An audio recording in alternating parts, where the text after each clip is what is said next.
Ayandaba, ayandaba, ayandaba, ayandaba. Ayandaba, ayandaba, ayandaba, ayandaba. Asim ayandaba, ayandaba, ayandaba, ayandaba. Wanam ayandaba, ayandaba, ayandaba, ayandaba. Susu baby subramia, baby subramia, suku sunu baby subramia, suku sunu baby subramia, suku sunu baby subramia. Ejemo, anamana, ejemeje, anamana, wanam ejemo, anamu. Parachuba jodiri chukuma chukuchuba jodiri ndimmawu egummawu ego. Parachuba jodiri chukuma chukuchuba jodiri ndimmawu egummawu ego. Obodo jisike n'ụbọchị eruona. Oyibo obiego. It is everyone, be free, ayandaba, ayandaba, ayandaba, ayandaba. Ayandaba, ayandaba, ayandaba, ayandaba. Asim ayandaba, ayandaba, ayandaba, ayandaba. Wanam ayandaba, ayandaba, ayandaba, ayandaba. Susu baby subramia, suku sunu baby subramia, suku sunu baby subramia, suku sunu baby subramia. Ladies and gentlemen, sometimes you just have to act like you are drunk, like you are crazy. Confuse your enemies, confuse them. Obodo sanye ye we mo, ye we mo. Obodo sanye ye we mo, n'ụbọchị anyị ga-akpọtụ mo ihe dị egwu ga-eme. Ọkwitara kara mi ṅụrụ mmanya mi ga-akwụrụ m ụgwọ ya bebi mo. Abe Maria. How you feeling? Ayandaba, ayandaba, ayandaba, ayandaba. Ayandaba, ayandaba, ayandaba, ayandaba. Asim ayandaba, ayandaba, ayandaba, ayandaba. Wanam ayandaba, ayandaba, ayandaba, ayandaba. Susu baby subramia, suku sunu baby subramia, suku sunu baby subramia, suku sunu baby subramia. Asikwa na ife oji abụ anyị si akwụ na-enye ego bụ maka mbọsị ọzọ. Since I was born, but now I am getting youth. Akwụna mụta nwa akwụna ka ọ ga-abụ.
I'm going to be president of this country, whether you like it or not, and I will preside over the affairs of this country, including presiding over you.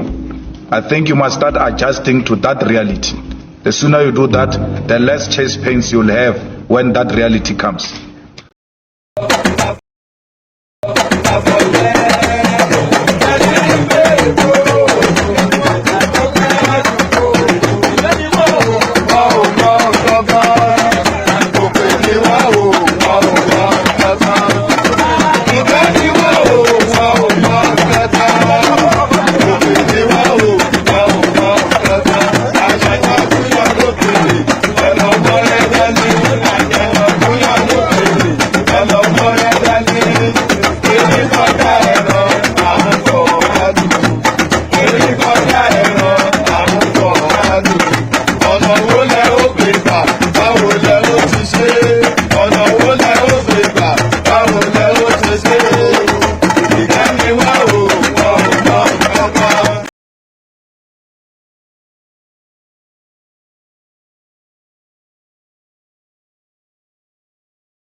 Sunday,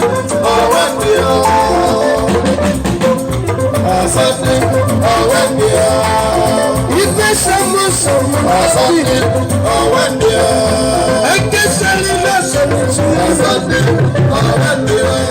Ebe Bana Konyo Sunday, Eti Jeri, Sunday, Eti Kanyo Sunday, Ebe Sanya Kana Safana Sunday,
And there it is. I'm always covered by this thing. Pardon me. And there it is. So there it is. Welcome. Good to see you. So good to have you here again. Always a delight. As I always say, your company never taken for granted. So always with gratitude whenever we do see you. So good to see you again. Good to see you again. So the usual protocol, please click on the like button just as you're coming in. Just click on the like button straight away. Click on the like button straight away just as you're coming in. If you haven't subscribed already, then please correct that by doing that. It helps with the YouTube algorithm, you see. Did I put up that questionnaire? Let me put up a questionnaire. Let me do this. So this will be let me put up a questionnaire for you. So you click on the like and then you answer this question. So have you liked, shared, and subscribed? Okay, so click on the like and subscribe button if you haven't do that. If you haven't, you see, I can't even speak the language anymore. Click on the like and share button if you haven't done that. Then you can then answer that question now that is popping up in the comment section. So click on like and subscribe. So click on like and subscribe. If you haven't, click on like. Sorry, I always start nervously and the nerves again. I don't know why, but there it is. It's only you, my friends.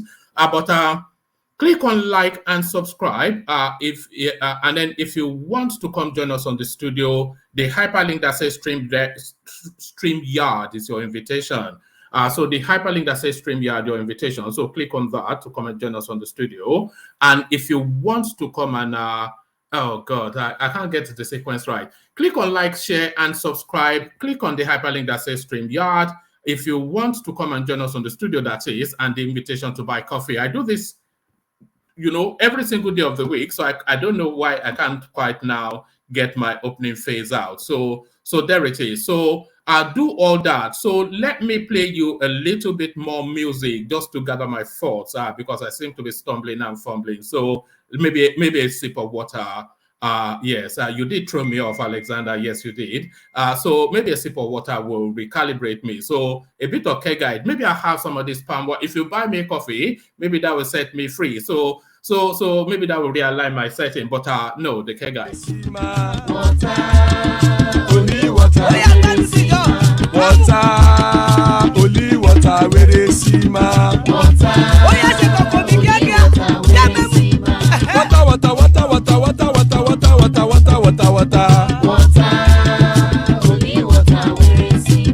Hapa o naido.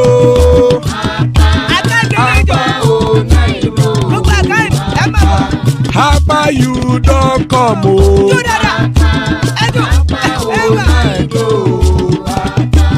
Hapa o naido.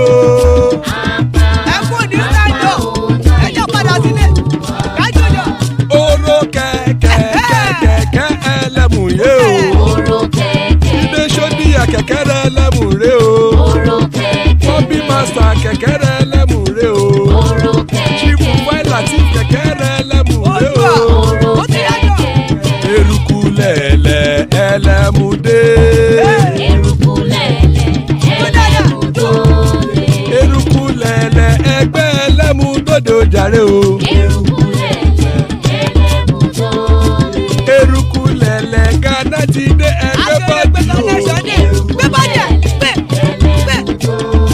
Ọmọ ẹlẹ́yẹ ẹyẹ o ó dilé o. Odúyẹlá ẹyẹ o ó dilé o. Petrosoname ẹyẹ o ó dilé o. Petrosodunke ẹyẹ rẹ ó dilé o. Ẹlẹ́kọ̀ ọ̀run mú ìní o.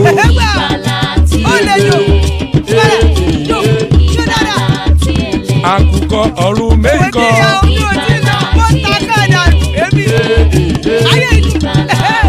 Ikú kò ní ríwà gbéṣe o.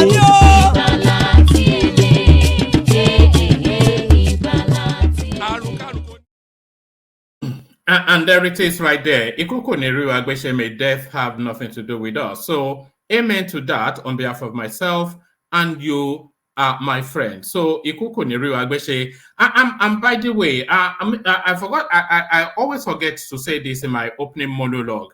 The people on our Facebook, watching us on Facebook, can you make sure you're sharing the links as well? We are not seeing near enough signs of it being shared. So share it as widely as you can on Facebook. So do all that. And to the whatever is going on, there's a super chat button there. You can use it. We had a guest on yesterday, and my ears popped when she was telling us that whenever she streams, it's endless thousands of whatever it is that the super chat are, and I seem to have like a penny pincher followership. So my penny pinching followership. So don't be penny pinchers no more. So don't be penny pinchers no more. Let me remove that from the screen. So straight to it and immediately to it. I didn't even give you the headline. So it was Alexander Gomez that was texting me, threw me off my opening phase. So there it is. So Alexander gets the blame.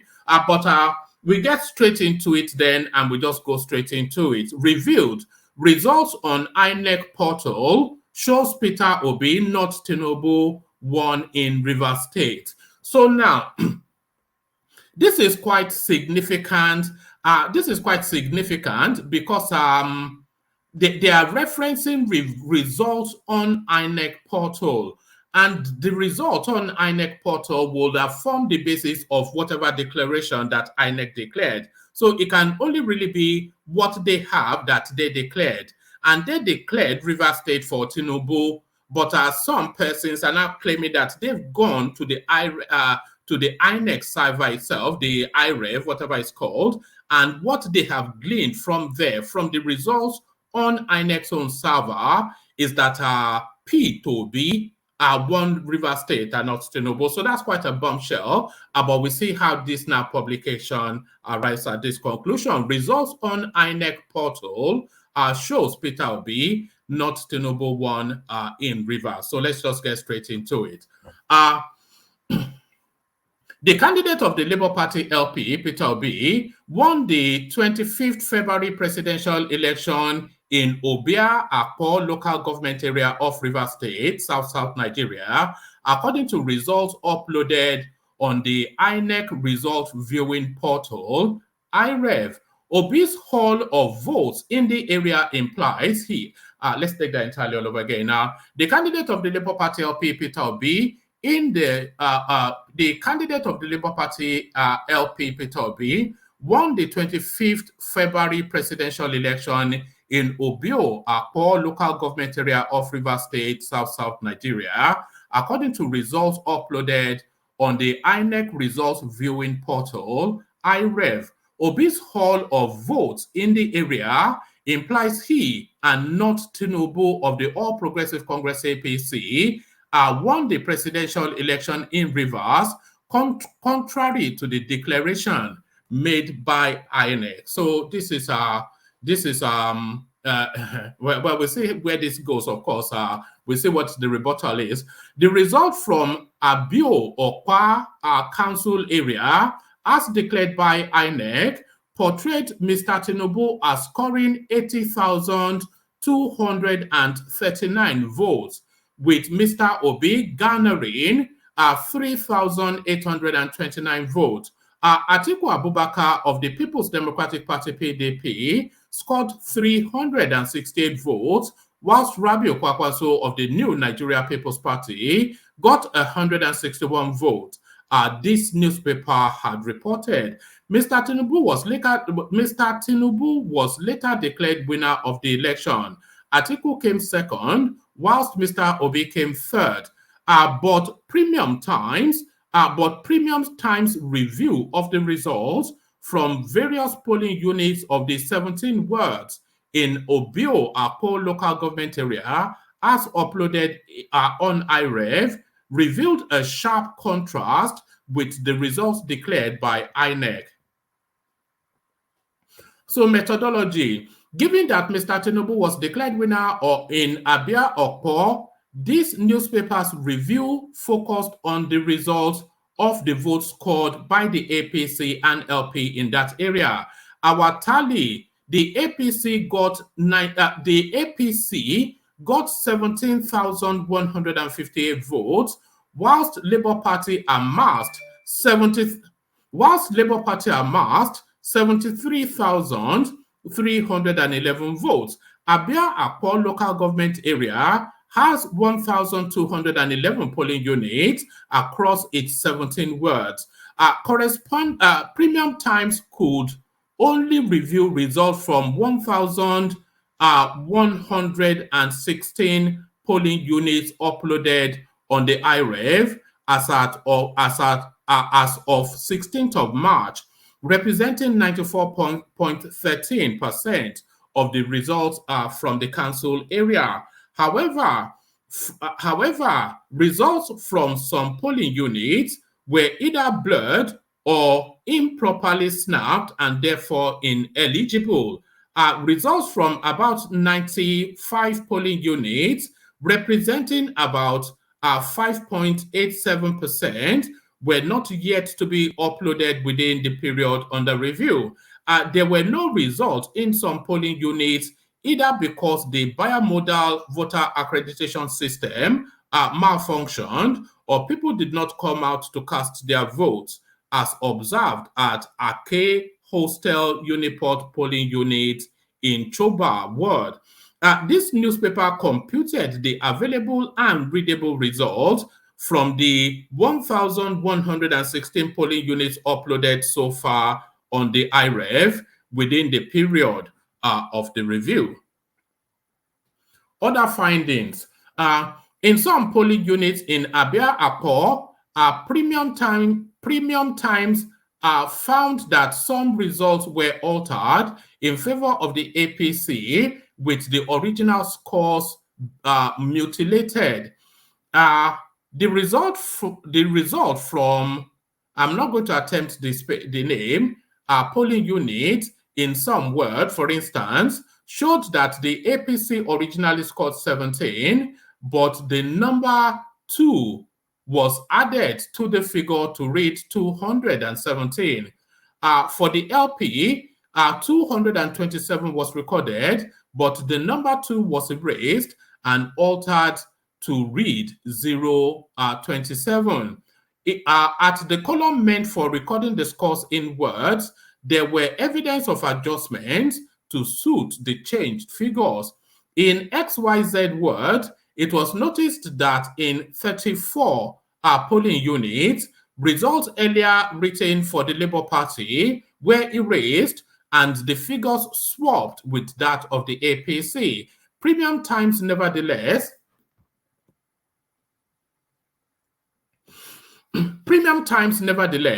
tallied the figures as published by INEC, despite the obvious evidence of adjustment and mutilation. In other words, the figures were tallied as they appeared on result sheets, even when there was evidence that such figures were tampered with.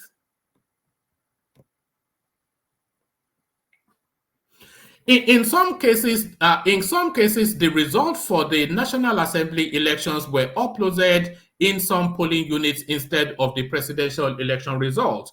A result from the Civic Center Hall polling unit in XYZ word, for instance, showed that a result from the House of Representatives election was uploaded in place of that of the presidential election.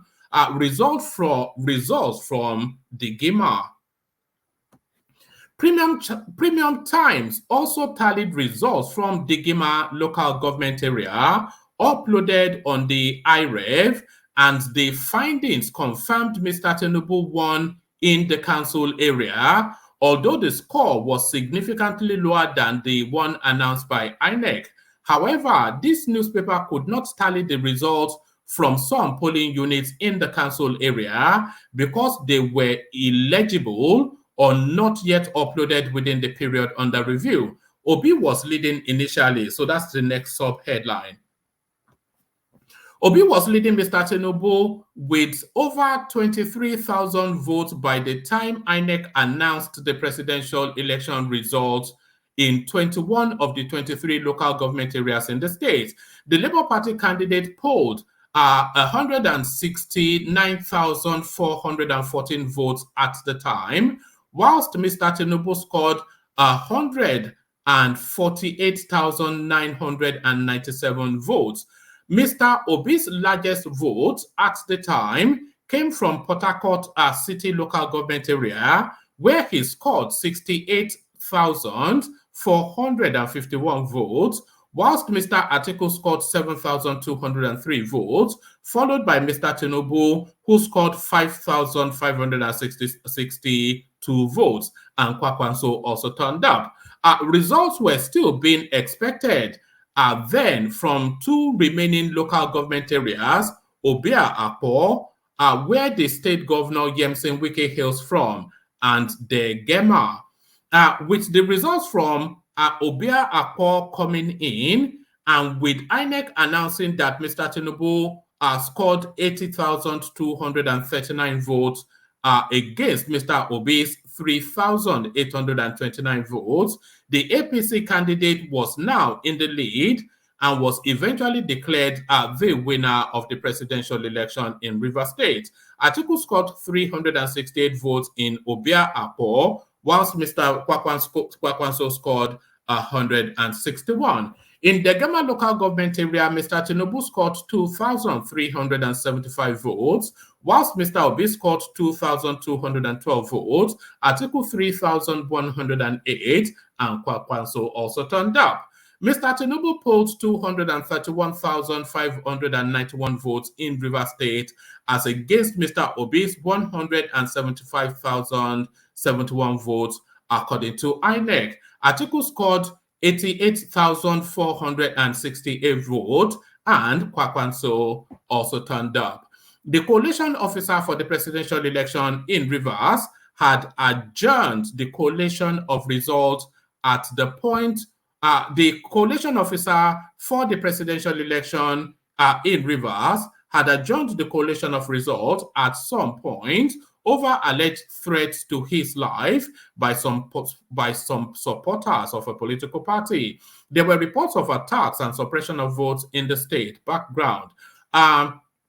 Governor Wike, who is a member of the PDP, led other PDP governors to rebel against the national leadership of the party and its presidential candidate Atiku, following disagreement over which of the North or the South should produce President Buhari's successor. So that's that. I'm not quite sure if a bombshell was actually landed here. They said they saw blurred figures, and the figures. Maybe I will have to reread it at some point. But there is nothing impactful in anything that I just read now. It's as though there is nothing impactful in anything that I have just read now that changes or realigns anything. So it promised so much, but delivered so little. So I wonder if I misread it, but certainly I did not read any impact in any of that. So no impact there. So all bluster, no bang. All bluster, no bang. Balderdash and Piffle. So there it is, Balderdash and Piffle. So Balderdash and Piffle onto this one.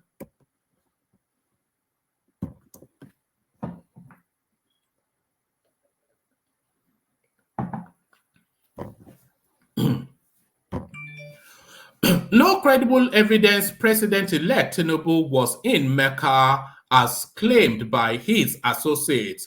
APC is hiding his health condition and his whereabouts. So this is Sowore now, investigative journalism under confinement. The presidential candidate of the African Action Congress AAC, Omoyele Sowore, has said that the president-elect Bola Tinubu of the ruling All Progressive Congress APC did not go to Mecca, Saudi Arabia, during the Ramadan celebration as claimed by his handlers. Tinubu's handlers had claimed that the ailing former, so you can tell, sometimes when you hear the language, you can already tell the sort of platform that is making the presentation. So it's a color bad sort of a language. So color him bad sort of a language is what you hear all the way through. The president, so, and of course, this is coming from Sahara reporters. The presidential candidate of the African Action Congress, AAC, Omoyele Sowore, has said that the president-elect Bola Tinubu of the ruling All Progressive Congress, APC, did not go to Mecca, Saudi Arabia, during the Ramadan celebration, as claimed by his handlers. Tinubu's handlers had claimed that the ailing former Lagos State governor, who traveled to Paris, France shortly after the March 8 elections for medical services, was in Mecca for the Ramadan celebration. So I don't think there was any official declaration that he traveled to France for medical services, of course. So these are all inferred meanings. So you'll be hearing a lot of this sort of color bad sort of language as we read on. Tinubu's true state of health has also been shrouded in secrecy, as his political party APC had insisted that he embarked on the foreign trip to rest after strenuous campaign activities. So if we pause there for a moment and then we reflect just on the two positions being presented. So the Tinubu, and of course, only a fool would take whatever Tinubu's camp says as gospel. Because, of course, I don't know how many of you saw Femi Adesina's interview with Channels Television a few days ago when he told us that Buhari was sick for 8 months and they made no admission to that all the way through his 8-year tenure. So only a fool would take anything that Tinubu's camp says as gospel. But when Tinubu Tinubu left Nigeria, his team gave us a schedule or a retinue of activities. He was going to go to London, Paris for rest and recuperation, do the mini Hajj in Saudi Arabia, and then probably make his way back home. So this was the sort of schedule, this was the retinue that they gave us. But what this newspaper is saying is that it's actually in France for medical services. But the reason that Tinubu's camp told us that he was going abroad was to rest and recuperate. So Tinubu is not in the fullness of health. I think everybody can concede that, but he is a 71-year-old man. But even for a 71-year-old man, he's not in the fullness of health. So any and everybody can concede that. But they are telling us that he's going to rest and recuperate after a grueling campaign and electioneering process. So does that rhyme with reason? Because we saw how brutal that election was all the way through the campaigning, through to the election, and still till today. So we saw how brutal the whole process was. So is it beyond the realms of reason that the guy needed a moment to catch his breath?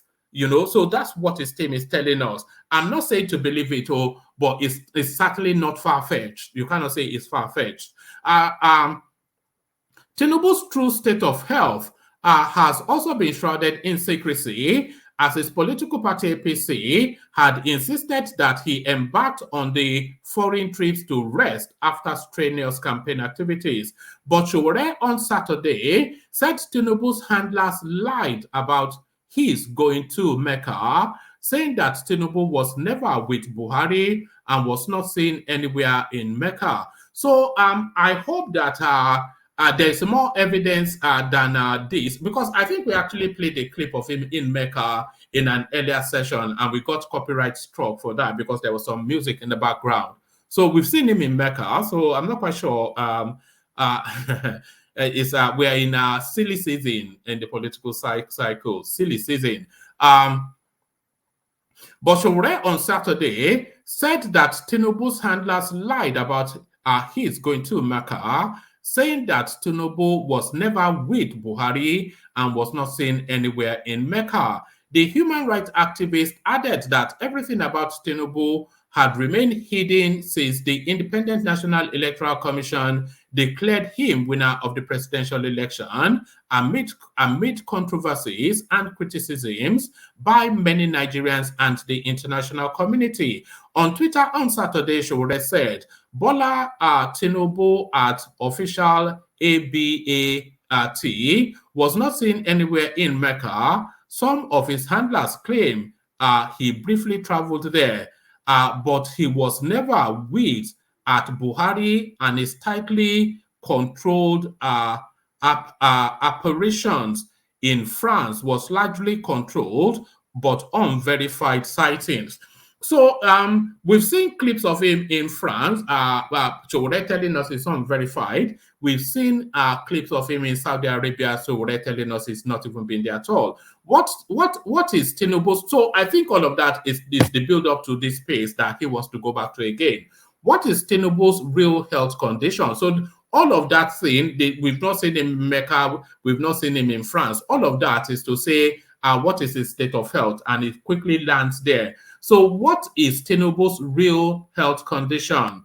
Why is everything hidden since his selection and departure to France, where he seems to be on an island? So I'm very sorry, but what exactly is the expectation? Are they meant to be publishing Tinubu out and about in France? Is he meant to be going jogging in the park and to be seen from one cafe to the next? Or what exactly is the expectation? He has an estate in France which he has gone to relax in. He has a stream of vehicles, no doubt, which ferries him from here to there. So what's the expectation? That he's not breakdancing in front of Champs-Élysées or the Eiffel Tower? What's the expectation? I don't know. What is Tinubu's real health condition? Why is everything hidden since his selection and departure to France, where he seems to be on an island? Sahara reporters had on April the 4th reported that Tinubu barred his aides, visitors, and handlers of his social media handle from using mobile phones not approved of in France to avoid revealing the severity of his ailment. I don't know, man. I don't know how much more. Tinubu campaigned more energetically than Peter Obi, who is 10 years younger than him. We all saw it now. It's not as though we did not see it. Tinubu relentlessly campaigned like a 20-year-old man. He campaigned. The physicality. There was a time he went to 3 states in one day. You know, they say, oh yeah, private jet. He will have to be ferried on bad roads to that thing. He has to mount a storm to make a speech, meet people, get on. All of that. Imagine, can you endure that? So this is the man that you keep insisting is just that one breath from death. Sahara reporters exclusively reported in March that Tinubu traveled to Europe some days after the governorship and state assembly elections to seek medical care after falling ill. So there it is. It was gathered that Tinubu fell ill after the hectic electioneering that led to his emergence as the president-elect and the tension that built up ahead of the March 18 Lagos State governorship and House of Assembly elections, where he also voted. Tinubu had confirmed Sahara reporter's story, saying he traveled to Paris, France, and the United Kingdom to rest and plan the transition program, according to a statement by his spokesperson, Tunde Rahman. Rahman said Tinubu would later go to Saudi Arabia for Lesser Hajj. After a very exhaustive campaign and election season, President-elect Asiwaju Bola Tinubu has traveled abroad to rest and plan his transition program ahead of May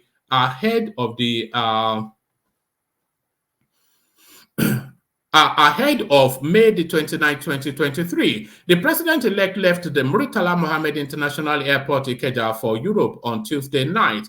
The president-elect decided to take a break after the hectic campaign and election season to rest in Paris and London, preparatory to going to Saudi Arabia for Umrah, Lesser Hajj, and the Ramadan fasting that begins on Thursday.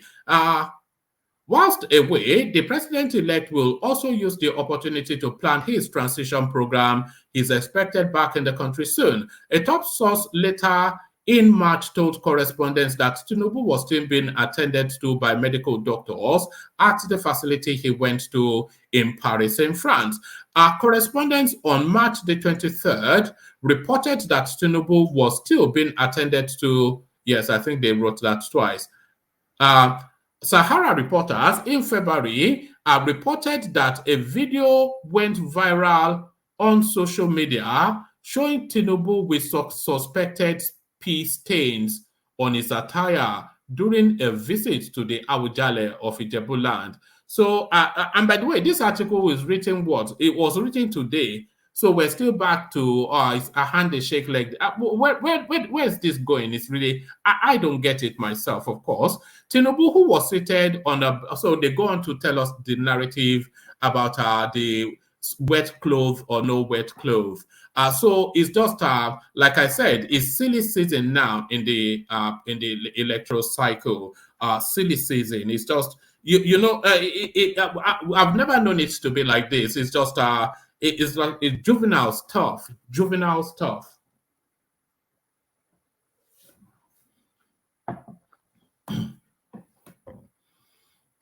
All right, on to this. So, like I said, juvenile stuff. Tinubu's camp quiet as president-elect's Guinean citizenship shows he lied under oath to INEC. So this is where we are now. So his real name is not Tinubu. His real age is not his real age. His father is not a Yoruba person.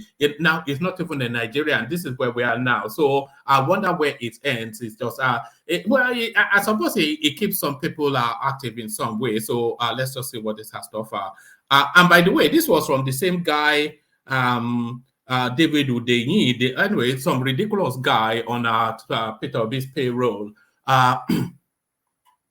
Tinubu's camp are quiet as president-elect's Guinean citizenship shows he lied under oath to INEC. So Tinubu now from Guinea, so we must stop him then from being a president. A strange silence has befallen the camp of President-elect Bola Tinubu after his Guinean diplomatic passport surfaced on social media, sending internet users into a frenzy as to how the man who intends to lead Africa's largest economy brazenly lied to the National Electoral Commission under oath. On Saturday night, minutes before midnight, independent journalist, it's just the guy that is on Peter Obi's payroll and openly, he's told us that he's an obedient, by the way. I think he said that publicly. So quite high with, and how can you, because, and we can go and dig up the tapes where he did say he was an obedient. So how can you profess partisanship and be independent in the same breath? How is that a thing? How is that a thing? It's just, it's beyond belief. Some of this beyond belief. On Saturday night, minutes before midnight, independent journalist. So from when we hit on that independent journalist, you can just presume everything that comes after that is fallacious. On Saturday night, minutes before midnight, independent, though self-confessed obedient journalist David Hundeyin uploaded images of a Guinean diplomatic passport bearing Bola Ahmed Tinubu on his Twitter handle. So let's actually see. Okay, we actually have. Right, we actually have we have it here. So I will share it with you in a moment. But the one thing that already strikes me, you have to understand that Bola is an abbreviation. You know, just like when you call somebody Tunde, that your friend Tunde, that's not the fullness of his name. Is Oluwatunde, Babatunde, Akintunde, which is short. So Bola is an abbreviation of a name. So how can an abbreviated name be on a travel document? So that just tells you. Then I did tell you that this is the obedience at their most ugly. Let me just see. If I let me see. I've got it here. Maybe should I download it, or is it what's their fault? I'll just show it. I'll show it to you where it is. It's just these are some of the most ridiculous people that God has ever created. I mean, they didn't even make the effort to write the name in full on this mocked up whatever nonsense that this Hundeyin is. On Saturday night, minutes before midnight, independent journalist David Hundeyin uploaded images of a Guinean diplomatic passport bearing Bola Ahmed Tinubu on his Twitter account. Mr. Tinubu's surrogate, like Dele Alake, Festus Keyamo, and Bayo Ononuga, who are usually quick to defend their principle with strong worded statements, have been oddly quiet, avoiding the matter. So, so if somebody published that Tinubu is not actually a human being, it's a banana, are we expecting that Dele Alake and Festus Keyamo and Bayo Ononuga should take to their Twitter handles and start to argue that Tinubu is indeed a human being and not a banana? So some things are that so ludicrous that it's not worth the effort to be made. Mr. Tinubu's surrogates, like Dele Alake, Festus Keyamo, and Bayo Ononuga, who are usually quick to defend their principle with strong worded statements, have been oddly quiet, avoiding the matter. In the same vein, social media aides like Segun Dada and Jubril Gawat have also been mysterious. So this guy is inviting a controversy around his Photoshop thing that is put out. This the Peter Obi surrogate Hundeyin. He's inviting a controversy around his mocked up Photoshop nonsense, so that he can then build even more clout then, and then he can hop from sofa to sofa making a fool of himself. On Saturday night, minutes before midnight, independent, self-confessed obedient journalist David Hundeni uploaded images of a Guinean diplomatic passport bearing Bola Ahmed Tinubu on his Twitter account. Mr. Tinubu's, I've gone through that. Mr. Tinubu surrogates like Dele Alake, Festus Keyamo, and Bayo Ononuga, who are usually quick to defend their principles with strong-worded statements, have been oddly quiet, avoiding the matter. So then he hops on our YouTube platforms to ridicule himself instead, the Peter Obi surrogate. Okay, the dual citizenship matter, which has, so it's now dual citizenship. So of all of the duality, anyway, let me just leave all of that. It's a nonsense anyway. I'll show you the I'll show you the so-called passport in a moment when I finish all the readouts, and then you will dismiss it out of hand immediately too. The dual citizenship matter, which has caused Mr. Tinubu to trend 4 hours on Twitter, cannot, however, be swept under the carpet because it could jeopardize his eligibility to be president, knowing that a section of the Constitution forbids any person who has acquired citizenship of another nation from being president. So this is really desperate stuff.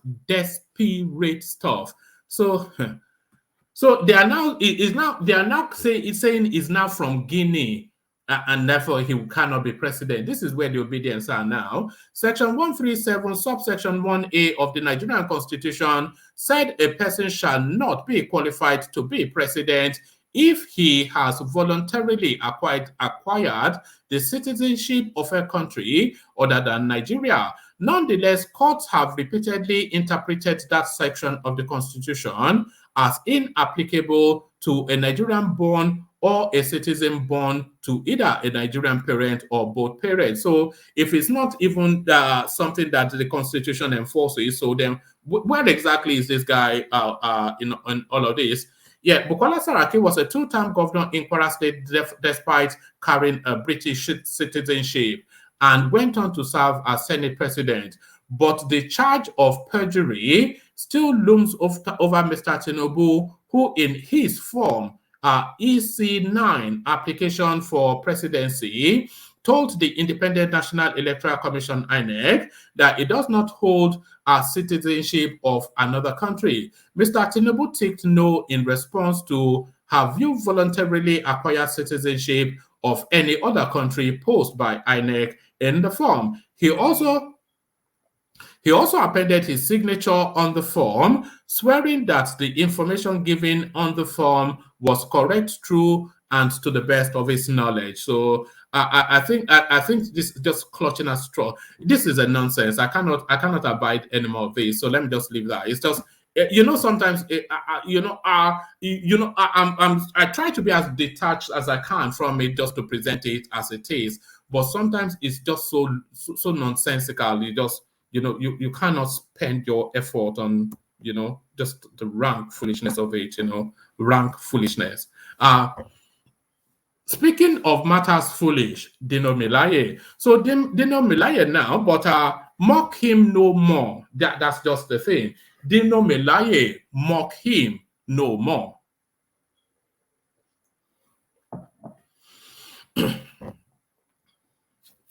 So Dino Melaye, mock him no more. Dino Melaye wins PDP Kogi State governorship primary. So there it is right there. Coming to a state house near you.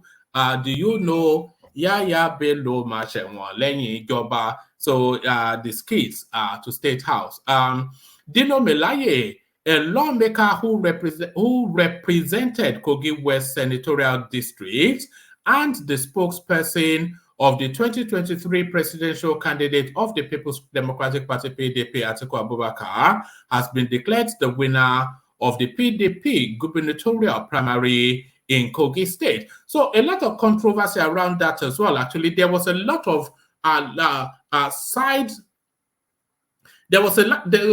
side skirmish going on between curiously Yemsen Wike, who nothing to do with Kogi State, and Dino Melaye over his vying for this ticket. Yemsen Wike said that Dino Melaye it just doesn't have the attributes to be a state governor, which is to indicate to the party that he doesn't want him to get the ticket. But Dino gets that ticket nevertheless. Dino Melaye, a lawmaker who represented Kogi West Senatorial District and spokesperson of the 2023 presidential candidate of the People's Democratic Party PDP, Atiku Abubakar, has been declared the winner of the PDP gubernatorial primary in Kogi State. As announced by the returning officer for the election, Melaye scored 313 votes against Idiko Ilona 124 votes. So there it is, 313 votes to make you. I wonder how much each of those. I wonder if it's $1 million. I wonder how much each of those 313 cost him.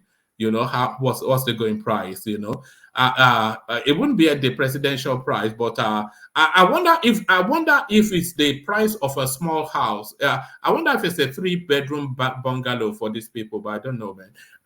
Anyway, so there it is. There's not much more to add to that. Dino gets the Guba ticket for Kogi State PDP. So I, for one, would like to see Dino in a state house, just for the jokes, just for the culture, just for the humor. I would love to see Dino in a state house. So I would love to see Dino in a state house. And talking about winners, let's go international with this one via way of Nigeria.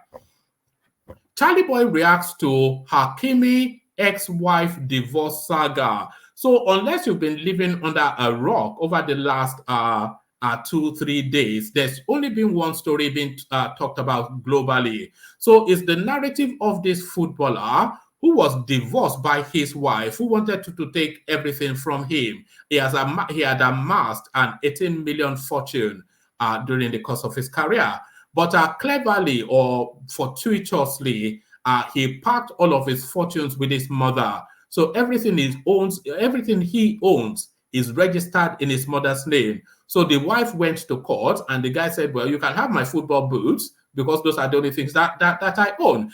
Charlie Boy reacts to Hakimi ex-wife divorce saga. So this one now an international flavor. Veteran Nigerian singer Charles Okota, aka Charlie Boy, has reacted to reports that Hiba Abouk, estranged wife of Moroccan footballer Ashraf Hakimi, in the process of divorce, demanded more than half of his fortune, but found out that the PSG star has no assets as he had put his entire fortune under his mother's name a long time ago. Taken to his verified Twitter page on Friday, Charlie Boy lauded the Moroccan international for outsmarting his ex-wife. The Nwata Miss Kruna said Hakimi's ex-wife wanted to play smart by filing for divorce and demanding half of his properties, but was outsmarted by the footballer. He wrote, "Koniman die, Koniman buriam." This Ashraf Hakimi, the football, has dribbled his wife way far for divorce and demanded half of his property. Some women, the woman weak when the court informed her that millionaire husband owns nothing. Everything he has is in his mother's name. He mocked gold diggers, urging women to work hard for their own money. So there it is right there. So that's a story that's been going on internationally. So there it is right there. So we have conversations around that. That's a global storyline right there. So to this now next one, we've announced this particular headline. About 2-3 weeks ago, we announced this headline. It turned out to be prematurely. I wonder if it's premature again. But here it is again, breaking. Nigerian Electoral Commission, INEC, declares announcement of Binani as Adamawa governor-elect Oh, as null and void. So yes, no. I thought she was actually declared the winner. I have to change some of the headlines actually because I said Nasarawa, which is Adamawa, and I said she had won, which she has not. So I have to make amendments there. So that one's still then pending. So let's move swiftly away from there because that's not yet fully verified. INEC declares, no, that we don't want to do that one. Let's see. Yes. Let me just give you this as a last little teaser. Actually, no, I'll save this till later. I think I've kept the panel waiting for long enough. So DP, you have to tell me how to pronounce this. So I'll call you DP to start with, but tell me how to pronounce that. Darati joins us as well. Bishop makes an appearance. The father of the bride, Ajanle Koko. Desmond, no doubt driving. He joins us only when he's driving. And Emmanuel joins us as well. So good to have you, gentlemen. A real delight. So how do you pronounce the DP what? What does that stand for? The prime dot or something. The prime dot. Is it the prime dot? Can anyone hear me? Yeah. All right. Okay. Thank you. Yeah. The prime dot. Are you there? All right. Thank you for joining us. It's off-putting. But let's kick it off with Bishop. Let's kick it off with Bishop. So Bishop, to you then. Let's kick it off then. So it was the headline was all over the place. Peter Obi won Rivers State. We've interrogated it, and I could not really find anything that was either punchy or substantial. So what are you then making then of this Rivers State narrative that has come out of the Premium Times? Well, once again, good evening, everyone here and every of our listeners. Like Baba Ajani Gugu will always say, please do like and share. And if you have not subscribed, please do so. Thank you. Quite honestly, I was not too excited about APC's. Quite a number of things go on there that I will not beat my chest about. That's one fact. I would have expected. Sorry, Bishop. The connection is quite poor. Really? Is it still very bad? No, carry on, boys. It's chopping up somewhat. Yeah, we can hear you a bit better now, but carry on, yeah. Okay, maybe I should just slow down. As you always know, I'm on the road. As I said earlier, I was not too. The Rivers victory of the APC is one victory that I was not too excited about because quite a number of things go on there that I'm not proud about. I'm not proud of. So, but I would have expected those that have gone to do a neater job by bringing out the facts because we don't want victory at all costs. If they have enough facts, then they should lay it bare on the table and not just this join kind of a thing. It's one victory that I cannot beat my chest about that APC actually won. I don't know the kind of magic that Wike waved. I've seen elections in Rivers State, and I know that there has been no election in Rivers State. I can say that confidently because I saw a few. That by the time I give you the story, you'll be amazed. I mean, firsthand, it's not what they told me. These were what I witnessed, I experienced, especially in 2015. So I would not be too surprised if they're able to overturn that Rivers State result.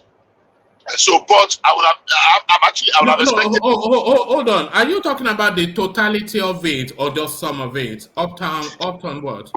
Well, of course, it's where the figures are. By the way, let me correct you. It's Obi Akpo. Obi Akpo. Oh, all right. Okay. Sorry. Yeah. It's not it's Degema.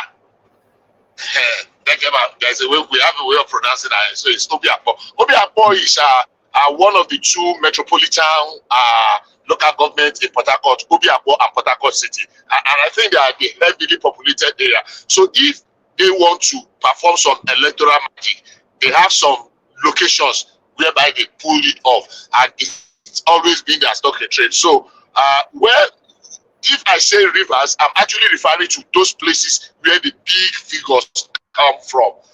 But whatever they pull in Rivers State, I don't think it's going to pull any air in the totality of the election presidential results, as it were. But I can tell you for sure, there's more than how do they say this adage that meets the eye in the Rivers election. It's not too tidy. I can tell you that for free. Yeah, but the way the headline came out and the way the news went viral all over the social media space, it was as though they've landed on something that stops Tinubu dead on his track, and therefore the whole of Rivers State will be cancelled and given to Peter Obi, and then they'll declare him president. That's how they trailed it. But I didn't see anything in that. Well, to that extent, I think I agree with you. There's nothing too much. It's just like what do they call this? This super headline, something sensationalism that we're used to. I think they just for the traffic and the crowd. I think that's the effect. And because there's nothing new apart from what we've been seeing, the snippet. We've seen the snippet of this. Oh, the results are this. It's called 80,000. It's called this. It's not called that. If they don't cancel it totally, even if they adjust it, Tinubu will probably still make his 25%. Whatever happens in Rivers. Yes. I don't think there's anything. One, they cannot cancel the whole of the elections. And even if they make adjustments to the figures, it's not going to make Peter Obi. But if they make adjustments to the figures in Rivers State, then they have to make adjustments to the figures in the Southeast. Well, it depends. If you are not contesting, the courts don't give you what you don't ask for. They only grant you prayers, if you can prove. So if APC is counter, accusing and some of the results in the South, I think they have enough ground to cancel quite a number of results in the Southeast. Because I spoke with a few persons, and those things that went on there during the election are not too tidy. But I mean, we just want to say we've gone past that now. You don't need to start crying over that if you already have the election in your pocket. That is the attitude of the APC. But I'm sure they know that some few things, that are toward went on there too. But if they do challenge, then it might just be a tit for tat. You dabble me, you tackle me here, I dabble you there. All right, brilliant. Let me take you to this space then. I'm not sure how much time we'll spend on this, but on my way to taking you there, let me put something on the screen. We're going to the space now where this guy is suggesting that Tinubu is from Guinea or has Guinea nationality. So this is the passport that he published, David Hundeyin. It says Tinubu had a Guinean passport, and then he's published a copy of the passport. So it says last name Tinubu, and they're even telling us that's not his real name, but it looks as though for the purposes of this it is. So last name Tinubu, and then first and middle name Bola Ahmed. So is Bola, is anybody called Bola? Is Bola the fullness of that name, or actually, there's so much ridiculousness to this piece of news.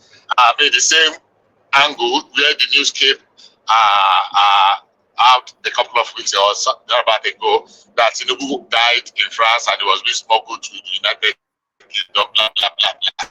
And on the time, I saw the video, the famous video of Nnamdi Kanu today on one of the social media handles when he had an interview with Dele Momodu, and he was swearing, he was saying that Buhari died in Makkah, he was buried in a shallow grave, and this, and he even saw that if they can prove to him that Buhari is alive, that he will abandon the agitation, he will surrender himself, he will forget everything about Biafra. They told us that Tinubu died about a week or 2 weeks ago. I'm surprised that the man that was died is now sick again, and all the manner of this. But straight to the passport something, some people have debunked that lie.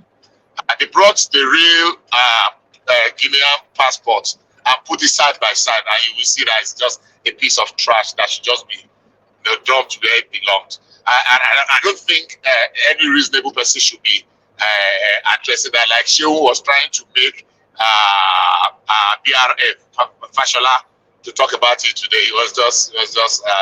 I think it's just a piece of. Let's call it comedy. Are we headed in the direction of Jubril at Sudani? Is that where we're going with everything that is coming? So is this Jubril, the return of Jubril at Sudani? Maybe it will be Folon Osho from Togo or something. Is this where we're going? Are we going back there? Unfortunately, yes. The trajectory, the path we took in 2015 that led us to where we are now is the same path we are already gearing up for it. And like I said, I did say on this platform sometimes ago that the only difference is that I don't know where the Northerners got their calmness from. You know, they were so calm and cool about it. And I dare anybody to go and bring out the list of Northerners that were attacked in the southeast and killed, and the number of their trucks that were burnt when that madness lasted. And there were no single reprisal attack in the north. I couldn't believe it. What are you talking about, Bishop? I'm sorry, let me interject. I mean, what are you talking about? What am I talking about? In the southeast, they were killing Northerners. What are you up to? I'm sorry. What they are calling now?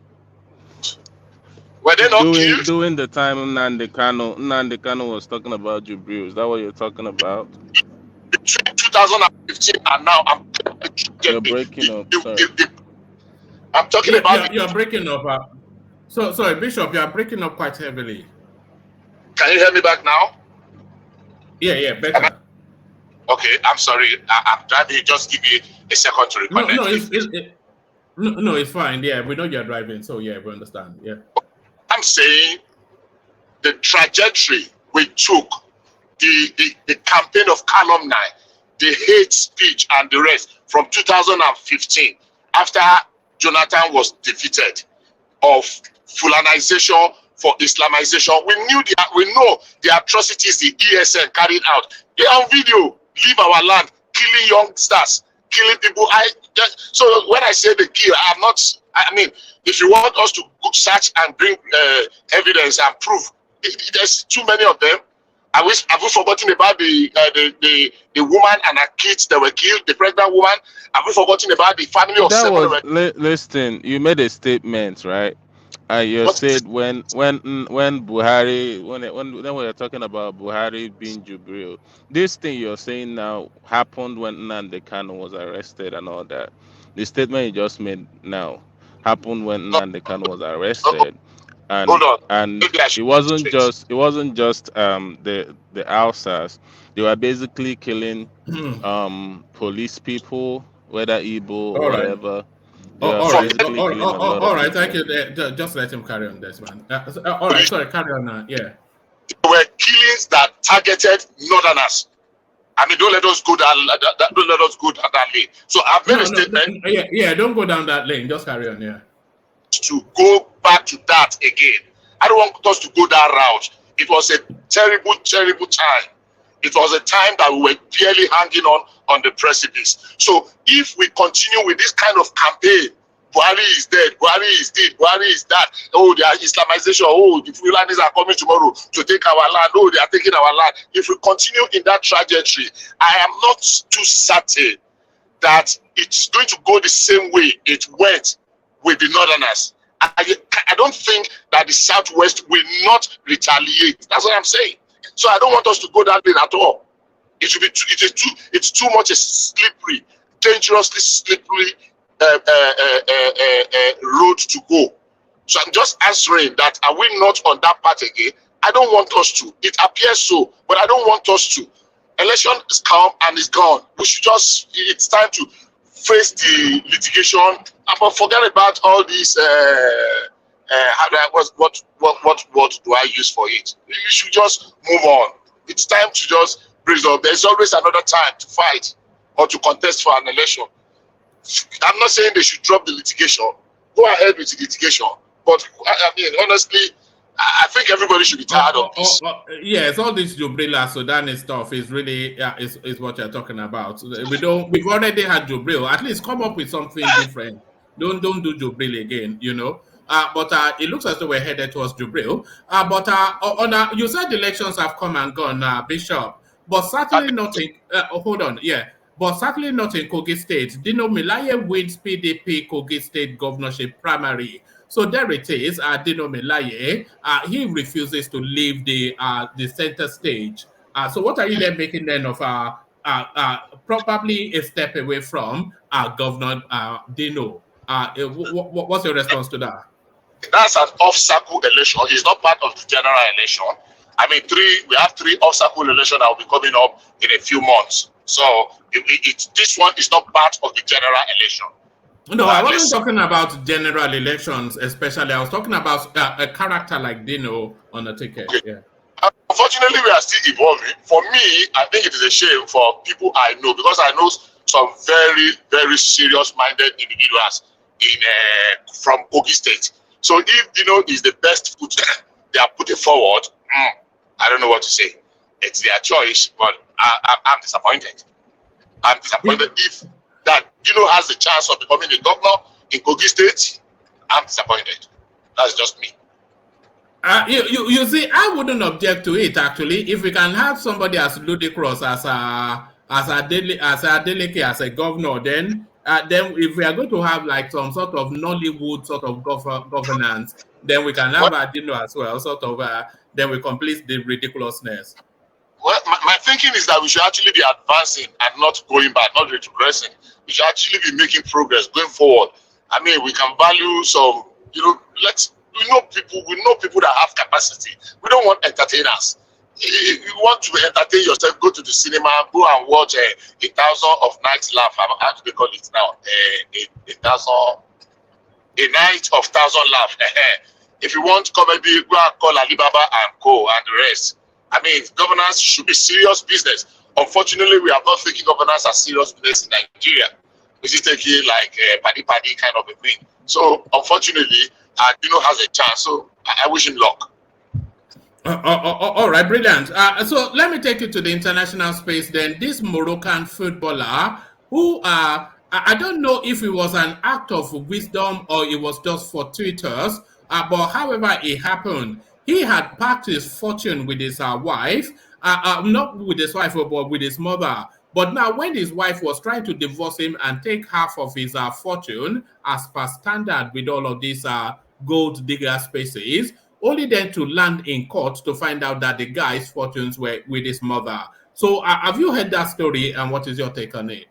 I read some of it. I tried to see if I can get the original source. Unfortunately, all I could read was just, the reported. But somebody came up with something that was that was significant. That the young man did not deliberately do what he did. That actually when he signed on, he was 17 and probably he was too young to acquire some properties. In quote, I'm saying what I read. I don't know. I'm not judging. And that was why he acquired those things, signed under his mother's name, address. So everything he has acquired, that he has not necessarily changed it. I don't know how presentable or how do I call it now? How solid that argument is. But that was what was before. But I've not read anything from the guy himself or from the wife, from the wife or the divorced wife or whatever. So it sounds a little bit like a hobby. But when I was trying to read something about it, I stumbled on the news of a couple that got married like in 1994 thereabout, and the man and the woman. The man is much older, like he said, it was about 20 years older than the young lady, and they went somewhere to some country where you can actually divorce. One party can actually file for divorce and it will be granted. So the man actually divorced the wife like 20 years earlier. So they keep living together. So now at some point in time, the wife wanted to divorce the man, and they actually went to court to divorce. And they said, "Oh, look, what are you talking about? This man already divorced you 20 years ago." And the woman did not know that they divorced because the man took the step thinking that the lady married him for his wealth. But lo and behold, the marriage lasted 20 years. So there's many more things that we don't know compared to, what we know compared to what we don't know is very, very, very tiny. Until you are in the middle of it or you are a victim, you will know that those things you take for granted sometimes can really, really, really spell plenty to do. All right. There's this story that we have been following for about 3 weeks now. So this is now the latest installment in that space. So this came out now about 10 minutes ago. We're desperate for a female governor in Nigeria, and it looks as though we may have one in Adamawa State. So this was now 10 minutes ago, and they're saying APC Binani declared winner of Adamawa governorship election. So this is coming out of this is coming from the Punch, and this was 10 minutes ago. So that's really why I'm presenting it. And you can see it's only one paragraph, so it's really breaking news. The Resident Electoral Commission in Adamawa State governorship election, Barrister Hudu Hanusa has declared Senator Aisha Dahiru, popularly known as Binani, as the winner of the poll. Yanusa made the declaration following the supplementary election held on Saturday. The Punch reports that the Electoral Act mandates the returning officer, not REC, to announce such. So there it is. It looks as though we may have a female governor in Nigeria. So what's your instant reaction to that?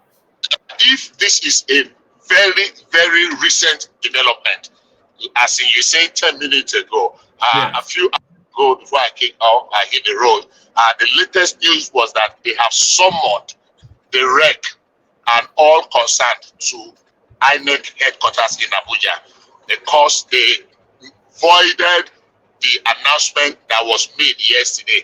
In the first instance, it was not the REC that was supposed to make that announcement. It was the returning officer, the governorship returning officer. And so that they have asked them to come to Abuja.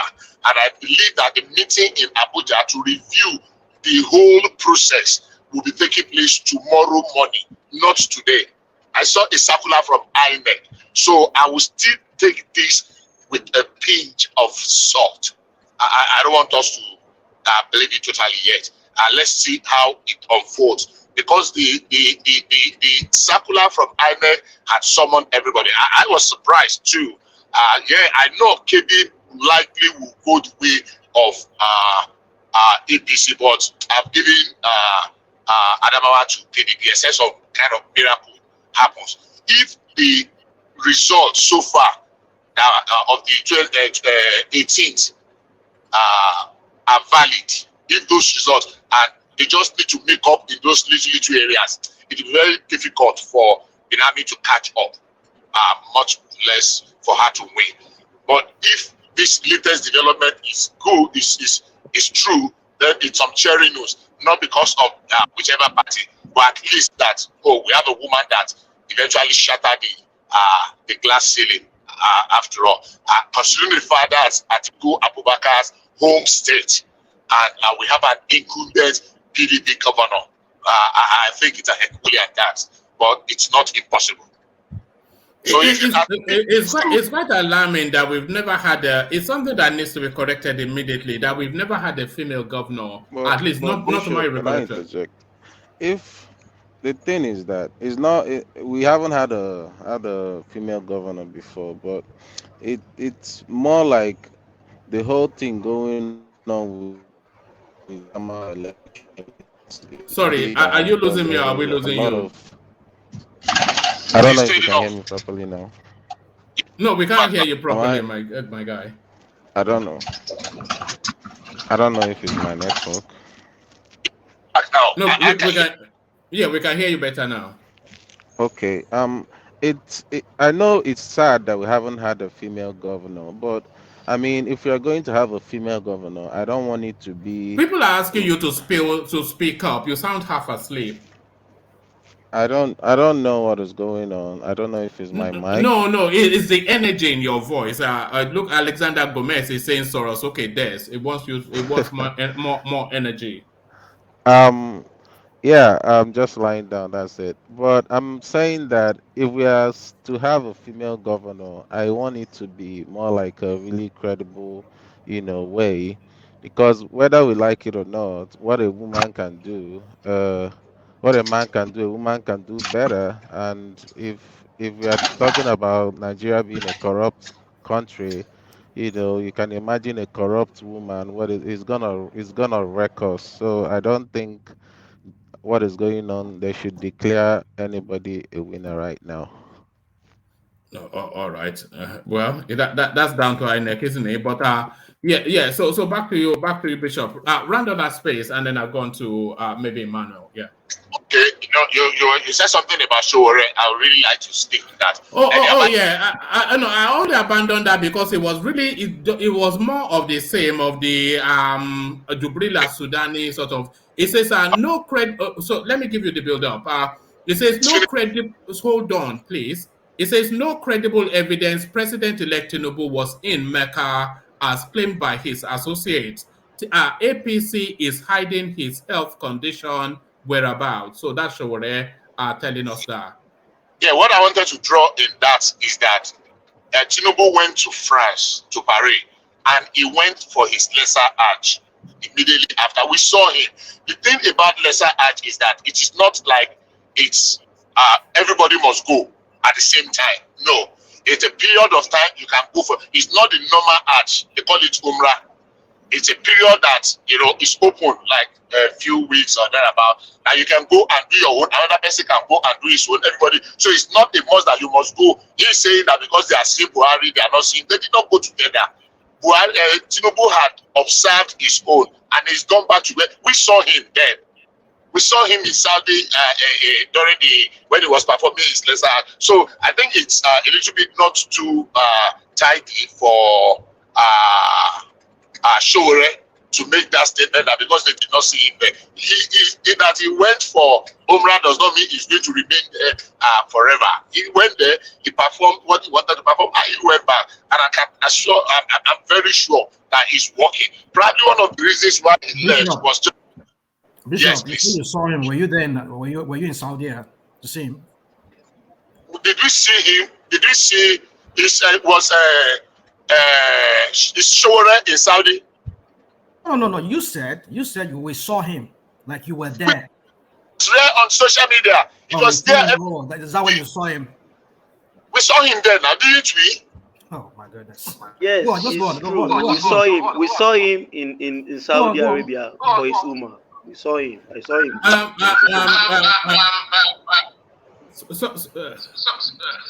So much background noise, Rational Mind. We actually played a clip of him here. I still have it in one of the clips I have here, but there's copyright music on it, so I cannot, because when I played it, I was struck. You see, let me say something. All the things, videos that we've been seeing, pictures we've been seeing with the APC and Tinubu's attack dogs and all of them, a lot of them has been debunked to be old pictures, old videos. So if Showore is telling you that we've not heard from him, they said he went to Hajj. Went to the lesser Hajj, as Bishop was saying. Those things that were being shown to us were the old. That there was for this particular one. They said he was with Buhari. No, it wasn't with Buhari, because you were saying right now that he was not there. Buhari came. Buhari left 8 days ago. Was how many days ago? How many days ago you left? And they were showing us picture of him and Buhari in Saudi Arabia. Were they? I didn't see that. Yeah, I've seen one online, trending online, that him and Buhari, they sat down somewhere in Saudi Arabia. They sat down, maybe for whatever they were having. The point I'm trying to make is this: you see, because sorry, what Showore was actually saying that he did not meet Buhari. And that proves that it's not in Saudi Arabia. Yeah, it's not. Yeah, he did not meet Buhari. That's what I'm saying. We don't even know what to believe anymore with this propaganda machine. Well, you know what to believe. Is he obliged to meet Buhari? What obliges him to meet Buhari? No. We're not saying you meet. How is he not meeting Buhari? They said he's in good health. He's in Saudi Arabia. Look at him with Buhari. in Saudi Arabia. That was the picture they showed us. So I don't know what you people are talking about. The Butterfly talking about saying that Showore was wrong. It wasn't. I don't think it's wrong because all the pictures we say they are old pictures. It's been debunked to be old pictures. So I don't know what people is saying now that we saw him. Where did you see him?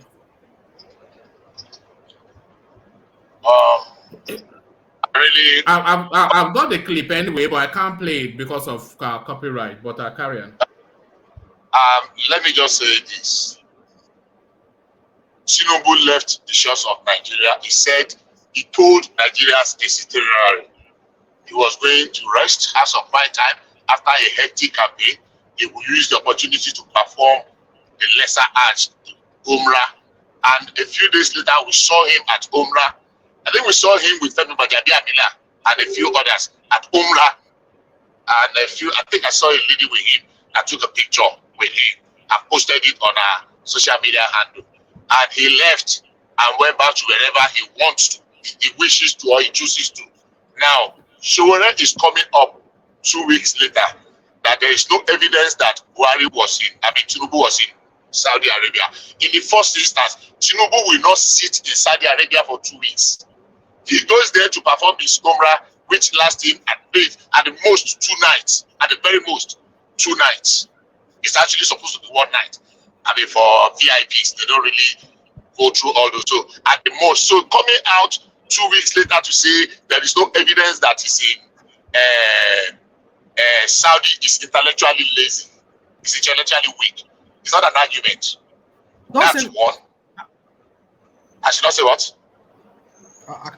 Am I muted? Because I'm trying to unmute myself. No, we can hear you. We can hear you. Sorry about that. Yeah. So my point is this: you just said Showore. Yes. Don't get me wrong about Showore. I have this mixed feeling for him. There's this hate and love I have for him. But I know sometimes when he says certain things, I have to take them with a pinch of salt. But I still kind of want to believe it sometimes, because there must be some fact to what he said.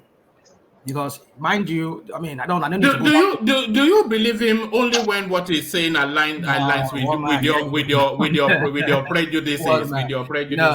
That's not what I'm saying. Apart from what even Showore saying it, I've been following the trend in the past few days now. Like we've been seeing all kinds of pictures that the APC have been churning out and telling us this and that, because they've been debunked. That just has recently that the president said the president just left. So when was Buhari in Saudi Arabia that he had to see Tinubu? That tells you that there's something going on here. I don't know who said Buhari saw Tinubu in Saudi. I'm saying to you, there's a picture. There's a one man, you say you have a video. Is that what you said? Yeah, no, I have the video. I have it actually on this screen, but I can't play it because of the music. It's actually on Twitter. One of APC, whatever. These are old videos of him. They one of APC recent. Chieftain that posted a video of Tinubu and Buhari in Mecca or whatever. In Mecca, yeah. He was saying that he's with Buhari in Mecca, and that video turned out to be an old video. So it's not us making this up. It's like APC is trying. No, it's not with him and Buhari. It was with him with Femi Gbajabiamila and the lady. The one I'm telling you, the one I saw. The one I've seen with him and Buhari. Yeah. Who posted? I don't want to start going back to that one. I don't know, but what I'm saying is. Okay, you know what? Let's move forward. Let's discountenance that. I've not seen it. I'm not saying it's not there. Anybody could have posted it and added and attached whatever they say. Let's address what the facts as we know them. Let's leave contestants. Yeah, they don't to rest, and he will go to Saudi to perform lesser Hajj. We saw him in France. We saw him in Saudi. Coming to now act 2 weeks later, we saw himself at Gbajabiamila to ask that where is he? That because Buhari is in Saudi and Tinubu is not there, he's nowhere to be found. I don't think that is the kind of argument we should be having, or even discussion we should be having. Hello, Bishop, please. Can I say something? Go ahead. Come in. Yeah, sorry, I might sound a bit religious now. I think some of us are Christians here.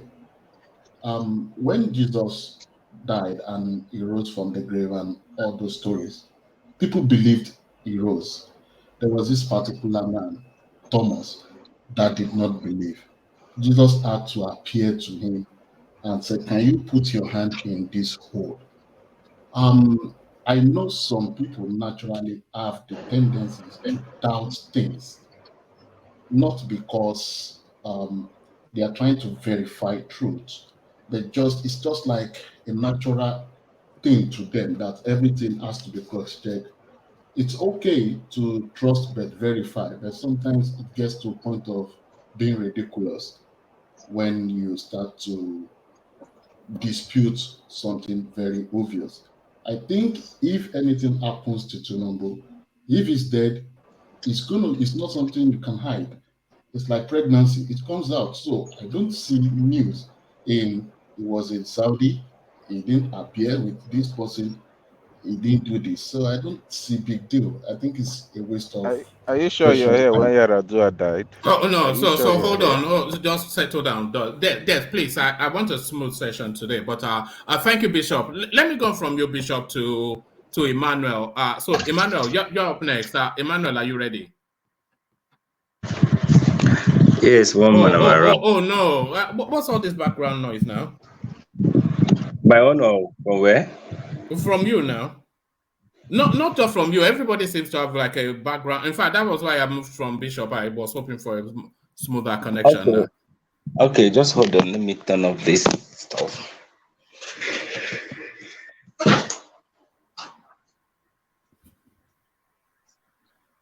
Are you ready? Is it okay now? Well, it's a bit better, but we just have to take us then to the space of Rivers State. I'm sure you have an opinion on that. Results on INEC's portal shows Peter Obi, not Tinubu, won Rivers State. We read through it. There was no really compelling anything. There was a misalignment in figures here and there, but I'm not sure there was substantial enough to make that assertion. But what's your take on that space? Okay, one man. Good evening, everyone, or good morning, wherever you are. I appreciate everyone here. Well, it's not something. It's not a flash news. It's something that we know already. So it's something that we already know how it plays out. So even when the news came out, it wasn't a surprise to us.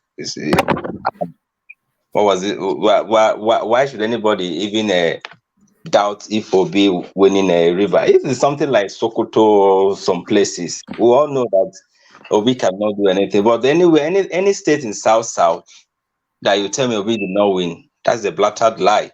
So Obi won the whole of South with a good margin. So it's not a surprise to us. And meanwhile, what sorry, are you saying Obi won or Obi should win? Because those are two different things. I said there's no dispute that Obi did not win in South, the whole of that C state in South. He won that C state with a good margin. That's what I said. Yeah, but where are you getting that from?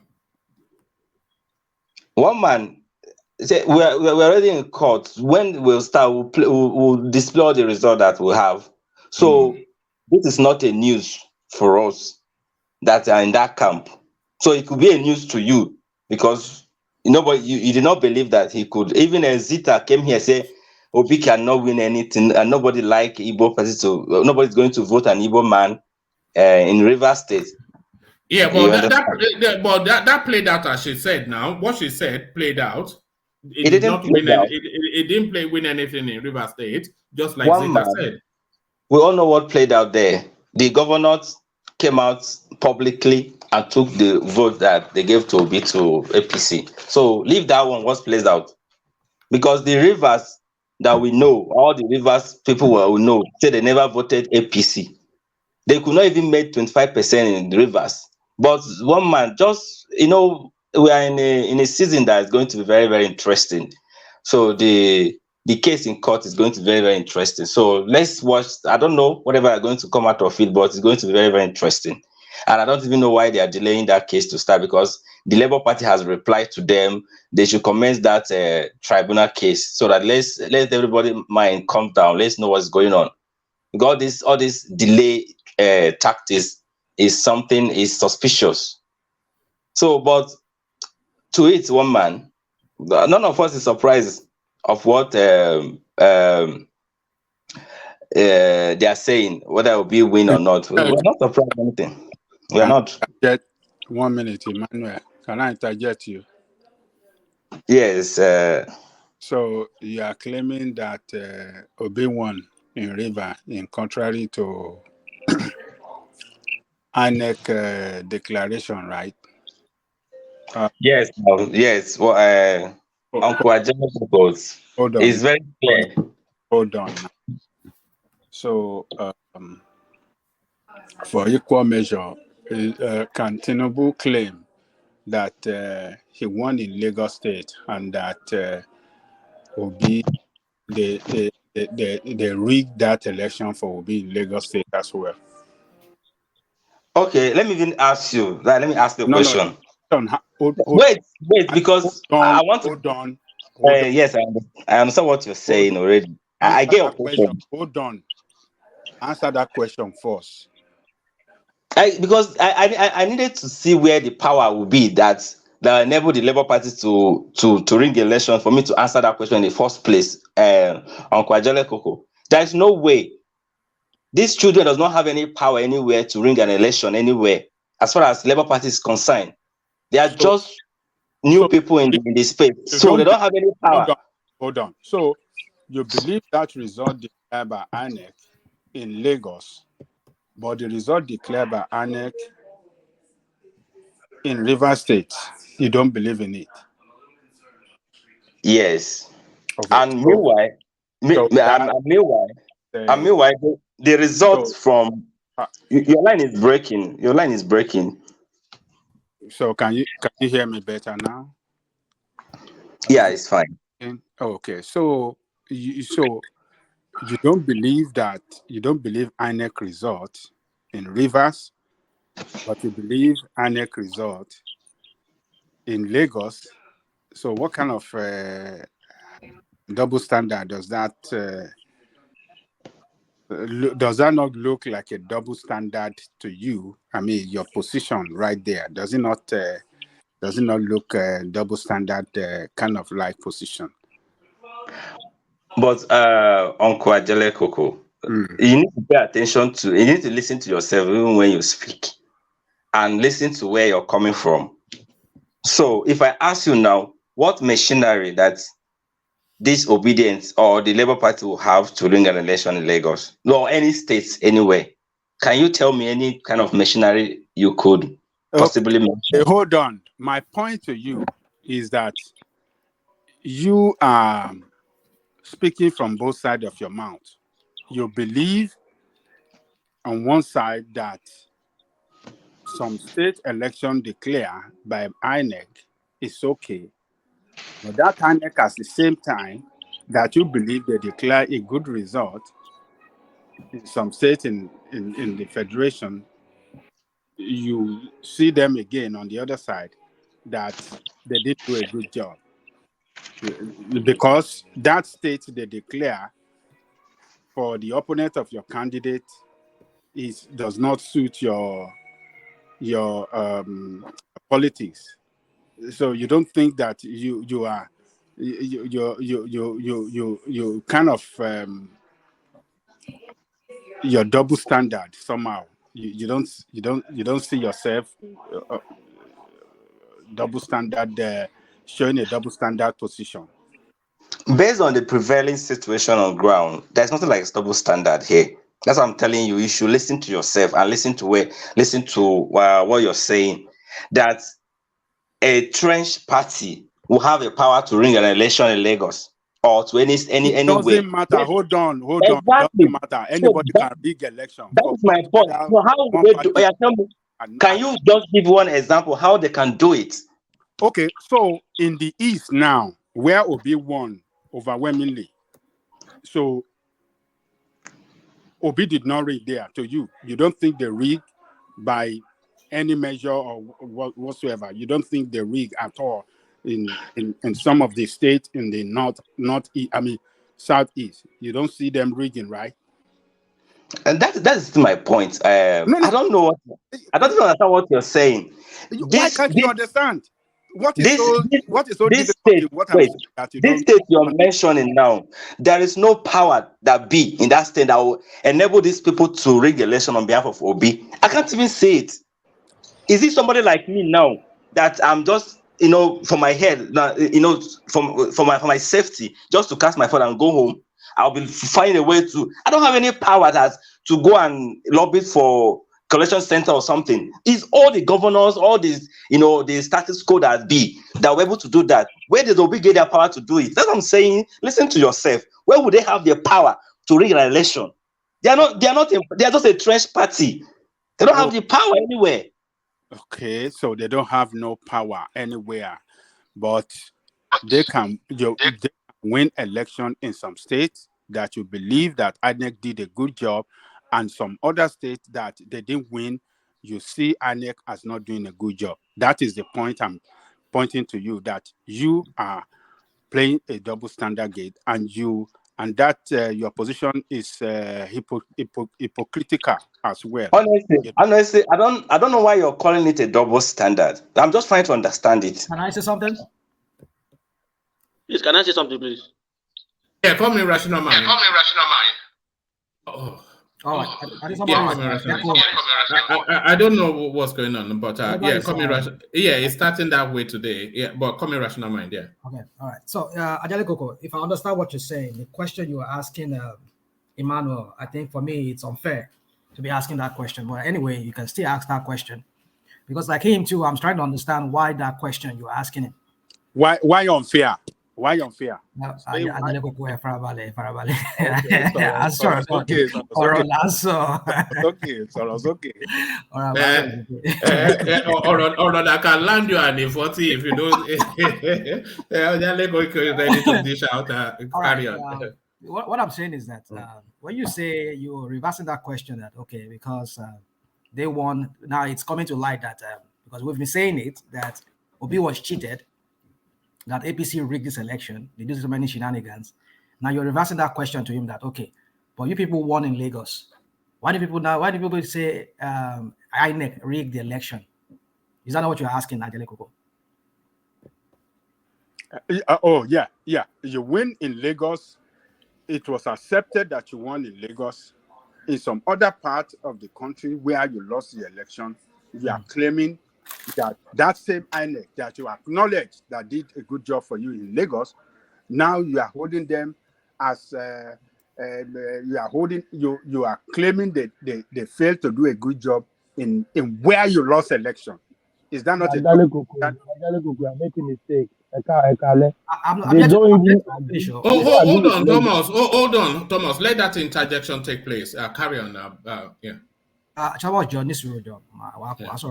So what I'm trying to say is that, so if you say, because we said we are disputing those areas that they lost. Now this is Lagos State is being disputed. I saw it in the in that petition. It's being disputed. Because the figure they said they gave to them, other people beyond your machine so I forgot how they say it. That's just how Lagos State result was or is.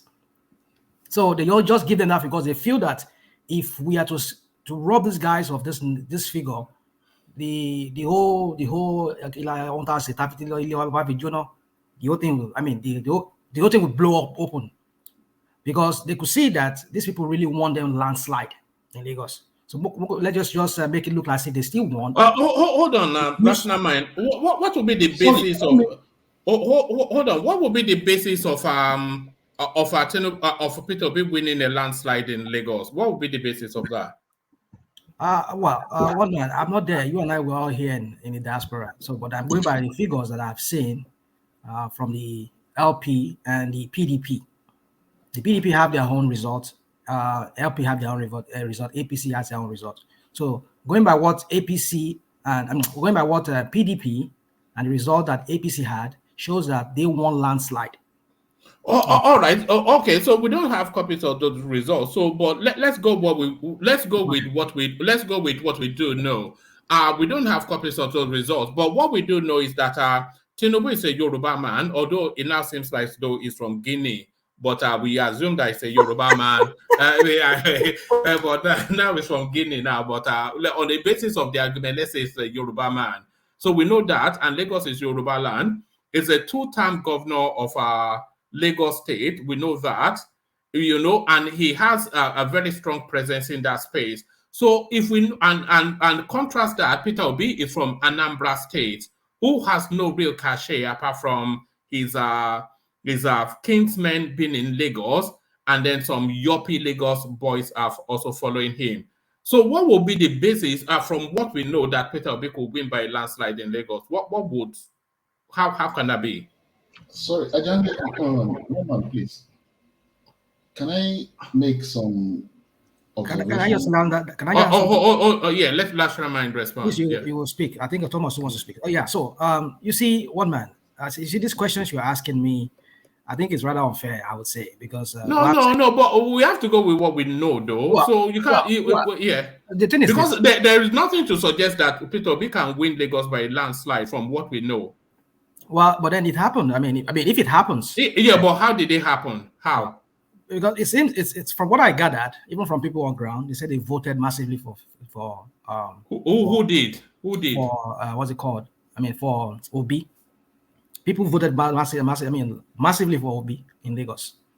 Yeah, but there's no logic to that, though. It seems there's no the same way woman, you and all of us here on this, all of us, about 3 months ago or 4 months ago.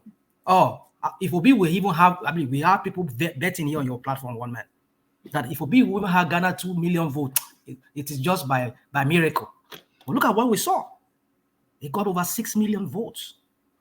What people do, anything you rope people like you, people will say, what you rope this person we don't consider, say, you know, go ever move, you know, go Ghana more than 2 million votes. Look at what he got. People were surprised. So you see, this is the same thing. Again, we're trying to say here again that how is it possible it's going to get that like 1 million votes in Lagos? Lagos has about 6 million people to vote, that votes. Almost like 7 million voters. And look at how the fraction that came out to vote. And out of the fraction that came out, almost like maybe 1.2 million came to vote. Right. And they got so this 7 million voters in Lagos. They're not all Yorubas. Maybe you can say like 45% are Yorubas. The remaining 55, you can share it among the different nationalities within Lagos. I mean, the different tribes in Lagos: Igbos, Yoruba, and Igbos, other people, other Hausas, and the rest. Rational mind. So, but the point I'm making is this: rational mind. Of people that are voters in Lagos, they're more than Yorubas. Rational mind. There is no logic to what you're saying, but rational mind. Go on, I'm listening. Do you know what the Obedient were claiming in Lagos? That's what? Got 900,000 plus against AP. Yeah, that's what I'm saying. Yeah, that's what I heard. Hold on. 900,000 plus against APC 100,000 plus. Do you think that is logical? It's possible. Sorry, if I might ask, if we are going to do it in terms of, because when it comes to voting in Nigeria, I think education also plays an important part. And if we look at it geographically, the most educated, the states that has the most number of educated people is Lagos State. Do we agree on that? And I believe the factor, no. In terms of education, in terms of insight and everything. That's just sweet talking. What do you mean? Give me a state that is more in terms of the population. Brother, it is very insulting to claim Tinubu won 10% in Lagos and Peter Obi won 90%. It's beyond belief.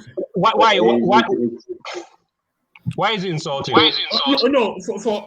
Sorry, who's that person echoing back? Please use a device or something, because the thing is just getting a bit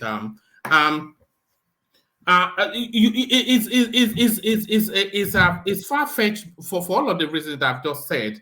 And there's no logic to say that Peter Obi will sweep up 90% of the votes in Lagos State as opposed to Tinubu. He's not an indigene of that space. Tinubu is.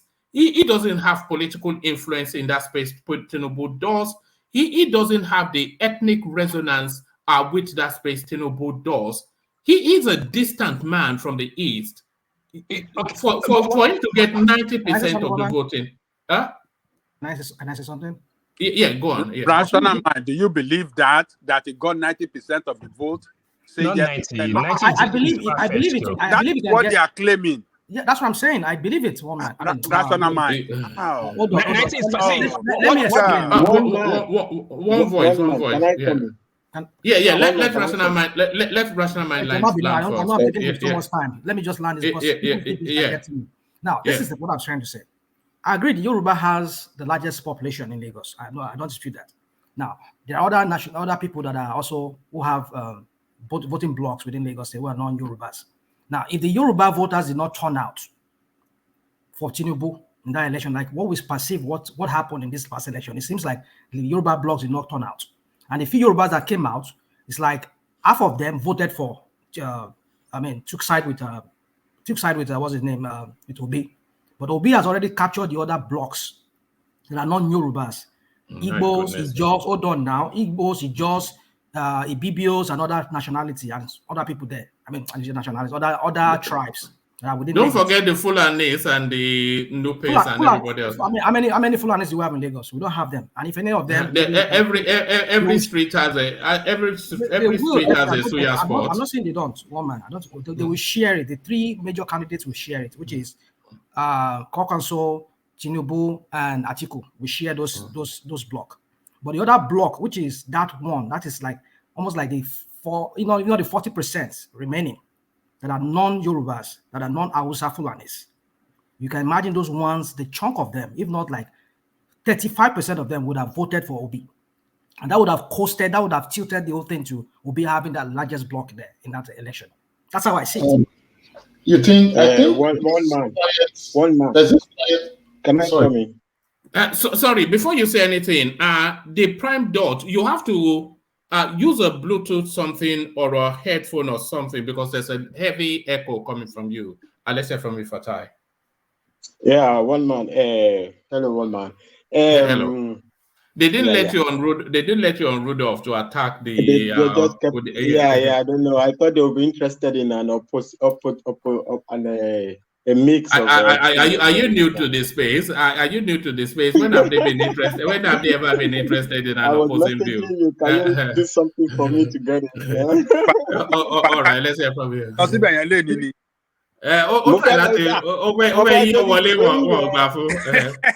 Excite me. No fellow can't tie gbogbo àwọn gobble the goop.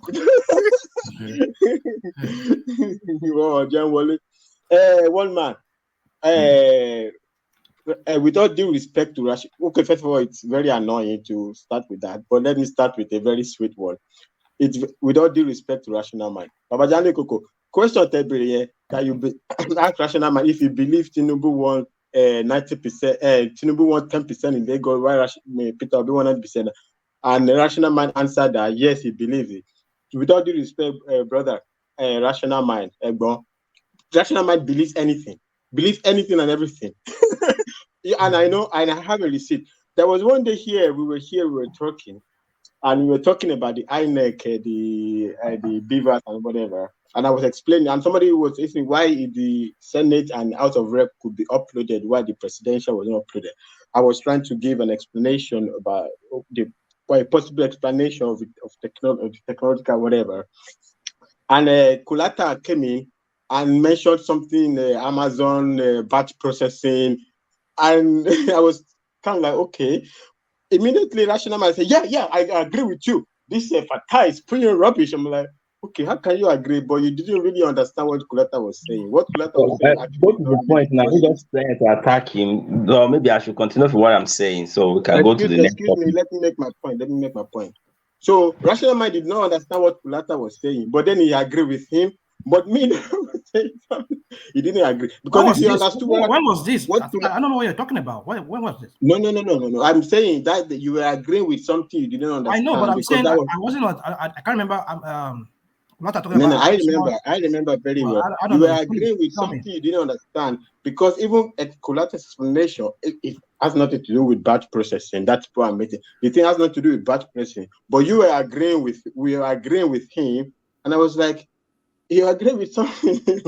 So rational man believes anything. So it's not really a point. All right. What Fatai is telling you is that people are keeping receipts. You think you just make throwaway comments? I just don't want to drag that with him. I don't know what he's talking about.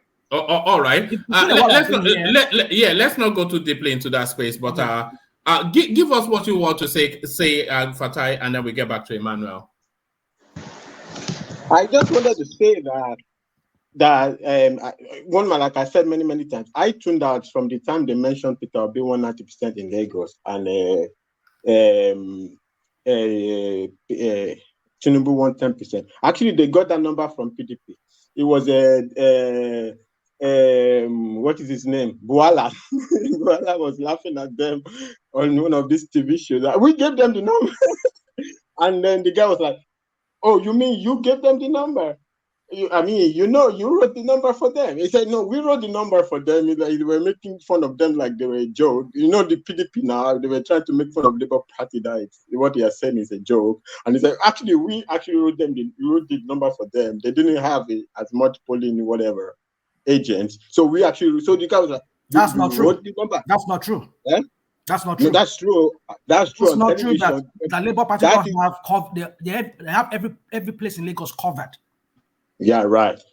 Anyway, Buala was saying on television that they don't have all the places covered with their agents. That PDP wrote wrote the numbers for them, and then the TV person was like, say, "Oh, you mean you wrote the number?" I said, "Oh," then he changed. No, we gave them the number. Like we had all our agents and we gave them the number. So they got the number from PDP and they got so excited they start spewing it until they realized that it doesn't make sense. And so they stopped talking about it.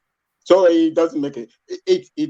There can never be a bigger insult than that to come and claim that Peter Obi won 90% in Lagos, while Tinubu won 10%, right? But Peter Obi won 90% in Anambra, 97% in Anambra, right?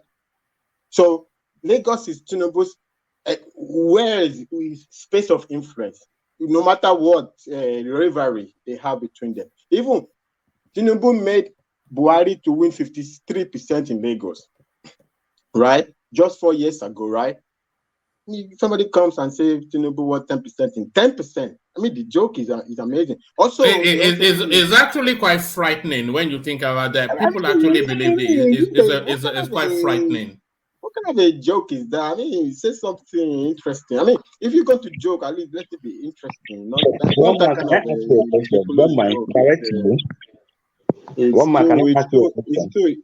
Also, Plateau, they said also Tinubu won 100%. So Tinubu won 100,000 votes in Plateau and 100 votes in Lagos. The total votes, as they claim, is kind of like almost about equal because they said Peter Obi won 1.2 or 1.1 million. Can I reverse the same question to you and Ajale Koko? Wait, can I just... Do you believe that Tinubu won Rivers State? Wait, you believe that? Wait, can I just finish? I can answer that too. So if you pull the total together, so right about the same amount of votes in Plateau, according to them, in Plateau and in Lagos. So out of that, right about approximately the same amount of votes in both states, Tinubu has equal popularity. 10% in Plateau, 10% in Lagos. I mean, the old joke, what the heck is going on? I mean, make interesting jokes, you know. What's your indices based on? Is it based on Tinubu being able to rig Lagos State because he's in charge, or that the people actually? What do you say rig now? No. Okay. Let's put it this way. What's your indices on? Is it based that Tinubu has a foothold of Lagos as past governor and everything, or that people actually will come out to vote for him? Let's go there. So Tinubu is a Yoruba guy in a Yoruba space. Tinubu was an ex-governor there, two-time governor. His successors, essentially, let's just even say for it that he actually almost exclusively handpicked. Tinubu exercises tremendous influence in Lagos, the business space of Lagos, the deep sea port, the Dangote. So there is the tremendous interest in Lagos that Tinubu exerts that the continuation is necessary to continue. And we all see a proof of that 2 weeks later. Sanwo-Olu maybe 70% or thereabout. So let's say there's a variation from Sanwo-Olu and so because of Sanwo-Olu Tinubu, so there's a little bit of a gap. So you are telling me it was 60%. So why wait? Let me pose this question. So why would Lagosians vote for Sanwo-Olu, who is really Tinubu's representative, as far as I'm concerned, but not vote for Tinubu in the presidential elections? I really don't understand. I don't understand that aspect because I don't know why. Why do you mean they didn't vote for Tinubu? They voted for Tinubu. Why was the margin that close in the presidential and a bit wider in the governorship? Is it that what Did you hear what Mashallah said today on panels? Can I interject? One voice. Also, who are we hearing back now? Everybody mute yourself. Everybody mute. Yes, everybody mute. Can I invite that? Please don't listen to the thing in open glare. If you have two devices, if you have YouTube open, mute it. And if you are listening in some open space, use a Bluetooth or something. There's just it's not a good listening experience for our audience. All that reverberation coming through. Back to you, Fatai. Yeah, Fatai. thank you, one man. Yeah. Yeah, thank you, man. Well, okay. I mean, it depends on how you want to engage that discussion. Do you want to engage it street style or you want to engage it academically? Because if you want to engage it street style, so Sanwo-Olu's the margin is not really that big, right? So INEC reported results like so Tinubu won, I think, 40-something%, and Tinubu and Sanwo-Olu won 70 or almost 70% thereabout. So the margin is about plus 20 something thereabout gap. So it's not as I was being asked. What do you expect? 7 million voters. Hold on now, let us interject you. 7 million voters. But I didn't land the You've been talking for a long time, and let's just ask you a question. 7 million voters. And then almost like 1.3 million came out to vote. What do you make of that? That voter party now. That's what happened. Yeah.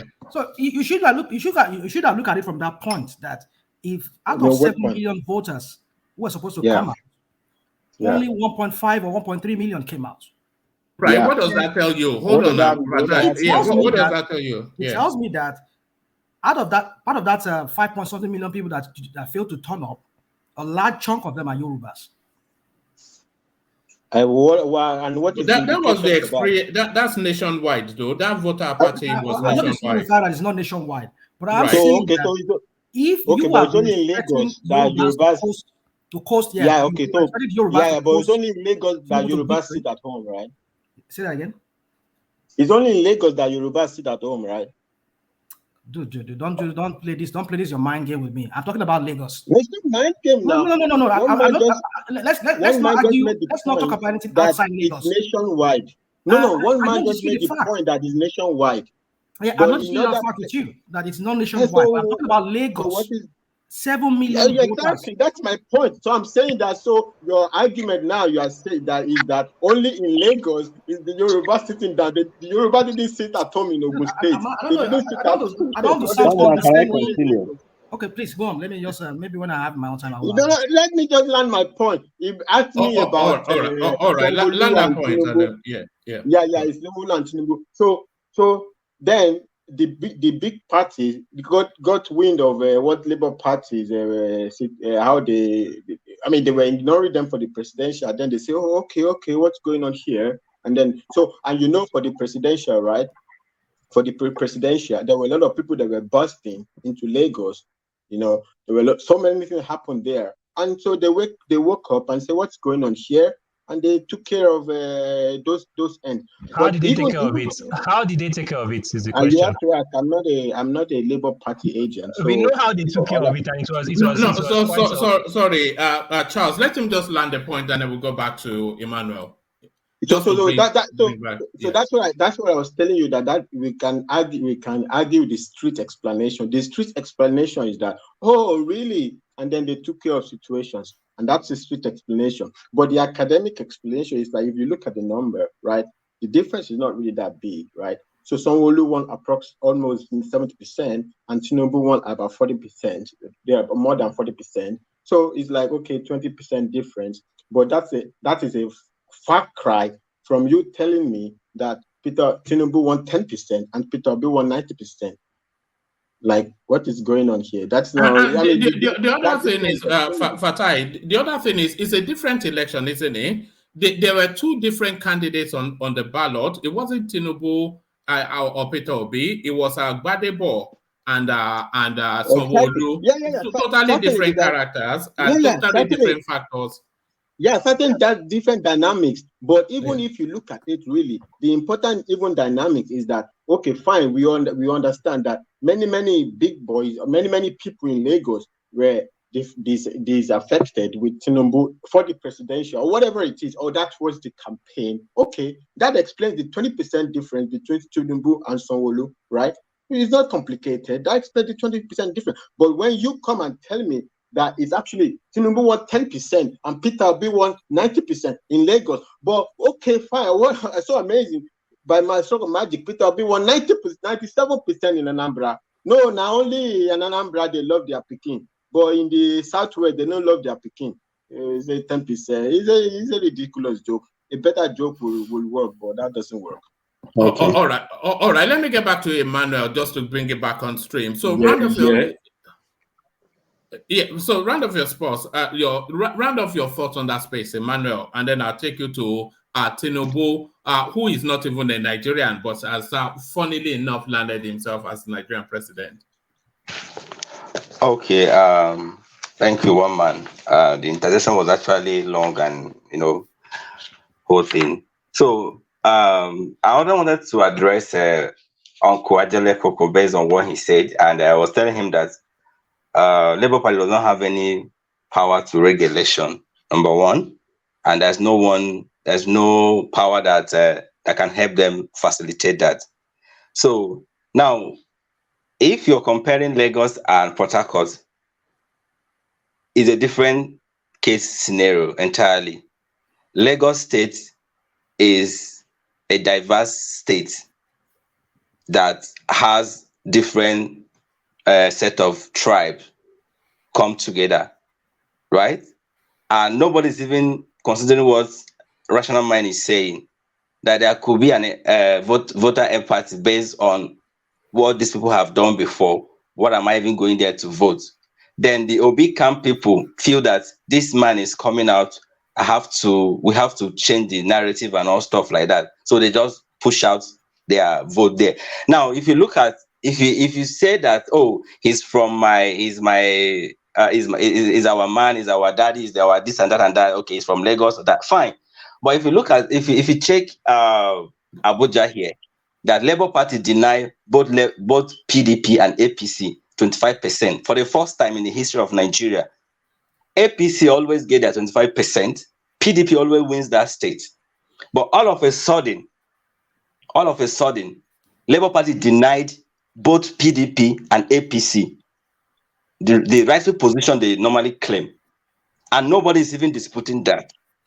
Now, you look at Lagos that is very, very diverse, and you see a lot of tribe people, region and other people coming together. And you're telling me that somebody making 80 or to 90% in Lagos, like Obi making 80% in Lagos is disputable. So why will you even hold on to that? Because if you look at what happened in that election, you know that a lot of people wanted to change the narrative. I used to come to a platform. I was told that I have that my group, people I graduated together, we have a lot of Yoruba people that anchored, that push a lot of money into Obi, and most of them are from Lagos. I using that group of about 80 group people in that my WhatsApp group to at least say out of these people here, everybody is for Obi. Everybody, as I say, everybody, all the Yoruba people there, all of them, they are for Obi. So what are you going to tell me? If you do a little sample in Lagos during the pre-election, Obi wins that place. We all saw it. Now, Labour Party are telling you that they made 90% or 80% or 50% in Lagos, and you're saying that how can that be and all that. Now let me even leave Lagos aside. I'm talking about no. But how can that be? Anyway, let's just leave it. It's a pointless argument. If you check all the logic, based on your logic, based on what you're saying, I know that Bola Ahmed Tinubu is from Lagos State, right? But Lagosian, are they like leaning towards him? Do they want him to be there? That's what you need to ask yourself. Yes. All right. Sorry, I need to move away from there. Let me move you to the passport space. This guy, it says Tinubu's camp quiet as president-elect's Guinean citizenship shows he lied under oath to INEC. So we're back to that space again. So they've now produced what purports to be Tinubu's passport to tell us that it's actually from Guinea. So are you following that space? Well, I saw that notice yesterday when I checked Twitter around 1 or thereabout last night, yesterday morning. So, and it's from this guy from David Udeyi. So, and the same guy that published the drug case of Tinubu, and the same guy also that published his certificate scandal and all stuff like that. So, what I can only tell the APC people that if you know this young man is destroying destroying Tinubu, what are you waiting for? No. Leave the young man alone first and talk about his publication. He's telling us that Tinubu is from Guinea, so that's the question. That's what I'm talking about here.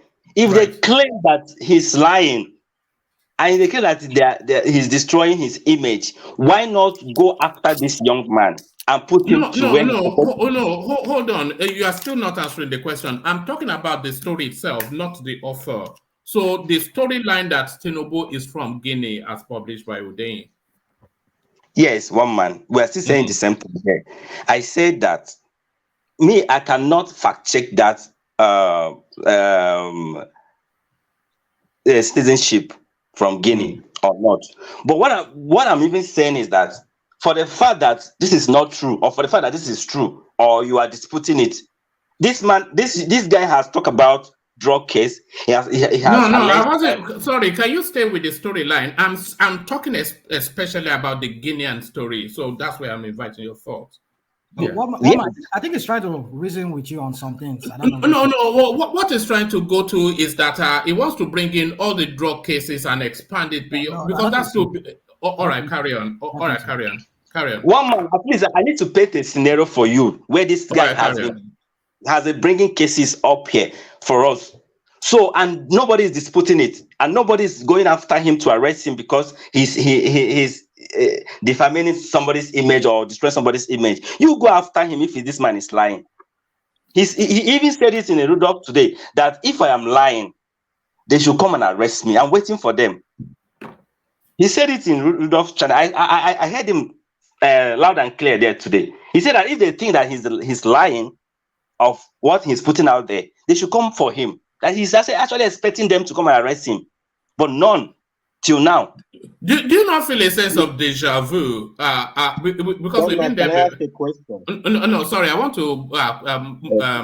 Do you not feel a sense of deja vu about this, Emmanuel? Because there's something somewhat familiar with this that storyline. So we had Nnamdi Kanu telling us that Buhari was Jubrila Sudani and he was dead in a shallow grave. And he then told us that if he's not in a shallow grave, they should prove to him that he's alive. Is there not a similarity between those two spaces? I don't know why you're bringing Nnamdi Kanu. I already told is it not the same storyline? Is it not the same storyline? Yeah, I think this is not my first time I'm coming to your platform. I told you that anything about this Biafra of it, all this Nnamdi Kanu, that I don't like discussing it, that I don't really like that guy, that Nnamdi. So I don't really, I don't buy to whatever he's doing in Southeast and how he's terrorizing that region. No, I wasn't. Sorry, I'm just saying the technique. It's the same technique. It's the same storyline. You make some sort of ludicrously outlandish statement and then invite that the person you are alleging against should have to prove that your ludicrous something is not true. I think the Nnamdi Kanu one can be ludicrous, like saying that someone is mimicking another person or a different individual. I don't even know one man. But the citizenship is not out of perspective. It's a two parallel line something story. So there's no this guy is telling you something that this man is a drug lord and I have a certificate for it. This man is telling you that this man does not have any certificate from Chicago or he did not work in Deloitte. I have a certificate for it. This man is telling you that this passport belongs to him. I have it for here. So how does it relate with what Nnamdi Kanu is doing? Nnamdi Kanu was just there blabbling and calling somebody's name. All right. I don't think where you are. I don't think we're in the same space conversationally. But carry on. Can I? Yeah. Woman, can I just maybe make one comment or ask a question? Yeah, come in, Agbeni. I don't know who exactly was one talking. I think it's Emmanuel. Right? Yeah, it's Emmanuel. Okay, Emmanuel. Mr. Emmanuel.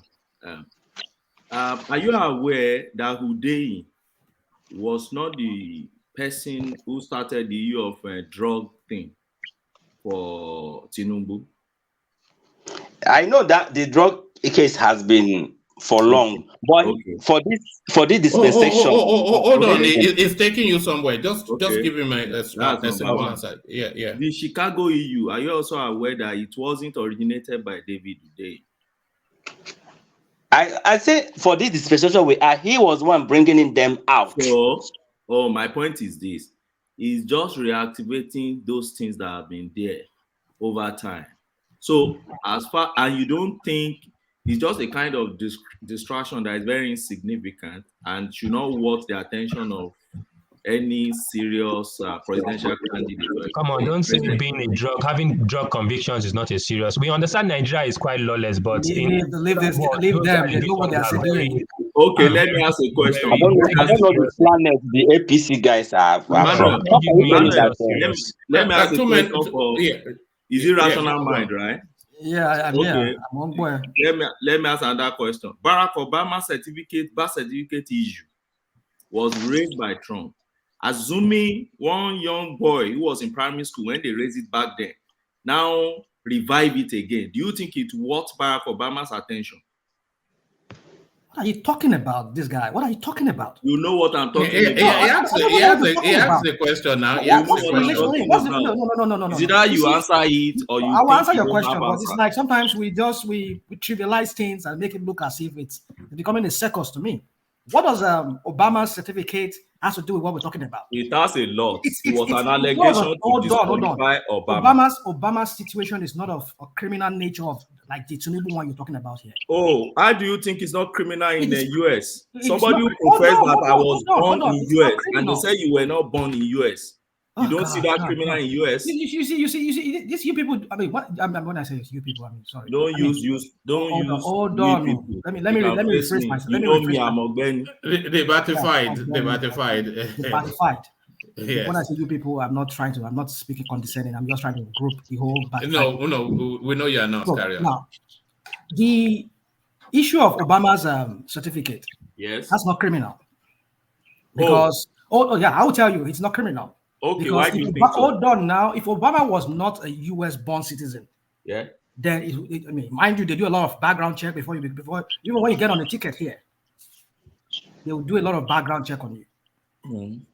So the person who is spewing out that bigotry or some sort, which is the past president Trump, who was promoting the idea that he was not born in any of the U.S. territory.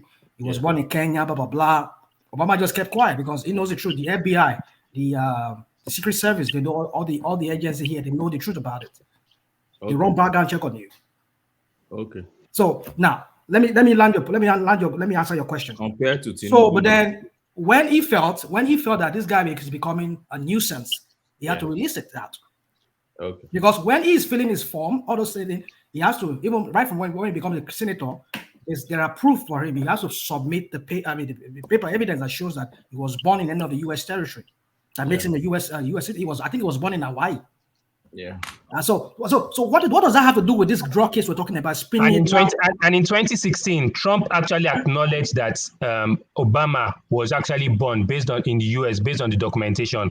So APC and Tinubu can just simply come out. You guys have not answered my question. You just what question are you asking? If I answer your question now, what is the question? You've not. Wait. How? Don't worry. I would expose the emptiness of the answer you have given me now. This is it. I told you an issue has been raised before, right? And I gave you an instance of two. Drug and Chicago. It was raised 1999. In fact, 1998 when this guy started contesting. And in terms of the certificate, is school certified that you finish from here? In terms of the drug, U.S. Embassy said we don't have any issue with this man, no criminal conviction, right? 20-something years after, a boy who was in primary school when that issue was raised now think it's time to revive this issue.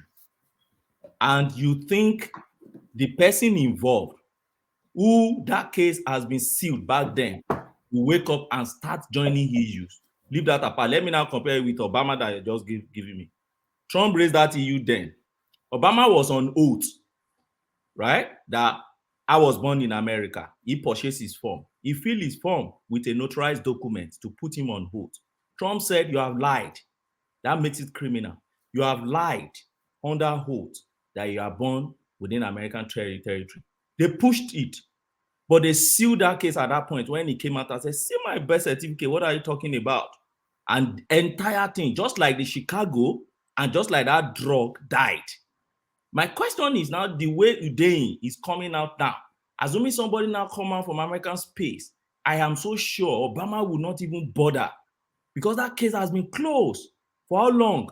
And that is my question. Let me debunk what you're talking about here. This dude, don't come here. Don't just listen. Rational mind, stay with the logic that he presented. There's no logic there, woman. There's no logic. There's no logic. These are one's mentality. I don't want anybody coming and try to spin my head like I don't know what I'm talking about. That's why I'm talking like I'm getting really angry. Don't get angry. Let's not do this.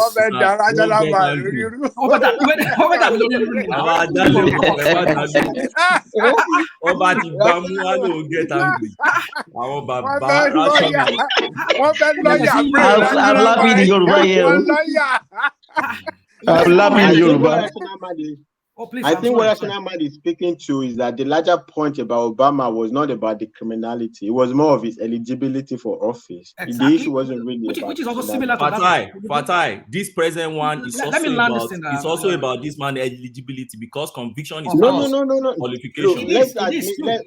The Rational Mind's point is that let's be, there's no need to deviate. Look, this Tinubu's drug case is not really an issue to be run away from. The whole thing is gobbledygook, the whole paper. There is no conviction, there is no criminal charge, there is no plea bargain, there is no anything. The US admitted they settled with prejudice. So the whole thing is gobbledygook. There's no really anything. There's no. So you just made my point. So why do you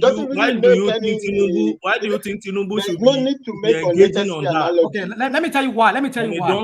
Hear me out. I'll tell you why. Now, you give an example of Obama, right? Obama, yes. Somebody said you were not born in U.S. territory. And Trump went because Trump and elite, even though he's a billionaire, we know he's an illiterate idiot. And then Obama did what? He did what every person would do. If you are being accused or somebody is saying something about you, you will come and tell the public, here, this is it. Has Tinubu ever one day addressed this issue? Has he ever did you hear what Ogbeni said? What? You that addressed the issue several decades ago. How many years ago? Hold on. Has anything? Hold on, Rational Mind. Has anything else new come out outside of what was addressed several decades ago? Thank you. Let us go back to Gani Fawehinmi. God bless him. Rest in peace. Rest easy, as they will say. Now, my point is this, that he brought out a situation of Chicago matter That case did not see the light of the day. Why? Because they said he has immunity. Immunity covers him as a governor, so they could not be prosecuted.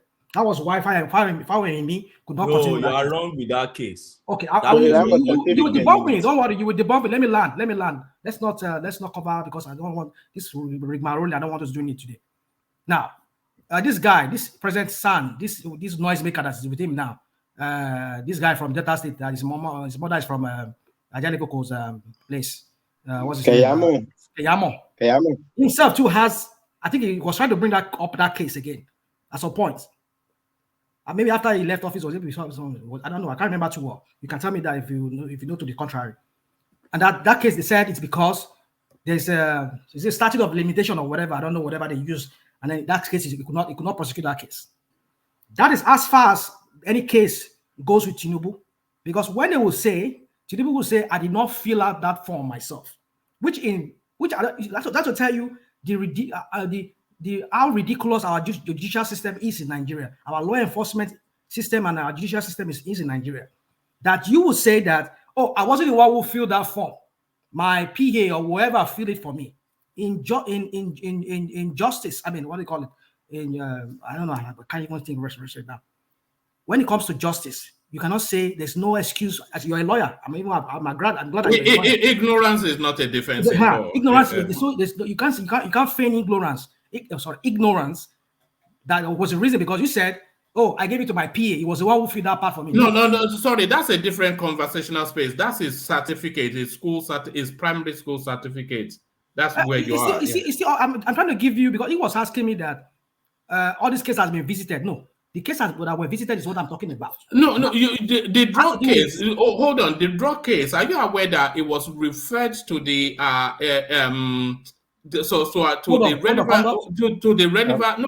relevant attaché at the United States Embassy then, who then did a thorough search of whatever it is that things like that are registered, and it came out with a clean bill of health. That was as far back as there was no clean bill of health. Can anybody pull up that?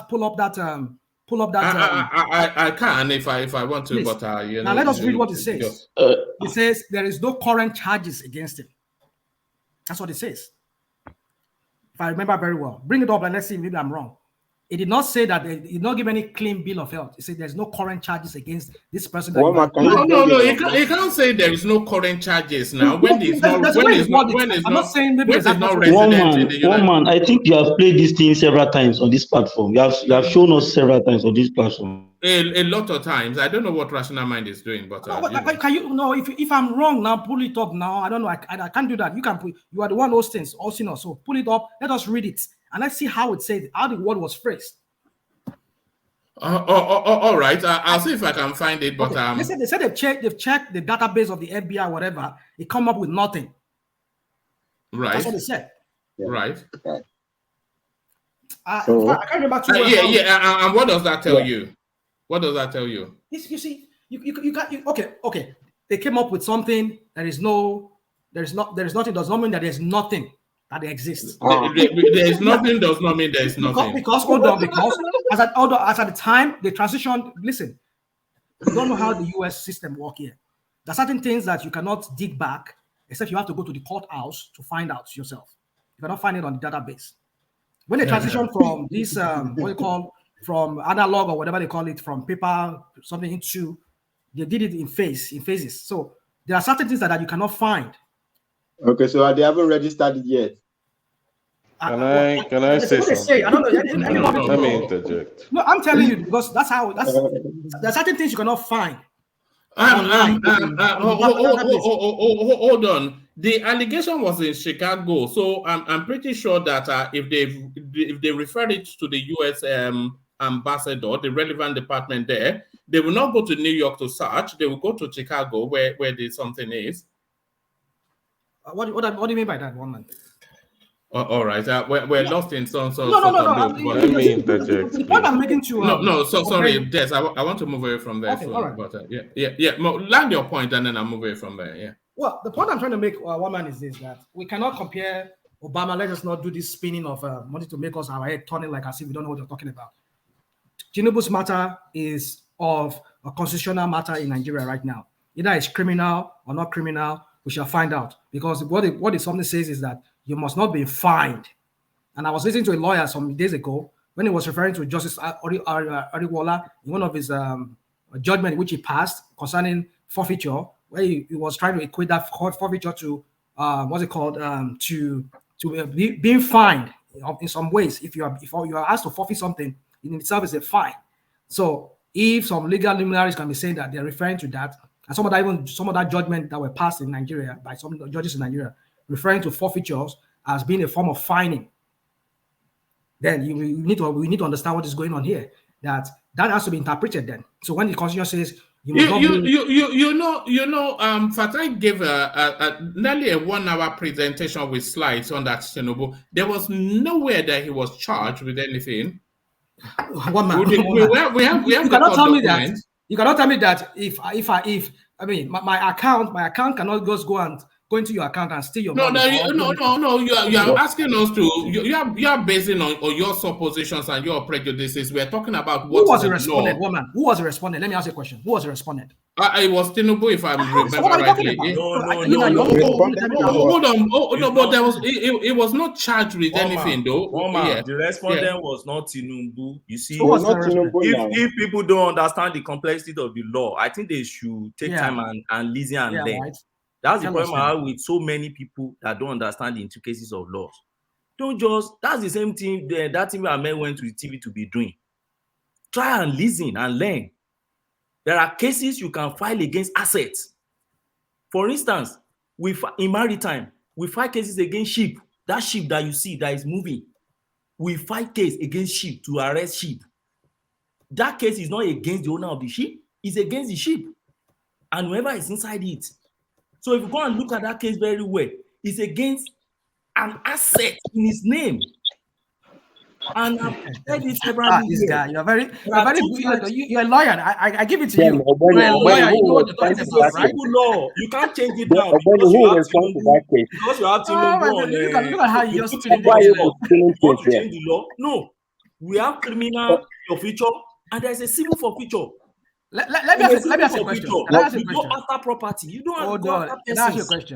Can I ask you a question? It's simple. Hold on. So you know our people, because of their hold on. So sorry. Before you ask your question, Rational Mind, take this question. Was Tinubu charged with drug dealing in America? Was he? From what I read from that charges there, those accounts that were in his name. No.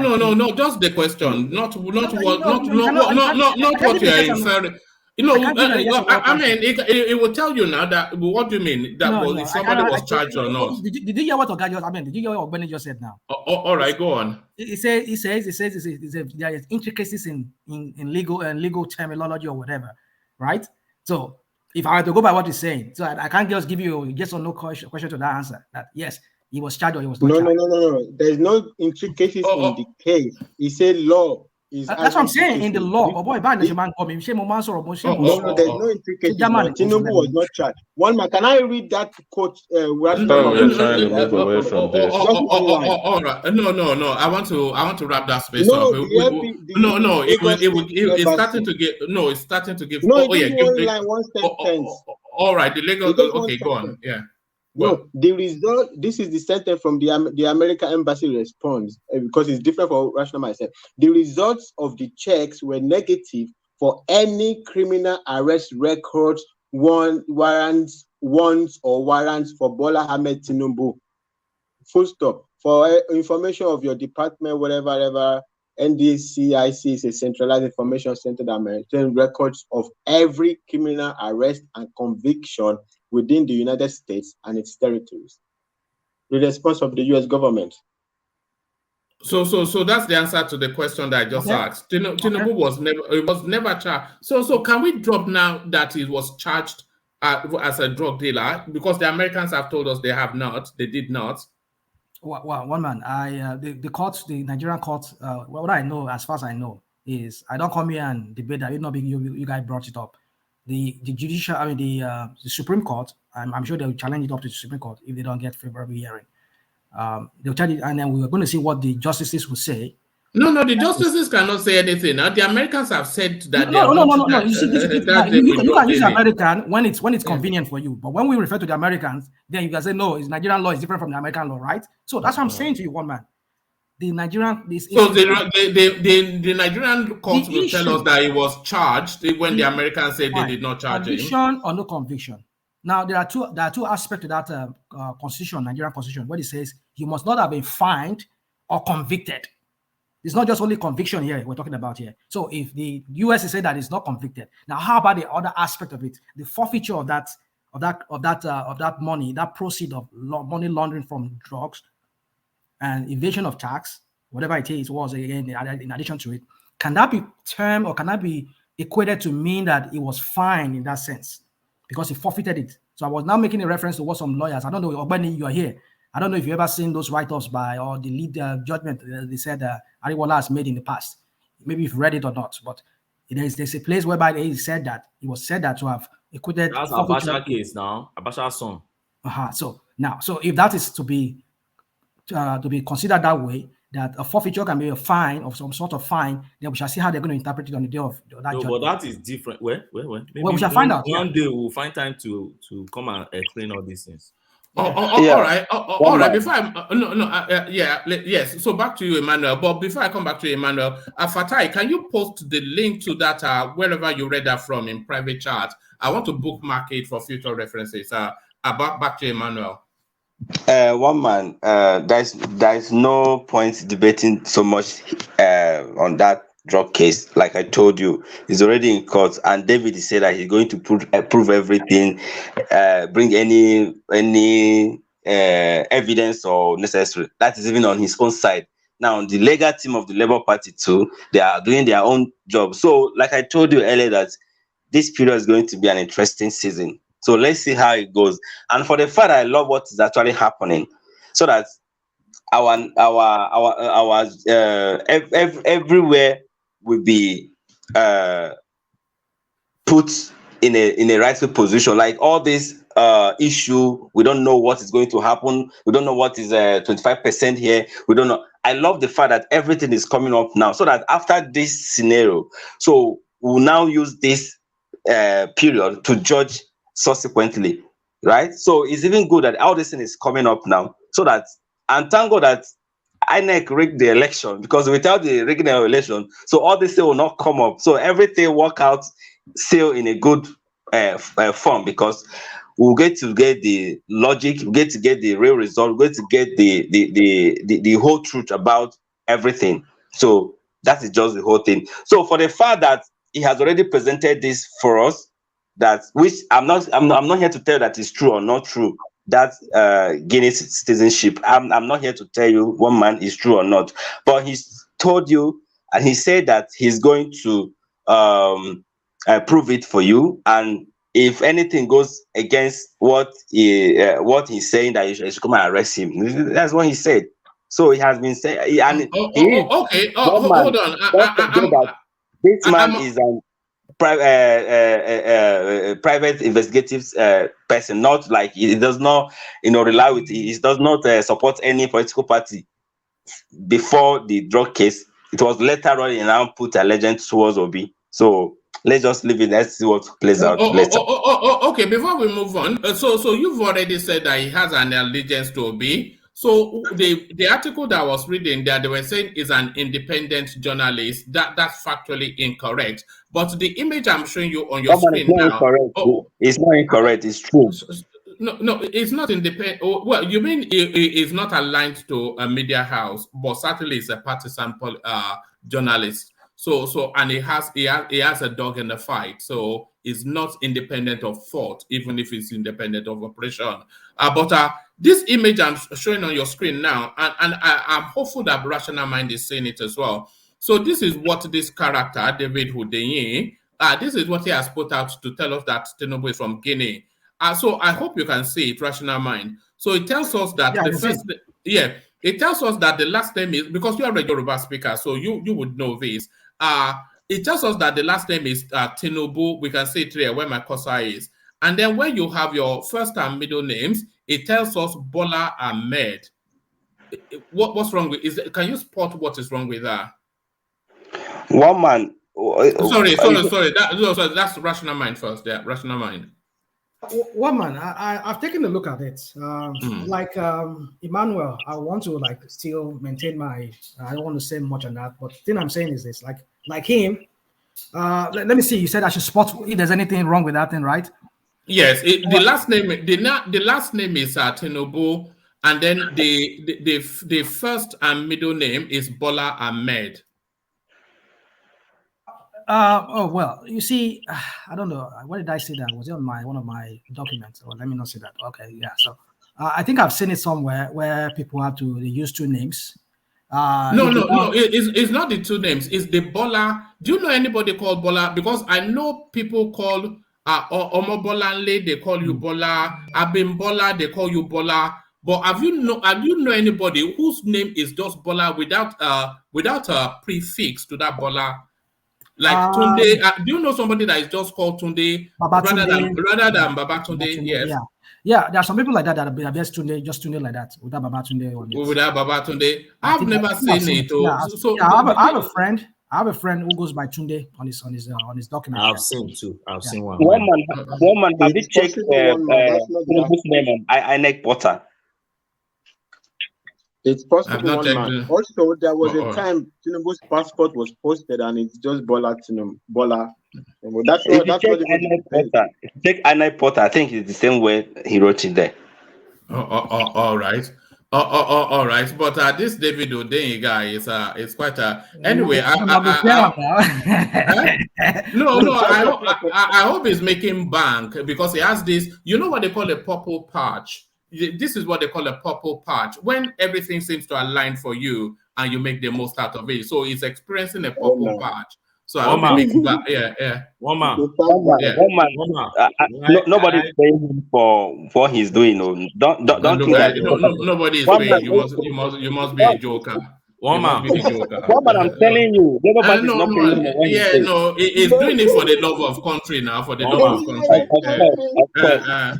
Let's hear from Ogbeni, then I'll move you on after that. Ogbeni, come in. If I can just make one or 2 points.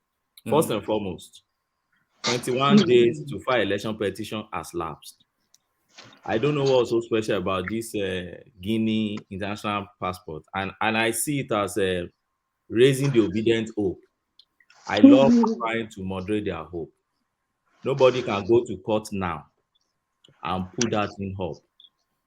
21 days to file election petition has lapsed. You can't amend, you can't add. I've said it here before. But then, Ogbeni, I heard from other lawyers that said that if they should plead the court or pray the court for them to get a waiver, they can get it. That's what somebody said. That's not true. Okay, we shall find out. Please ask any lawyer that has done. I'm not disputing. I'm saying other lawyers said it that if they lawyer that have done election petition. There are lawyers, so you see them flying around. They have not ever entered court in their life to do election petition. Ask those ones that have done election, they will tell you. You cannot add, you cannot amend. It's PDP and Mimiko. You can go online and check whether you can amend petition. So whether you have Guinea-Bissau, whether you have Trinidad, Tobago, and Co, you can't add any grant to it now. Secondly, you cannot find any pre-election matter again on this issue.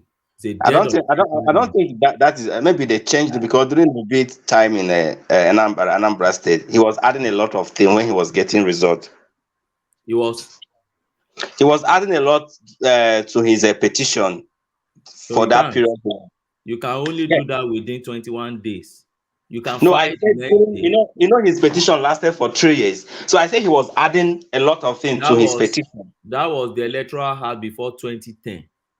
Right? So that's what I'm saying. That maybe that has been changed. That is the amendment we changed later until 2022. We kept changing amend. As it stands now, you cannot amend and you cannot add. Whatever you say as your grant is what you must come and prove. That is one.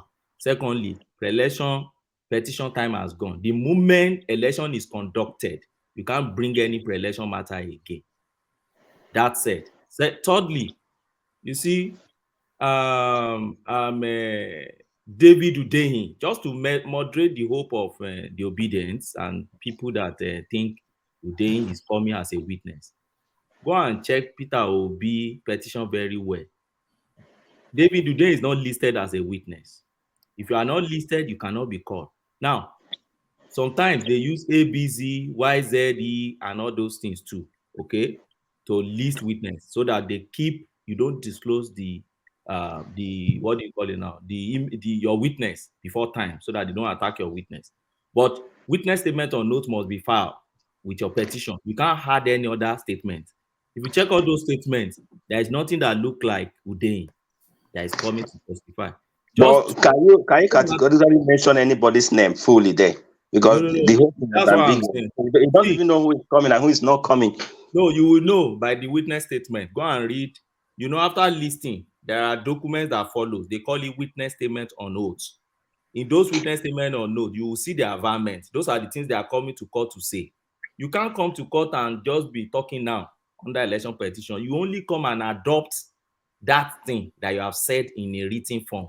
You don't spring surprise. So all those things that you can read in that bundle of documents, what you come to court to say, you are not adding anything to it. So go and read Peter Obi petition from A to Z. You see all this hope that they are raising. So that the reason why I'm saying this thing is this. So that eventually, when Udein is not appearing, he won't go back on media to be saying, they intimidated me, they denied me visa to come in. Don't worry about that. But when a neutral person can actually take Tinubu to court based on this, so forget about it. On what local standard are you should? Let me ask a question. Omar, please allow me. Please. No, allow. I know you want to move on. Yeah, go on. You see, you say something here. Sometimes I just marvel at. I mean, you're a lawyer. You said you want to take a certificate when he talks sometimes. No, I'm saying I mean what I mean is you're a lawyer, and then I understand there's nothing moral. Most lawyers, I'm not saying you, Ogbeni. I mean they don't really go about morality about what they can prove in court. Now you said something that really got me like thinking, like if this evidence or whatever, let me not say evidence, this thing that just came up yesterday or this morning, that this guy has a Guinean citizenship that he never declared. I mean, does that not tell you that this guy is coming with a lot of baggages? That this guy has something he's not telling us, so many things he's not telling us about himself. That you have something like that, and you want to be a president of a country, and you have a dual citizenship, that at least nobody that is not running for a president that would not know that you need to declare that, because Atiku issue should have taught everybody a lesson. And then you gloss over it. You did not even disclose that part, that you had a citizenship of another country, which is stated in the constitution that you shall not have an existing citizenship of a different country. And if that comes, I agree that maybe they cannot bring it into the petition anymore. Maybe they cannot do that. We shall see how that goes up. But that does not tell you that there's something wrong with this guy. This man that everybody is just some 35 people are just all running around. That this guy. I said that this guy's a very immoral man. Yes, an immoral person. Address that.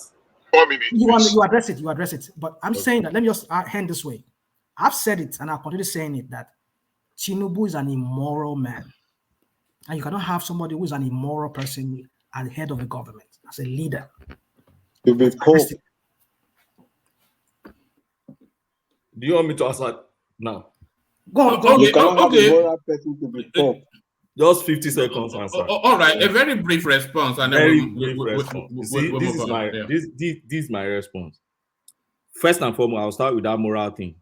Morality is relative. There is no moral universalism. Where my morality stops may be where your own immorality starts, right? So morality is not considered when you are reading the Constitution. Qualification for presidency under the Constitution is very clear. Once you tick all the boxes, whatever you have, it dwells in the realm of morality, which is relative. That is 1. 2. If Udein is actually not just a rabble-rouser, if Udein is actually the investigative journalist he claims he is, which I don't doubt is credential. See, he has enough time to bring out this thing and make it part of that petition. He has enough time to bring out this thing, and because if you listen to him, he's not just digging it out. In fact, he's claiming that he has more. So if you have this, You don't wait till after 21 days lapse, you now bring it out. I expect him as investigative journalist, you bring it out, you lay all the cards, then include it in the petition where you know court can attend to it. Not to bring it out when you know there is a time within which you must bring your course of action and everything has expired. You now bring it out. So tomorrow you tell us, oh, the court is not listening to you. If the court now throws it away. The same thing that happened in 1999 when they brought this issue of Chicago thing. The court said they went on immunity and the court said, you can now go. They refused to go. After 3 months, they went. Justice Saidu threw the case away and said, you have time, three months within which you come back and order for mandamus to mandate police. But you didn't come within 3 months. So that's just my answer to that. For me, I won't be here to be sermonizing whether somebody is moral or immoral, because my training in philosophy tells me that there is moral relativism. There is no moral universalism. We all have different standards of morality. Thank you. All right, brilliant. Back to Emmanuel. So, Emmanuel, take us to the space of the Moroccan footballer who outsmarted his wife. Your thoughts on that space? Okay, one man, Hakim. So, meanwhile, I think he started doing that. I think he started paying, made his mother chief of his account or something like that before he even started playing ball. It wasn't even during when he became a footballer. Like it's something that he has been doing before he even got married to that lady. So, but the lady wanted to outsmart him, thinking that the whole money that he's gaining is his own and stuff like that. And to some of us here that may planning all this one, I think we should learn from him. Kind of, maybe we should be putting some money somewhere that who might not have access to it, and somebody has to be in charge. One of our members have to be in charge of that money, so that this lady, if they are coming, let them come with their own assent, not just come and take your assent. 1 year they want to divorce you and share your money. So I think we should learn also from there. Somebody like me too, I have grabbed 1 or 2 things. Do you think you should keep your assets and money separate and away from your wife, or are you one of those people that is joint everything? No, I don't buy the idea of joining the assent with my wife, because that gender, sometimes they don't give them that 100% trust. Thank God nobody's around me here to be saying this, but woman, I have to say it. It's good. In fact, the issue, and for the fact that now they are beginning to brace up and do things for themselves, begin to make a lot of money for themselves, I think we should commend them. They are doing great. So some of them will tell them, I don't need your money. I don't need your money. So just work for your money. Let me work for my money. But if people want to buy 1 or 2, maybe assets, or maybe you want to buy a house, a man can, decide to buy the house. Okay, Oga, take this one, add what you want to do. You want to buy the house, maybe $5,000 or something, out to it. Not that it's 50-50. So something like that. That's how it's supposed to be. Not that you are sharing your money or depositing money in the same account. That's something one day you put. A woman will wake up one day and just take the money, or something happen, you want to share everything 50-50. So I think it's not. Do you think your house should be in joint names? Yes, because you married the lady, it's not your house girl. So your house to be one. 2 of you supposed to be sharing the same thing. For when it comes to like a house, but personal thing like your money and stuff like that, you shouldn't have it. It shouldn't be 50. You're working for your money, and she's working for her money. So you should keep your money. Let her keep your money. When you come to family thing, you bring even if you built that house, it should still be in joint names. Okay, yeah. If you build a house and before you get married to her, I think no. Whilst you are married, but most of the fundings came from you. Yeah, because well, to me, that particular asset need to be shared. I think that need to be shared because the agreement you had that is your wife. I don't know how to put it, but the agreement you made with your wife. But what I'm even talking about is the money aspect, your physical money aspect, not really assets, properties you have, because your property, you need to share your property with your wife, because that is what does she have to have children for you before you do that? Some of the property is not in your name. Maybe it is in your sister's name or your mother's name or anybody's name. The different thing entirely. But if it is your name, I think everything is in your name should be part of hers. That is what I said. Sorry, Emmanuel. Emmanuel, can you hear me? Yes, I can hear you. Can you hear me? No, I can as well. So I was asking, does she have to have children for you before you share your assets with her? Should that be a precondition before you share your houses, your lands, whatever you own with her? Does she have to have children for you first? I think before sharing of property comes is when they want to break up. If you're married to her, why will you share your property? No. So sorry.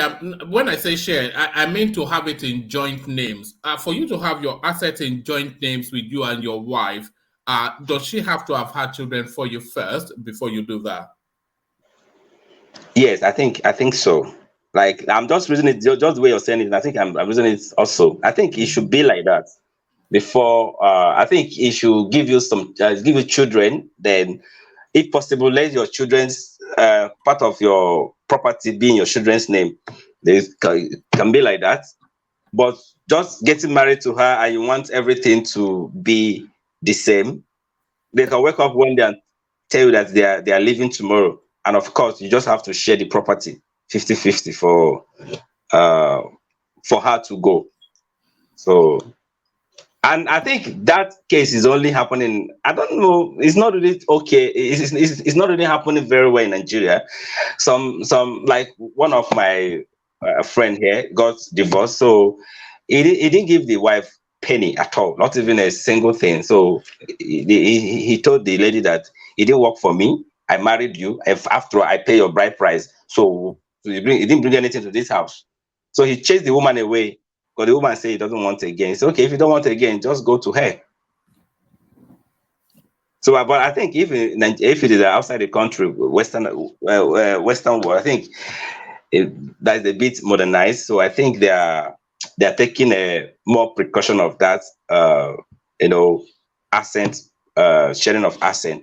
But in Nigeria, in Nigeria, everything can happen. Anything is allowed. It's not happening. In fact, generally in Africa. All right, brilliant. And then finally to this space, the whereabouts of Tinubu. So we're back to that space again. Now he gave us his itinerary when he was leaving the country, but people are still doing the where is Tinubu space. He's back in hospital according to what some would have you believe. So the where is Tinubu question. Is this something that is resonating within the obedience space, your quarters of the obedience space? Woman, let me ask you one question. Do you want a government of transparency, or do you want something being secrecy every time? You, one man, I'm asking, do you want everything to be transparent, or do you want everything to be hidden or not being transparent? Like a government not being transparent, or a government that is transparent. Which one do you want? There is no such thing as a transparent government. In a lot of countries. Let me put it this way: like if your president of your country is leaving the country, he will tell you where he's going, his whereabouts, because he's the president. Yeah, Buhari told us where he's going. Yeah, did he not tell you where he's going? Did Buhari not tell you he was going to Saudi Arabia? Tell us where he's going, then he will update us what is going on there. He didn't update you, but there were photos released there. But Buhari told you where he's going. So what's the question? Now I'm saying now, telling me where you're going and updating me what you're doing there on my behalf. Yes, but the president, but Buhari told you where he's going now. So what is the question? What are you questioning? No, what I'm saying that telling us where you can tell me that you're going to US, but you didn't go to US. You go to somewhere else. You going to US? No, hold on. You are asking if the president should let you know where he is going, and I've just told you now that Buhari told you where he's going. Yes, that I'm saying. And he needs to update me what he's doing there on my behalf, because he's there. He's not there on your behalf. He told you he was going to do Umrah.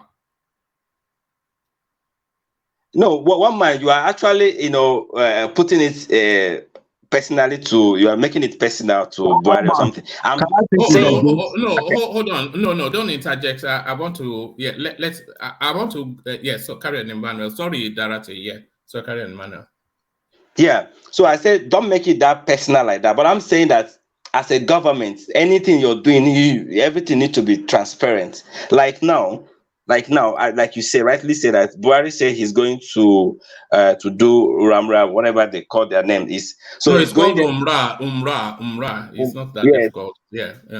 Okay, Umrah. So now he's there doing his prayer. So he'll tell us the number of days you're going to stay there and when you're going to come back and stuff like that. So you need to update you can't just leave Nigeria like that and disappeared. Yeah, but sorry, are we having a conversation here, Emmanuel? Buhari told you where he is going now. The president told you where he's going, and we've said him yes. Yes, that's what I'm saying. I was asking you about Tinubu, not the president. What? No, I was asking you about the conversation was about Tinubu, not the president. I wasn't talking about the president. I was talking about Tinubu. I think what he's trying to tell you, woman, is that if he becomes he can speak for himself. Now he always tells us he's a software engineer. So woman, I didn't hear what you're saying, so I didn't hear anything again. No, my question was that this now chasing round where is Tinubu, that what is the purpose of it? Are we back to because you said not to mention Nnamdi Kanu, but there's such a sense of deja vu around a lot of this narrative. So what's the Tinubu gave which is not obliged to, but it gave a schedule of where his intentions are, and he has been spotted in those spaces. But why are people so fixated on where he is? Yes, because Tinubu, like I know him and what I have read since and what I have been hearing, he has never been that transparent in anything he's doing. He's a crook. He's so crook that nothing. Right. Okay. Yes, okay. One man. So nothing nothing that man said that is true. So if he say Y, you're talking about Z. Nothing. So that's why everybody is doubting anything he's saying. And one man, if you look at it generally, is it how we're going to run this country? That the president will say something like this, the citizen will be doubting what he's saying. No, not the citizens. So you, because nobody is doubting it about is your space. Who am I? Am I not a citizen of Nigeria? Yeah, but yes, because the citizens are led by their affiliations, aren't they? So you are led by your affiliation. So you don't speak for Nigerian citizens. You speak as a Nigerian citizen. One man, we don't see. We are tired of being a surrogate speaking on behalf of our government, and we want them to be talking to themselves. We want them to speak to us. This is what happened from pre-election. This man practically refused to talk to Nigerian. His surrogates were speaking for him. Now again, he has INEC has declared him a winner. Still, his surrogate is speaking for him. He does not come out to the public to address issues. Does not do anything. So everything about him is just. I'm sorry. What are you even talking? Oh, all right. Just do that. How many world leaders come out and speak to people? The bulk of the communication you get from any government is from surrogates and departments and spokespersons. It's occasionally that you find the president, the prime minister of a country addressing the nation frontally.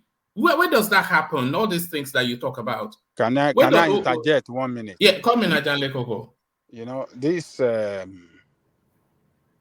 Hello. Sorry, Ajanle. Yeah, come in. Can you hear me? Yeah, we can carry on. Okay, this. Okay, one man. Hold on. Ajanle Koko is interjecting you. So yeah, give me. I can't hear him. Yeah, but we can. Can you hear me? Yes, I can hear you. Yes, we can hear you. Okay, so this cry that we don't know where Tinubu is. It doesn't speak to us. It doesn't do this. It doesn't do that. I don't know if Obidient accepted him as president-elect. Obidient haven't accepted him as president-elect yet. So the reason for we want to hear from him, we want to see him, I think it shouldn't come to place at all. You have yes. Let me finish. Okay. Let me finish. Obedient right from the top, from Obi himself and down below to the obedient on the street. They have not accepted him as a president-elect. Therefore, they don't need to hear from him. You have taken him to court. You don't believe in his victory. So, what is the call for asking him to come and talk to you, to come and show his face to you? I think it's irrelevant. You don't believe in his leadership at the moment, until when the court, the Supreme Court, affirm his victory. That is when we can begin to say, okay, yes, he's the leader of all Nigeria. But as at the moment, he's not your leader. You don't believe in him. You never voted for him. You have taken him to court to challenge his electoral victory. So what is the call for him to come and talk to you? To me, I'm less concerned of his whereabouts. I think that is what you are calling for. You are calling for. We don't see him to come and talk to us. We don't know where he is. I think it's just a nonsensical call. Wait, I'm just answering what one man put to me. To me, I'm less concerned his whereabouts. I don't even know whether he's alive or not. I don't reason that. You understand? I've had majority of obedient, and as well as you, just some few minutes ago. Oh, we don't even know. We can't even see him. We don't know where he is. He cannot even talk to us. Look, we don't know. We have not seen him since after the election. We don't know his whereabouts. Our leader must be speaking to us. I mean, I don't get it. You don't vote for him. You don't accept him as your leader. You have taken him to court, and yet you are saying you want to hear from him. What do you people want? I don't understand your strategy. I don't know whether you understand what obedience stands for. I don't know whether any of you know what obedience stands for. Okay, tell us what they stand for. Tell us. Obedience, they are not just, wait, let me speak. That name is just like they adopted Obi. That is not them. That is not what they don't adopt Obi for one particular purpose. Obi does not own obedience. Let me put it to you today. He doesn't own them. That is why if Obi speak, Obi cannot really control them wholeheartedly like that, because they are entity on their own. This is the new information you are dishing out to us today. Yes, I'm telling you. Because obedience, what they are clamoring for is for a good governance. And they saw somebody and they adopted that person. All right. Trying to champion that good governance, to restore the Nigeria and hold their government to accountable. That is what obedience stands for. Not that they are just only for. If Obi messes up today, they will adopt somebody else. So, Mr. Emmanuel, that is why they are trying to form a party on their own to champion. The Baptists, do they stand for bad governance? Baptists, I don't know for APC that are ruling us for many years. So how are they holding their government to accountable? How are they calling out for what APC are doing? They're only there telling us that the government. No. There is a difference between Baptist and APC supporter. No, just the same way you talk about obedient now. They are not labor guys. They are obedient. People supporting Tinubu, who are they? Are they promoting? Is it bad governance they want? People supporting Tinubu, to me, I tag them as APC guys. Yes. This guy is laughing. Is he wrong? Is he wrong? Yes, Is he wrong? Is he wrong? This is the same you here, Benny. Yeah, that's how I view it. I could be biased, but that's how I view it. No, you are biased. And if we say obedient, you see now, by the time we go to you guys' space, okay, and we'll say our impression about you guys, you say, oh, you guys are wrong about us. Why you? Now I'm telling you that there are Baptists, so many people that what they stand for is Tinubu. Okay, now I have told you. Wait, I have told you what obedience stands for. So what does the Baptist stand for? He will stand for good governance, and we use wait, antecedents. now I've not finished. They stand for good governance and they are supporting APC. Is that I want Hold on before you respond, Ogbeni. So just to progress the conversation, what Ogbeni has already established with you, Emmanuel, is that you are telling us that you are obedient, and you're not the only one. You say you are obedient, separate and different from the Labour Party, because what you are supporting is actually the ideologies of Obi. So that's what, and what Ogbeni is also saying to you, that he supports Tinubu separate and different from the APC, because what he stands for are the ideologies of Tinubu. So you cannot have that as something that you are able to do, and he's not able to do that. So if you're able to be an obedient without being a Labour Party, he equally can be a Baptist without being APC. Is that not just basic? Wait. What do you mean it's not so? Is that not just basic logic? Emmanuel, can you allow me? Let me just answer one man and the Baptist here. Now you said, but you see the logic you just using now, one man. It's so flawed that, I mean, it's so easy for me to even pick it up and just pick it apart. Now you said that you can separate Tinubu from APC. You cannot. You cannot. Exactly. You can't. That's my point. Hold on. Let me give you the reason why you cannot. They know us more than us, but we don't know. Hold on, I was formerly an APC person. Let me say that to you.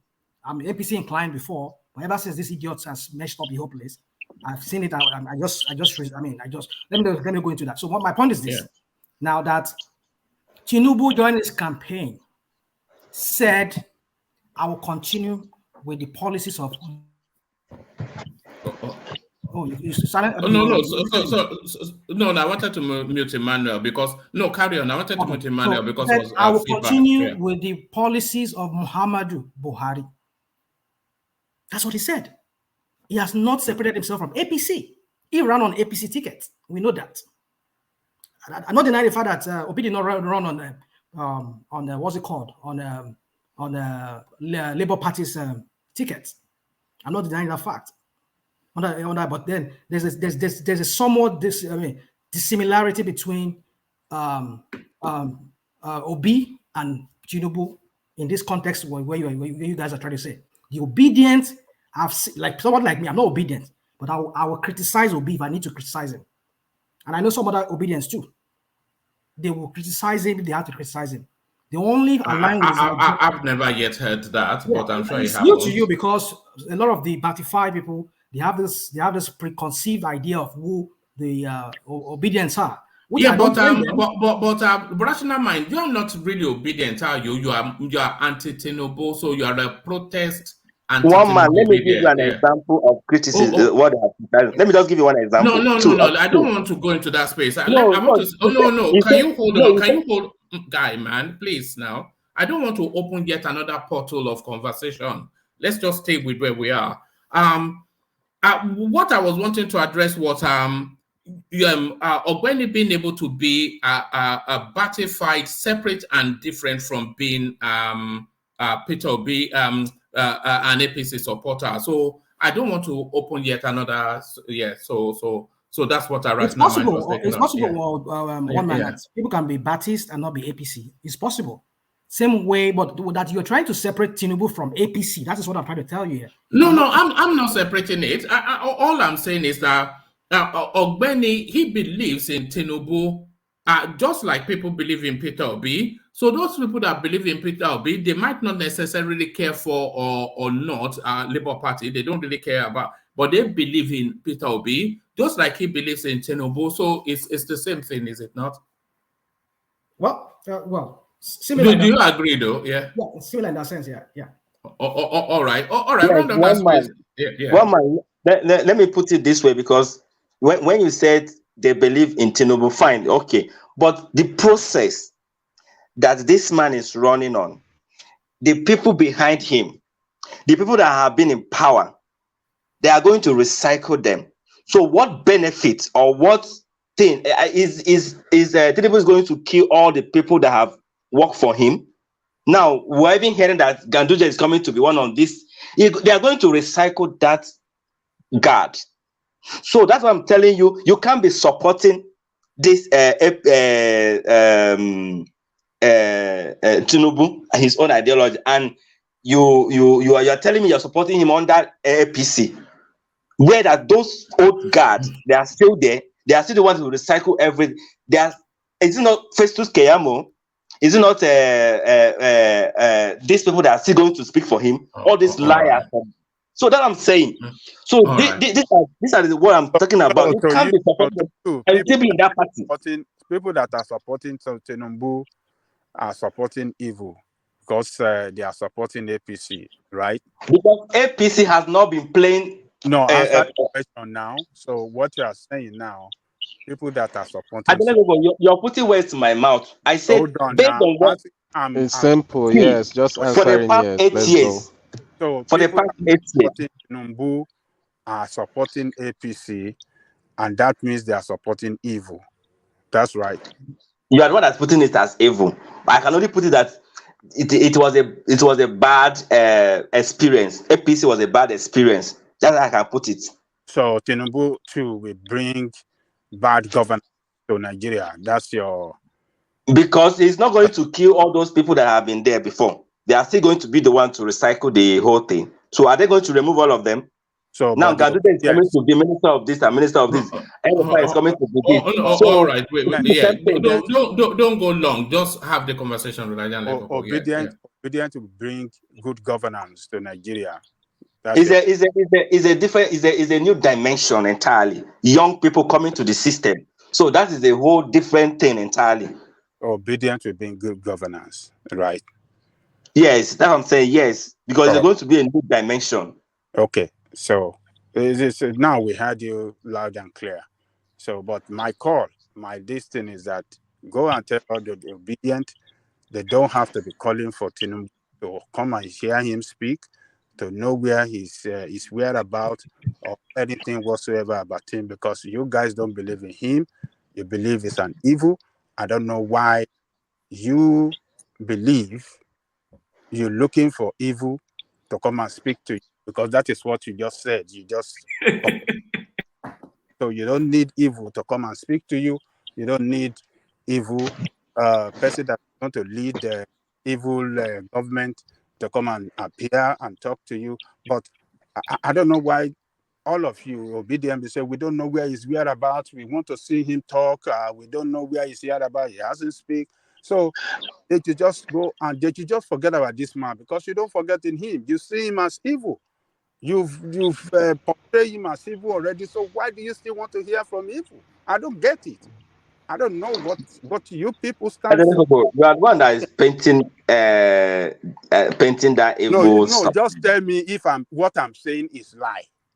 What I'm saying generally is that what APC brought to Nigeria was a disaster. What I'm describing now, hold on. What I'm describing now about obedient behavior, if it's lie, just tell me that, Ajagakoko, you are lying. Let me tell you now. Do so. Yeah. Now, reason with me, I said what APC brought to us for the past 8 years was a disaster. That's what I said. Yeah, we have heard you loud and clear. We have heard. So now, what I'm saying now, having had about 8 years bad experience with them for 8 years. Look, Emmanuel, you don't have to go long all the. Just stay with where he's asking you the question. Don't go long all the time. Yeah, just stay with him where it's yeah. Because he's putting words in my mouth. Okay, then you give us the words, but don't give us the Israelites' root to it. Just be succinct. Yeah. Okay. So what I'm saying that for the fact that APC has brought bad governance for us, and this man is going to recycle what has been there, those old guard. So we're not expecting anything different from what has been happening in Nigeria. That you cannot hold your government accountable. APC for past 8 years, we could not hold them accountable of what they have done. They kill their citizens, so we could not hold them accountable. So that's why we are a bit harsh on them. And if we being harsh to them, if they can change, good and fine. If we speaking out loud and clear like this is a sin to us, fine. We have to speak out so that they will do the right thing. Mr. Emmanuel. What I'm telling you, Emmanuel, is that yes, we have heard you loud and clear. That is fine. You stand for good governance. Obedience stands for good governance. You want to bring good governance to Nigeria. So, but what I'm saying is that what is the reason for the obedient to call for Tinubu to come and talk to us, to come and show his whereabouts, to come and, we want to know his where. Why are they, calling for person they believe will bring bad governance and evil, how do I describe it? Person that is going to lead a government of evil on Nigeria. Why are they calling to see him? What is the reason? Because I've heard them calling, we don't know Tinubu, we don't know his whereabouts, we want to see him, he should speak to us. Particularly on Dr. Rudolph show, they say it all the time. And I can't get the reason why they are calling for these people that before the election, they call him all sorts of names, they call him evil, they describe him as unfit, they describe him as unhealthy, they describe him as a complete evil. And they didn't vote for him. And they are taking him to court. And I don't know why. No. So let Emmanuel just answer that, and then I'll move straight away. I don't know why. I want somebody to convince me why they are calling to see this guy. They don't believe him. And they have court case in the court. They are challenging his election victory. I don't know why. They should come and convince me. All right, very brief answer to that, and then I'll move on from there to Rational Mind.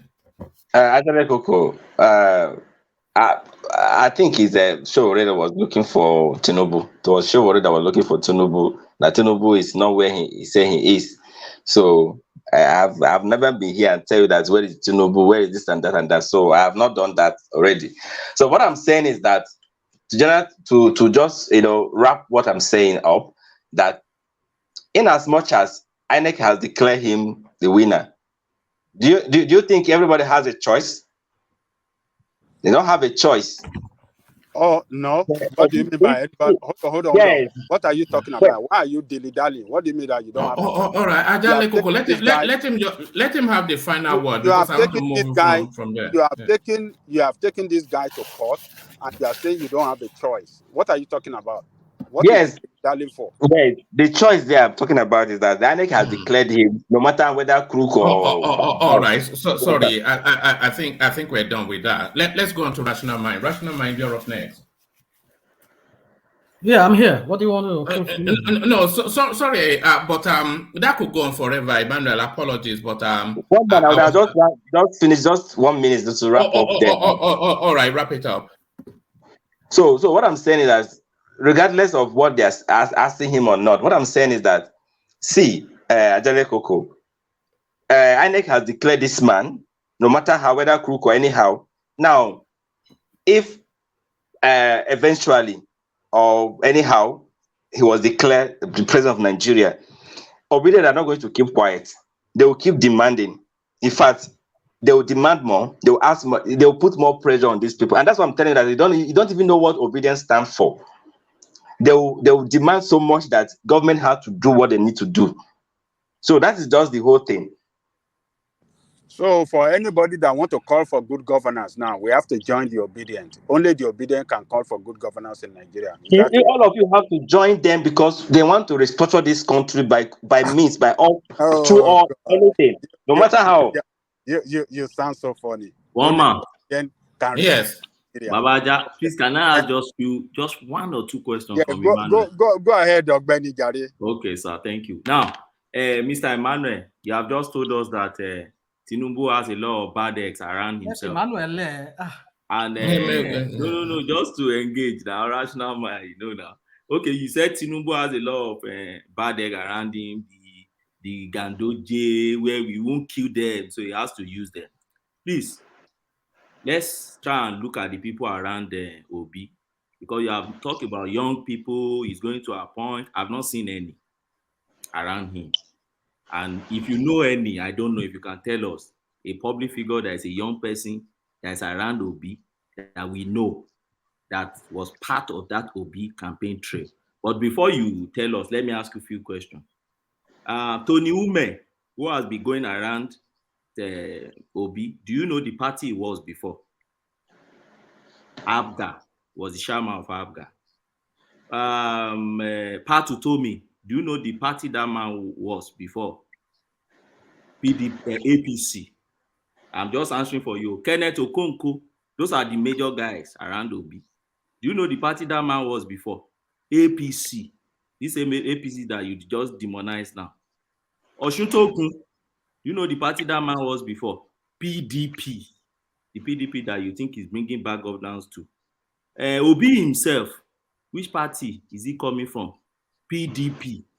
So when you now say Tinubu has so many bad eggs around, I wonder where are those good eggs around Obi? That's just my own observation. Okay, based on that, and nobody is telling you that the people you mentioned now are going to be anything or not anything to Obi's cabinet. So, but the reason why I'm mentioning Ganduje because the name is already flying. It was already coming up. A lot of names that you don't even want to see in that space is already coming up. That's what I'm saying. You're still going to recycle those old guard. They have been stealing our money. So that is just the whole truth. No. So, Sorry, what you actually said was that you cannot tell me that Tinubu would not reward the people who helped him. So are you saying that Peter Obi would not reward the people who helped him? So reward them by putting people that have been stealing our money. You can give them something, not to put them in that space that keep looting. You right, can just. but Tinubu has not named the cabinet, has he? But the name has been flying everywhere. Names fly all the time, but has he named the cabinet? Yeah, he has not. Oh, all right, brilliant. So that's a good spot to leave it. Let's go on to Rational Mind. Rational Mind, let's come to you. So this, what actually inspired this session is the result in the INEC portal that shows Obi, not Tinubu, won Rivers State. So I guess it's a case of I told you so from you.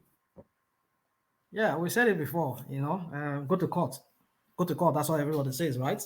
Because they know what they would do when we go to court and they silence us and we don't talk, we keep mute, and then when they become the president, they have absolute control over even the judiciary. So then now we're saying what we're saying, and when we tell you that back then that he did not win Rivers State, one man, the other people will say, but the fact speaks to the contrary. I mean, goodness, I just don't know sometimes. Facts. People invent facts. But they say justice system, they say fact is facts. But I tell you, people invent facts. People can invent facts. But really, fact is fact. Now, the fact is that what we're seeing from the IRF now is showing that no, it did not win it because they invented their own facts. They took it to Abuja. They convinced Mahmoud Abbas, or what do you call him? What's his name? INEC chairman, Mahmoud, to declare the paper they brought to him, and himself gullibly accepted it, or maybe it was part of the whole game, the whole part of the whole game, and he declared those results. And then what we're seeing, not just even only Rivers State, even Edo State, I think Tinubu had less than 15,000 votes than what he originally tabulated for him. So you can see now, by the time we start subtracting all these numbers, all these figures, and most with the other ones that are coming, because like what I'm reading from, I know I don't like citing this guy. I know he's an idiot. What's his name? Reno Mockery. That there's some evidence that PDP has forensic evidence that they have to show that they did a lot of ballot stuffing. They bypassed the bimodal accreditation. They were just thumb printing fictitious names that never really exist. So the point is, we've seen all of this playing out. And then when we say that, they say, well, but the fact speaks to the contrary. INEC has their own fact that they brought to the INEC. They brought to INEC. But what we're seeing from the IREF now, the tabulation and everything is showing that Tinubu is not even close to those numbers that they gave to him. So, but as time goes on, we shall find out how we'll see more of those facts. That is the real facts. Not just invented. We interject at that level. Okay, go on. But I want to try and push things through now, but I have the interjection. I just want to interject. You see, this space of whether Rivers State or Benue State, those things are part of the petition already. Maybe item 62 of Grant 3, Grant 2, and all those stuff. I know already. We know. See, on that Rivers State already, we know that these people, they present their issues specifically and they even mention number. Then the same thing Benue State, that they mention number. Good. Let us even accept that of Rivers State and Benue State, let's assume that everything there they said there was true. Now, the question now is this: how do you think this will now bring a different outcome, given the fact that they mentioned some other states, about 10 states, without any specific number, without giving alternative numbers? So is it what you think we can celebrate? Rational mind. If they can prove that these irregularities and because the contention was, he said he wants to challenge the process that led to Tinubu being named as the winner of that election. Now we've seen that is debatable. We've argued that several times on this platform, that the process that brought him up, that led to Tinubu's emergence as the winner, is flawed. Not just even flawed, it is corrupt. It was corrupted because of the real main function why the Beavers was commissioned in the first place, was so as to cut down these old shenanigans and this corruption during the election, whereby people change results. But the only way they could bypass it is either they kind of create some kind of situation that they created that very day, whereby they said that the server was not available to receive this information, this data, directly from each polling station. So when they created that chaos, and then that gave them the opportunity to start changing, because right there at the polling station, when they counted the vote, they take a picture of the form, and right there they send it to the cloud or to the to the server, and then it appears that they cannot change it because it's already in the cloud. You cannot change it anymore. Except maybe somebody go to the main cloud and maybe but then they cannot change it. So, but then they have to prevent people from being able to upload it to the cloud, to the server. That makes them say, okay, since we cannot do it now, we cannot take it, we cannot upload those results right here. We'll take it to our collation center or to the main collation center, and then from there on the way they can start changing it. Even at the collation center, we saw videos of them changing it, T-Pexing and everything. So it's there on the IREV. You can see some of the forms that were uploaded on the IREV. How they T-Pexing most of them. So that is what we're talking about. That is what the OP is saying is challenging. And then if he's able to prove it, that look at what happened in this state, look at what happened in that state, look at what happened in this state. These states, they manipulated the results. What the IREV is declaring is different from what we are saying now. What they declared initially that led to Tinubu's being declared as a winner. So we're asking you, the Honorable Court, can you nullify this election?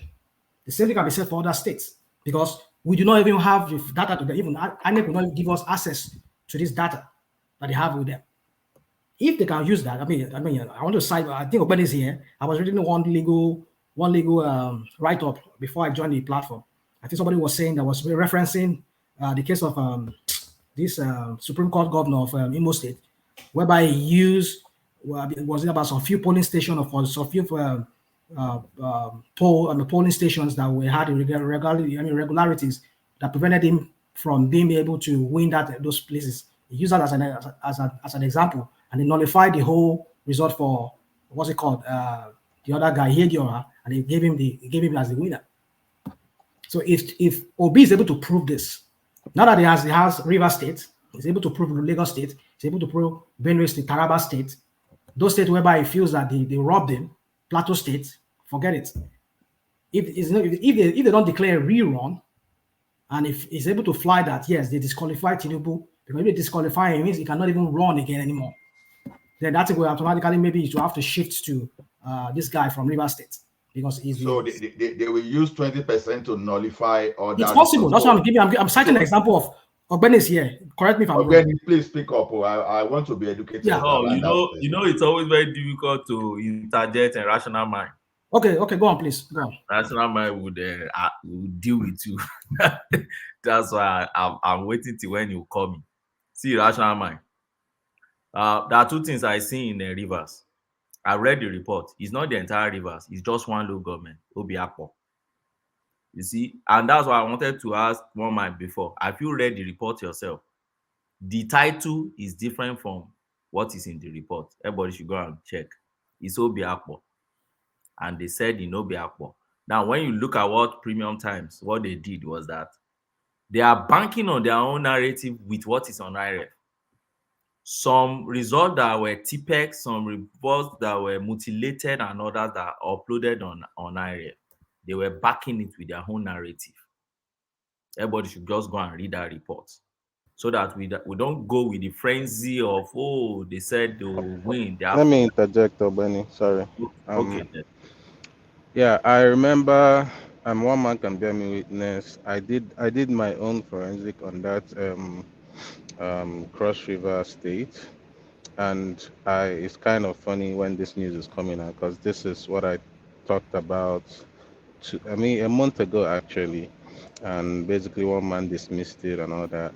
But whatever they said is actually true, and if you're talking about Obiakpo, what happened there was that the election, before the Obiakpo result came out, Peter Obi was on the lead before the Obiakpo result came out. Then he had Tinubu getting 80,000 plus and Obi 3,000, which automatically got Tinubu on the lead. So if you go to the IREV or whatever it's called, you will see this is clear. Anybody can go to IREV and do the Obiakpo maths themselves. You can just do the whole Cross River yourself if you want, if you have the time. You will see a clear P2B swing on IRF. Even with the mutilated results and all, even if you say, okay, let's add the mutilated result for Tinubu and all that, Obi still have a clear win. That's just what I wanted to say. And that's what I'm saying. But now, then, when you've not addressed the point I'm making, that if they can prove from few states that, yes, these states, there were a lot of manipulation, there were a lot of, because have you seen the petition of Tinubu, the ones he submitted? That's his answer. I've seen his answer. Yeah. Sorry, I said petition. His answer. I have a copy. Yeah, I have a copy. You see all those things that is submitted, some of those results that is submitted. Yes. Are they readable? Almost 80% of them cannot even. You can't even read anything on it. Yes. Let me tell you what you do. See. Okay. What when you submit all those ones, you now bring your original to court. If you don't attach all those things, you can't submit anything to court.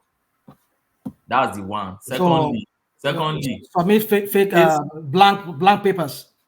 They are not blank. They are, when you photocopy, when you run, they will bring their original to court. That is one. Then secondly, that case is not Tinubu's case. The petitioner must come and prove his case, right? So in election petition, the burden is clearly on the petitioner. But then you said the burden is, we know the burden of proof is on the petitioner. But you that is putting up your rebuttal, they should be able to read your rebuttal that, okay, this is what you're saying against this petitioner. Yeah. Okay, I understand what you're saying. Yeah, of course. See, the original, the ones he's producing, the ones he produced to the court are not even readable. No, you don't have the one he produced to the court. That's what I'm telling you. What you see outside the one I saw online that he produced, are photocopies now. They are not photocopies. The original will be in the file now. You should be able to see even like lines and everything. Some of them. Don't worry. Don't worry. Okay, all those, if you've been a bit close to electoral system before, you know that all those forms are big forms. Sometimes it takes all these A3, A2, all those big photocopier to reduce it to the size that the court wants, which is A4. But that is not even the answer I want to give you. The answer I want to give you is this: you can't use what happened in a state to nullify election in another state. I've seen that thing flying around, particularly in Obi space. That is another false hope they are raising in that space. You cannot when you look at what they are doing with Rivers State now, let's even assume Obi won Rivers State. All right. Obi is buying, and we have said it here before, Obi is buying less than 100,000 votes to himself. Right? Now, if Obi is relying on that high ref result to get Rivers, you can't use mutilation on that same high ref result to nullify other states where Tinubu won. I don't know if I'm clear. Oh, it makes sense. It makes sense. It makes sense. It's either you stand by that RF and say, by the RF, I want Imo, I want Ebonyi, I want Anambra, I want Rivers. You can't attack that same RF in another space where another person won clearly. You either sink by it or you swim by it. It's either you demonize IRF and say it did not work, because their point is that they did not upload immediately, it did not work. Now they are saying, what is on IRF show that I won? You won't take benefit of IRF and then demonize IRF. It's not allowed. That's what they call approbation and reprobation in law. It's not allowed at all. So it's either Obi stands by IRF and swim by it or sink with it. Well, we shall see how it plays out. But the general point I'm just trying to make is that it is becoming glaring day by day that there's something wrong with this past election. That APC and their machines, their rigging machines, they did a very, very shoddy job. They didn't even do it very well. But then we shall see how that will play out, how they were able to, disprove more and more on that. Then just to answer one man's question,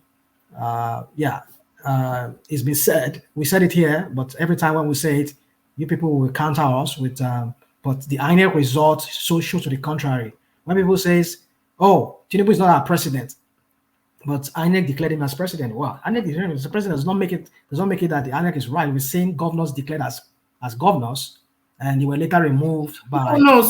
Sorry, rational mind. When INEC declares you as anything in Nigeria politically, then you are that thing. And so don't and the obedience say that, but I'm surprised that you would say it. As soon as INEC declares you own that position until something else tells us otherwise. So it's not that the INEC says he's president does not mean that he's president. Of course, he's president. INEC will tell you who the president is. But then this is okay. Well, I don't like going back to. No. But do you? I agree. They do that. They do that in that obedience space. That the INEC the president that INEC told. No, it's the president now. Whether you like it or not. Well, that's why when I use the word INEC declared president, sometimes you get against me that why would I say that? Either I like it or not. Then you play me that what's it called? This guy from South Africa, that guy. Yes. Well, yeah, there you are. you might want to play me that guy now again. I know Thomas. Thomas like Thomas has even moved it. Thomas moved it. I was searching for it when I was coming in. I'm going to be president of this country, whether you like it or not, and I will preside over the affairs of this country, including presiding over you. I think you must start adjusting to that reality. The sooner you do that, the less chest pains you'll have when that reality comes. That could have been said for you, because everything that guy said, it reminded me of you, that the more you don't give yourself a headache, or the guy is going to be president. But this guy you're even showing me, it's not even, the last time I checked, it wasn't even any. President. So even to know who is declared now, it's the FDH government. That's how I call it. It's the FDH government. So anyway, so we shall see how that plays out. So woman, the thing is this: we have alternate facts that people invent. That I would believe that as time goes on, we're going to see more of that. That especially in those areas that Tinubu won, especially in the north, called North, there were a lot of ballot stuffing. They bypassed the bimodal whatever accreditation. They just allow people to just manually just print. We shall see. Because I know this IREF, this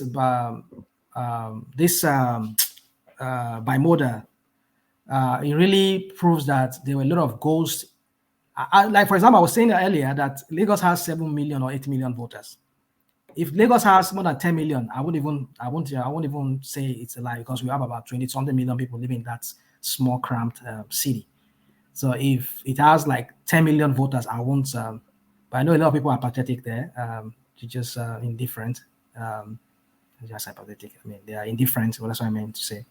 They just don't care. But then that's what that means, by the way. Apathy is indifference. Apathy, yeah. But I was just thinking about. I was saying something different. Don't mind me, because yeah. So anyway, so my point that I'm trying to make, as I'm trying to say, is that if Lagos, I can believe Lagos has that numbers, but that those northern states, maybe Kano might have that number close to Lagos, but I doubt it too. So those numbers you're seeing from Castina, almost 2M, not even what's it called? Kano has the figure that were coming out from Castina, and is it from Zamfara, other states? I was like, wow, where are these people getting these figures from?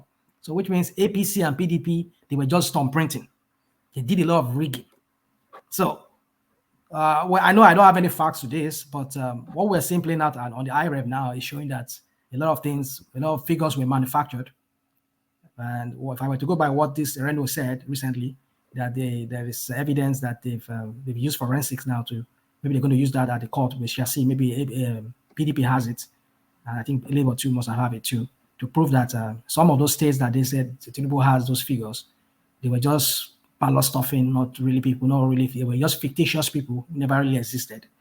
So yeah, I think the IREF shows tell us this. I mean, like even Edo State too, Tinubu is less than 15,000 or 10,000 votes from what was originally declared. All right, brilliant. Take us to the Tinubu nationality under question space. A passport now produced by the drug exposer, who has now exposed now. It's just the most, it's just a curiosity. I wonder what is up next, you know. First, it tells us that it is a drug baron, which we all have the court papers, by the way. So I'm not quite sure why he would be saying that, which none of the facts tell us that he is. So it tells us that now he's telling us that he's from Guinea. So it's David Hundeyin. So what are you then making then of this bombshell that Tinubu is not even a Nigerian? Wow. When I saw that, was it this morning? I just not a few hours ago, not even yesterday, just a few hours ago, I saw it. I was like, whoa, what's going on here? This is sounding ridiculous. My first thought was that, oh, this is another APC propaganda, you know, just to make a mockery of this whole thing of Tinubu. When I started digging, I found that they said it came from David Hundeyin. I was like, what's this guy up to? Tinubu. We're still trying to wrap our head around this drug issue. Then you're bringing another one that is, I mean, this is sounding ridiculous. Tinubu, what's he going to do with a Guinean citizenship? I mean, what's he going to do with that? I mean, I can't even understand why would Tinubu want to do with a Guinean passport. I was like, nah, this is gradually looking ridiculous to me. They're just making a nonsense of this whole thing with Tinubu. So my thought was, this is APC doing this. They just want to make the nonsense of this whole thing that Obi is trying to say. Can you see them now? They say, well, I'm this, I'm that, I'm this. Can you see that these people are ridiculous? You know, just say I'm a Guinean. I have a Guinean passport. And look at it, I don't have any Guinean passport. And then they may say, okay, can you see that these people are just stupid? Or even saying I'm a drug lord. And look at it. It was my account that was arrested. It wasn't me. It was my account that was replying to them. It wasn't me. All this propaganda that APC does every time. So I was like, nah. But when I started digging more and more, I was like, oh, this is gradually looking like there's facts to this. But then the only thing like Emmanuel said, which really got me, I never really look at it from that point, was when he said something like, as Tinubu, I mean, if really this thing were to be lie, then David Hundeyin should be ready to be sued by Tinubu, because this is defamation. You are defaming somebody. I mean, saying that this person is, and it doesn't. Well, what do you think would happen if if Tinubu sued David Hundeyin? Well, he should go face it. He should go face the court. That would be lying at what kind of hatred would you have for somebody? I mean, how much can you hate somebody? Or should I say you detest? Let me not say hate personally. Maybe he doesn't like his politics, and I want to believe he doesn't hate. Do you not think that if Tinubu sued David Hundeyin, it will highlight that space more than it necessarily needs to be highlighted, and just it'll give it a life. All these storylines, it will give it a life that it shouldn't one really man. have. You see, this is a case, another case that some people also want to make again. Like, oh, I mean, when Ogbeni, well, that was why I was saying to Ogbeni, come, Ogbeni, don't abuse our faculty here, our ability to reason. You're just saying that Obama, I mean, if Obama could address his issue, because it took a time for Obama to really address that issue. But when he saw that this guy won't relent, he was just bashing him on every opportunity he has. And then Obama has to be like, what? He has to release his birth certificate. So, has Tinubu addressed this matter? You will say, oh, yeah, he did. No, he never did. He never did. But then you will say, no, he did. When he was, look, all the cases he has been doing, is either, oh, this guy, my Chicago issues. It was he started writing at the University of Chicago. He writes Chicago, I don't know how it was, Chicago University. He writes University of Chicago. It was my PA then that did this, that did the wrong thing. And then he bring another excuse, another thing. The primary school. I mean, all those things just like, you start to ask, why is it now only you did? I'll ask a question. No, you ask me a question. Let me learn first. Now only you did. Why do you say everybody just attack you? They attack you. You're always looking for something to say about you. Could it be that some of these things could it be true? Then we had when Sahara reporter dug into him again, and they brought about rational mind. Hold on now. You just stopped somebody from interjecting him because he wanted. Maybe I'm accepting my fellow obedience and. All right. Okay. Yeah. So I don't be biased. So anyway, so my point is this. Sorry, I allow you to speak. Let me just quickly. I don't want to forget this thing. So the point I'm trying to make is that. Now only you did. Why is it everybody's just you only? I know you are a public figure. Some people don't want to see you succeed.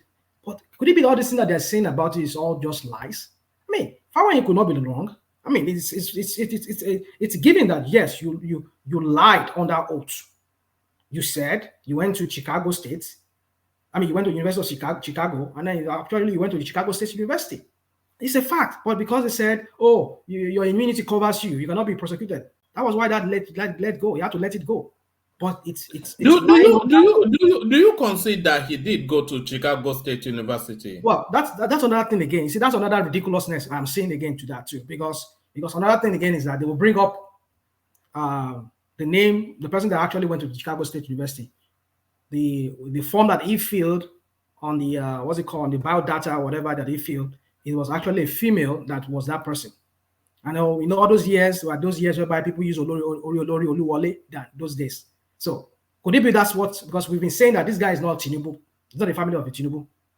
Some people say he's from Iragbeji, and some people say no. So you see, some people say it's from Guinea even. No. That is a new revelation that just came now, and that one we understand why they say it. Go on, let's not make it look as if it's ridiculous, even though it's ridiculous right now for me to even accept that. But I'm seeing a possibility there because Alpha Conte, who is was he the former president of Guinea? Guinea. He was a buddy with Tinubu. I think Tinubu helped him in winning the election. I think before he was ousted, I think was he not removed by that guy, the other military guy? Was it? I think that's the same country, yeah. So I think for friendship. Alpha Conte is Niger, isn't he? No, he's not Guinea. He's Guinea president, one of the Guinea president. Before that guy, that young. That killed him. Yeah, I know. Yeah, was it not killed in the coup? I think he has been removed. Yeah, in the coup. So anyway, so the point I'm trying to make is that I think the passport was issued. Was it 2013? Was it not? Is it 2013 or something like that? It was issued. They said it's a diplomatic passport. I don't know. 2015. That's not mine. 2015. 2015. So when was he ousted? To expire 2020. Expired. It was ousted about 2 years ago. Yeah. Yeah. So that's so. But the point is, I want to address Oga on this point now. Oga, when I said he's an immoral person, don't get me wrong. I'm saying you lie under oath. That's a form of immorality of its own. You're lying. How can you be doing this every time? You have to look for one excuse. Oh, my PA that wrote it, and it was this. Not only you did, there must be something really not really straight about you too. Because if you always have this color, all this comma in your personality, there must be something wrong. So he needs to get his act together. That's my own. But then, if you are saying that, where you were in that INEC form, where you said that you only have one nationality, and you said you take it. That is lying under oath. That's perjury. All right, Rational Man, I want to ask you a question, and I'm asking this question in all seriousness, and then and I want you to address it with the seriousness with which it's been asked. Is Tinubu, is he a human being or a banana? What is he? Is he a human being or a vegetable? It's a human being now. It's a human. All right. I want to know how far the ludicrousness goes. I want to know how deep we are willing to go, because very soon we could be hearing the next headline: Tinubu is actually a banana, and then we'll be debating: is he a human being or a banana? It's a human. All right. So you consider one. You consider he's a human being. He's a human. But then when the human continue having this, that's what is common to human. This constant flaws, constant question mark on your personality, on your records. It's a red flag in itself. It tells you that there's something wrong. Usually this thing happens with people who have multiple informations or multiple things that they've done over the years. They can't even remember what they did at some time, what name they've used, one personality they've adopted at whatever particular time, or one. These are the kind of things we see. So then, I just believe that there's something not really straight about this guy. And so the Nigerians have reasons to be concerned. Let me not let you forget what you understand. What's your question, Ola, please? Yeah, the thing now is that you said the other time that Tinubu should sue Udeyi, and I know that Ogbeni once addressed that issue of defamation, here the other time. So then, are you aware that Udeyi is not in Nigeria and is carrying another country's citizenship? And if you are going to sue, then where will you sue? Well, I don't know. Ogbeni will address that. Then this one is for Ogbeni to address too. Are you aware that even when you have misrepresentation, being it innocent or whatever, intentional misrepresentation, you have to establish that the cause for that misrepresentation is significant enough to change the outcome of what we are talking about. Now, this issue of Chicago State we are talking about, the question is this: writing something wrongly and the fact that someone is claiming that he has that record. Okay, Chicago State University or University of Chicago, they both offer bachelor degree. Do you think at the end of the day, if they find out it was a wrong university but still have that bachelor degree, do you think that is significant enough to nullify? So these are the things we just have to look into before we start presenting ridiculous assumption to and try to mislead the political space of the country. So I don't know how you and Ogbeni will address all those concerns I just raised now. Let me just say my own part. I think Ogbeni will address his own. So you see, I think you have so many, I can't even keep track anymore. I lost track of them. So if I remember some of the ones you said, you see, for me, I remember somebody saying, was it Adewale Olusegun, somebody was asking me, say, I should be careful. This your holier than thou, something like say immorality that I'm always talking about. You should be careful. You're a human yourself. Yeah, I'm a human. I'm not a public, I'm a human, but I'm not running for office. I know if I today say I want to run for office in Nigeria or even here in America. No, Rational Man, you are not addressing my question. Let me put the question to you again, so that I don't want to. You are saying different things. The question is this: the basis of acquisition of Tinubu being a certificate or whatever, are they significant enough to affect the outcome? I will address it. Thank you for reminding me that. So you are moving to another session. I will. Thank you for reminding me. But I'm just saying, see, even what I want to say, I haven't forgotten it. But what I'm just trying to say is that, I'm not running for office. You can always dig anything on me. If I today say I want to, then you will dig on me. You will find. If it's I have kids outside my marriage or whatever, you can find it possible. It's possible. I have how many women you can find that possible. It's possible you do that. So you will dig on me, you will find. But I will not put myself out there because I know I'm going to be a public figure. People would. So now to answer your question, that he can sue him if he wants to sue him. But then, like he said, I don't know, is it enough to change the outcome? Well, maybe possibly because he releases information at the time when he's contesting for a presidential election, which possibly could change it could change it. But then I don't know what the law in Nigeria says. But for you to answer your question on his on the citizenship, he's a Nigerian. The last time I checked, but he had to run for his life. And when you run for your life, you seek refuge. They can give you papers. UNCHR can give you papers that you can travel with. Not everybody that goes on asylum that automatically gets a citizenship of that country. They depend on how the country runs their immigration system. But then the point is that you don't just get citizenship of a new country. You are seeking a refuge because you're there and get a citizenship like that. It's a process. But they only give you papers that will allow you to be able to transit to move from that point where you were before to another point where you're seeking a refuge. So I don't know if he has changed his citizenship, if he's still a Nigerian or if he is a United. I think he's somewhere here. So yeah, what is the other question, please? Real quick, please. So the other question is this Chicago problem we are talking about, right? Do you think, because bachelor degree is bachelor degree, but you make mistake in presenting your school. So if they now discover that, okay, he attended Chicago State University instead of University of Chicago, but at the end of the day, the outcome of the degree is still bachelor's degree. Do you think when Tinubu himself said, okay, it was an error, do you think even if you present that case, that because the name of the school was misrepresented, do you think that will be significant enough to nullify this election? It should be enough to nullify the election. Yeah, I would say that. Hold on, I will give you a reason. You see, I think, let me quote Obama. He said, when he was questioned about this LGBT issue, and he says, we're evolving. So things are evolving. I can't really quote him verbatim or exactly as he said it, but he said something about along the lines that things are evolving. Yes, society is evolving. And it seems to me like when he said, which I'm assured at what he said. I'm baffled that he said something like that, but I'm not really baffled at the same time. Because when he said morality is subjective, oh my goodness, I was like, wow. I mean, not as if I don't know that, but I didn't say subjective. It's what did you say? What was it you said? Relative.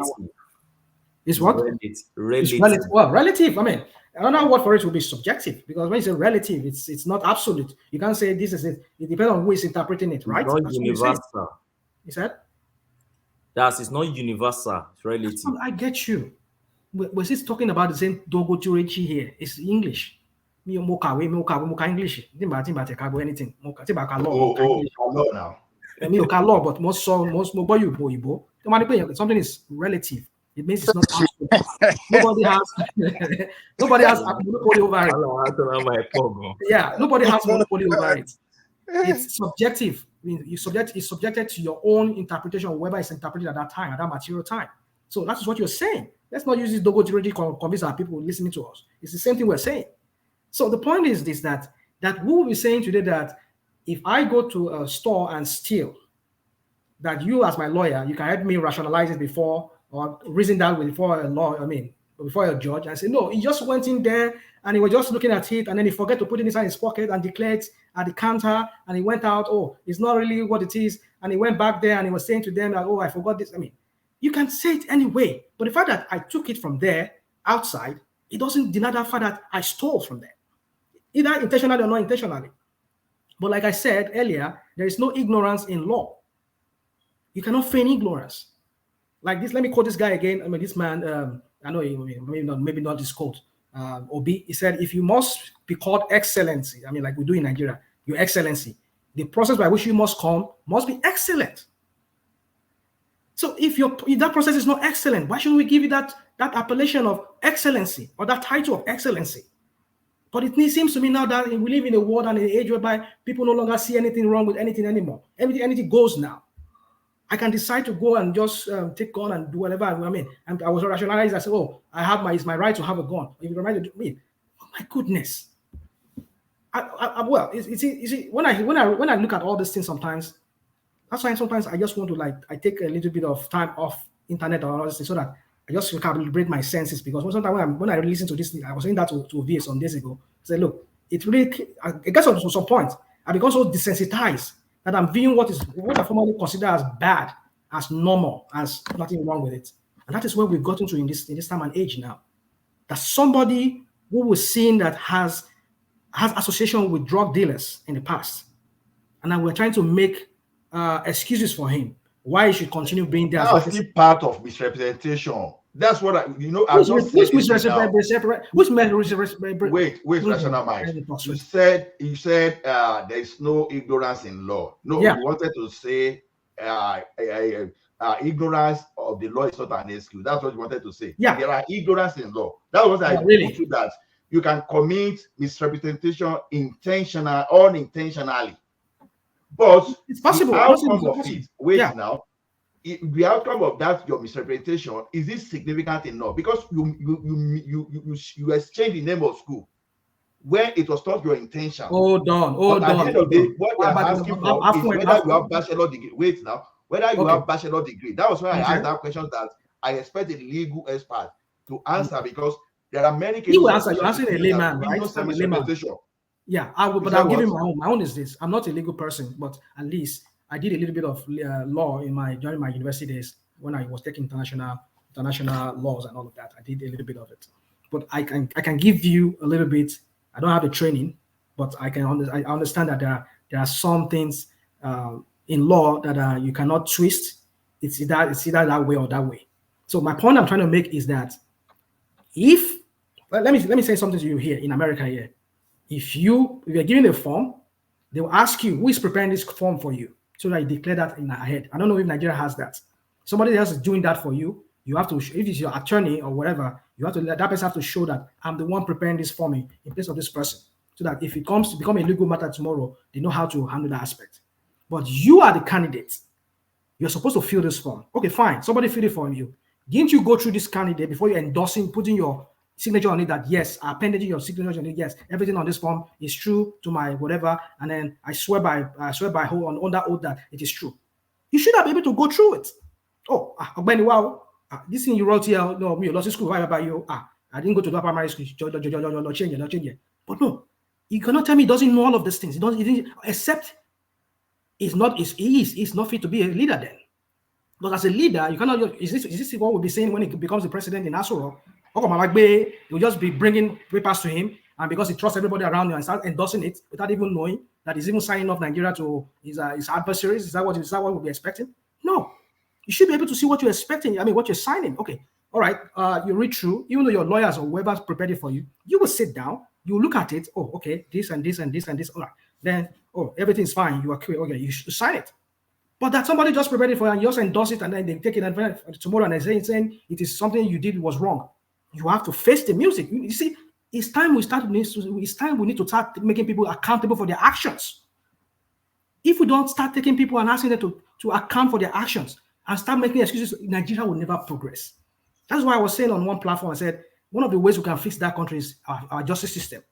If we can start using our justice system the right way they should be using, bringing everybody to account for whatever issues whatever things that they've found wanting on, I think everybody will start sitting up. So my point is this: if we have to have a president that have all the senses to himself, that will not go by what everybody tells him around him, he has to read whatever paper they give to him. He will read it, understand it, and then he will assign it. Yeah. But if you have Tinubu, who in 20 years, I mean, about 50 or 30 years ago or 20 years ago, when he was running for office of the governor, he could not even look at the paper he was signing, rather shifting blame. This is blame game for me. So, it's not my fault. It's my PF. No, there is no excuse for that. You have to face whatever consequence that comes with that. You have to be removed, but we know in that case he could not remove because he was a governor. So you see, for me, it is time for us to start taking people, bringing them to accounts for whatever thing, the infractions or whatever thing they are found wanting on. They must be prosecuted for it, or they must be asked to face the music. That way, we start bringing people calling people to account, and maybe that would make everybody sit up in that country. All right, brilliant. Well put. So brilliant. Well put. Who's that? Yeah, Dorothy, can I just say one thing and just yeah, go on. Thank you for rational mind. I've been hearing you talk since morning. I'm going to ask you a question. Why is it that everything about the obedience space is about propaganda up and down. You see, I'm going to ask that question because I was on Rudolph's show the other time too. It was all about these things. They feed. It's just like throwing meat to the to a wolf, trying to feast on it at every point in time. And for the fact that many of the obedient guys within the obedient space, you don't forget that this is politics. You are pushing your own idea about something that this thing is not right, is not this, but you are going to be getting some pushback from the other side too. And so I don't understand how we want to continue to latch on to things that I consider propaganda. Let the court decide this. Don't you think that the court should decide these things? Yeah. And let me make this statement before I leave. I want to also say this. Nigerians should be very, very careful. I understand we all love Nigeria. We want the country to be good. We want our justice system to be up to date. But I'm seeing us at the beginning of this show this night. I've been around for 4 good hours. I started this show with one man this night. And I discovered that we are already trading the same path we traded with what? With Buhari. This is not going to end well this time around. And I'm saying it before time. You can quote my word. There will be serious consequences politically, economically, and otherwise for Nigeria if we do not allow that country to heal. Now, somebody was saying that the northern space, they did not respond the other time. They didn't respond throughout the time they were throwing those shenanigans. I myself, I met, don't forget, I also live in the diaspora. I met a lot of people that believe that Buhari actually died. Buhari this. Is this what we want to start again for another 4 years? Because I know Tinubu will be sworn in. If you want to create an avenue to ask for good governance, shouldn't it be on what? On issues, correct issues? I will be all for the obedience on that. I'm a fan of good governance, asking questions. But when we now take propaganda, bring in propaganda into it, so that we will begin to, and this one is going to cause a lot of it because now you are going to be entering into the southwest space, and southwest, south, southeast. We have always been together. We have intermarried, do a lot of things together. It might not go very well for that country, and we might injure ourselves in so many ways. I think we need to just tone it down to actual facts, or we wait for the court to interpret many of these things to us, so that everything and we start to heal and we start to prepare the mind of our people. All right. So that we will not. I'm only saying my own. I'm just saying that I just know I get you. Do that. I get your point. Well, then if you have to wait, if you are in the buffer, I mean, I don't know if you're speaking about. If somebody that's speaking, I have to wait for a response. Now, what you just said for me, I don't know where you're coming with your propaganda. I mean, say people. Do I think Obi people do propaganda obedient? Yes, I do. I believe. Do I think with APC? Oh wow, they are number one. They are the champion. Case in point, ask Keyamo when he was talking about propaganda from the obedient, and he was saying we'll meet them with propaganda for propaganda. I mean, even before they said that, we knew that right from 2015, 2014, when they were spewing propaganda. I bought into those propaganda. I was a victim of it too. I won't say I'm a victim. Maybe I was gullible then. I gullibly followed whatever they were churning out then, believing that, oh, this guy was actually clueless, not knowing that the person they were bringing was even more clueless than him. So, but then, let's just leave that. So, both sides use propaganda. So, don't come here and start telling me that the obedient, I know, yeah, obedient, they are propagandists themselves. I know. Can I interject? Because the space, hold on, the space that brought Tinubu to power today, through APC, Buhari APC, was the propaganda that they used against Nigerians, against Jonathan, that many Nigerians, like myself, bought into back then, that brought Buhari into power. So if other people does the same thing to them, let's also cry foul. Do I think propaganda is the best way to go? Well, I don't think so. But then if that will work to get anybody out of power, well, so be it then, because they did the same thing. But should that be at the expense of our country? Should that be a dangerous one? Should that be a dangerous one at the expense of the country? Oh, and at the expense of where were you in 2014? Where were you in 2014? I was on ground in Nigeria. At least I went there for some time. I was on ground too. Oh, I was on ground even in 2019. Did you see the propaganda coming out from APC? The likes of El Rufai and what's his name? This guy that is information minister today, Lai Mohammed, and what's it called? Even Fayemi too was part of the propaganda then. What's his name? Which propaganda? Fayemi. Yeah, which propaganda? The propaganda that they are doing. He was a war strategist. He's a small boy. When you are talking about propaganda, definitely propaganda is part of politics. I know. And so why you calling and moralizing the whole thing like as obedient were wrong by doing it? Why you coming here moralizing like that? I think the obedient were wrong by doing it. They both do it. That's what works in Nigerian politics. It's propaganda. That's what brought APC into power today. Propaganda. You cannot say it was propaganda that brought APC. Oh, what was it? What was it? Tell me. You cannot say it was. You cannot say it was propaganda. I was a presiding officer. You see, many of the things that you guys begin to shun out, I was a presiding officer in the southeastern part of the country. As in 2011. I understand. I know what was on ground. You see, some of the things just talking about. For us here, I know I was on ground. I followed the political process. So I was a presiding officer. You get it, and I was in the southeast. Okay. I understood even in 2019. The same thing we were talking about. What happened with him? Propaganda, which is Lagos. I don't live in southeast. I live in Lagos. I was shopping between Lagos. But it's good for us to just tone down these things. Let the court decide. Anybody should tone it down. You guys should tone it. Let allow our court to decide. Yeah, this thing is getting out of hand.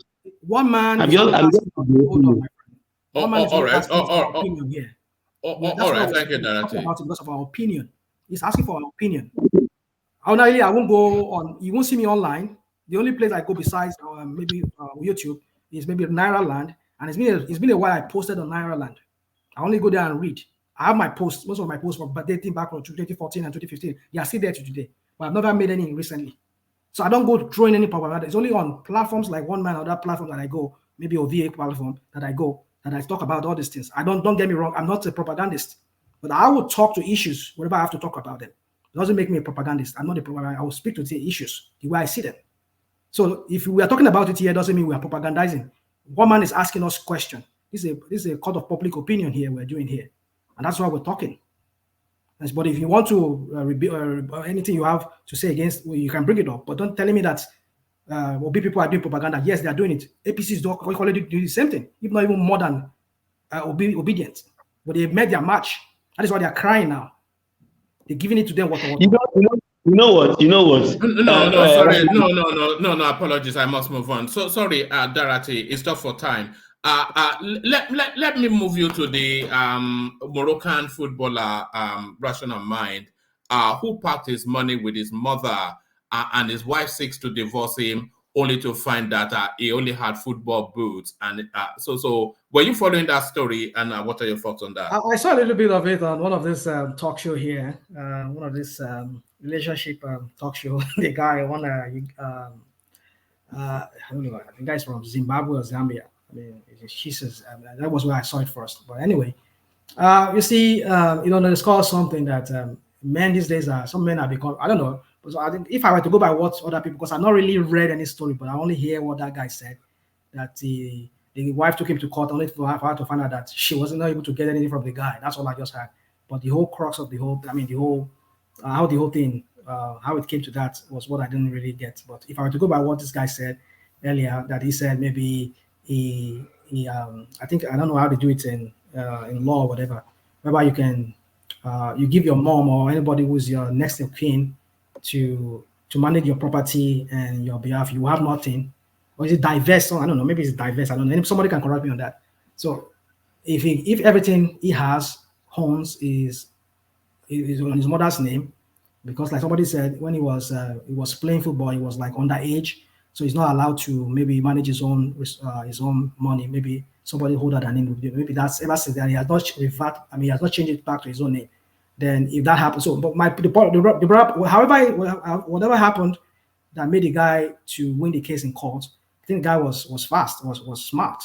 That was a smart move because I tell you, guys, I mean, men are having it real hard. I mean, maybe we have to open on that session. I think Thomas. You know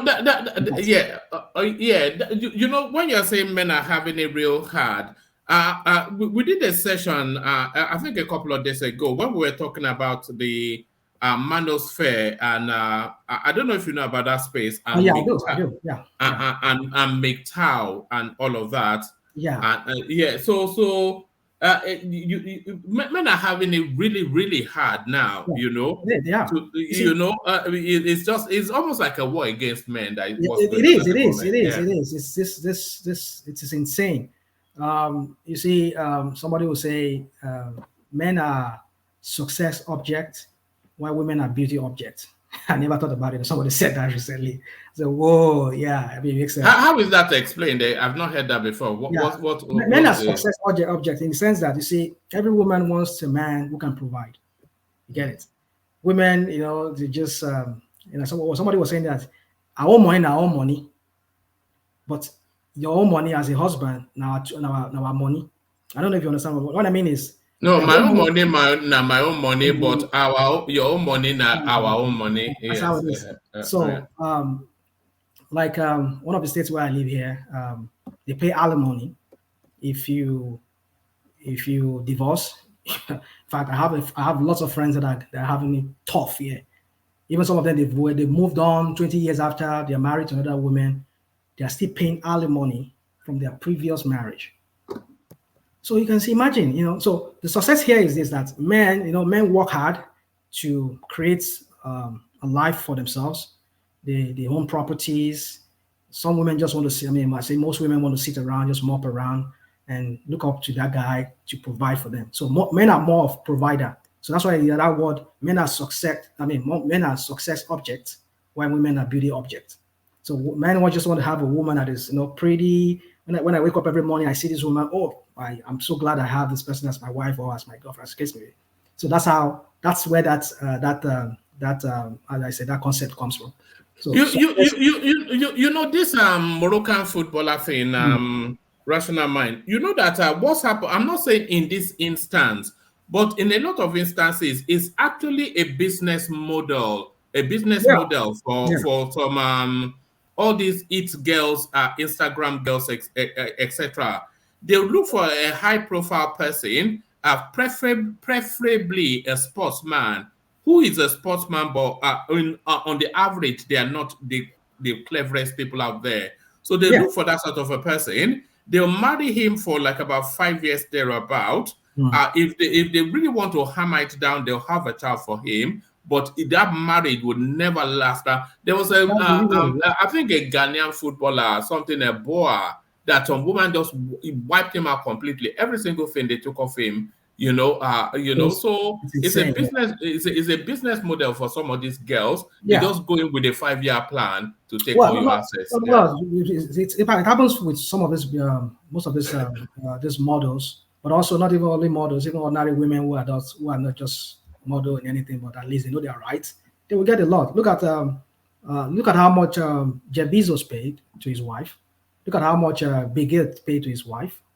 I mean, look at some of these billionaires. And look at how much they were just churning. Forking out. Tiger Woods too. That's another one. So just imagine. Now these guys, they sweat. They worked hard to be successful, and maybe because they have one woman by their side, and then maybe due to their own fault of theirs, maybe they cheated or whatever, or something happened, and the woman said, "I'm going," and then the state will just say, "Okay, yeah, you're going to share everything half, or even if not even more than the guy. Lady even getting more than even you." That's why a lot of people they go by this prenups here now. Even with the prenups too, I think some states it doesn't really work. I think it depends on the judge you're having. Sometimes if the woman get a very good lawyer, even with the prenup, they could throw them, they just toss it aside, and even women still get more than what you even agreed on the prenups or whatever you said on the prenup. They just toss it aside. So you see, men are really having it tough these days, and I think that's why you see this kind of spaces like the Manosphere and all those things. And I don't know if you heard about this one I had recently again, the passport bros. Yeah, no, that's an American thing, you know, that part. Well, no, well, not really yeah, the passport bros is a real thing, you know. No, it's just not, well, maybe not America, yeah, not just here in America alone. I mean, even in Canada too, they're doing it. No, these guys, I mean, especially black men, not just I think some few white and Hispanic guys now. I think it's mainly black, isn't it? It's mainly black guys, yeah. You just go to some of these countries like Asia and maybe South America and Africa and go look for more feminine women. When I mean feminine, not feminist. I mean feminine women who knows their role. That I'm your helper. For traditional females. Traditional women. That's another word. Yeah. That's another word for it. Yeah. So, but then, and by the way, you have to make the distinction between passport bros and sex parts, because sex parts are just hopping around to third world countries to take advantage of women for sex.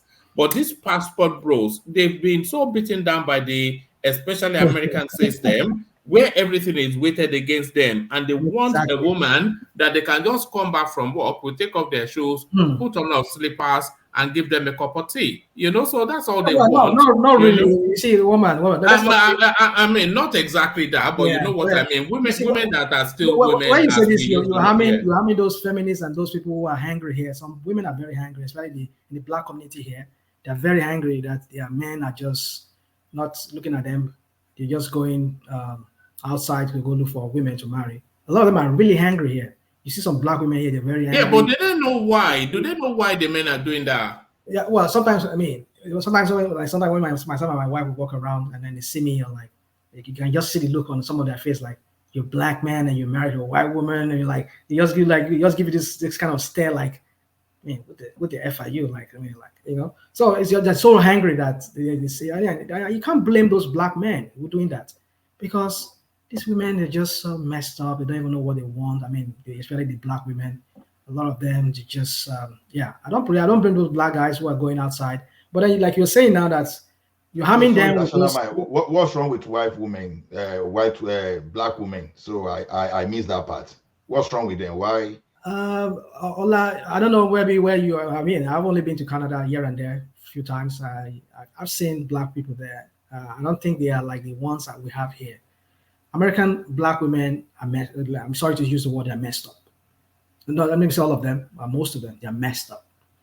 It's very hard you see one of them that is not that doesn't have a baby father. I mean, what do you call it, baby daddy or whatever you call it. Yeah, most of them they have kids out of wedlock, and they don't know how to behave. I would say that. It's not rational. I don't really whites, though. It's the same way for the whites. I don't really think the whites are now. Yeah, the whites are also they're also getting there now. I mean, I won't lie to you. I mean, I have one. No. Statistically, if you look at it, just because why you think they are only black is just because maybe your affiliation, what you are able to aggregate. But when you have large pool of white women, you want to believe, it's not like that, because statistically, when you pick them randomly, even if they have tendency to be more than those black women, you think it is black because the population you are selecting from the black, they look concentrated more than the white. So we have those situations here too. So okay, well, maybe Canada too. I don't speak more about Canada. You see, the thing about let me say this to you. I used to say this: men are very simple creatures, are very simple being. You see, for black women here, a lot of them, they have this masculine energy. Masculine energy is that, like, in the sense that they want to fight, they want to like challenge a man. They don't have this feminineness is not in them. You see the way they talk, the way they carry themselves, the way they wear pants, I mean, like trousers, and they'll start acting like they're like men. Oh, guys, no man wants to be around a woman like that. You see, some of this, I mean, let me say the Caucasian, a lot of the women, they still look more feminine. That's why I love the black guys. They're more inclined towards them than the average black women, because the black women here are so messed up. I mean, so I've sat down with some of them. Let me give you an example of one girl. My daughter is older than her. We were having a conversation some time back, and she was saying to me that I mean, if you look at this girl, you would think you're looking at a man, a young man. She's a woman. And she said, she was telling me why she had to do like that. She has to dress like I said, I go to work. I get harassed every time by men.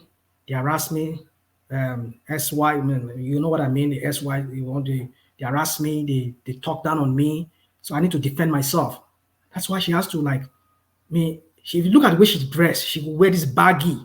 She can't, in fact, even she can't even see the breast even showing anymore. It's like, it's there somewhere, but the way she dressed and she wears, she carries herself like a man. So you object to not seeing her breast. This is what you object to. National mind. You were doing so well. Now, I'm just trying to say that he has this masculine look. Now, tell me, what a guy who would desire a very feminine woman will look at her, and she has a kid. She has a kid. Who look at that girl? Rational mind is your mind and the stratum. I want to wipe this one up. You cannot wipe that kind of person up, and then look at the reason why she had to do that. It's not about rational mind is your mind, and when you for example, my own spouse does some kind of a social work and all so I can tell you some little things. See, when you want to paint all these women you are talking about, please try to separate.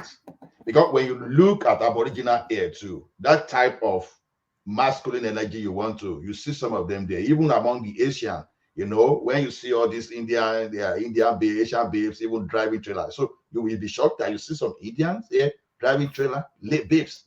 So see, this thing is just the perception and where you find yourself. Now, when you are dealing with the educated blacks, it's totally different from you are dealing with some kind of a hippie, some hippie, that are from the same category. So to me, it's neither here nor there. It's just perception. As you find it among the black populace, the same way you find among the white and the Aboriginal and the people of the brown colors too. So it's not peculiar to the black. But can I also say something? Education is key when you are addressing these two. I'm done. I know there are some social issues as well that has its role in this whole thing. That why black women here in America are just more how do I call it? Lower rungs of society. Yeah, in the dating market here, they are the bottom of that. If you line up two guys here now, you line up different people of different ethnicity here. A black woman possibly will be the last to be chosen to be even looked up by any guy. So it's just not because some of them is just the way they carry themselves. That's my conclusion.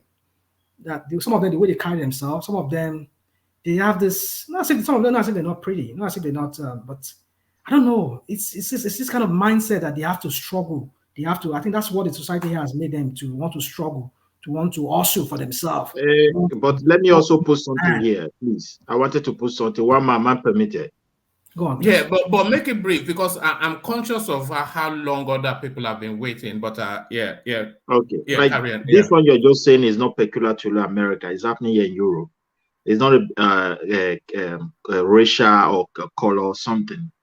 I think the society, this culture of in the name of women rights, and they have abused for many years, we are not controlled, and that's why we're having this problem. It's also boiling down to our own country. It's not by joke. It's coming to our country faster than even that of America. I will give you an instance. I was in Africa country some years ago, and that country is Cape Verde.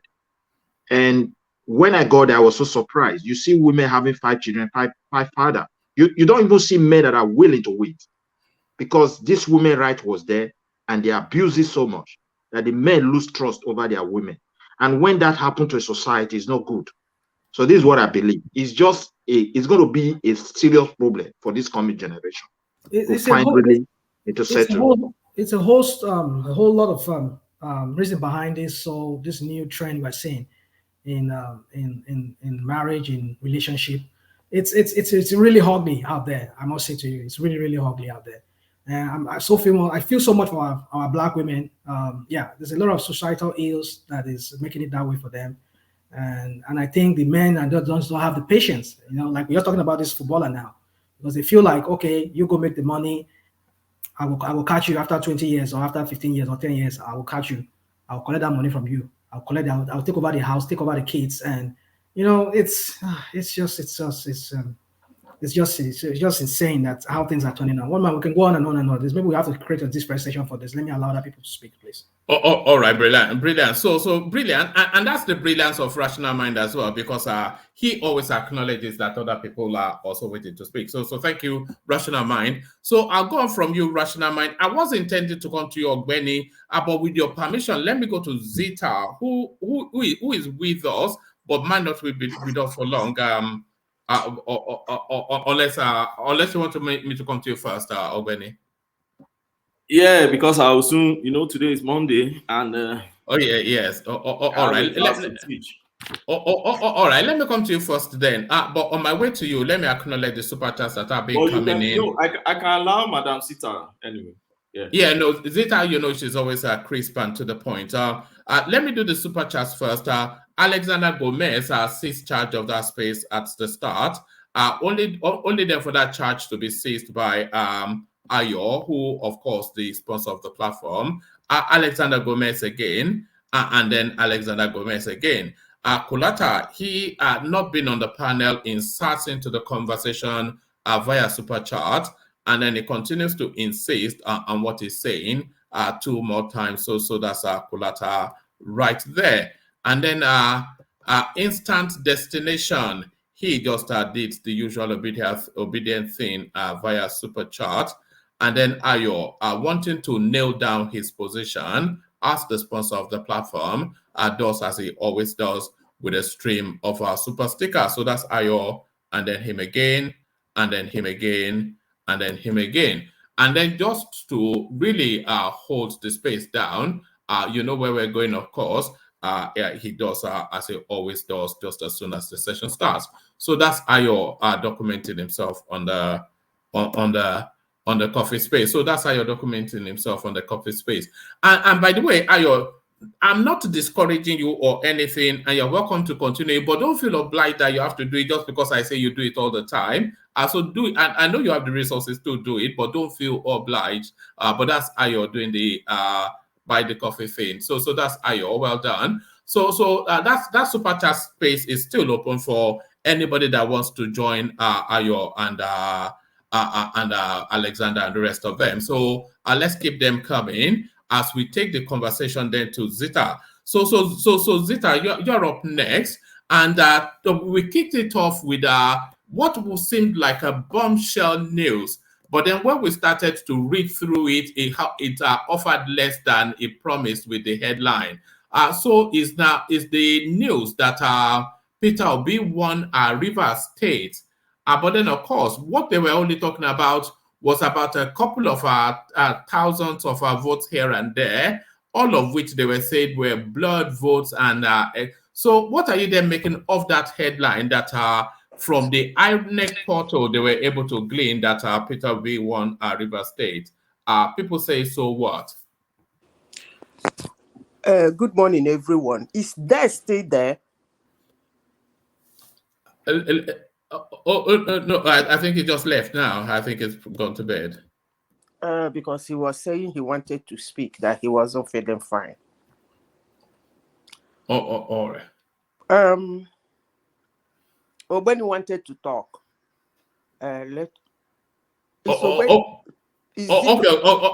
Ogbeni is still here. So rather than shuffle people around, let me go to Ogbeni first and then come to you then. Okay, thank you. All right, Ogbeni then, pick it up then from where I presented it to Zita, the River State space. Your take on that? One man. I think I've said my whole mind on this River State thing. And if you remember what I said, Obi cannot hit his cake and have it.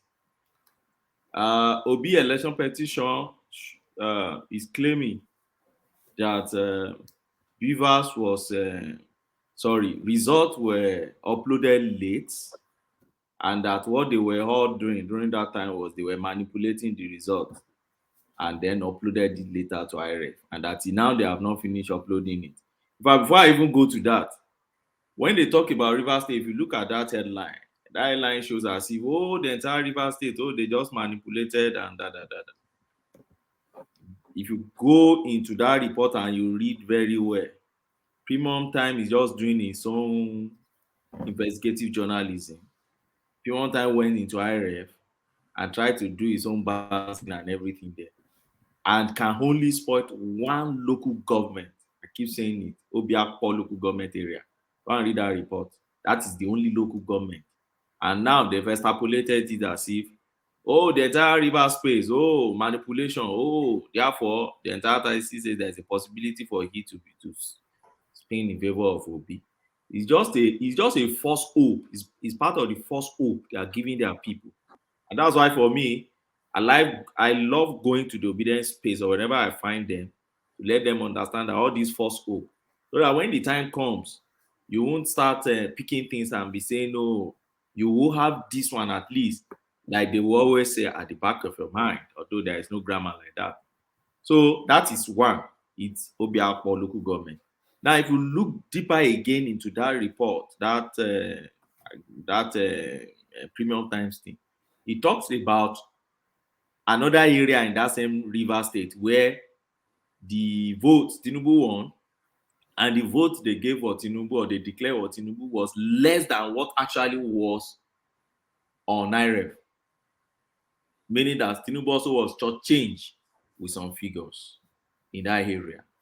So sometimes when they say, it's Tinubu and INEC that manipulated things, the question I ask again is, did Tinubu also manipulated INEC to declare results less than what he actually got on IREF?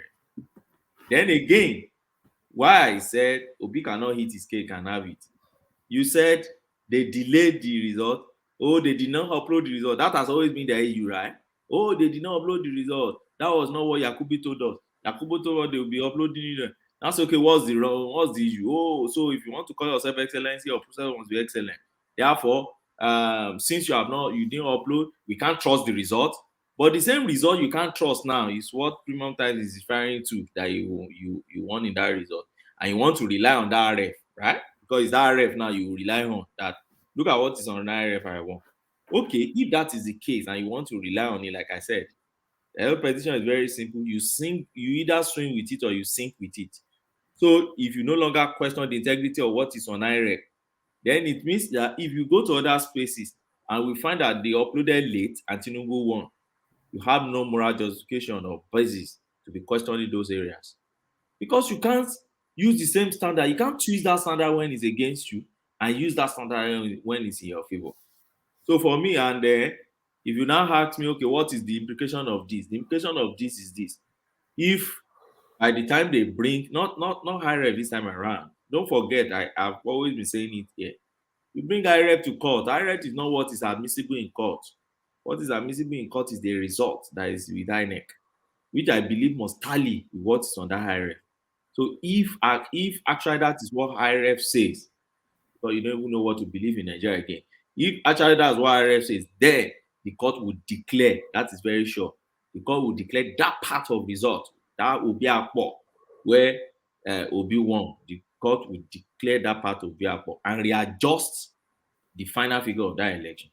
And if the God does, that means Obi is going to have less than, I think, about 80-something thousand to his own votes. So let's wait and see. It doesn't change the result of the election.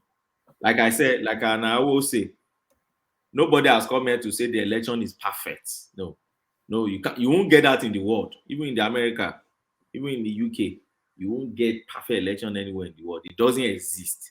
The only space probably where that was is probably in heaven, but there is no election there. They made us to believe. So for me, we are not saying it is perfect. There are manipulations here and there. Manipulation for Obi in his own space. Manipulation for this guy in his own space. Manipulation of this one in his own space. Everybody manipulating. See what is happening in Adamawa now. See what is happening. You see the drama. Drama came out. No result in his hand. Or as if somebody that is mental. Polo. No result in your hand, and you are declaring a candidate. Where do you get your own power to do that? Where are we now in Adamawa? Because the last time I checked, they told us now that the lady has now been announced. So where are we now? No, that INEC has just released just few hours ago. INEC released their few hours yesterday, but lately yesterday, INEC declared that no result has been declared in Adamawa and that Dama was on his own, and they recalled him to appear in Abuja by tomorrow, by Monday. So the guy should be on his way to Abuja now to go and report himself. And there was another news that shows that he has been arrested, but I'm not sure of that. I don't think he has been arrested, and INEC said he should report in Abuja. So the guy is not even the returning officer. So he lacked even the power of what he just went to do. I don't know, maybe collected money and that went into his head, and he started doing nonsense around to be declaring somebody without, you don't even have results, you don't even have the power to declare. So as far as I'm concerned in that space, yes, that's what we'll be expecting in election petition now. You'll be seeing subtraction and addition. You look at Tinubu answer. He's also challenging Obi's space. So you'll be seeing a lot of things will be digging out. The other time, Fatai was talking about Ebonyi and all those things that happened in Anambra. Some people were challenging. What was he challenging about Obi? You said? What was he challenging about Obi? Can you lay it bare? Can you lay it bare? A lot now. First thing he was just give us one example. First thing he was challenging about Obi, if you read that answer, is that Obi was not a member of Labour Party at the time he contested, because the law says within 30 days to the primaries, your register of party members must be sent to INEC. And as at the time Obi joined, it was less than 3 days to their primaries. So if they have certified true copy, which they said they have certified true copies of the members of Labour Party submitted to INEC. And the qualification under Section 137 of the Constitution says you must be validly sponsored by a political party. So you must first be a member of that party, then you must be sponsored by that party. So what they are challenging is that you were not a member of that party as at the time they sponsored you. So that's one of the things. So how do you understand the whole thing about? Did you see that case that was thrown out of court? When somebody went to challenge Obi's candidacy and he was thrown out of court because they said because it's not a party, it's not a how do they say it? It wasn't a party member or something like that. Yes, now because in a pre-election, would that not apply in this case? Because in this case, APC is challenging, they are not a member of the party. So why would Let me tell you why it not apply. Okay. In a pre-election matter, Section 87 of the electoral. In the pre-election matter, you can only be a member that participated in the primaries, right? Before you can challenge candidates of a candidate. The moment it escalates to election matter, and that is why Obi could challenge Shetima also.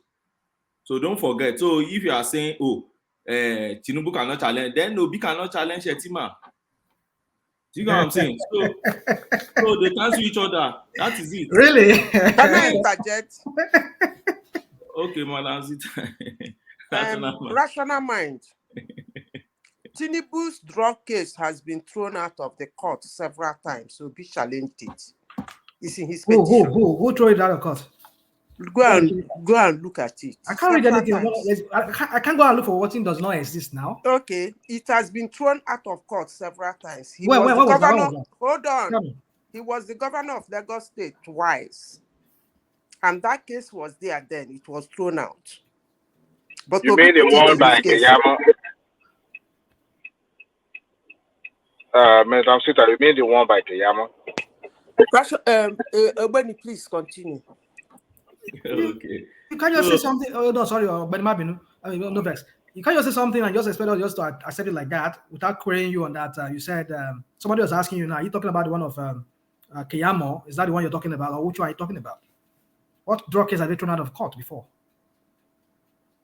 I'm talking about the drug case. The drug case was one time. I think at one time it was brought to the court, and because it lacks merit at that time, it was thrown out. You remember, it happens outside the jurisdiction here in Nigeria. So there's no court in Nigeria that will, sit on that one. So it was thrown out. That's why I was asking. I'm not so sure about the particular of that one because I'm sure Keyamo brought something similar to that to the court, but I'm not so sure whether it's for the drug case or for the certificate case.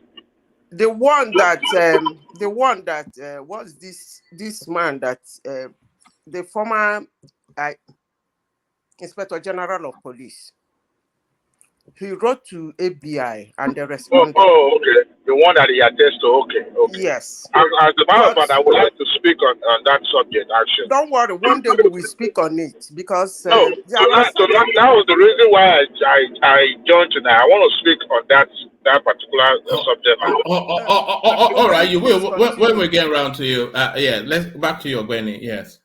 So my point on that is very clear. Rational Mind was asking me what are they challenging, so I've given him just one of the things that challenge, and that is Section 77, which is very mandatory. Section 77 of the Electoral Act say a political party must maintain a register of voter, and that register of voter you must send it to INEC.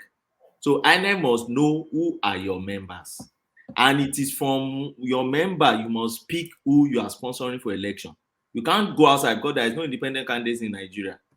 So if somebody is just joining you 2 days to, and you have submitted a register 30 days to, so at what point did that person now undergo? So why didn't I know you want to move on. Why didn't Iyamu contest the one of this president Obaseki? Why didn't he contest it? Because Obaseki moved almost a few days or a few weeks? I mean, like 1 or 2 weeks. I'm not mistaken. He moved to a PDP when they denied him that the ticket. Why didn't they use that? Well, that's for them now. It depends on your legal team.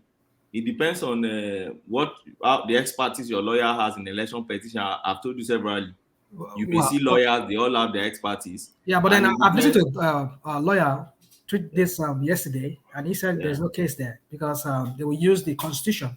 Let me not act like maybe I'm a lawyer. I know what I'm talking about because no, they will always tell you if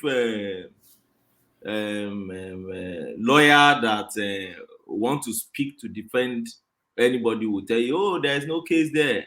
It is for the court to determine. But I'm just telling you there is a section. You can go and open it and read it there. Section 77 is there. Section 137. So waiver will not work in this instance. The waiver granted, any waiver granted by the chairman of the party. Now. That is another issue. And that is why I said, to resolve this issue, 2 people are involved. Not even Obi himself. Obi cannot redeem himself now. 2 major institutions are involved. INEC and then Labour. If the problem with the ESCO in Labour lingers on, and that guy cannot have access to his office again, there's a trouble. If the new ESCO, the way the obedience, they are compromised, the APC guy, let's assume the APC guy is a trouble for them. And that's why I said those 2 major factors matter now. Why their petition Adewale was here some days ago when he was questioning me, and I told him, Adewale, that this thing was orchestrated by APC. The sudden hijack. That's what people are saying now. Because No. That's not. We see, Omar. I don't want to take us too far. We see this guy. This I like to call him an idiot. Apapa. Political idiot, not Apapa. The other guy, this guy from Ogun State. Reno. No, Arabambi. Yeah, Arabambi. Yeah, so we saw him with what's his name?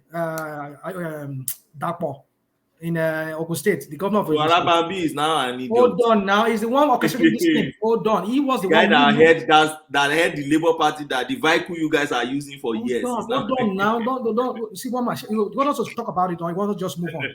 No, carry on. So long as there's a natural flow to the conversation. See, Adewale, you can bear me with me. I said it some days here when you were challenging me. I said yes, that APC is behind you. You asked me for evidence. I said yeah, this is the evidence. Even at that time, I don't know that there's a video that existed of Arabambi holding the hands of Dapo Abiodun up as their preferred candidate in what's it called in Ogun State. That is an anti-party activity. You have a governorship candidate for your own party. You didn't hold his hand up. You go and hold another party. So that tells you what is going on here. Now suddenly, this guy started having problem. He knows because he has been rusticated. He knows that he has been expelled from the party, or maybe he has been under suspension. That's Arabambi. He knew that the only way he can go is that by breaking the ranks within of the Labour Party, starting off with the case. He's going to delve up a case that they said this guy. First of all, the issue started from his own state, where some people just declared him as they've removed him from their party list in his own ward. That is the chairman of the Labour Party Suddenly again, we saw again they're going to go and get another document saying that they forged several documents, put in some party people names that are not part of the initial names or whatever. I don't know. They said they have some falsification of documents by this guy, by the chairman. And then suddenly we now saw that he was reinstated. Arabambi was reinstated. And another person, what's his name? This is Apapa. So himself was, because he knows that he could not, because he would need somebody as a front. That was why you have to go for Apapa. But he now is reinstated. Someone who has been suspended. Now he has been reinstated by Apapa. What does that tell you? And we've seen him go from one media house, from one media houses to another media houses, trying to discredit other people that were there before, that were there. Under this guy, the former chairman that's now expelled or whatever. I don't know. The court expelled him. So if you look at all the trajectory, now you're talking about suddenly now they now realize that Obi was not duly nominated by his party or was not duly. It's not suddenly. They've been saying it since. It's only that the Obi then will not listen. Now you're giving me another angle to another angle to it. Now you're saying that now that they've adjourned that party now. That's my personal opinion. I know. So which is right. Which I see that point you're making there. Because if they've not suddenly adjourned that party now, which means Obi does not even have any control over the party now, because he doesn't. He has never been a leader. When do you see Obi attending to issues within his party? That could be a problem for him. He just believes that party is a vehicle for him as far as he's concerned. Now, that's his. That was what I was saying to Adewale. That has always been his approach. Yeah, that was what I was saying to Adewale. When you were asking, I said, yes, it's a lot involved in it, because if they do that, if they adjourn that party, it's going to affect Obi's petition. Yes, I agree with you. But Adewale was pushing me back that very day. I said, well, that's how I see it. Well, he's entitled to his own opinion too now. Oh, no, of course, don't get me wrong. I'm just saying that this is what we see playing out now. But rational mind, let me push a bit further. You see, it's easier for us to just be on social media and say somebody's an idiot because the person identify with political idiots. But they judge in Lagos identify with your candidate, the road driver, but he's not an idiot because he's who? Body judge. But they judge endorse Chinedu road driver, but he's not an idiot. He's a good man, right? You see now. So you see, so when we look at this politics, and that's why I say let us not moralize anything politics. It's a game. But then you see, okay, just go on. I just want to push back on what you just said. All right, back to you, Benny. Yes, you know, the one thing, and anyway, let me not say that, but the one thing that with rational mind, the one golden rule is an enemy of my enemy is my friend, sort of thing. All of these people that he hates internally, but as soon as they criticize Tinubu, he say, well, yeah, I've never really liked him, but sometimes he can't be right. Look at this guy, yeah. Okay,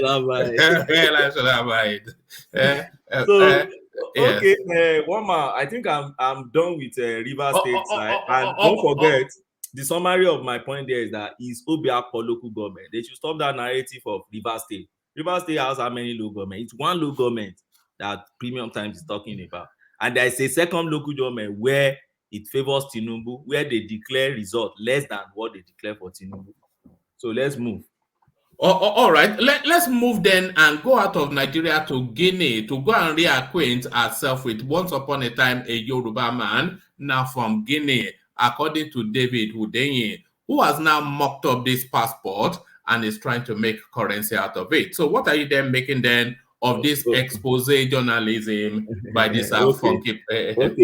Okay. On that space, I would like to just be making my response short tonight because I see that time is going and there are still people to attend to now. Let me make more like a consolidated response on that. I think what was Ola also said I should speak to that field of issue of defamation. Where can they fight defamation? I think rational mind also think I should also talk in that area. So I would like to start from that as is. You see, David Udenyi here is doing investigative journalism. I love what the guy is doing, right? But my issue is that don't hit politics too much with your investigative journalism. Get your facts straight, bring it out on time, then make constructive criticism. I've not really seen all those things much in what David Udain is doing.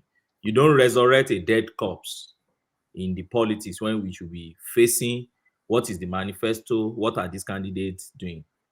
Second, you are bringing Chicago that has been arrested, you are bringing this that has been arrested, now you are bringing Guinea. Now, at what point are you bringing Guinea? Because I listened to him today and he said, no, I have this fact, if I have more fact, I've been having this thing all the way now.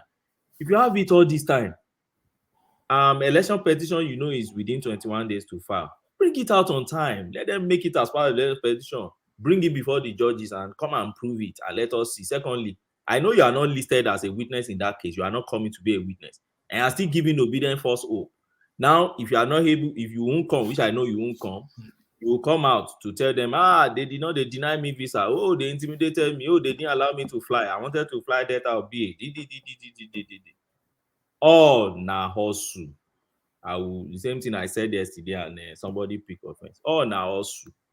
The man is hustling. By now, the same thing Showore did years back when he started Sahara Reporter. He has two major funders that identified him and they funded him. I've said it severally. He has not denied it. But he said that funding is no longer available. But you use it back then. That is what people like David Udain.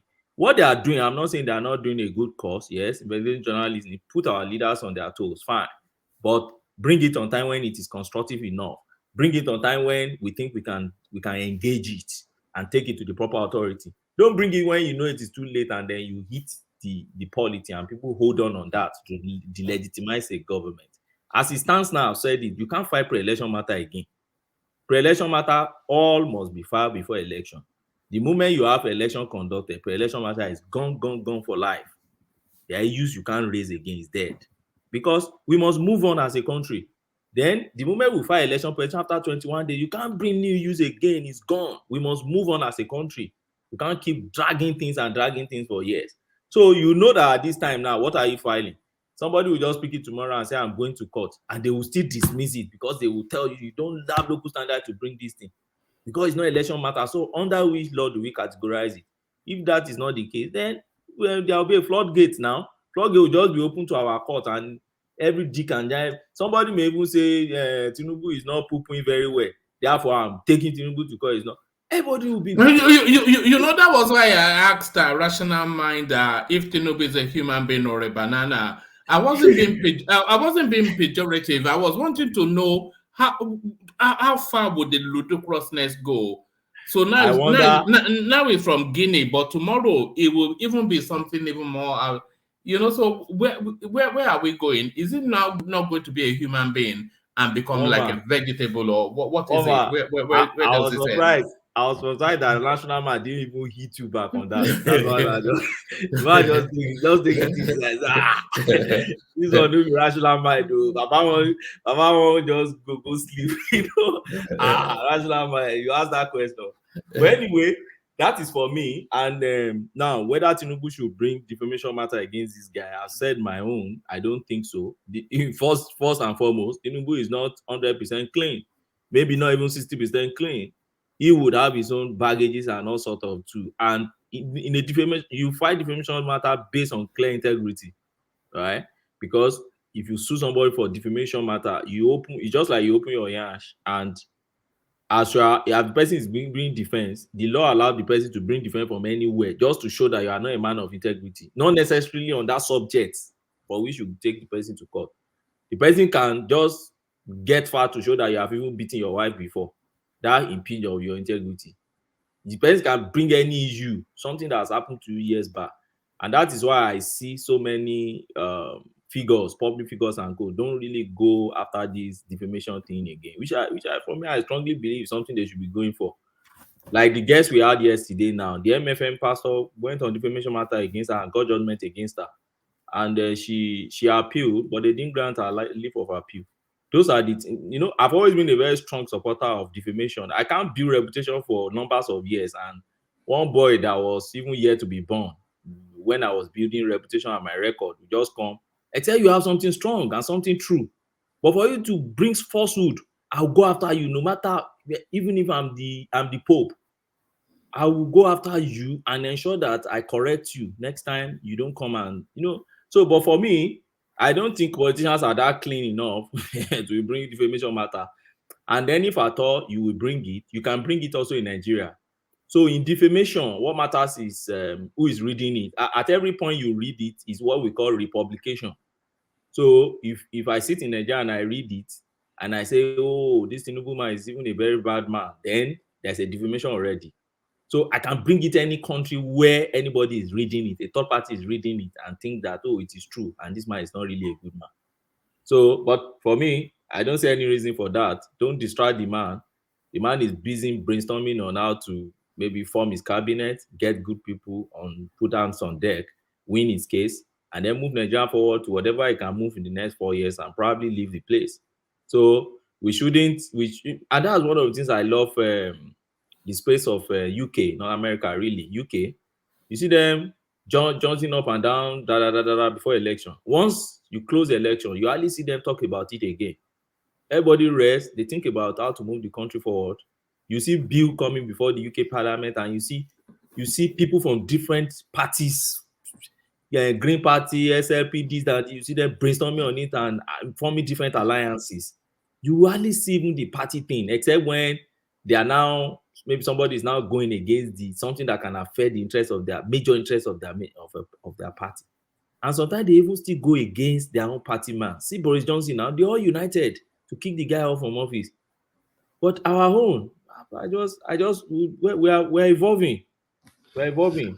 All right, thank you, Benny. Before I take you to the next topic, you were talking about the guest we had yesterday, and it just reminded me something I wanted to say. So, if anybody knows any big name personalities that they would like to interact with the session, and if you can facilitate for them to join us, then we're looking, because off the back of yesterday, we want to have personalities come on the platform. I don't have the address book for anybody, but if anybody has the reach to a personality or an intellectual, so those two spaces, especially a personality or an intellectual, somebody that has specialism in maybe history or something that will be engaging and gripping. You all have my Instagram feed, but if you don't have it, let me repost it.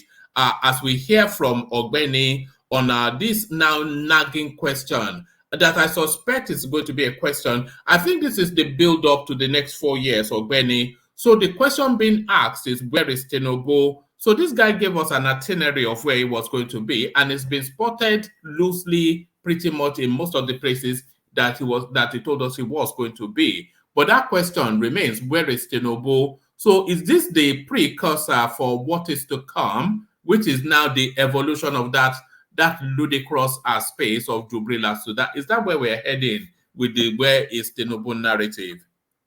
One man, you see, if you check my DP recently, I went to dig out Nnamdi Kanu declaration of Jubilee of Sudan, and then I went to dig out some video clips of even some pastors that were quoting Nnamdi Kanu, and then some figures, some people, professors and others that believed in Nnamdi Kanu. And I asked a question. I said, if you believe this man back then, and now you believe he was Jubril, but now you believe it's Buhari that has resurrected back to that office now, and it's the one handing over, then it means you need to visit Yaba left to do some tests. You may be walking around and think something is normal, but there is something abnormal about you. That you believe that guy back then, and now you believe that and you have not even come to say, this is the time the man resurrected back. So for me, you see, it is what it is. People are asking, where is Tinubu now? The question I keep asking them, like, I support Babajide Adeleke 100%. That the man you think is not yet your president, you think he can even, somebody just did is issue super sharp today and said Tinubu can never be president. And when Wole Soyinka said it's fascism, they start talking on Wole Soyinka. what the person just posted and the ideology behind fascism is the same thing, no different. It is either my way or no way. It's either me, I'm the only one that is right. So the obedient are the only one that are always right. No any other people. Somebody just said it today that they are the one championing good Nigeria, but Baptists are not. So for me, they have no business for now to be asking of where is Tinubu. Tinubu is not yet in power. Tinubu is not yet the president of Nigeria. You know that's why I was asking him that we know where Buhari is. If you were saying, would you like to know where your president is? Well, we know where the president is. Buhari is in Saudi Arabia, but Tinubu is not the president, is he really? It's the president-elect. So, do you have concerns that space, they are not trolling? Because, there's a bit of me that wants to imagine that they are just trolling for political, whatever it is, for political brinksmanship, just to push just as hard as they can until they can push no more. But I actually think some of these people actually believe some of these things that they are saying, which will be more concerning than if they were trolling Ogweni. Yes, Woma. And I think one of the things we are doing here, one of the reasons why I like this platform, one of the things why we do here, and some people also do on other platforms, and I see the Tinubu guys. If you realize the way the Tinubu guys now mash every word of their word for their word, now, after the election, is the purpose of diffusing the propaganda outside there. And somebody said, oh, I think it was Rational Man that APC also played on propaganda in 2014-15. I agree with Rational Man, in fact, 100%. I agree with Rational Man because I've never been fans of APC in the real sense. I support Tinubu. I agree with Rational Man that all those like Mohammed and all that, they used propaganda too back then. And Jonathan tried as much as possible, but he couldn't really. But my own is this, like the question I think Ola asked. Ola somebody, I think that he asked that. For how long shall we continue with that to jeopardize the interest of the nation? The same nation we all believe we are patriotic to and we love. So if we think propaganda is getting to a state that will harm our nation, that's what they don't really do in the West. They don't push it to a ridiculous extent that it affects the interest of the nation. If it's affecting the interest of the nation, then you cut it there. You trim it, you prune it. Then you don't continue with it and be fasting on it. And for me, I see this thing happening. In fact, even if Tinubu is going for AU meeting or United Nations meeting as the president, I know they will be saying he's going to see his doctor. They will be telling you that, okay, the man is going to Malaysia for meeting, but they will fly his doctor down from UK to go and meet him there. Those are the narrative. Those are the things we should be waiting to. We should even be prepared to see throughout the next 4 years. Because I don't see this set of OB guys changing at all. And whatever good the man does it not bother you? It bothers me a lot. That hold on. What I mean bothers you is that does it not bother you that your president will be going to a country to go seek health care? No, I'm not saying he's seeking health. I said if the man is going for United Nations meeting in even Malaysia or somewhere, you people, OB people, will tell us that they are flying his doctor to go and meet him there. That is a lie. He's not going for any UN meeting. That is what I'll be expecting in the next 4 years, the way you guys are going. That's what I'll be expecting. It's propaganda. Everything you see is, everything you guys obedient see is if somebody tells you it's A, I'm going to you can say you now, but I cannot say you to you, right? You said? But you were saying that you obedient. Now, but I cannot say you to you, but you can say that's you. Now you are obedient now. No, I'm not obedient, I tell you, but I'll be inclined. All right, just go on. If you want to say it, no problem. Okay, you are inclined, but you are not obedient. I'm not obedient, yeah. I'm trying to see the difference. Okay. You know, rational mind and language, it just you should have been a lawyer. The way you always try to wiggle out of everything, you should have been. Okay, I'm done with that space so that I can. All right, take us to Morocco then, and this footballer that dodged the bullet via his ex-wife. Okay, I think we spoke about it. Was it yes? No, not yesterday. Yeah, we spoke. Yeah, it was yesterday. We spoke about it.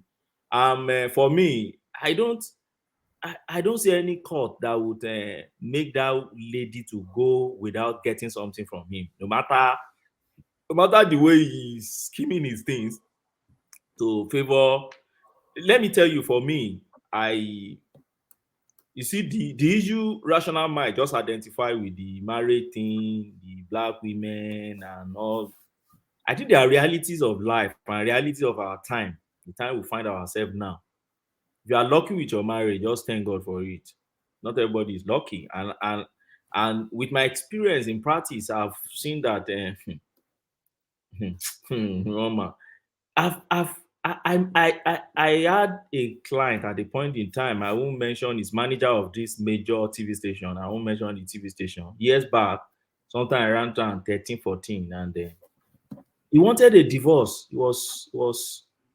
And in Nigeria, you have grants upon which you can't just file a case of divorce on anything. You can't just say, "Oh, I'm tired of this marriage." There must be grants. You must give grants. There are grants, specific grants in the law you must follow. If not, no court will just put us under anyhow. There must be grant. So I brought out the form and everything to fill for this guy and everything. And I said, okay, let's look at grant 1. So did your wife, you want to leave? Well, he said no. Grant 2, grant 3, I exhausted all the grants, and he said, no, that's very good woman, so why do you want to leave? You're just tired. I said, so why? So a lot of things is happening to marriage these days, a lot.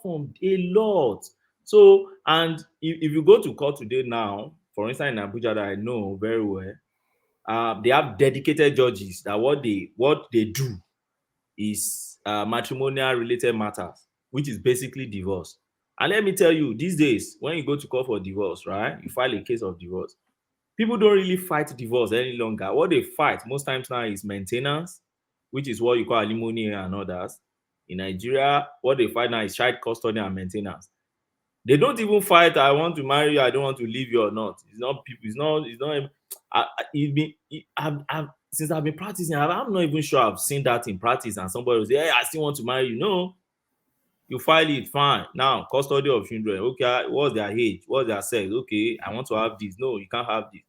Then full custody or no custody, and then they fight on property. Then they fight. By the time the marriage gets to that divorce stage, I think both parties know that their time is up. So yeah. I agree. They made up their mind already. Although curiously, when you read, because I used to read the Punch newspaper. I look at all of the papers just for things that we discuss. But at the bottom of the Punch newspaper, they always have all this gossip column something. But in the magistrate courts, they always fight to cling on to their marriage. Also, in the lower rungs of society, they fight to cling on to their marriages. But among the elites, when their time is up, It's just who gets the Ferrari and who gets the Lambo. Then they start fighting on, and a lot of things will happen. So for the guy, I think the guy was wise enough to see ahead, right? They just married, was it 2010 or what? Maybe just 3 or 4, up to 5 years ago, right? And probably the guy has probably noticed the lady and saw that this one I can't. And that would be a good model. But for me, what I've been advising my client over here is this: open a company, have a corporate entity. Don't shortchange the woman. Make the woman a subscriber also to that corporate entity, and then but a nominal subscriber. If he's a woman, also have a company. Make your husband a nominal subscriber to your company. Then whatever you acquire with that company, the share you want to give that woman is clearly defined there. She can only take as per the share you have given her in that your company. So once you are acquiring property, don't acquire any property in your personal name. Acquire property in those. I think what you just said now was what Jeff Bezos and what's his name did. This Microsoft guy. Bill Gates. That was what they did, because after the divorce, they just paid them off, and then they had shares in Microsoft and all of that. Yeah. And I think it's a very good model. It's good, yeah. Men should You know, start this guy would have collapsed. That could really collapse Bezos and Brigade. yeah, it would have collapsed them, but then they still pull back again. They bounce Yeah. back. So for me, I suggest that. I think this guy, yeah, has tried, but there's no way. Let me tell you, there's no way that woman will not get something out. There's no in fact, that alone even shows that he deliberately, because you want to deprive, and the law will not. I don't see any judge or court that will allow you to. They will find a way. I don't know. Maybe it's in is this Spain or where is the guy said? Whenever the guy is in France, a place of PSG. So I know whatever it is, they'll find a way within the French law to make sure that woman gets something. That man will not just get zero, because look at it also. You were together, you were making it, she was also doing something, she was with you. So what I don't like is that you divorce and you want to get everything, or you want to get half, or you want to ruin my life also. No, but the woman also should be entitled to something, and vice versa too. If the man is the one that doesn't have much, you should also be entitled from whatever the woman is making, because when the woman was flaunting your name around and probably even messing up your name around to make money, you're standing somewhere. So you should also get something from her. All right. All right. Take us to Dino Melaye. A brief commentary on there. Who gets the ticket for Kogi State? Much to the chagrin of Yemsen Wike. So did Governor Dino Melaye come into a state house near you? One man, you see, Dino, Nigerian politics is evolving anyway. I don't have any issue with Dino. I studied Dino sometimes in was it 2017, 18, during that Bukola Saraki issue, when they were it's around that 17, 18, and reports show that Dino has the highest, Dino sponsored the highest numbers of bills in the Nigerian National Assembly. In that assembly, that his own year, that 4 years assembly, he sponsored the highest number of bills. Good bills, not bills that are infecting changes. And then Dino was the head of FCT, Committee on Federal Capital Territory. And I remember then, Dino would question anything questionable. You see, these guys are, I don't know how to paint them. I think, yes, they'll be phasing away, but do we really need them? Yes, I think we need them as a strong opposition, but I know they could go on sometime on a very ridiculous venture, like falling down in order to mock somebody's earth and age and all those things. But like I always say, there is a moral relativism. So there's nothing universal about morality. The way I train my children is not the way you will train yours. It's not the way everybody train theirs. So we all have different moral standards for ourselves. So that may not be wrong in its own space. That may be wrong in my space. But as far as I'm concerned, I look at performance. Did Dino perform when he was there? Well, as a legislator, records show that Dino was had the highest number of bills sponsored, and he followed up on all his bills and ensure he debates when you see most times in the house. Try when Buhari started his nonsense, and Dino was one of the major figures in that house that was challenging Buhari. He even called his government evil, and then fought Tinubu's wife, and so yeah, we may be complaining about. You remember when he was in the House of Reps and he got into a physical fight to the point that his clothes were torn? Yes, I remember now.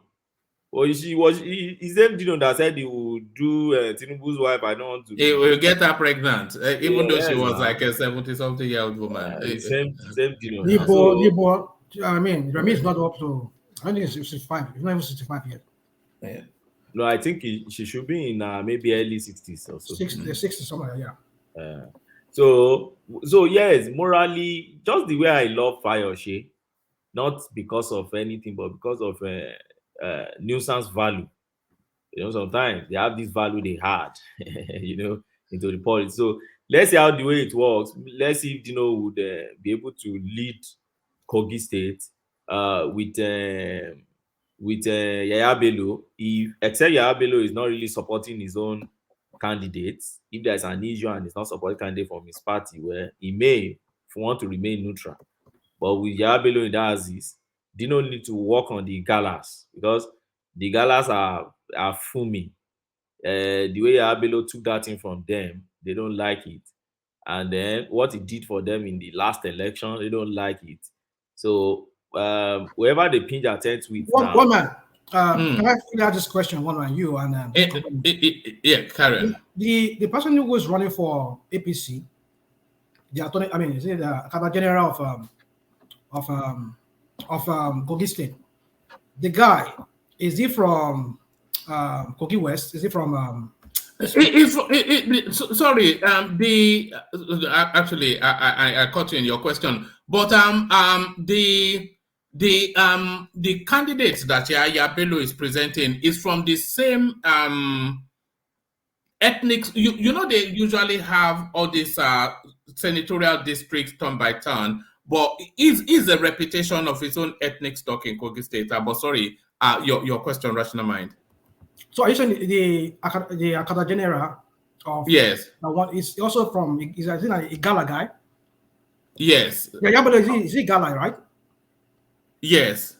So I mean, it's not fair. How can they have two Igala people successively like that? So I think the way things are going now, I think Dino should be looked upon, because you see, Yahaya Bello is Igbirama. Igbira. Yeah. So, but that is the guy that won this election. Is he also Igbira? I want to believe it's Igala. I don't know much. But I want to believe it's Igala. He has this name that sounds like Yoruba name. What was his name? I forgot that name. He has one last name. Ododo. Ododo. I was thinking it's Ododo. Is he Ododo or Ododo? And don't forget that the Gala's name are also very close to Yoruba name. But I don't know. But I want to believe it's Igala. They shouldn't make that mistake again, because Yahaya Bello actually took that thing from the Galas when Audu died. The Audu was in Galama, and then Audu died. Faleke was supposed to step into Audu's shoes, but they deprived Faleke, and then went to court, and the court said APC could actually choose their candidate. Since they can't conclude with, it's not mandated for them to conclude with the team in that particular one, so they can choose. And that was how they substituted Audu for Yaya. Yaya picked Faleke. Faleke refused to be running mate, and then so it's actually the Igala ticket. And so if they go for Igala, yeah, good for them. Alliance of Igala and Ibira, they can flog Dino if they are not tired of Yaya. All right, brilliant, Ogweni. So and Babati Super Chat, it says a wise man thinks ahead, a fool does not, and even brags about it. Proverbs 13:16. A wise man puts all his assets in a trust, fund, or company. So I think that's to the divorce space. I think I butchered that in the reading. A wise man thinks ahead, a fool does not, and even brags about it. Proverbs 13:16. So Pastor Prince Babati. So thank you, Babati, for the super chat. Keep the super chats coming, everyone. We want to push that maybe a little bit today. But let me make my way to Zita. But on my way to Zita, Dino Melaye, just as soon as he got the ticket for the for the primaries, he has already started campaigning, and he has now released the campaign slogan. So Dino Melaye's campaign slogan, Ogweni, this is for your delight. Country people, make una come here tori o. Say Dino carry money, give talk. Say make you go buy gun to Fiakwa. They say Dino carry money, give talk, carry gun, give talk. Say make I go to prepare for 2019. Ọlọ́run má jẹ́. They say me meet them for Airport Road. Alakiaye. My brothers, the venom of a viper cannot do anything to the back of a tortoise. I don't waka. But make I tell you now, Yahaya Bello, do you know Yaya Bello máa ṣẹ̀wọ̀n lẹ́yìn ìjọba. I know. Yaya Bello máa ṣẹ̀wọ̀n lẹ́yìn ìjọba. Do you know? GYB máa ṣẹ̀wọ̀n lẹ́yìn ìjọba. We know. GYB máa ṣẹ̀wọ̀n lẹ́yìn ìjọba. Ìwọ Yaya. You Yaya. Kí ló tún kù tí ó sọ? Kí ló tún kù tí ó sọ? Ẹni tí mo bẹ́ lórí tó ń sẹ̀nu wúyẹ́. Kí ló tún kù tí ó sọ? Àti ẹkún ìyá ni ó jẹ. Yaya Bello. Àti ẹkún ìyá ni ó jẹ.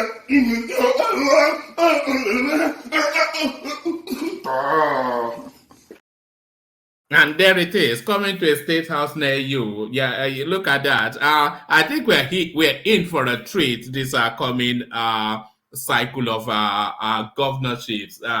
Adeleke on the one side and this one on the other. Look at that, Ogbeni, at one chance. Well, like I tell you, I look at performance for me anyway, because Fayose, many people in Ekiti believe no finance, education not as much as Fayemi and all sorts, but it still remains the best governor Ekiti has ever produced in terms of infrastructural development policy to date. Fayemi, the Oyinbo masters will just be speaking it like did nothing in that state. You know, so yes, you'll be eating corn around, singing and do things around and everything.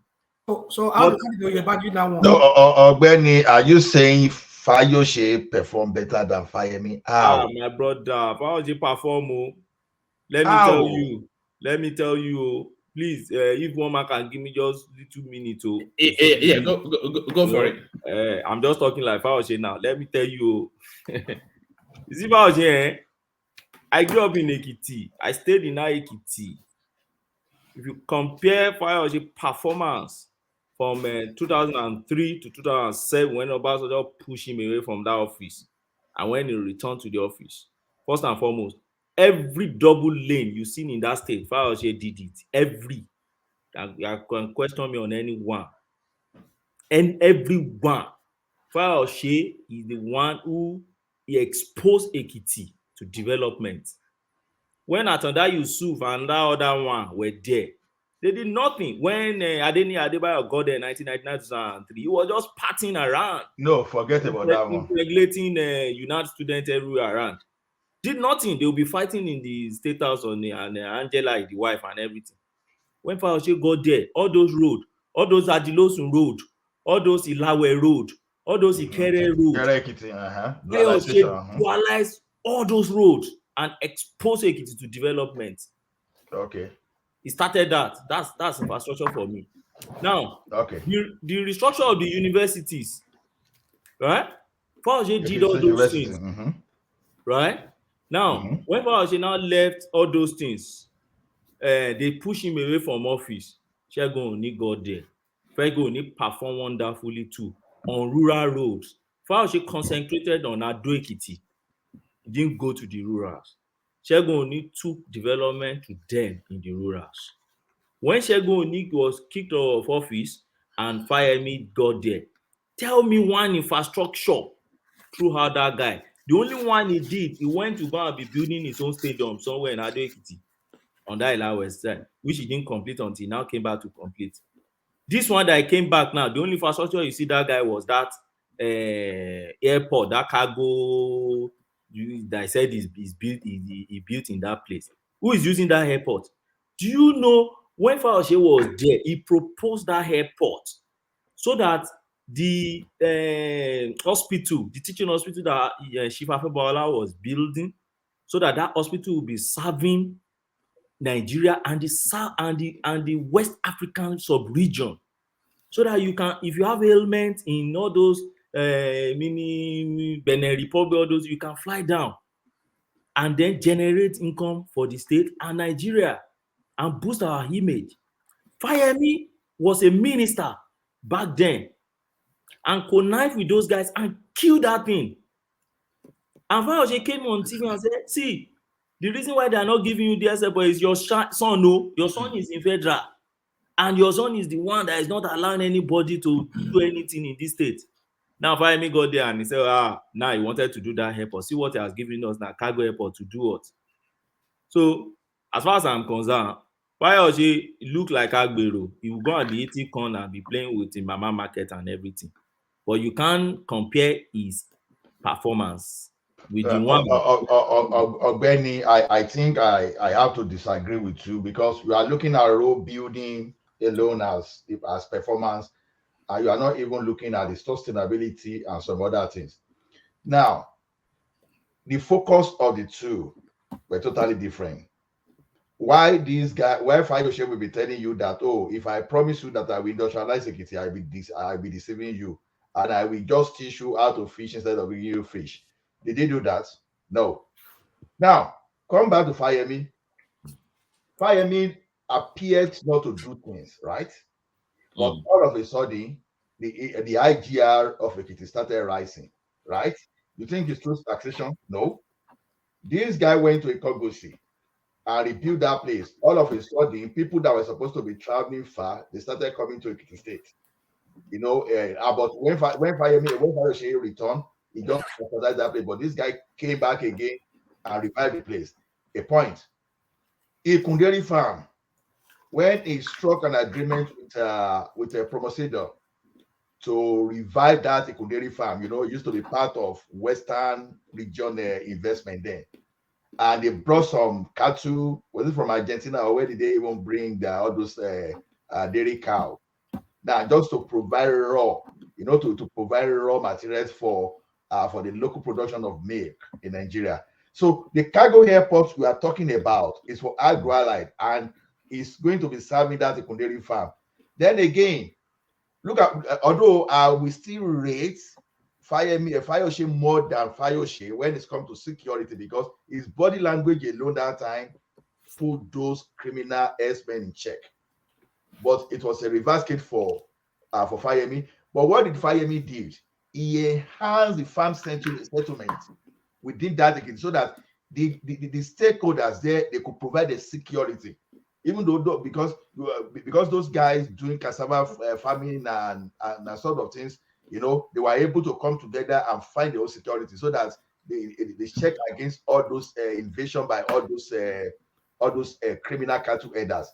So now during his time, they started attracting investors. If you go to Ikole Aziz, you will see the program on cassava, on cassava, and these guys struck agreement with Dangote too. And what's the name of this other rice producer to come to Ekiti to put some kind of processing mill there. So when you look at the agro-allied environment in Ekiti, because this thing is beyond today, right? So if everything comes to friction, so we'll be talking of Fayemi that laid foundation for job creation in thousands for Ekiti, so that the IGR2 will be increasing. So that's the way I look at it. Now, if you look at that Fayose you are talking about, I didn't mean that there will be no revenue from the federal government. Then Ekiti will be hanging. There'll be nothing. So we can I can't, yeah, it's not totally big. I won't say his performance. I won't rate him totally bad, but it's still okay. But but Fayemi that I believe he hasn't done anything is that he hasn't done something loud that as loud as Fayose. That's different. So to me, even that Fayose we were talking that time, do you know what led to his impeachment then? You know, part of this fraud that he committed when he set up poultry project. It was the poultry project of local government now. Exactly. When Obasanjo was coming, maybe he hired a generator and quickly powered the place and quickly rented he quickly went. But he has cleared air on that now. He has cleared air on that now. Whether he cleared air on that, you know, politicians, we cannot believe them. Whether they cleared air, whatever. You know how Obasanjo got him? Obasanjo said, it's not about loud project too. As far as I'm concerned, do infrastructure that people can see, and then that will create employment. Fayose create more employment than Fayemi. That your Fayose market that you see. You don't have the data, my brother. Yes, now go to Ekiti website. You see there now. I disagree. When it comes to I don't argue with Ogbeni. He has been to Nigeria many times. I mean, you are still Hey, here, not America. wait, irrational mind. Ola is not in Nigeria. I thought it's even in Nigeria. Look No, at it's not America yet. Irrational mind. I won't talk too much. I won't talk too much. Let me tell you, I have in-law that is very active in APC. I don't want to mention him, right? So forget that story. You're like in diaspora. Don't worry. Ogbeni, I'm the only one in my family that is outside Ekiti. Okay. So you should understand. So my own, I'm talking too much. I have my siblings that got married to someone that is actively involved in politics. Let's just put it like that. Okay, so no, when I now. tell you, but you know Fayose Market, right? So what happened to Fayose Market? That man started and built it. You know Erekeson Market? That guy built it. I'm just telling you infrastructure so that you understand. You've not mentioned. You see, Fayemi. Well, let's leave it at that. But if in terms of employment, just try and go to the website and go. If they have not deleted it, because I know Fayemi, I know him very well. You go and see their performance in terms of employment. You see how far. No. You see, Ogbeni, I have former colleagues that are investing heavily in cassava production in Ekiti. So you see, go and look at Ireborn Brick. Who revived Ireborn Brick? So when we are talking of don't let them. All those pictures they are just showing you is a lie. Where are they using the block to build? In Nigeria, it's not a lie, Ogbeni. Do you know the local government I come from? Where are they building? I came from Oyo local government. Just hold it. I came from Oyo local government. Which is story. All right, thank you. So there it is. Politics is local, and it was localized today. But let's take it more to national and see if Zita is still there. Zita, are you still there? Yes, I'm here. All right, getting ready for work. So. All right. So then let's listen to you as you. I can't even complete that sentence without it sounding wrong. So let me just know. Let me take you very quickly then to Rivers State, a space you are familiar with. Under contention again, a newspaper now, Premium Times, has published now that Tinubu actually won Rivers State. The Obedience Space, of course, excited, asking that all of the elections be cancelled immediately and Peter Obi declared president. So what are you then making then of this expose that promised so much but delivered so little? You said they published that Obi won or Tinubu won. Obi won Rivers State. Tinubu won Rivers State initially, but what they are telling us that they are not even actually going by whatever result. They said they've gone to the INEC portal itself, and then they've gone through the figures in Rivers State, and those figures led them to the conclusion that Peter Obi won the election. So they were permutating some figures that did not quite cohere, but they ran with it anyway. But I'm not sure if you're familiar with this space and thoughts on it. I read it today. Somebody sent it to me. And then, good morning, everyone. Good morning. One man, when I came to your platform this year, I made a comment. You see that result as announced by INEC, that's how it's going to remain. If Premium Times, let them publish whatever they want to publish. See whatever you want to see in IREF. I will be happy if they change it and say Obi won. Because as I said before, Rivers people will not make an Igbo man president. I'm still saying it. You know, people are chasing you over that comment. Somebody came here and referenced it even today. And then Zita came here and said this and said that. Yes, I am still saying it. If they let them continue throwing rocks at me, they don't know. The last time I said they don't know me, somebody said it's Nigerian contest. That's not actually what I mean. I mean, you don't know me, I don't know you. You've never met me. I have never met you. I worked in Rivers State for 21 years. And this job I'm talking about now, I did it for 15 years. And if somebody should do a job, a particular job for 15 years, and that person is not a prophet in it, then I don't know what we will call that person. You see, in Rivers State, when people start doing something and then you ignore it, it becomes a way of life. I keep saying it and I will continue saying it. From the time of Ada George to the time of Wiki, Rivers State has always been there. They've been like this. And I said it in this platform. Rivers people are receptive to foreigners. It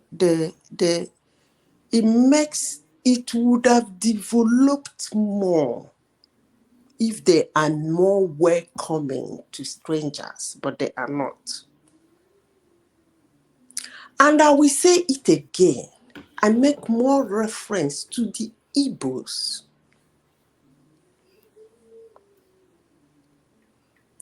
Not really pleasant friends. They don't like them. I won't say they hate them. No, I will never say that.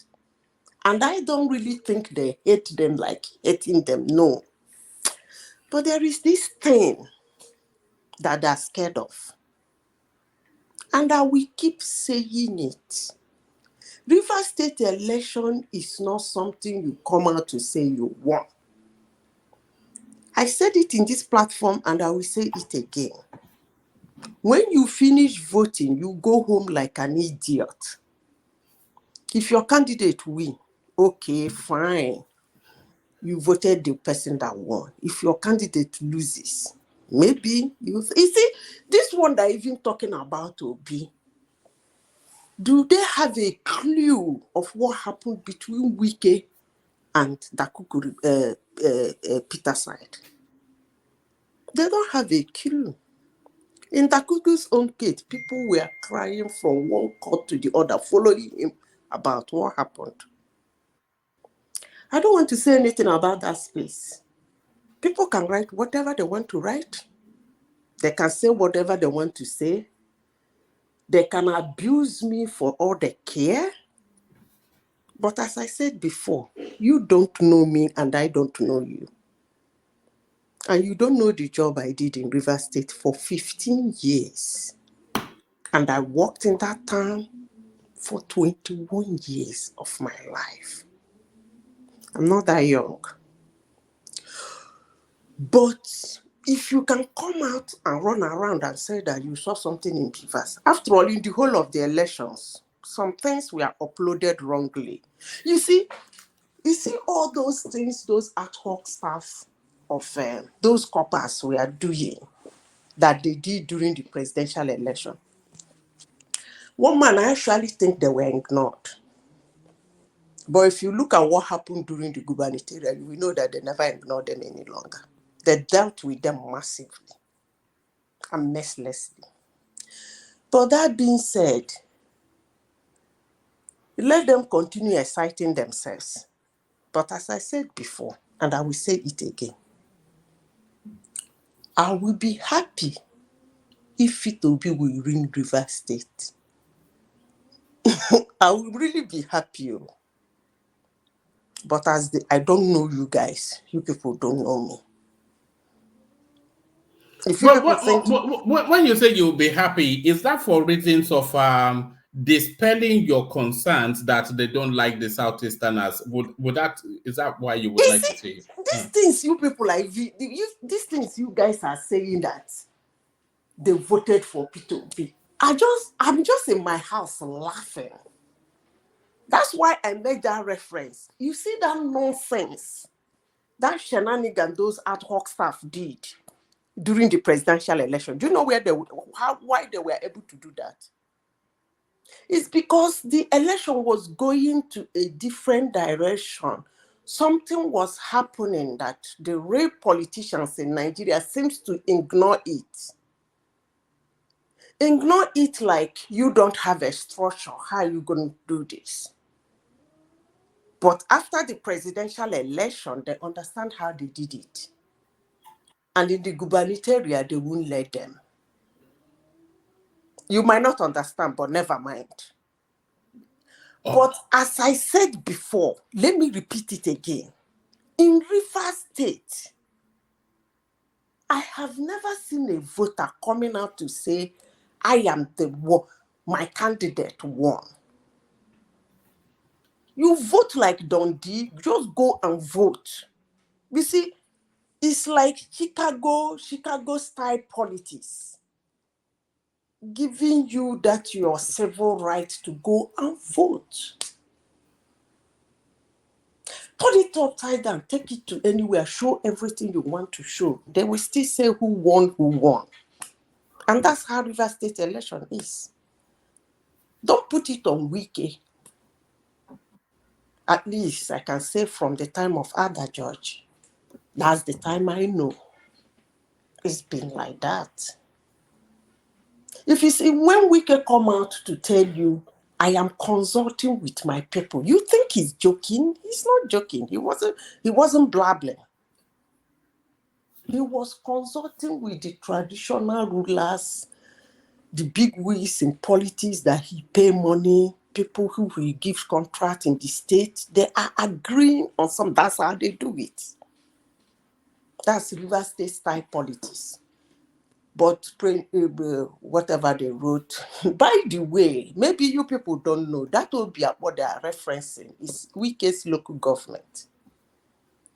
Wike is from Whippy. That's his town, just by Whippy Junction there. That's where his family house is. He was the local government chairman of Fupiakpo for 8 years. So they're actually talking about his constituency. That's why it will be one. Where it will be one. Anyway, one man, please take me to another topic. All right, let me take one man. So Zita, you believe that Obi cannot win Rivers State? He can't. How many times will I tell you this now? All right. Okay, we shall can't. But if you win, what do you mean we shall say? The elections are over now. Yeah, and they lost. What do you mean we can say? What are we saying? The irony is showing differently. If you admit that you're wrong, you are not listening to me. I heard you. You didn't listen to me because listen. If you listen to me, you wouldn't say IREF said a different thing. What should I believe? Hold on. You or IREF? A man went to court.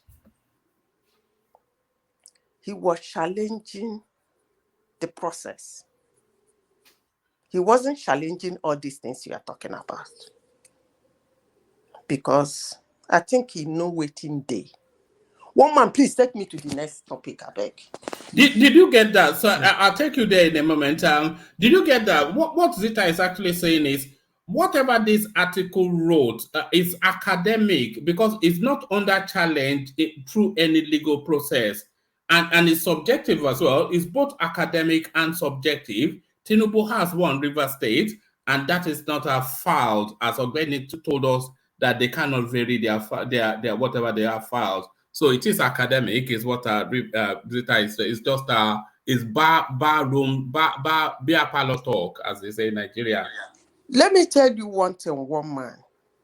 You see, Rivers State, if they are welcoming just half as Lagos, you see how Lagos is?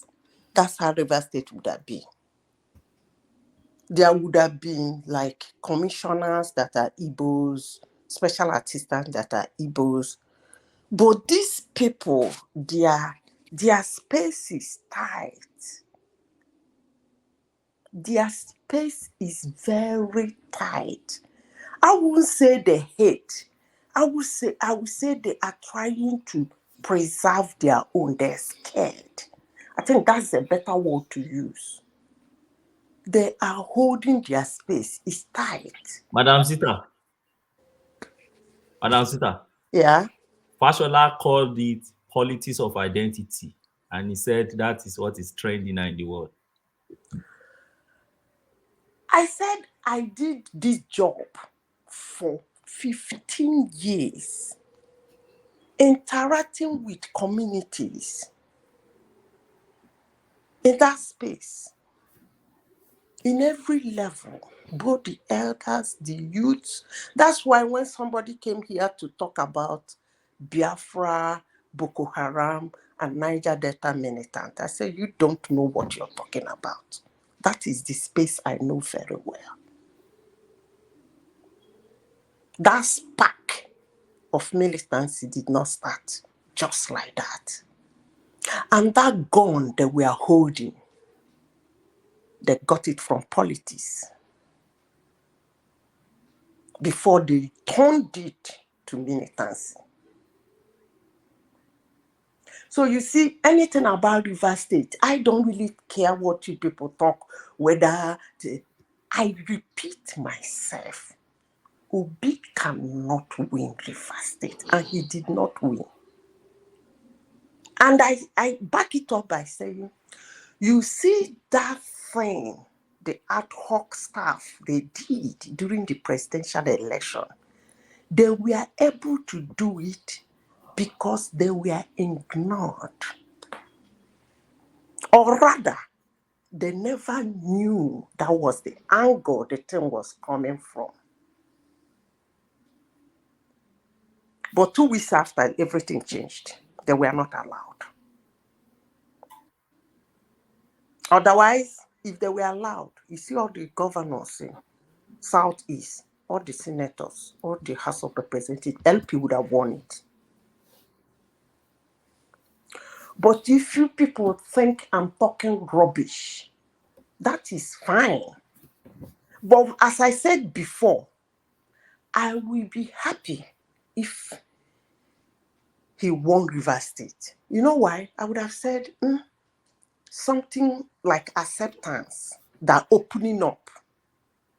You know, that opening up. I would have seen it as opening up. And which is a good thing for me. I don't know for another person. Igbo man voted. You people don't even have you people don't have a clue on what happened at Ikoku, at Mamoswak, at Rumukuta, at Rumola, at Oginimba. These are Igbo places. You don't have a clue. But, well, I talk rubbish, so no problem. Let's see. Madam Sita, please. Good evening. How are you? I'm good. Yes, yeah. So are you telling us that there is no wicked factor in winning for Peter Obi, of Tinubu rather? You don't understand. I said it before. I said they have a style of politics. When he said it's politics of identity, they have a style of politics they play. When they decide, they meet, they agree, they decide.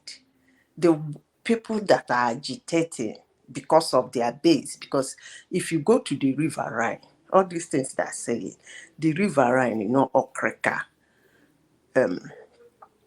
what's it called? Calabare, Ogoni, all those areas are APC. It's actually the upland that is PDP. It's upland. It's difficult. I know what they use their boys to do in the River Rhine. I mean PDP to win elections. Those areas are APC. And that's why it's always easier for a candidate to come out from there for APC or other party. The upland is this. They decide who they, I don't know how to put it. Will I say they already share the percentage of the votes before the election? Because Dakuku's own, according to Riversman, they will tell you water throw away people for eye. I don't know whether it's 15% vote they gave that. It is 194,000 votes. I mean, One man, I beg, leave that space, I beg. Let them keep dreaming. Leave that space. Now let me see. Share you take it to court. When you get to court, the court will say, okay, with Wike and his I don't want to say much. With Wike, you say court will say it is not Tinubu that won Rivers, that is will be right. I'll be looking forward to that. Please take me to the next place. All right. So Zita, a missing person poster has been pasted around the world. A country looking for its president-elect.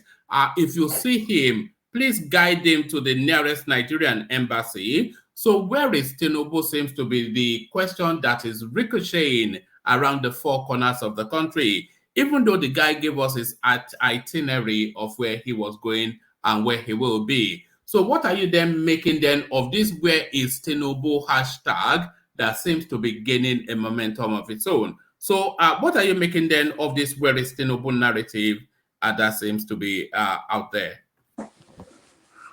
You know, I don't think like others do. Why are they asking for Tinubu? Most of them have said, even on your platform, that he's not the president-elect until Supreme Court declares him the president. I never knew it's Supreme Court that declares somebody president in Nigeria. One man, I don't want to talk about that. Let me talk about the what do we call it? Dual citizenship that I'm talking about. I want to speak. All right. The Guinean, they could look for him in Guinea, which is his original country, according to a passport that came out today. So Tinubu now no longer in Nigeria and a citizen of Guinea. Okay. You see, almost 18 of them that came out to contest for the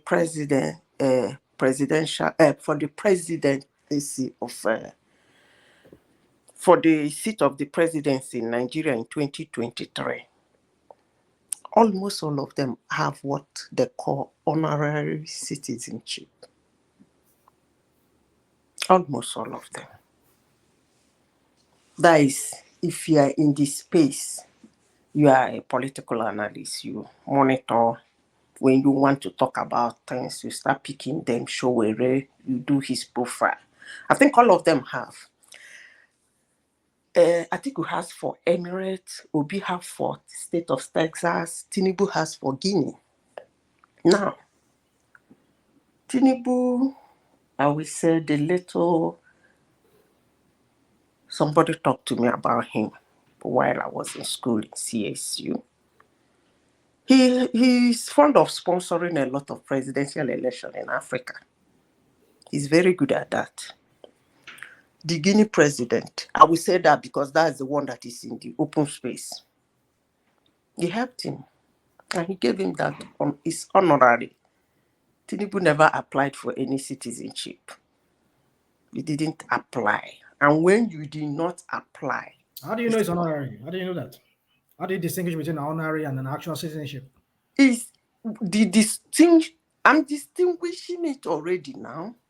Well, you're not saying anything. You just say honorary. That's what you said. Because when you say honorary, said he did you don't not carry passport apply. if you're honorary. I said he did not apply. That's the difference. Well, but then you have a passport. Rational mind, can I finish, please? Okay, go on. If you want to ask me a question, you ask me. You interject, but not putting words into my mouth. I don't like that. You see, in the state of Texas, I don't know what Obi did for them. They gave him honorary citizenship. He has it. What it simply means, the difference between the two is that you never sit down to apply to ask for them. You didn't ask, I want to be a citizen, like normal application for citizenship, and they give you. It's an honor given to you, maybe for what you have done for the state of Texas. Although most times they don't actually do anything that important, but they give it to them somehow, somewhere. The same thing with Atiku. He has for this thing of Emirates. And Tinubu has for Guinea. Most times, some of them don't collect it, but they just give it to them. They didn't apply. It's just like somebody being a university giving you honorary doctorate degree, that doesn't make you a doctorate degree holder, because you didn't practice through any academic process. You go about answering that doctor. And I don't think any country in the world will say you cannot contest for any position because somebody honored you. I don't know where that is written. Maybe Obeni will tell us, because maybe in Nigeria, you will not contest for any seat if you are given an honor. No, in Nigeria. So you will be disqualified for several reasons. Now, one of it is if you voluntarily acquire citizenship of other country than Nigeria. If you go that is what I'm saying now. Yeah, acquire means, wait, acquire means you asked for it and you acquired it. Okay? If you want to go, let me finish. If you want to go for a job and they said they need a doctorate degree holder,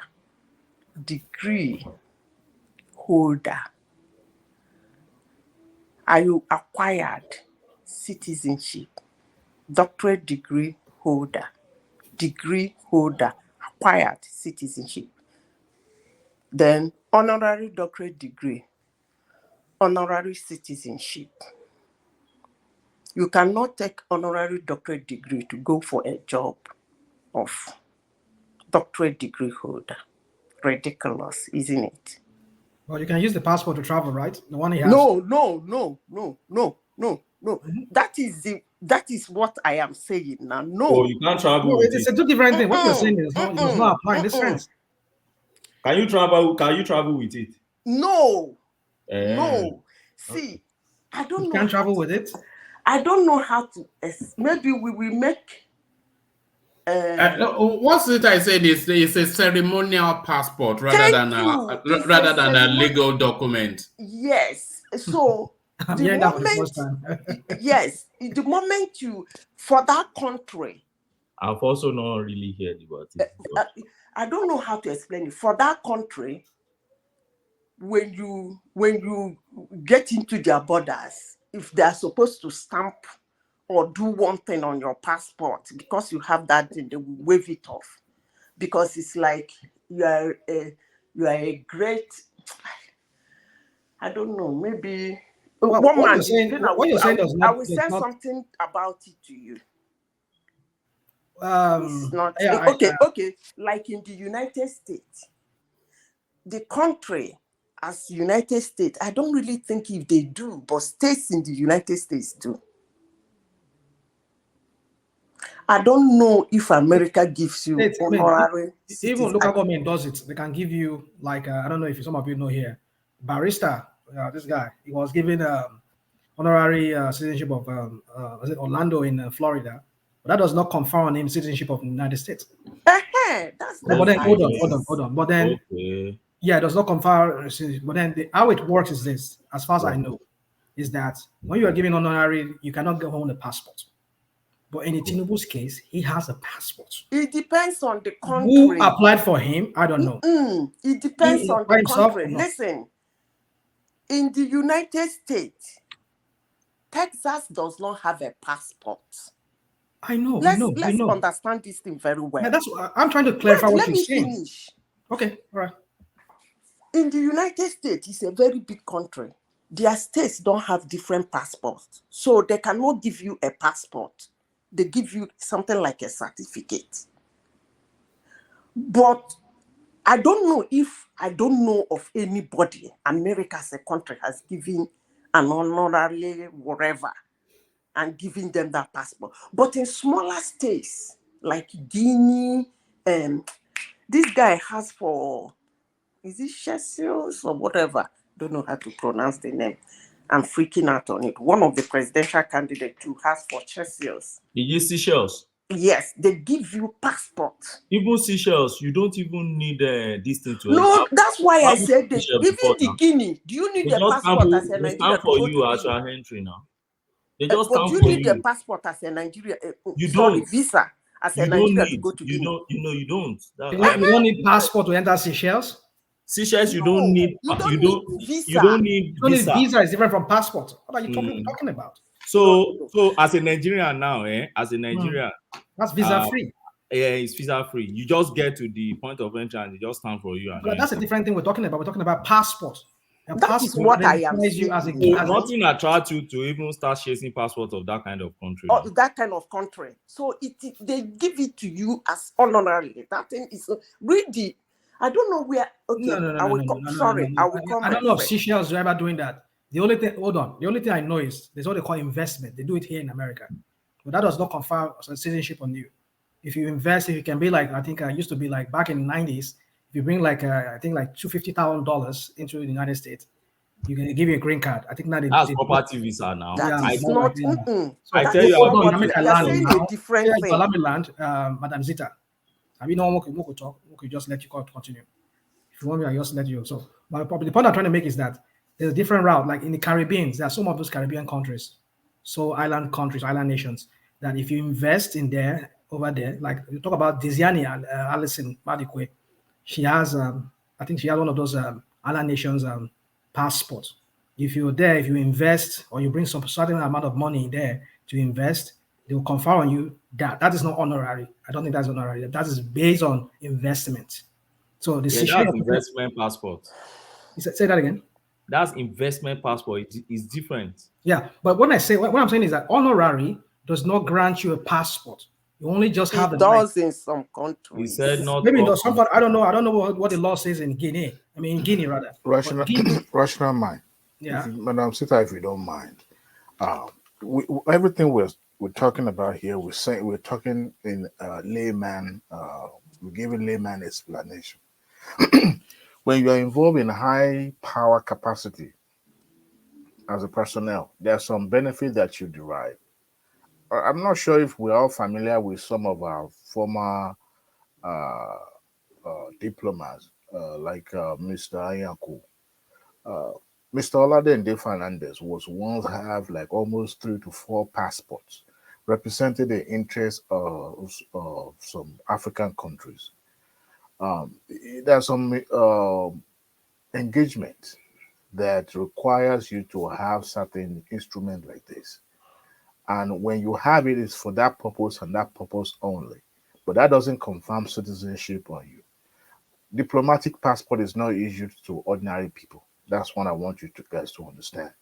And a criminal, and I repeat, a criminal would not put his own name, his own identified name, including his date of birth, on an instrument that knows that if this thing gets out, it will become a controversy. I want to believe this diplomatic passport was issued for a purpose. It could be for representing the interest of Guinea in certain engagement, I don't know. But to say that because it was mainly for drug trafficking, I have never seen any dumb country that will issue. Who said that? Who said that? Hold on. We have to be. No, the controversy is citizenship we are saying. Yeah, but wait a minute. Which may he can deny this and deny it without contravening the law. He declared that he's not holding any. It doesn't belong to. It doesn't have dual nationality. It is possible if you are serving an important assignment for a country, they will issue you an instrument that covers you for that period of time, and that still doesn't make you a citizen of that country. That's what I want you to understand. During the military era, there are a lot of Lebanese that were holding this instrument, and yet they were not nationalized, they were not Nigerian. Most especially those people that are supplying arms and ammunition hold instruments like this. But you will never find this on the pages of this paper because it gives them easy passage when you go through immigrations.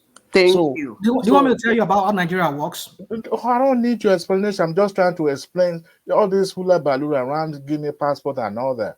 Look, it's not today that even the current man that died, Principal Ajibola, was once head of judiciary in another country. That doesn't confirm him the citizenship of that country. Yes, they will issue him diplomatic passport. Diplomatic passport, yeah. All right. But that still doesn't confer on him that he's a citizen of that, because ordinarily he was serving an assignment. Even when he went to Hague, serve as a judge in Hague, they issue him a diplomatic passport. So one man, can you pull up that video? Because he filled a form. You can go on. I'm just talking to one man. Okay, because he filled a form, and I said in that form that he does not have a dual nationality. Now, if he had used this passport, this Guinea passport, now to enter Nigeria, number one, to serve in the interest of Nigeria with this passport, that is when he will contravene the law of having dual citizenship and then fill in an official form that he does not have it. He can deny this and he will still not contravene the law. I listened to the guy making that presentation online today, this morning. At the same time, we discussing about this and going around it as if one criminal case has been committed. No. See, if I'm serving an national interest, all right, I'm not going to come to you and say, well, I'm representing Nigeria. Here is what has been given to me. No, these are the things that are not known to the public. This thing happened within 5 years, 15 to 20. Only God knows how many times he uses it. Now, we never asked how come Tinubu traveled to London back and forth. Does he use Nigerian passport or he has another passport that he's using? Some of our governors has dual citizenship, and this thing has been settled already in the court. So Saraki has dual citizenship. Yeah, it's a British citizen. That is why you see governors, driving around, going around like regular folks, because they are not. Can I quickly say something here before you go too far? One man, if you pull up before you say something, Rational Mind, let's hear from Fashola, who I think was put this question on Rice TV. And then have that interjection, and then we get back to Zeta. What does that have to do with the results of the election? And wait a minute. Whilst we are going there, the last time I checked, I think that Nigeria's constitution allows you to have dual citizenship, doesn't it? As the president, you need to recheck the constitution in respect of being a president. No, it's place of birth. It's place of birth. If you were born to Nigerian parents, I think that I will check that, but I doubt that the Nigerian constitution makes it makes you disentitled if you have dual citizenship, because the constitution allows you to have dual citizenship.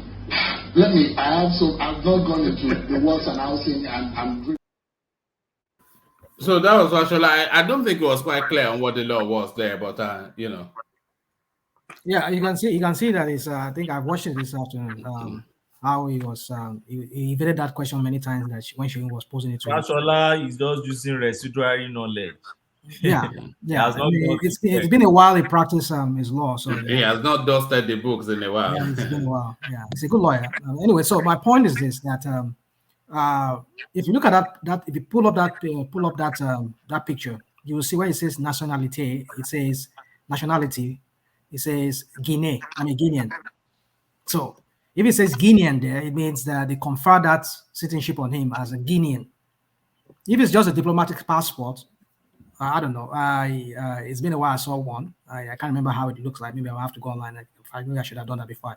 So usually, if you work for a country, as maybe you work for them, and they confer a diplomatic passport on you, I think you should be able to tell. You should be able to say you are this person from the same country, but I don't know. Let me not just say much. But the general point we're saying here is this: Adewale, we are not arguing that it has to do with.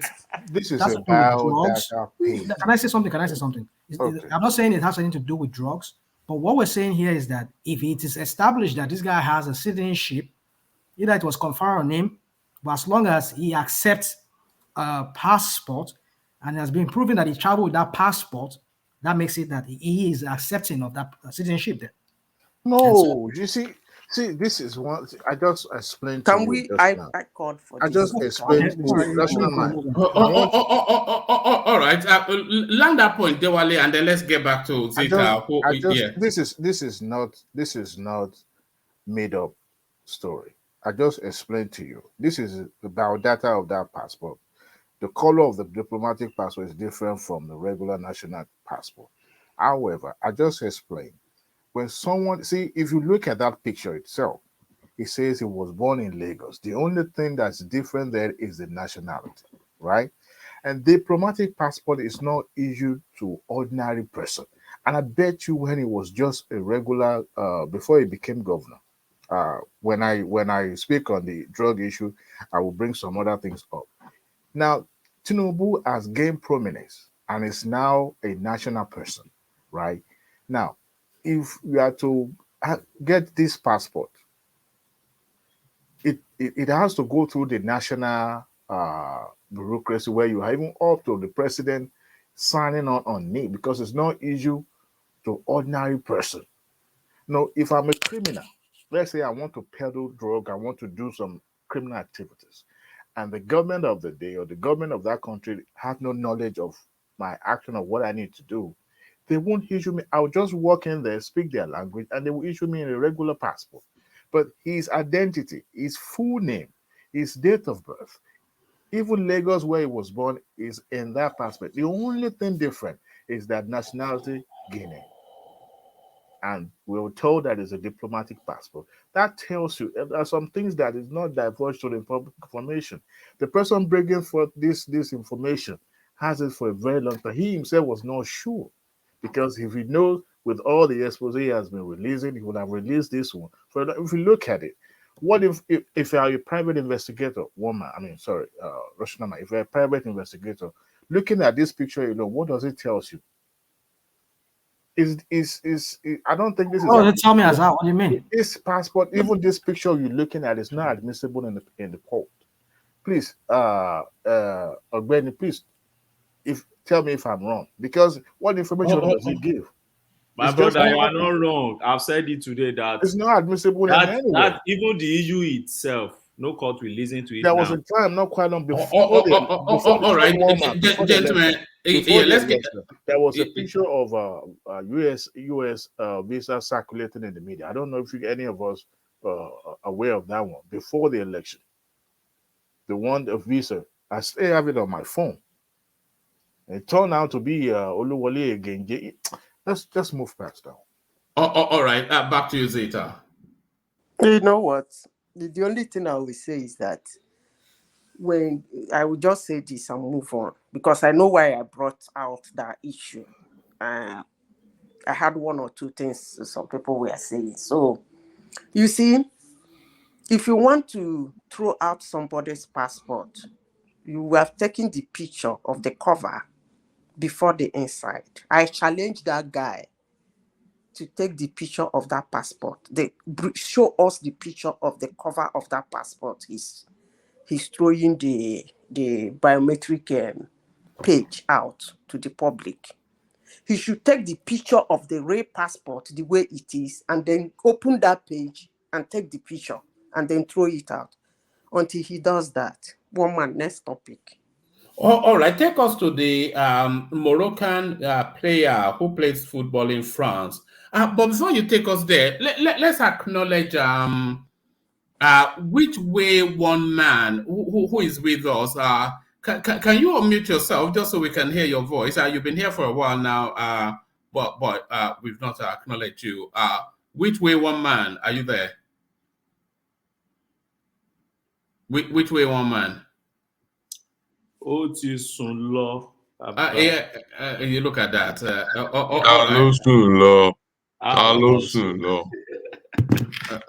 at that. Look at that. You're going no voice anyway, but yeah, back to you, Zeta. I just wanted to acknowledge your presence because you've joined us. But back to you, Zeta. Zeta, Thank you so much. Thank you yes. so much, Roman. Yes, good to meet you. So Zeta, this French player now who divorces this young lady now expecting a payout. I'm sure she's been she's had a Gucci on speed dial and whatnot. But now, only to discover then that all of this guy's fortune, this guy has an $18 million fortune. All of it are filed under his mother's name. So they land in court only for her to discover that all this guy had as his football boots, and if she was wanting that, she's welcome to it. So what are you then making of this storyline of Hakimi the Moroccan player that has gone viral globally? Can I answer the question by telling you just 2 stories? Carry on. Okay. I will tell you 2 stories that happens to be my experience. I witnessed in Bath, a beautiful city called Bath in Alberta, Canada. A man wasted his wife right in front of me. What happened? One of the billionaires in that town. If you know Bath, is one of the beautiful cities with iconic mountains. You know, going there on holidays to see my cousin. Because sometimes I do freelance social scientist work. So I take pictures, I take a walk. This early morning, I was just passing. It's a popular story. Happened about 18 years or 20 years ago. This man waited for the woman. What was this thing? The man was very rich. The wife divorced him. And then this thing said, if the woman marries, that's the story we heard later after the encounter, she will lose everything back to the man. But as long as she stays single, she will have all those things. So this woman was busy enjoying herself with young boys, bringing them, sitting in the man's pool, drinking, partying, and the man could no longer take it. One morning, the man went there, arrested him, the guy ran away and called the police. Police arrested him. I had a run of my life. Then I had somebody who was in Bath to see another billionaire, name withheld. He saw that thing. He changed the gear. He used in fact, he didn't use his mother's name. He wired all his money to his mother. The mother was actually the one buying all those property in her name, and then made a will for the children, where he willed 80-something% of those things she bought, all those companies, all those things, back to the guy. The guy got married.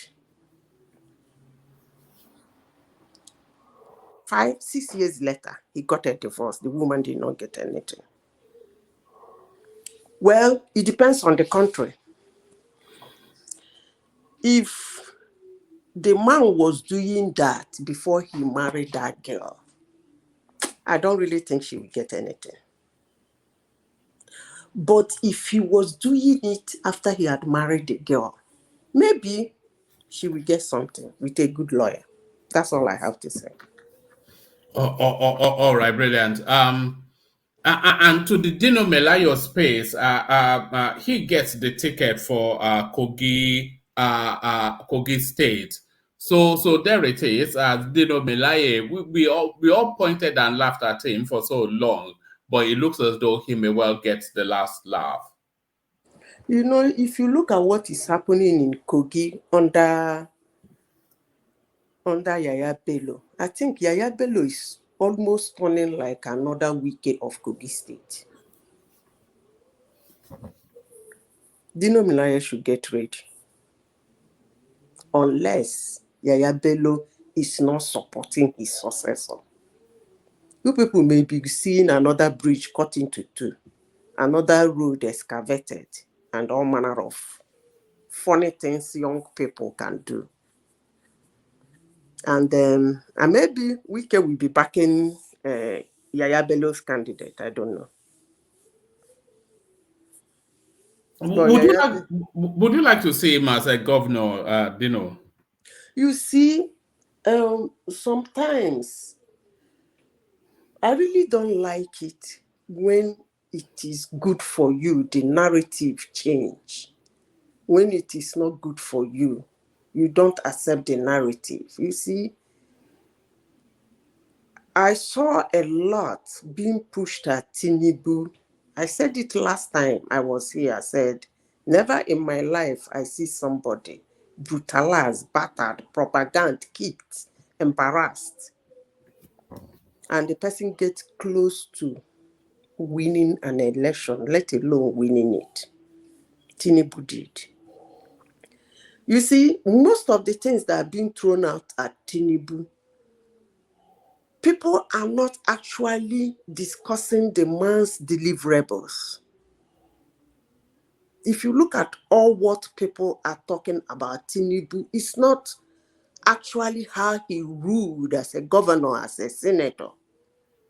It's all manner of jobs from here or there.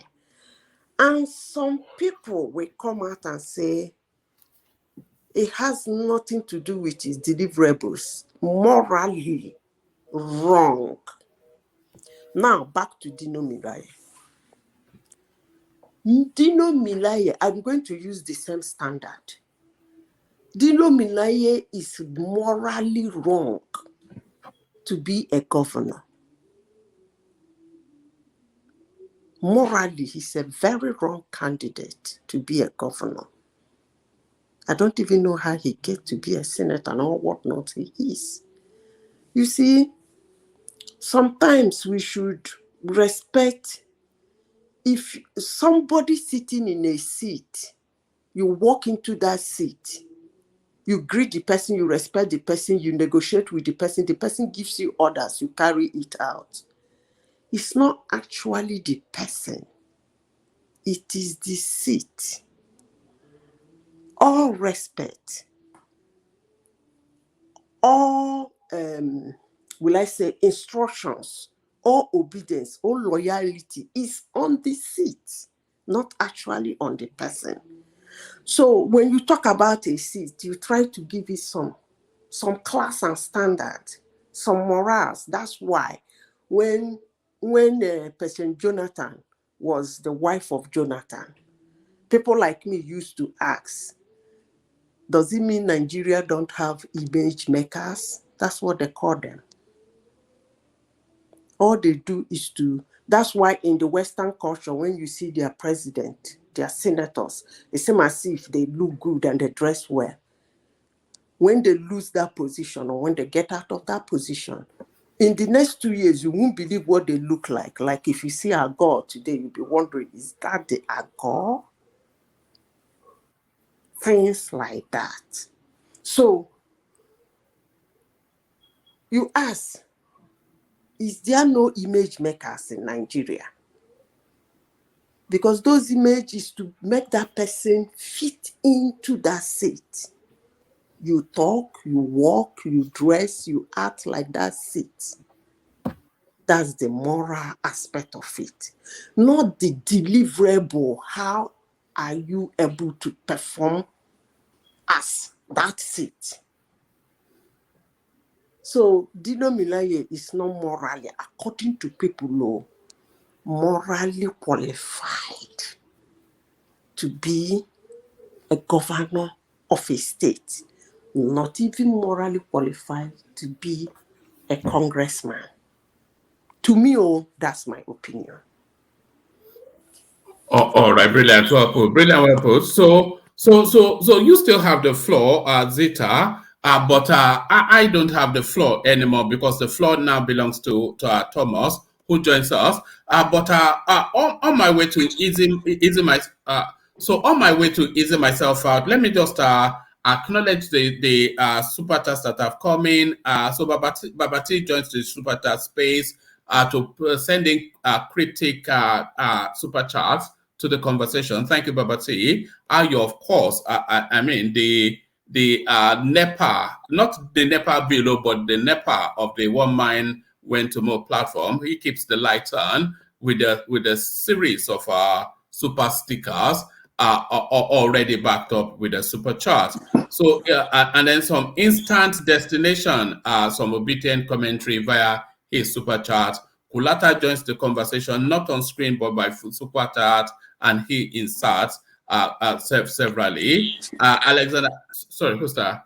Alexander Gomez, of course, as ever, he inserts severally, and Ayo, of course, never to be outdone. And there is Ayo again. So thank you, Ayo, and everyone else. Babati that joins that space as well, and Ayo as well, of course, for the coffee as well. So I'll ease myself off, ladies and gentlemen, but the capable hands now of Thomas. I know that there are certain people, they only wait for Thomas to come on before they come in. Before you, yeah. Yes, Daddy. Thank you, yes, Daddy. Yes, Daddy. So there to you, yes, Daddy. Thank you, one and all. Thank you, one man. Madam Sita, how are you? Did any news caught your attention in all the blah in Nigeria? Anything caught your attention? Is the governorship election in Adamawa? Yes, can you just give us some clip? I am not happy that by now that woman has not been declared. But why don't you? Sorry, before you go, why don't you like Dino? Dino is my guy now. No. I am not saying I don't like it. Maybe people did understand the angle I'm taking it from. Somebody run his profile here. They say he's good. He's capable. He can do things. He can even move the place. So I am bringing it at the level of the same people that said anyhow, no matter how good Tinubu is, that he's morally wrong to be the president. So that's exactly the thing I said about Dino.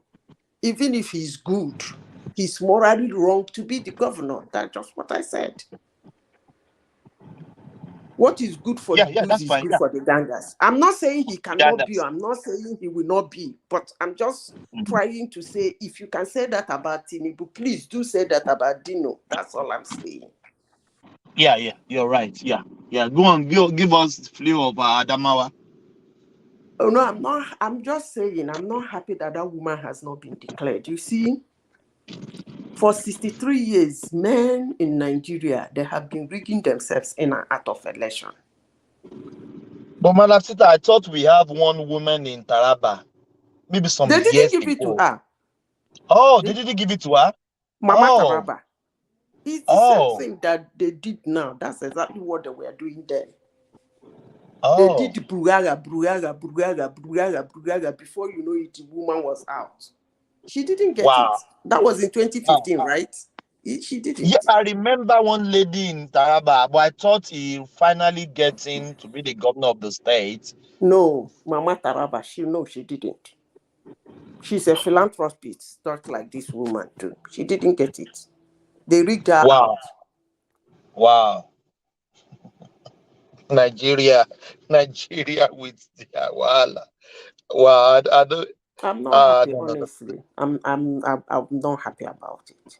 I'm not happy. What really happened? Did he won the election, or what really, I don't know what happened. Can you just give us what happened? I don't really want to. I don't really want to know what happened. Honestly, sincerely speaking, I'm not a femalist, but there are certain things that you push women to the wall. I want to speak. I don't really care what happened. In the first place, the man at the first election won her with, I think it's 53,000 or 43,000 votes, right? Before the INEC called that election inconclusive. That's why I first said men has been rigging themselves in and out of election in Nigeria, and the skies did not fall. If you are a sitting governor, and you can struggle to win an election with just 43,000, and there was a comma in it, that means that 43,000 was not really sustainable. There are issues around it that made INEC to call the election inconclusive. Then you are no good. Why will you be declared winner? They should give this woman a chance. Honestly, I'm not really happy with what is going on there. People have been sending me notes, the man won, blah, blah, blah. I said, a sitting governor narrowly winning an election. This election people are saying that it's not credible. Nigerians are saying this is the worst election in Nigeria. But so many people are losing their seats. Sitting governors are losing their run. Madam Sita, 20 governors lost their seats to Senate. Oh. Have you heard that before? In Nigeria, during in the Nigeria. time of Obasanjo, who will try that?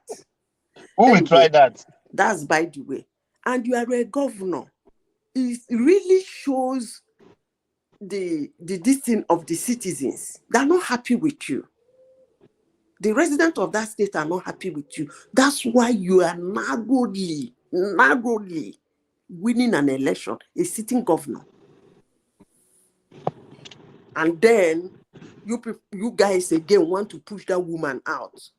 I mean, if I have my way, you people will experience strike in the other room. Honestly, I think that's the only thing that will teach you people a lesson. I'm not happy. I wanted an opportunity to say it. Because when they announced that result, I was so happy. Where is the electoral of REC? Where was he that the other guy have to announce? You believe the lady won the election? Is that what you're saying? Where was he? Yeah, but do you believe that she won the election? You are not getting my picture. If a woman should beat a sitting governor blue-black to the extent he's narrowly, they should give it to that woman. That man should be kicked out of that place. That logic does not it's like standing logic in its head by standing logic on its head. The woman won. How do you know if she won? Is that what you want to hear? The remaining votes is not even up to the vote that they won't give out that will cause her to victory. Okay. Yeah. We shall see now. So this is exactly what you people did to Mama Taraba. Already the present governor is leading with almost like 30,000 votes. Let him lead with 50 something. A sitting governor leading with 50 something. Hmm? No, when we argue or we talk about, let's talk about things objectively. Is Ogbeni still here? Madam Sita, what party is the woman? Which party is the campaign? I don't even know the party she is. I just picked her profile. She's APC. She's APC now. She's APC now. Yeah, she's APC. It's APC. She's APC. So PDP got the ticket now. No. PDP is the sitting governor. Oh, the sitting governor. Oh, yes. Yeah. PDP is the sitting governor. If they take that thing from that woman, I will advise her to go to court, up to Supreme Court. She needs to get that mandate. 63 years. 63 years. That's not right now. It's not right, but the manner they call the result is not good now. As far as I also want the woman to win, but okay, where is the REC? That declaration is a very shamble one. It's a disgrace. Where is the REC? Or where was the REC? That's the issue now. The man that declared the result is not supposed to. They said the result was nobody knew the whereabouts of the man now. Nobody knew the whereabouts of the man. That's the issue. When they decide to kidnap the man and they're not telling anybody where the REC is, they kidnapped the REC with the peppers. So this guy came and announced the result. That is the issue. I don't know what is happening in the country. The thing is too much. It's too much. The man, I don't know. Nobody know whereabouts of the man. Honestly speaking, you guys are not going to win this one. You see that woman? It's not even me winning. No, I want the woman to win, but I want everything to be done in a proper way so that it will not be a problem to the woman when she starts to rule. Okay. It's not that I'm not against the woman winning the election. I also want the woman to win because the woman really fought a good fight. But what our INEC is, yeah. Okay. You people have been doing a lot of improper things, and you guys has been becoming governor, president, and all whatnot. For once, let's us do something improper and become governor. Okay, woman. Okay, woman. This one nice. Woman supporting woman, whether proper or not proper. I don't care again. No, 63 years is not 63 days. Neither is it 63 months or 63 weeks. It's enough. No, I like the woman. I like the fighting spirit of the woman. I like the fighting spirit of the woman. But you see, that Adamawa own is so disgracing to the nation. Even if they have to declare the woman the winner, they still need to do it in a proper way. Maybe she would have done it in other way that they used to do it in other states. Where But is this the one wreck? now, nobody knew Where where is the wreck is now. Am I in Adamawa? That The is man the just suddenly question disappear everybody now. should be asking. Where was The the man wreck that suddenly this man disappear. has to Nobody saw declare? him again. This man just have to. Do you know that? Do you know how many INEC officials they beat today in Adamawa State? They beat them. They naked them. Just Because the they came state out is and said the woman did not win again. in a very coerced state now. So those things are not supposed to be happening in our country. That Adamawa election, I don't even know what is going on there. The thing is too much. Their own is just too much. The fight is too much. So I don't know. The INEC has called them to Abuja. Let's see. The INEC said that the man that declared the winner is not supposed to declare the winner. So the election That is INEC not. staff that said that is supposed to be fired. Why? No, it's Festus Okoye now. How can I you fire? said he's supposed to be fired. Why will you fire him? In the apps, where is They are the Ogoni INEC gone? now. They are the national INEC now. They In have the made the absence of announcement. the wreck, who declares? I don't know. Yeah. Even the man, if you see the declaration self, the man did not even call number. He didn't say this one win how many number of votes. This one, he just said the woman has won the election.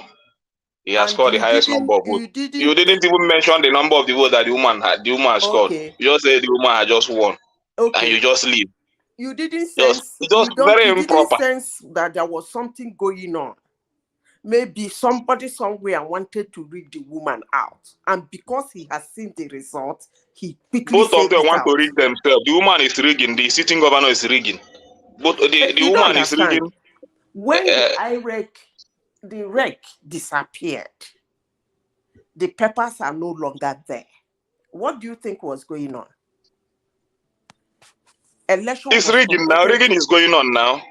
Election was conducted in a state. They're supposed to convey and with all the papers and start looking at it and start announcing. All of a sudden, the wreck disappeared. The papers disappeared. So nobody is talking what about I see. What I see, is the that wreck? woman. You see that man, that sitting governor is not even fighting with the woman. That sitting governor is fighting with the federal, because that woman is getting the support of Buhari, which I'm not against it too. The woman is getting the support of Buhari. Buhari support that woman 100%. And anything that Buhari will do to make sure that woman becomes governor, I think Buhari is ready to do that.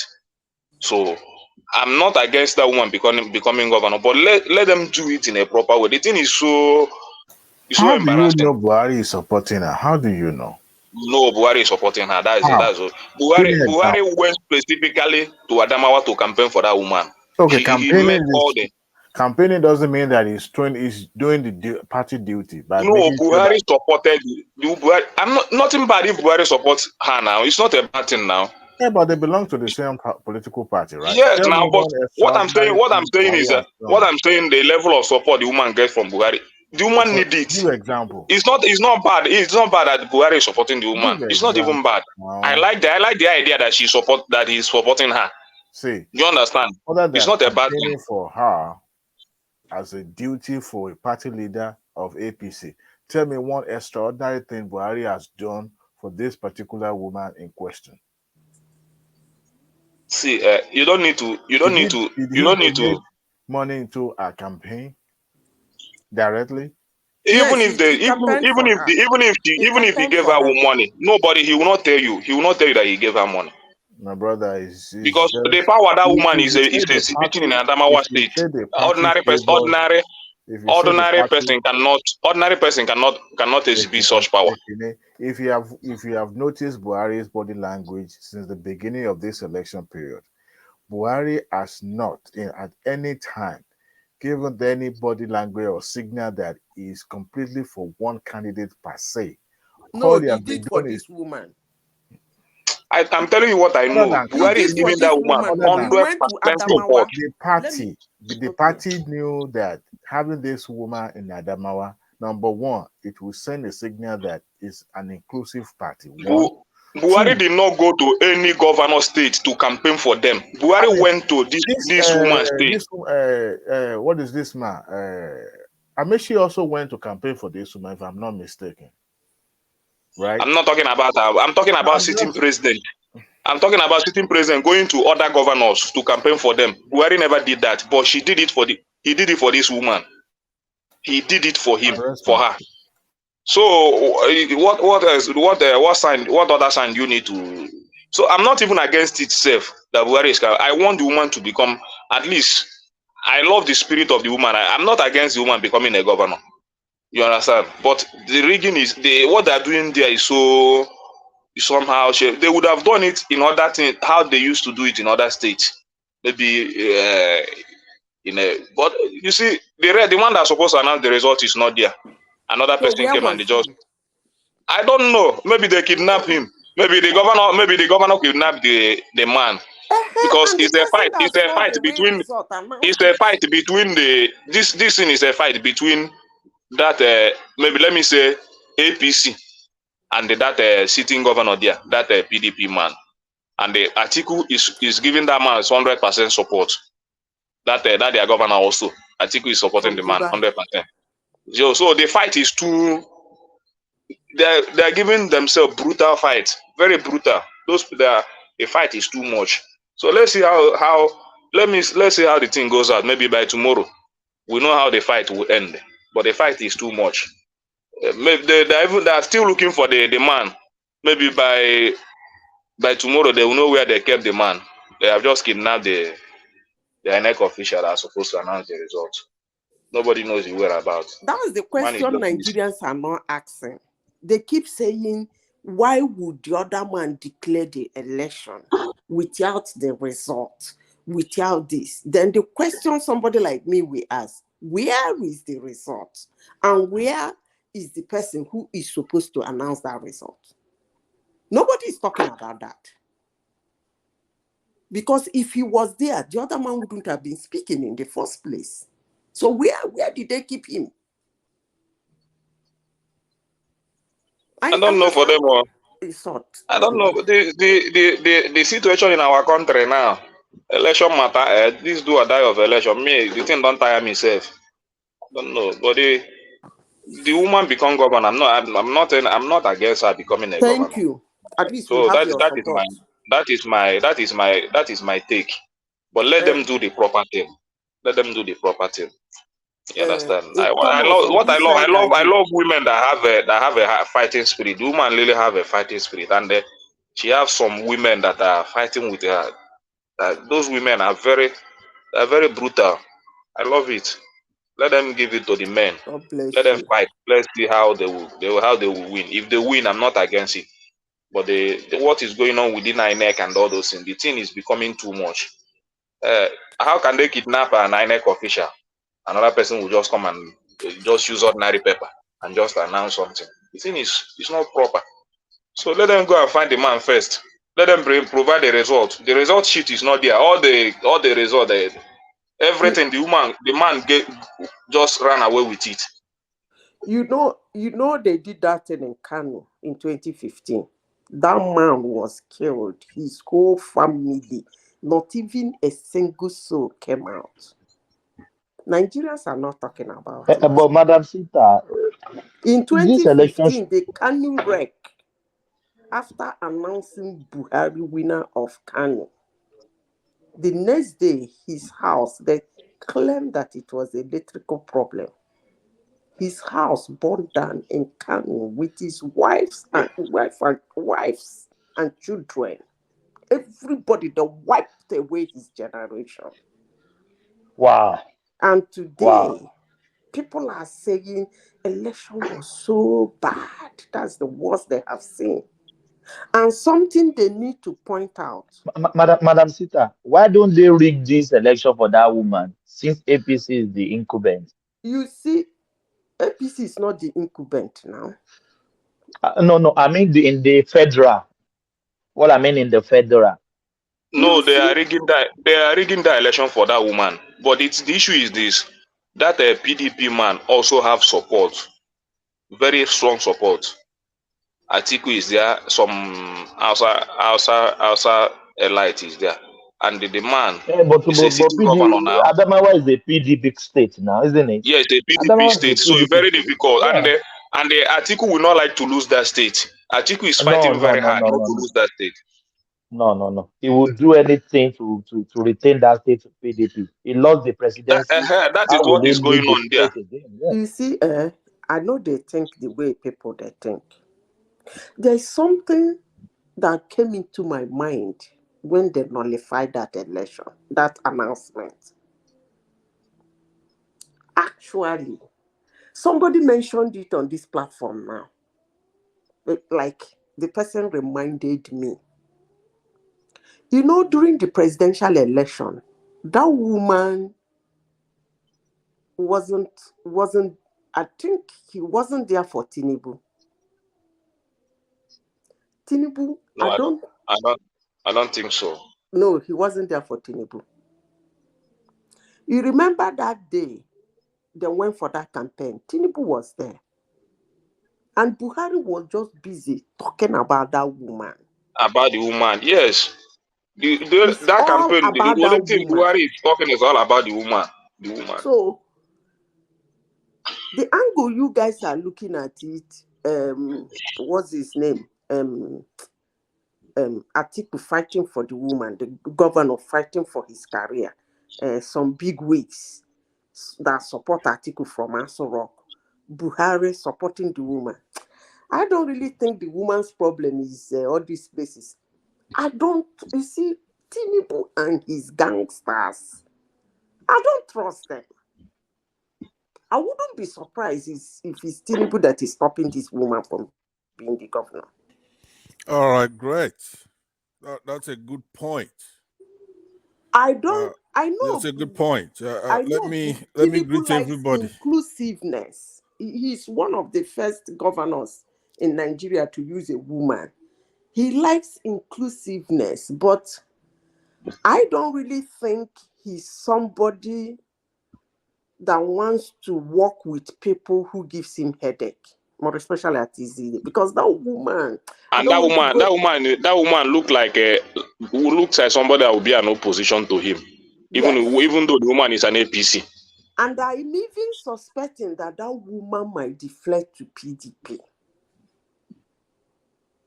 Yes. I don't know for defection, but the woman is like, she's not the woman. The woman is an APC, but I don't think that she has that APC ideology too much. So I don't think. See, you know, that same thing happened to Mama Taraba. I followed that Mama Taraba space. You know how a woman will get to that point. Her party is supposed to support her. But along the line, they found out that yes, that woman is APC, but she is actually PDP. They didn't support her. APC did not support her. In 2015, they allowed her to run down, round and before you know it, she went quite 6 months, 8 months, 1 year into the thing, he deflected. Madam Suta, our news was on so everywhere. I even thought she won the election. No, she didn't. And let me say, I believe that declaration will stand. Amen. I believe that declaration. They just want to modernize it and make it look more proper in the eyes of the people, because this one they announced, that one is not proper. That one somebody don't need to tell you that this one is a sham. So, but maybe they want to take it to Abuja now to modernize it before they will make the announcement. So that is what I'm. Thomas, let me get a word in on this. That's what came in. I wanted to talk about this. Fansat, you met somebody in the house, or you just want to take over and started. No, I want to talk on that topic because. Yeah, but you met people that have not made. You met people. Yeah, people were still talking. Yeah, I will come. Let me get a word in. I want to get a word in Are on you that in? particular. No, you're Hold not on. getting any Are word you? in now. Interject. Can you interject now? Other people Are you make their interject? submission. Yeah, You let me can interject. interject. Yeah. Let me He's not interject. interjecting. He's just Please, want to please interrupt. hold Adewola down a little bit. No, Adewale, no, please let me no, moderate the session, please. no. Thank I you. was here Please. before him. No, I just Yeah, want to he's interject. interjecting. Do you want to interject? Yeah, exactly on this Aisha Al Hassan. That's her name. Thank you. She's called Mama Taraba, right? So when you tell a story such as that valiant woman and she fought very hard, all of us were rooting for her. But in Nigerian politics, that woman finally got killed in 2021. Okay? Really? Yes. So it's not only that she lost the election now. Do I have proof? Yes, the woman was killed. Yeah. So that's what's happening. I lost when she when she lost the election after 1 year. She deflected to PDP. We started seeing him with Atiku, and then what happened? They killed her. Yes, they sure did. Her name is Aisha Jumal Al Hassan. So you could Google How her. did they kill her? Please shut her up. Well, that's you have to read check out the detail. I Nobody will. normally Oh have my it. God, I didn't even know. So, but the point is that what we are all talking about right now. Remember, there are two things going on simultaneously. It's not just like they're rigging elections. They are rigging elections, but in this case, in this woman's case right now, you notice that the two powers, the APC and the PDP, that's where they meet. It's an intersection of Buharists and Tinubu Baptists. They collide right there. So you notice that it's not even enough just to rig the elections. You have those who have the power of state say, okay, you do your worst. Okay, even if you won here, we could change the result. We can collect it. We can ignore the guidelines. So there's nothing you can do. Period. The man will tell them to go to court. That he has spent go to court. So even if the I'm governor, just this country. if the governor has the ability to rig the election or do whatever, they can do that. But also, so you can just have the REC come in and announce a different result, or get kidnapped, or somebody from Abuja would just cancel whatever the result is and summon the REC to come down here and turn yourself in. So that's what we're dealing with, like we had in River State. This Wike can just change the results. What can you do?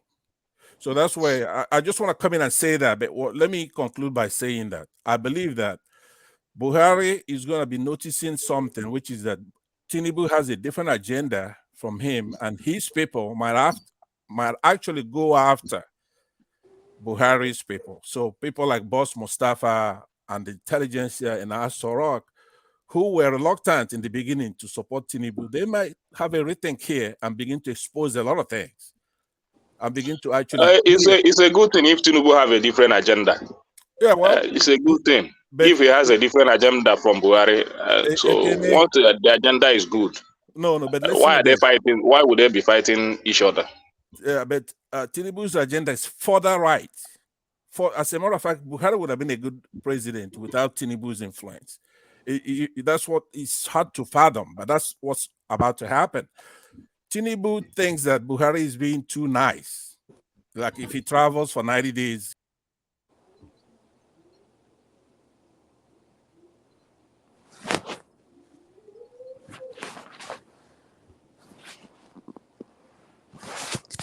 Are we still here? Thomas. What's going on? Thomas, are you still here? We can hear you. Go on. I can hear you. Thomas is busy. Go on. Thomas, so I think his computer sometimes freezes up sometimes. Yeah, go on, Madam AI. Are you back in Europe? Yes. Oh, because when you said you'll be going to work in a few hours, I was like, whoa. That's what I'm trying to. I'm trying to beat you guys. Bye. Okay, all right then. Thanks for showing up. All right. See you guys next time. All right, Rational Mind. I did hear more. By you. Hey, what's in there for my brother? So I want to comment on the drug issue. Yesterday, I spent almost 2 hours going through the documents again.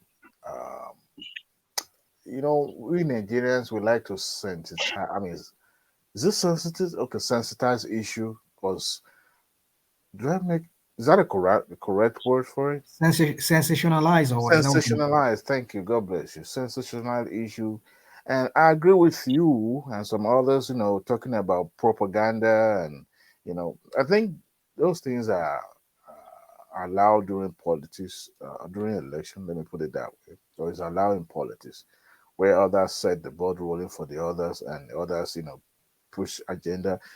No thanks to social media now, we have a lot of you know, fake news and some other stuff going out there. I mean, I get it. Tinubu is kind of like a controversial personality. Not just it's different. It's different from others. I hope National Man is still there. Oh, I'm still here. oh, okay. Because I see a lot of people we're hearing disappearing. you. Like the rapture is, you know, is going on in the studio.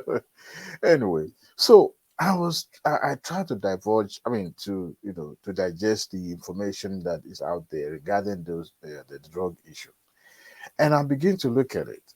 You know, we should all get ourselves familiar with the way, you know, criminal justice system is run in America. This thing happened within a span of 5 years, from 86 to 91, 92 thereafter, thereabout. And then, as at that moment, between 86 and 91, Tinubu was not living in the United States. And the submission or the affidavit submitted to buttress the forfeiture case in the court was written by an agent, federal agent attached to Federal Inland Revenue, because the account, the disputed account that belongs to Tinubu also have the signatory of the subject matter was what brought this on. Then I begin to, you know, thinking in my mind, we all have people or family members that visit from abroad. You know, they come from Nigeria or come from other places. When they come, if you have a line, you give them line, or you go out there in the store and buy them this bonus, you know, phone, or but you put your information because they don't live here. It's like places in America would need your information, right? So let's assume that you have multiple lines that you have, you know, so this carrier, they will give you extra lines and all that, and you give them. So let's just assume that any of a family member that came uses this line, you know, to run some businesses and all that. Now, if everything comes out after that, who would they come to? It's you, because it's you that they will trace it back to, right? Now, when the phone call was placed to Tinubu while he was already in Nigeria, the first interaction that this agent had with the Tinubu was to, you know, clarify some information. He actually affirmed that Mr. Moise was a family member. He didn't deny that. But when the mole, the one Mr. Agbele that was arrested, was given account, you know, of course, you'll be having briefings, debriefing, or interrogation, so to say, told the agent that sometimes some family members helped him, helped the chief himself now to run this ring, right? But you know, in America, once you are fingered, let's say your name come up during the interrogation, there's no way a civil case will be instituted against you. It will be criminal proceeding. But the fact that anything that this man owns, or that any property or any asset that is traceable to him, will start having question mark. I want to believe that the United States obtained a search warrant to obtain those money. I mean, to find out that the money also in the account belongs to Tinubu. Also, the drug lord himself also have signatory to that account. But in the course of the investigation, there's nowhere in that affidavit submitted that ever came up that Tinubu was part of the distribution ring for that man. The only thing that connected Tinubu to that man, number one, Tinubu claimed that man was his family member, because when he came to Chicago, even to the point that I went to Google the address just to see where they claim to be living. I'm familiar with Chicago a little bit. And the address that, of course, when your family member visit from Nigeria, they put your address there, especially when they want to conduct maybe some official, even if they want to open an account now, they're not going to use their address in Nigeria. They will use your own address because these are your family members, right? And in some instances, you will have a situation whereby even you can even have a joint account with your family member so that you can have access to that account and run it jointly with the individual. Of course, money was going in and out of the account. So for the fact that this particular individual, the subject matter has access to that account automatically, and the money in that account, the information provided them was that Tinubu was earning 2,400 in 1988. But that is the official amount that it will declare, because you don't want to declare. This is somewhere you don't live. As I believe Tinubu left the United States maybe in late 70s, right? So when the affidavit submitted in particular was the one I'm having issue with, because there's no way it says that the money itself is a proceeding of the drug proceed. Is the money in that account is the proceed of the drug sales, but the money has been there in that account, and the account that was open is not just ordinary like savings or current account. These are investment accounts. And if you notice, they said the last time Tinubu paid taxes on those, because those funds in those accounts are meant to be investment. The last time taxes was paid on those accounts was as far back as maybe 86 or 85. So, and there's no way IRS would not take their money one way or the other.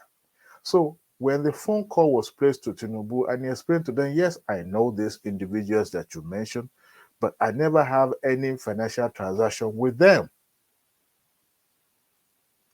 Now, at the end of the day, the forfeiture proceeding... Can we interject you? Yeah, you can interject, but let me land. The forfeiture proceeding went ahead, and the United States placed embargo on that account. Now, while Tinubu was still in Nigeria, he instructed his lawyer in Chicago to submit, to sue or to file a petition. And in that, the 460,000 that was forfeited, remember the amount in that account was almost $1 million, if I'm not mistaken. But in that account, a settlement now happened because it is allowed. Remember, this is not a criminal forfeiture. This is a civil forfeiture.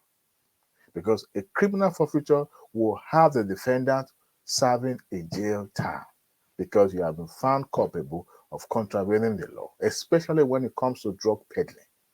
But in a situation whereby you have a fund in question in an account that is connected to a drug law that have an open investigation, 1. 2, you have deposit in the account. Of course, Nigeria does it up to now.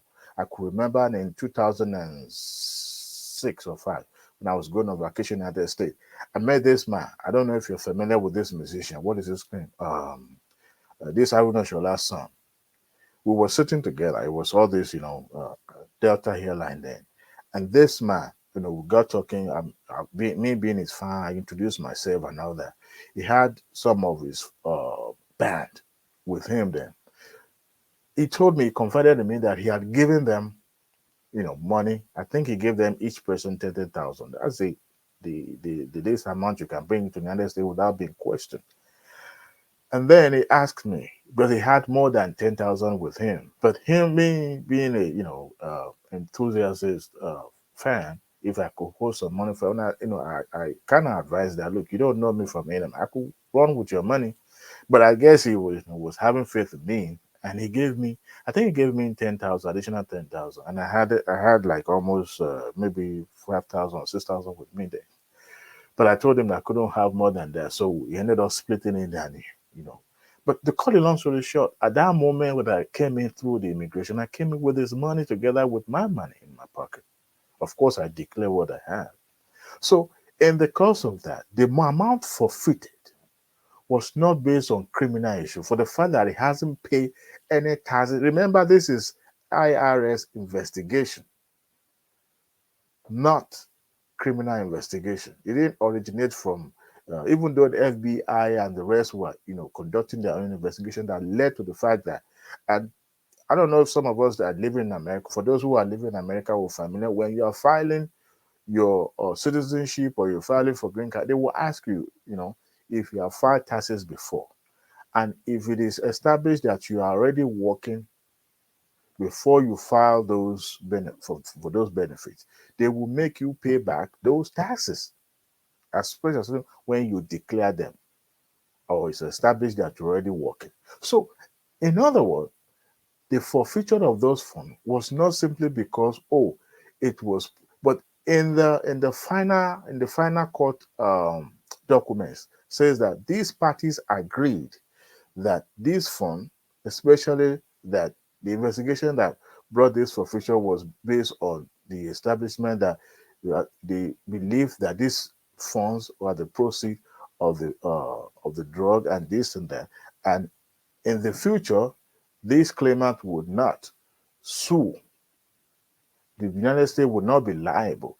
However, the fact that he hasn't paid taxes on those funds because those funds were there, then they eventually settled, and certain those 460,000 was now forfeited to the United States.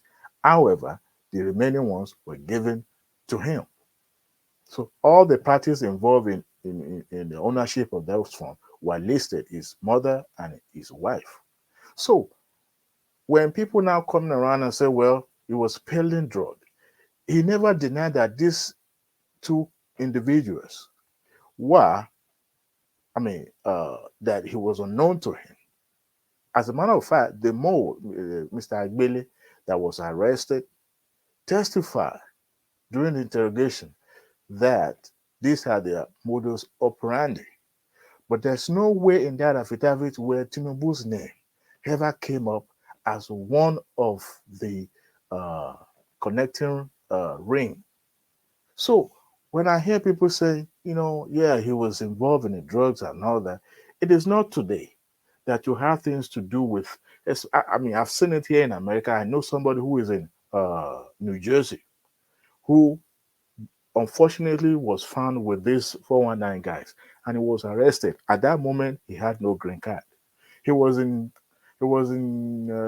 immigration detention for more than 2 years, simply because he was found with these people.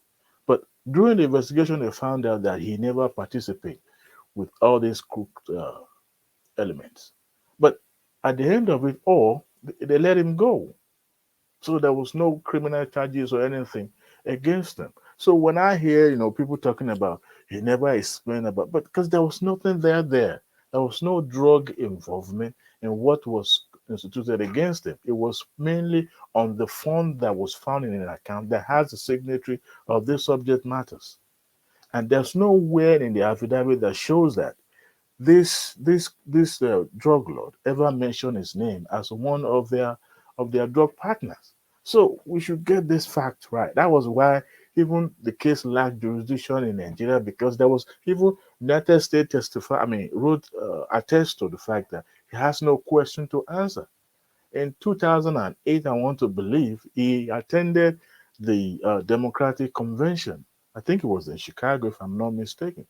So there's nothing there, but we like to, like we said earlier, we like to sensationalize issues or make it look that, because ordinary person would not understand how criminal proceeding goes.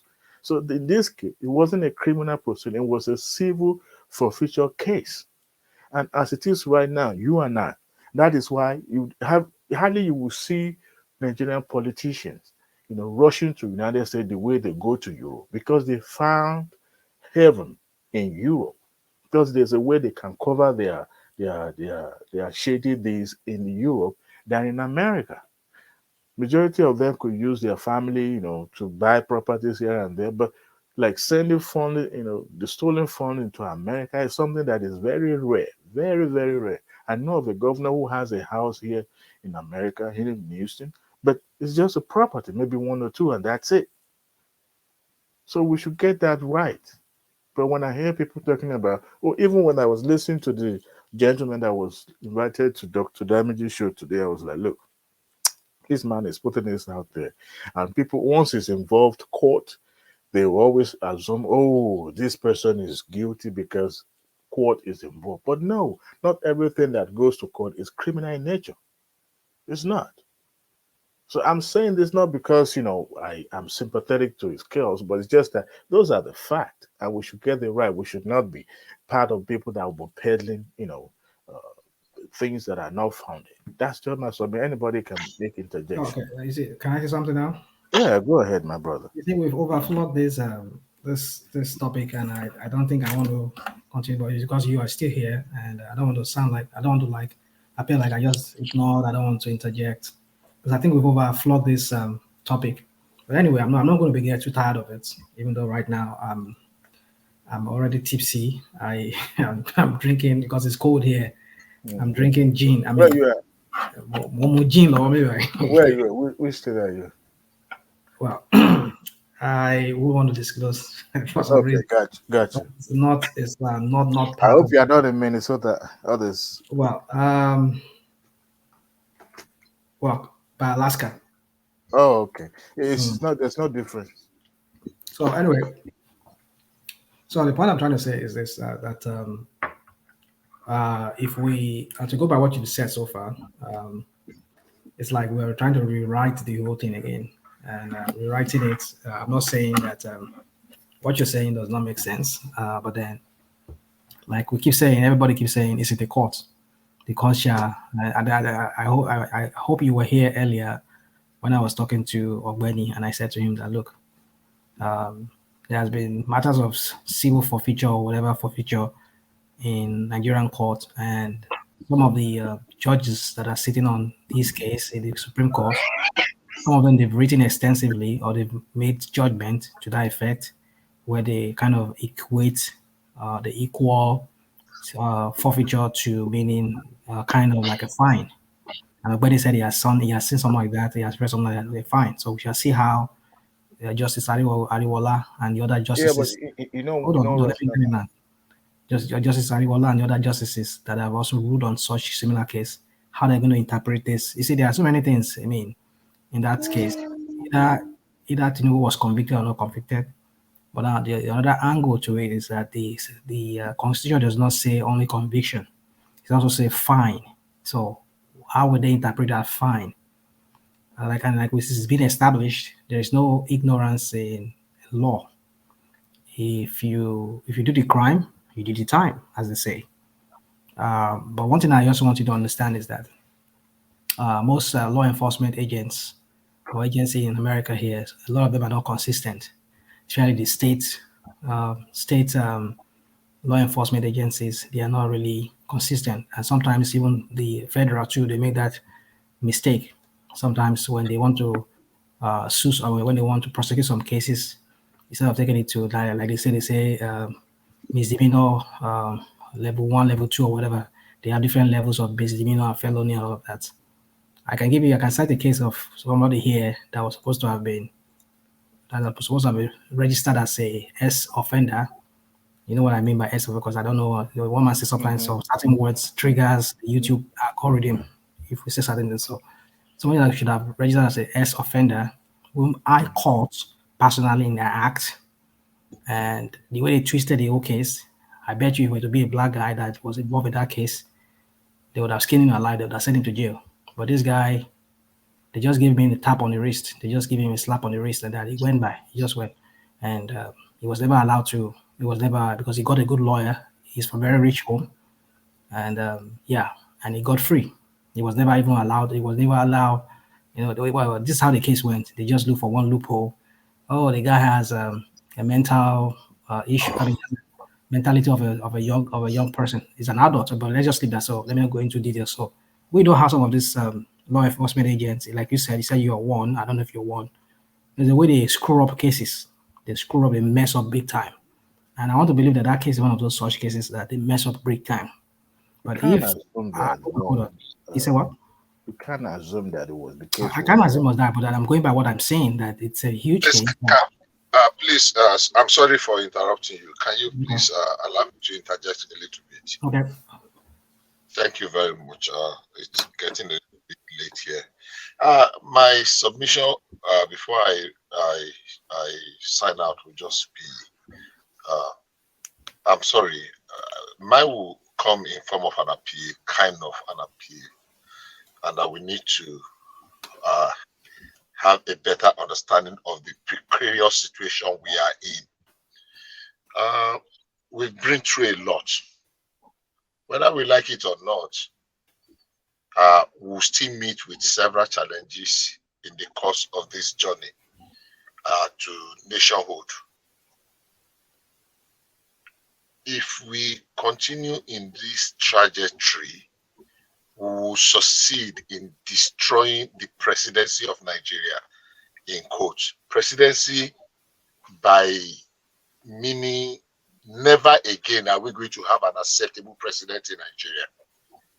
If it is a president of one particular extraction, the other extraction will come out and destroy and, demean and disrespect, and it will continue. It's going to become a vicious circle. I'm not saying Tinubu is a saint, and Buhari was not a saint either.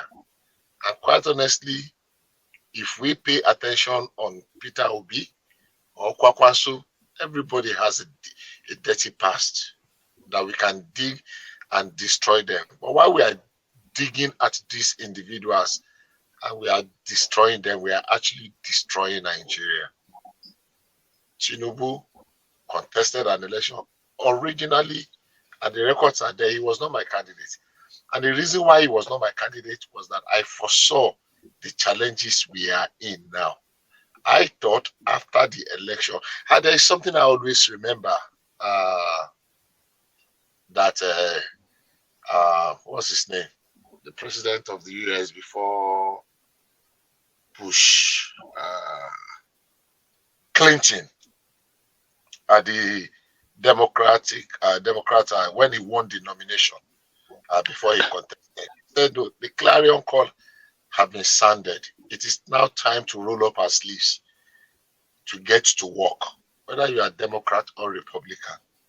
I think it is high time we get to work in Nigeria. There's so much to be done. By my own assessment, and I'm very subjective, I will admit that. I looked at all the candidates, and I think Tinubu was better than the two other candidates, by far, by my own assessment. And I said, I am subjective. Like originally, I was rooting for the vice president, but as it turned out that he did not get a ticket, I shifted to support the party because I did a critical analysis and assessment of the candidate, and I felt that, look, even though it's been a very, very terrible time, terrible 8 years, and nobody, none, whether it is from the APC or the DP or the Labour Party, that are innocent of the things we have been through these past 8 years. People think that it was all the fault of APC or whatever, or the policy, or Buhari had one of the best policies. Unfortunately, the kind of bitter opposition that he faced in 8 years, because people think by making Buhari to fail will make APC to fail. Unfortunately, by making Buhari to fail was actually making Nigeria to fail. If we can tone down a little bit on our rhetorics, and then how many years is 4 years in the life of a nation? What are the alternatives? What are the consequences of this our action? We cannot stand it. We cannot afford to travel this path. And that's why I will say to some people that have a platform and a voice, I think it's how we begin to tone down on the rhetorics. Let's leave the private life of some individuals. There are no saints. And this man said in one of his sermons a couple of years ago, every sinner, every saint has a past.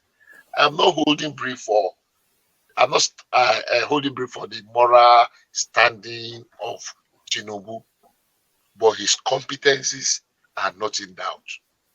And in all honesty, when we compare the competence of Tinubu with the competence of Peter Obi, they are miles apart.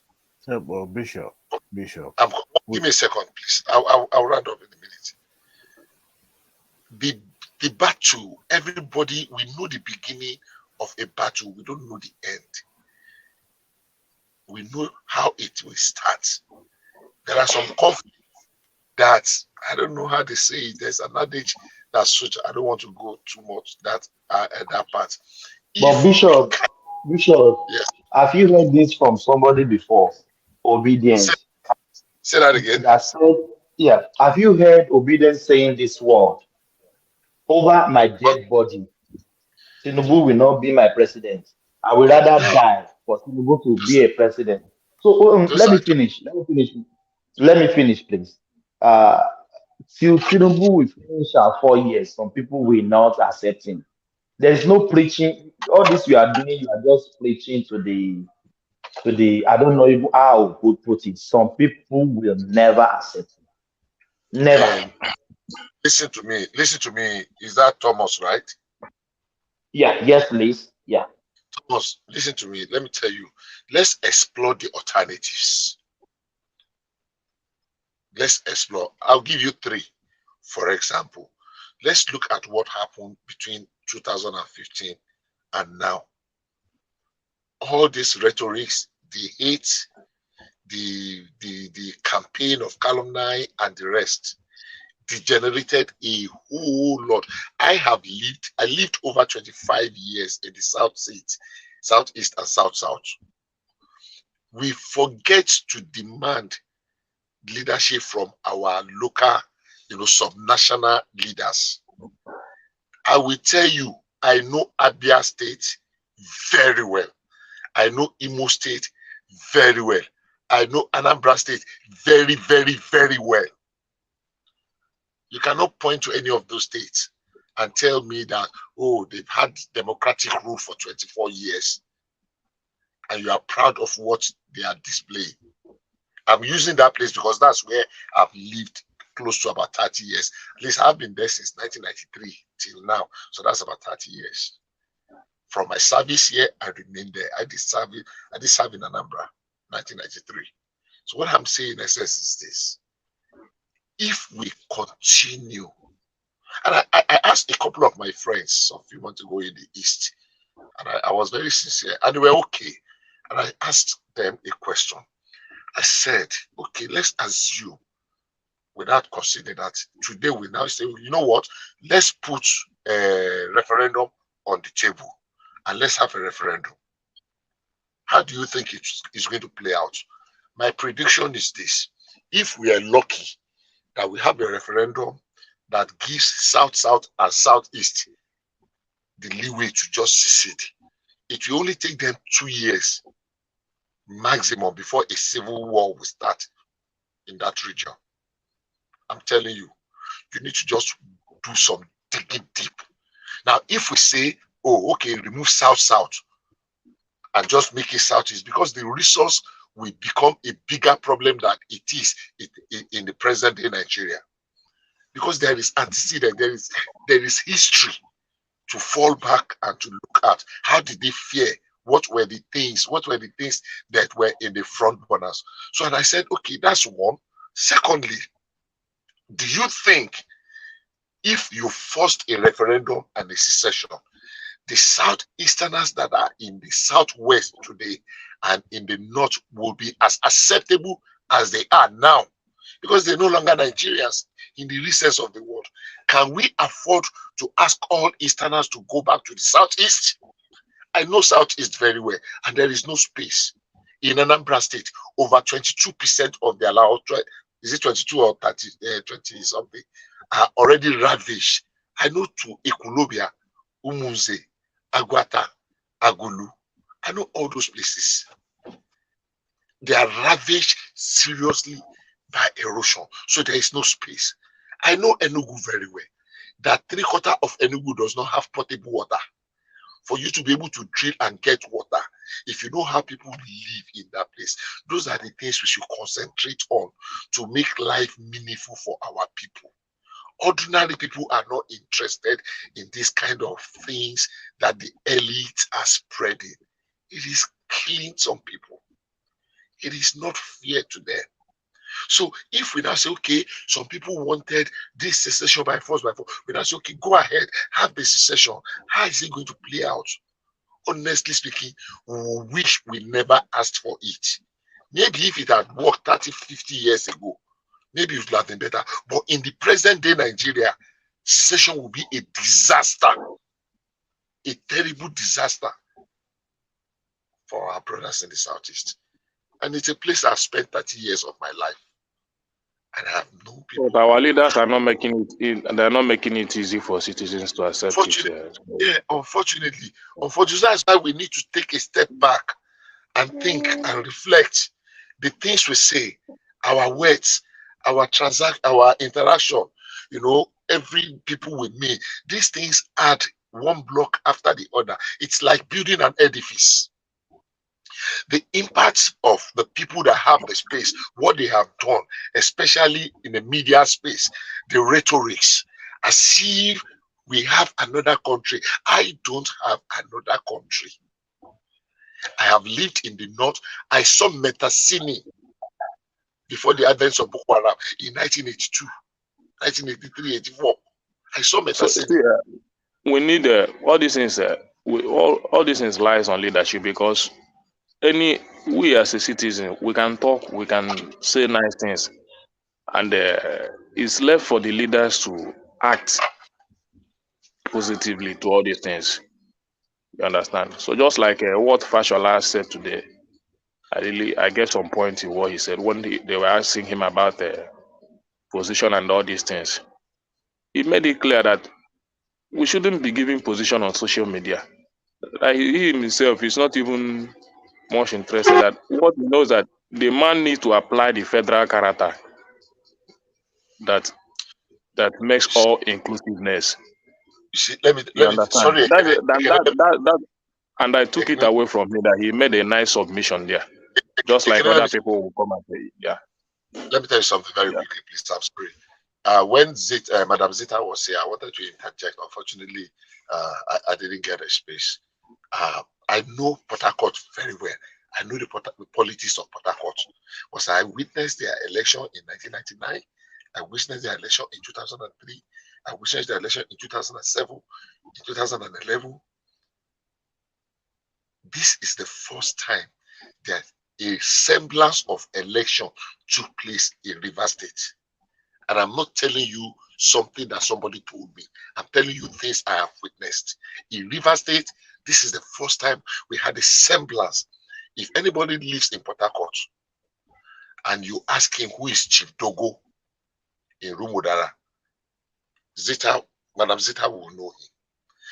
He will tell you how strong.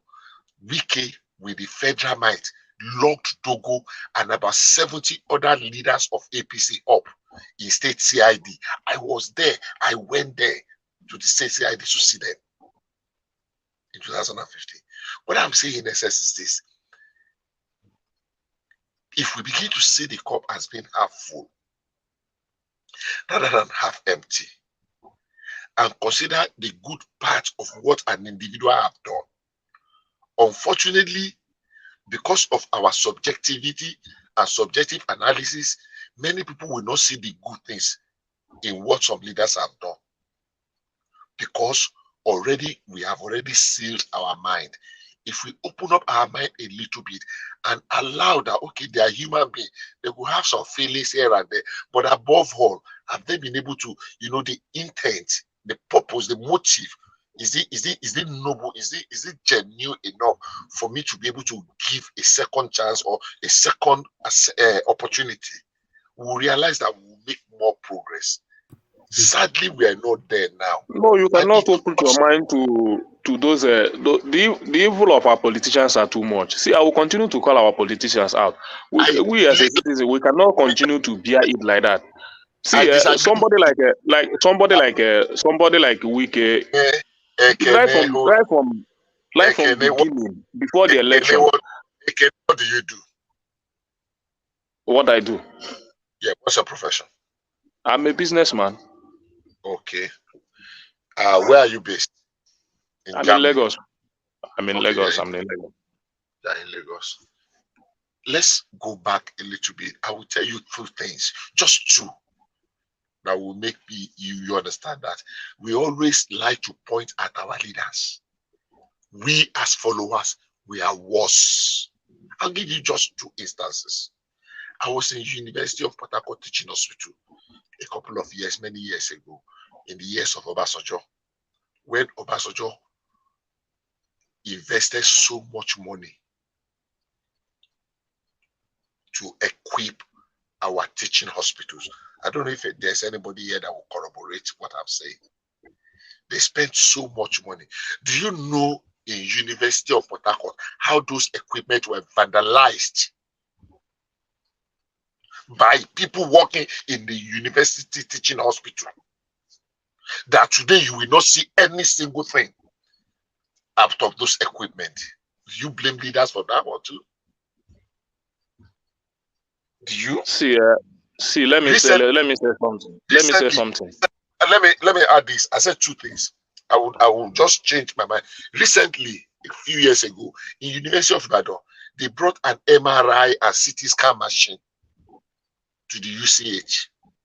Do you know we have 2 people that had the same MRI nearby those hospitals, and they were paying technicians in those UCH to make sure that the one that the government put there were not functional, so that they can keep referring people to go to those places, because they charge more in those outside places than they charge in the hospital. Mr. Bishop, do you know that let me tell you something. All these things, you as a leader, you cannot prosecute somebody that you know that you yourself, you are not clean. Everything starts with our leaders. When you as a leader, you have a clean mind, you can prosecute any offender in the society, whether any citizen or whatsoever. But when you as a leader, you're not being able to do the right thing. You are going after some people. You say you want to prosecute them. Bishop, give me a second. Let me talking like leaders from Mars and Jupiter and Saturn and Pluto and the rest, like they are not among us. They must start to prepare to serve. They must start to prepare to serve. Sent as a leader, there's nowhere. But at least other citizens. Are you not in other country? They love their citizens. At least they love their citizens. You know that some at least they were able to provide things for their citizens. Hold on. At least those countries. Though I had somebody talking yesterday that most of these foreign this country that you people are in now, that they see their presence as their God, their house of assembly, their governors are there, because they almost provide everything that the citizen wants. So why won't the same thing happen in our country? I mean, I'm not praying for this country to divide. I'm a citizen. I love this country. And I'm one of the people that tell you here, I can never leave this Nigeria to say I'm going to live in another country. I will not do that. Yes, I will travel and come back.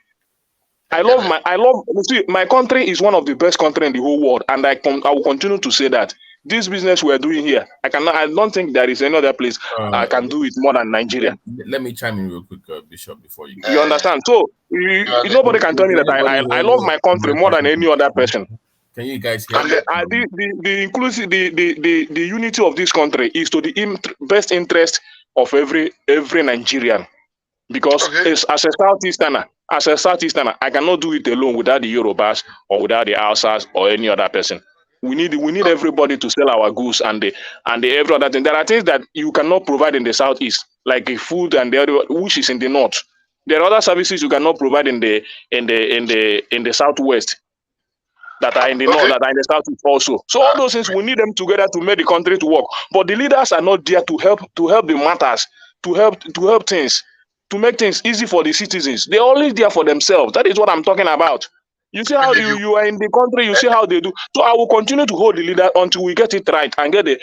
See, I'm not even against Tinubu.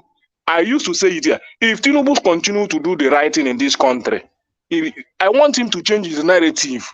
He has campaigned in many things, which I will hold him accountable. That if he begins to implement it, he becomes my leader. That is there. So there is nothing to turn. There is nothing to say we have to do this, we have to do that. No, I'm not interested in. I do not support Tinubu. Yes, he has won. All I need now is just to pipe low and they watch his government, how it's going to affect the country. So that is what I'm looking up to now as a citizen. So if he continues the way Buhari did, it is his work now as a leader to start to bring everybody. You go to Southeast, you go to Southwest, you go to South, you go to the North, everywhere. You begin to bring everybody together. How are we going to move the country forward? That is his duty. It's not my duty. He needs to love the citizens. He needs to start to do things right. As a leader, he knew what is facing the country before he came out to run for the election. Now he has won. He needs to be proactive to make a move to put the nation together. Which Buhari lack those qualities. I need to see those qualities in him. I want Nigeria to work. That is the thing. So there is nothing to twist about it. We need leaders that are sincere, even though you are corrupt. But at least love the citizens. Love your citizens. We are now under his care. If he becomes the president, we are like his children. No matter the crime that is committed in this country, no matter the crime that a citizen commits in this country, it is his duty to make the right decision on top of that citizen. You understand? So even America does not allow any of their citizens to die in another man's land and leave it like that. It doesn't happen in America. You are there in the country, so you don't just take the citizens for granted and begin to tell me that all this. We need a leader that will love the citizen. Every part of the country, you bring them together and make everybody to belong. The country will work by force. There is no two ways about it. Somebody wants to interject, please. Come in here. Okay, is that for me, right? Yes, please. Yeah. Thank you very much, Thomas. Ekene, I'm appealing to you. I agree with a lot of things that you have said, but let us tone it down a little bit so that we can move forward. Let's take a second look. You said quite a number of things now that are not totally very correct. I'm not judging you. I'm just saying they are not. Let's just take a second forward. I will not go over them again because there is no need. If we want to heal and move forward, it is in our best interest that we allow some things to slide so that this animosity and bickering and hatred and you just name it, we just begin to tone it down a little bit, because it has really gotten worse between 2015 and now. You see, the approach of individual leaders differs. I have seen some things that makes my heart to bleed. In Nigeria, I'm a thoroughbred Nigeria, and I still live in Nigeria. See, let me tell you, I've never been into politics.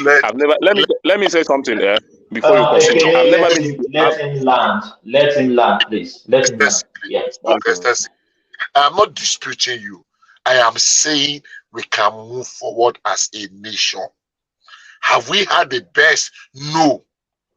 Is it going to be a stroll in the park in the next couple of years? No.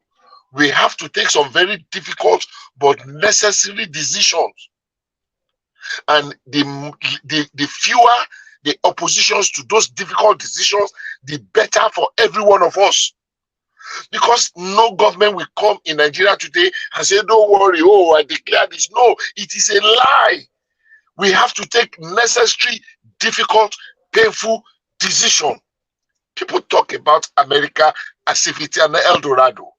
Just yesterday, okay, it's now 2 days, on the Saturday night, in somewhere in Alabama, they were having a Sweet 16 party for children. Somebody went there. You need to see the video of how they were gunning themselves down. When you go to, what do they call this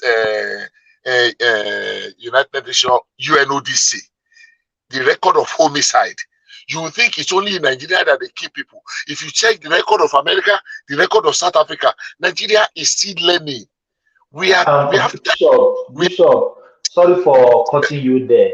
I've said on this platform before, is how US, they are killing themselves with guns. That is why I've never visited US as I was talking to you now. My own immediate sister is she's a citizen for almost 20 years in New York. I don't even need visa to go to the US. I'll just buy my tickets. Off I go. But that's gone something. It's scared me to bone every day. Thomas. People, let me finish now. People dying on gun violence in America almost every day. No, Thomas, I have to speak as a gun owner to defend gun rights. No, you can't. Babati, they change your mind. You can't change my mind. I'm not trying to change your mind. I'm just defending my position, so you know why people own guns and why that is allowed in America. Babati, don't mind Thomas Jerry. He lives in He's one of this another planet. This soft, he's in Australia, so you understand why. No, that's why I say he's living on another planet. Doesn't understand the culture. But back to the question of leadership that I was hearing back and forth between Ekene and Bishop earlier. I think that the major problem is this, that the bar is so low. The standard is so low that anytime somebody does something that is very minuscule, we tend to mark like pull out of proportion because we've not seen that before. Yeah. A governor constructs roads and builds bridges. That is his job. It's nothing new. He's supposed to do that. But because we're not used to that, then we start saying that, they've done, look at Fashola, look at what did he do really, to be honest? What did he do? I mean, if you look at where we are coming from, about you won't say what did he do. We're coming from I know that's my point. That's my point. That where we're coming from, degradations and all that. Yeah, but do you know, Babati, I'm sure you live in the US. Wait. But do you know what happens? Fashola kind of set the standard then that you're not forced to improve on. So I think that's what we really need. You come there, you put a benchmark where everybody then has to meet that target as a governor, as a president, as a senator, or whatever. That would be what I think we should be discussing about raising the standards of a leader, of what is in governance. That would be where to go. But to argue back and forth about styles, and that is irrelevant, to be honest with you. Okay. Just two quick things. Number one, the one that came to my mind, that Tinubu came in 1999 and introduced Oracle to computerize and tackle the problem, the menace of ghost worker in Lagos.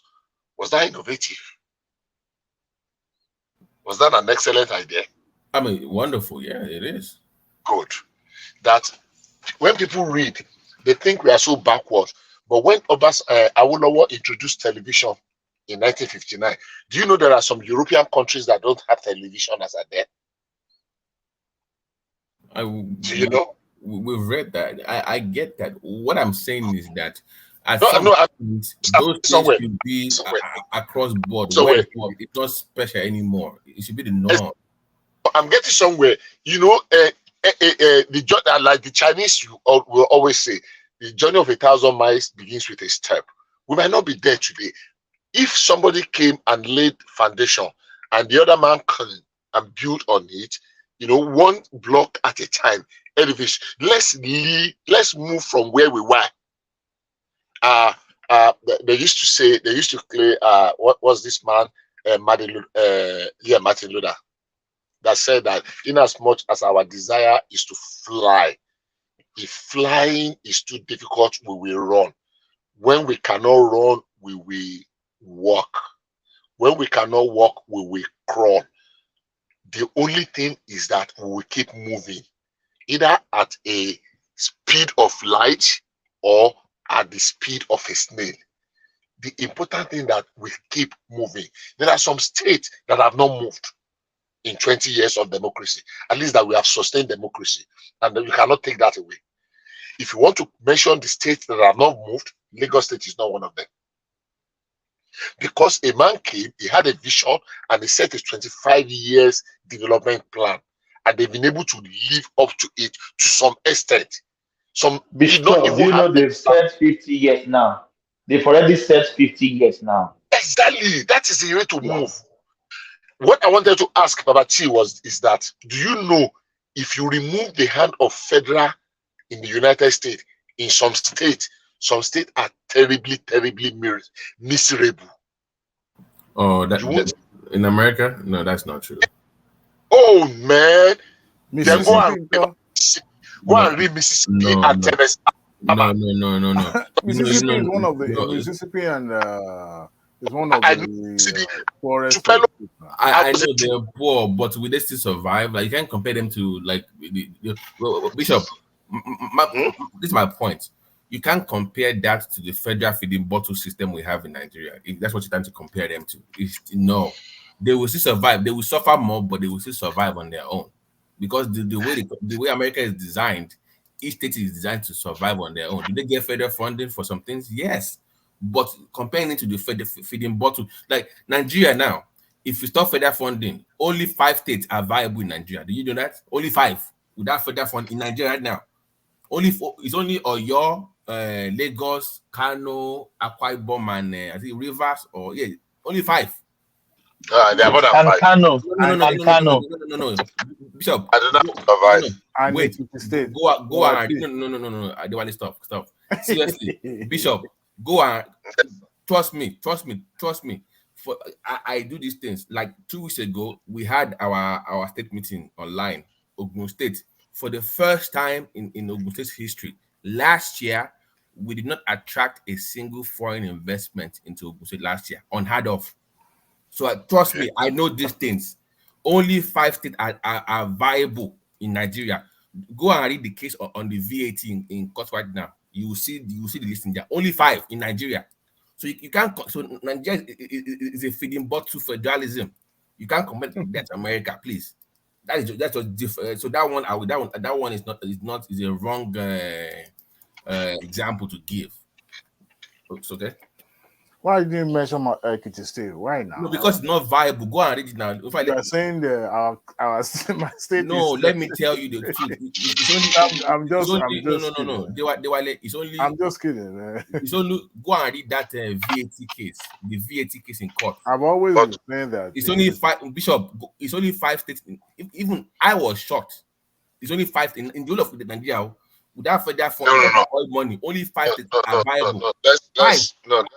Let's actually, I don't think they're up to 5 states. Even worse. Yeah, but the issue is this. I don't know the parameters you are using. I said something on this platform a few days ago about our population explosion, and I was comparing directly with some European countries that we were at par in the early 60s. Around 63, 64. Nigeria, population of Nigeria, United Kingdom, France, Germany, and which other country? We're around 50 million, 53 million. Between 50 and 53 million. 50 years or 60 years after, by now, from 53 to 2023, Nigeria has grown to over 200. United Kingdom is still 67. France is still Are you sure that Nigeria is up to 200 million? Well, I mean, that's the population they give us. I'm beginning to doubt that. After this election, I'm beginning to doubt it. I'm not sure we're up to 200 million. Let me tell you this thing about this election. No, let me tell you this thing about this election. You see, the mistake we make about this election population, expecting 93 million people to come, is a deceit, and we know it ab initio. We knew where we were going. Look, this 93 million will not come, but at least we are on ground. We saw what happened in the election. It's not as if we ran away. But these things of Beaver, you see, this country, many things are not right. We saw the turn up. See, if you see the turn up in Lagos State, you will marvel. At the end of the day, we are getting only all the whole vote, is it up to 1.3 million or so? Let me tell you the truth about our registered voters. The truth of the matter is this: since 2000 and we had a registration in 2003, 2000, and after 2007, towards 2011, we have been gathering this voters registration. For whatever reason, some people were trying to do multiple registration there, and we were increasing the numbers. And we have not reduced them. Many people have died between 2007 and now. Do you understand what I'm saying? Many people have even petitioned that time we were doing it because we were not capturing fingerprinting. So there are people that their number, they still have double, but because they have been registered then, they registered back then, and they are still now. So we keep adding to the number without cleaning up the number. So in the recent of it, we should not be having more than 60 million registered voters. And out of the 60 million, what is the percentage? Even at that, I'm talking about the turnout. The turnout, we still have the lowest in the whole election in the history of Nigeria since 1999. We still have the lowest. 24 million turnout. It's not the lowest. Let me tell you what happened in Rivers State in 2015. And I'm telling you this with all sincerity because it happened to me. And I will hang up after that. I will submit. I will hang over the mic after that. I went to vote in 2015 after all the shenanigans of Wike and Rotimi Amechi and Jonathan and Madam Peche. By the way, Jonathan went to lock up. Wike went to lock up. There's this man we call Dogo and some leaders of APC because they left PDP for APC. And why did they leave? They went to see Madam Peche in Okrika. And they collected about 40 million, 250 million that time for election, cash. And when they came back, Wike gave Dogo 10 million. And Dogo was asking, this one, is it for me and my boys? Because the man too, Dogo is a known, he's a strong head person then. And they told him that if he doesn't want, he should leave it. And they had an occasion. And before they knew it, Wike arrested all of the APC leaders in Rivers State and locked them up. That's by the way. But where I'm getting at, what I want to point out is this. I went to vote in 2015. We were waiting for election materials. Waiting. I voted in one area, Oyibo, Eche. I don't know if anybody lives there. That's where I built my house. And we were waiting to vote. Materials did not come. After a while, I saw one of the community boys that used to help me. I had some plot somewhere. He used to help me to take care of them. Oga, how are you, sir? I said, what do you do here? I said, I'll come vote. I said, Oga, make it the go house. He said, election don't finish. When we have not seen electoral materials, and I'm saying this, I swear to Almighty God, it's the gospel truth. He said, election don't finish. I said, what do you mean? I did not take it serious. He came to me. He brought out a paper, one rough paper, like cigarettes pack. You tear it, and he showed me some figures written on it. Of course, it's between APC and PDP. He said, "See, we don't finish elections. See the result." I saw the result. Bishop, you haven't voted at all. Material God. I swear this is the gospel truth. I documented it on my sister's place. The same thing happened this gubernatorial election in March 18. I experienced the same thing in Lagos this March 18. It's not the guy just tell us make we go house. Make we go house. APC don't win gubernatorial election in Lagos. I say we just say Nigeria. Thomas, why are you laughing at the man's pain now? The man is hurting. He's hurting. Laughing at his pain. Please. Oh, I'm crying here with love. There was no election at all. No material. Please let me finish. Please, I beg you. So the electoral material eventually arrived. We did all the we struggle. We voted. I took some pictures. I did some recording. I posted them on my Twitter handle on that day of the election. You gotta rejoice that you don't win. Let me finish. So when they finished the election, the DPO was there. It was a woman there in Umebuli police station. She said it's late. Blah, blah, blah. We voted after all the struggle that they are going to count the vote at the police station. I said, what do you mean? But of course, police, they took the things to the police station. So I was waiting. We have voted. Do you know when the result came? Even though I did not pay too much attention to the what that boy showed me that day, but I could remember, you know, the image was there. When they said the result about 3-4 days later, it was exactly what this boy showed me in the morning when we have not even seen the ballot papers. I was lamenting about it when one of my friends, his younger brother is an ASP in police, and they went to the riverine side. He came to tell us their own story, that they camped them somewhere. They went to one guy's house. I won't mention the guy's name, in the place they went to. And they camped them, all the NYSC, all the electoral officers, they killed cow for them under canopy, gave them food and drink, and they were inside one house that they thumbprinted for about 4 or 5 local governments. They just brought them to sign.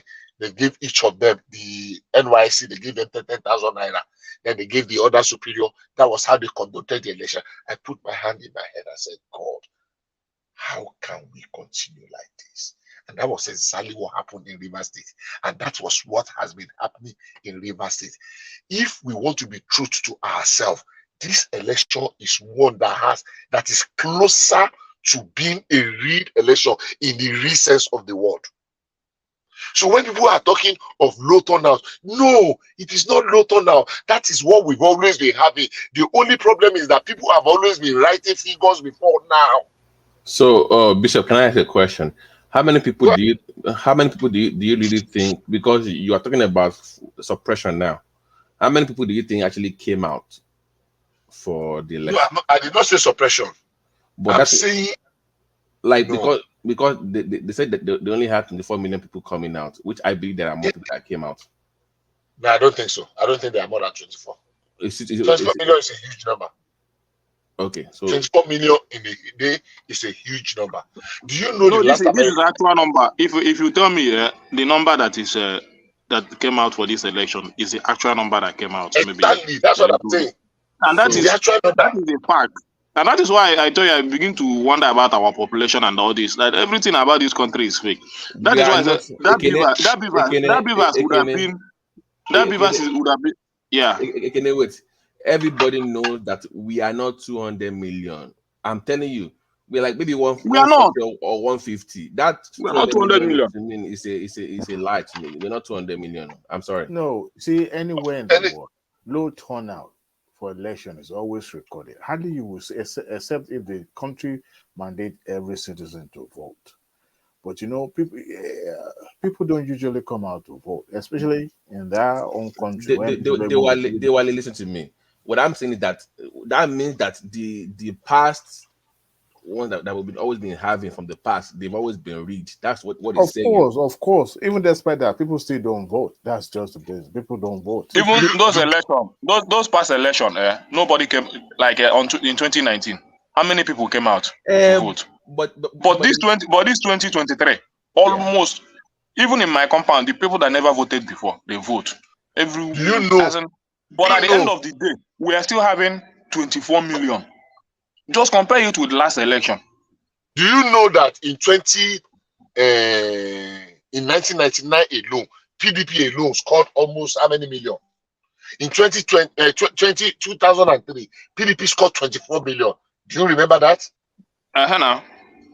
This is the only election that is combine the whole result. 6 million, 8 million, the highest vote. Just combine it together. It's not even up to. It's not even up to the number that APC used to win election in 2015 and of course 2019. And Bishop, even that number itself, that 24 million, they see add join, they still reach some of it though. Even that number they will still have something, but at least it's close to perfect.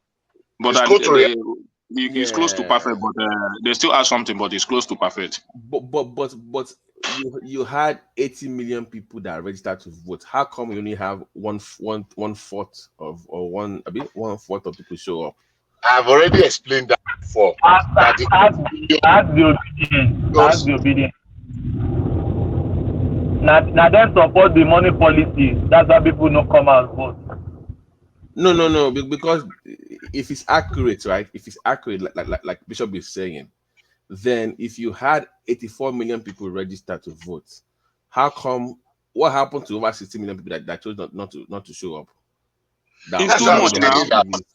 It's too much. No, 60 million. Let me answer that question, please, if you don't mind. Can I go ahead? Go on. Go ahead, man. You see, the truth of the matter is that if we actually clean up from 2007 till date, we have not removed any name from our voter register. Are you saying people have not died? Considering the fact that we did not use biometrics there, I think we should just... I'm not hearing you again. Hello. Other people die. Exactly. Because whether we like it or not, children that were born in 2003, they are already of voting age now. People that were born in 2003. So people that were not of voting age by 1999, that were 16, they already became voters. People that were 14 by 1990.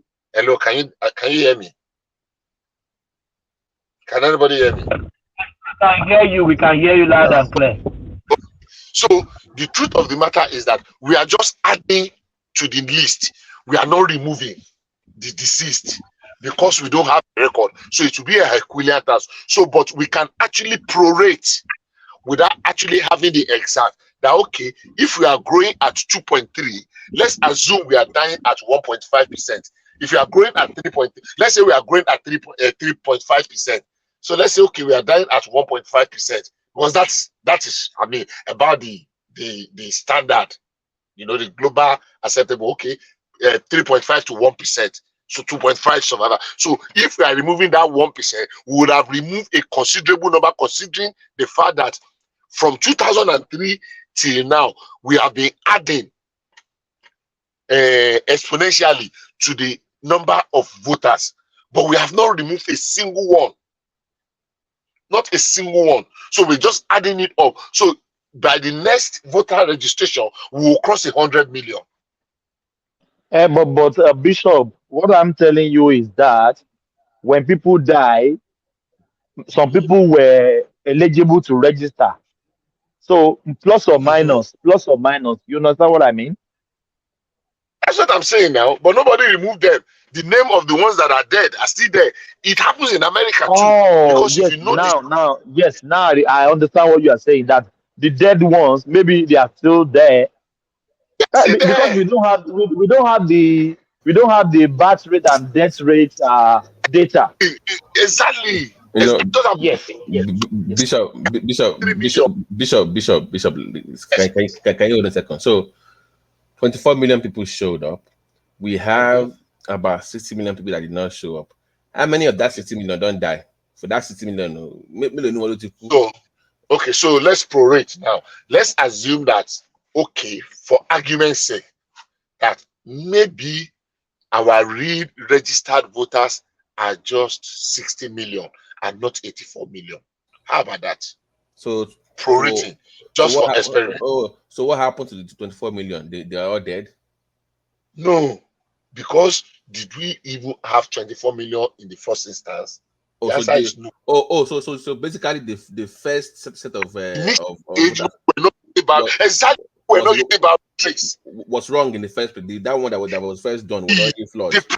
Good, you are just now because we're not using biometrics there. There is nothing to weed out that we can now use to say, okay, we are cleaning out. No, every name, everybody just bring name, just gather. Let me tell you something that happened that I was part of in I will mention the state, Kwara State. I don't know if anybody is from Kwara State.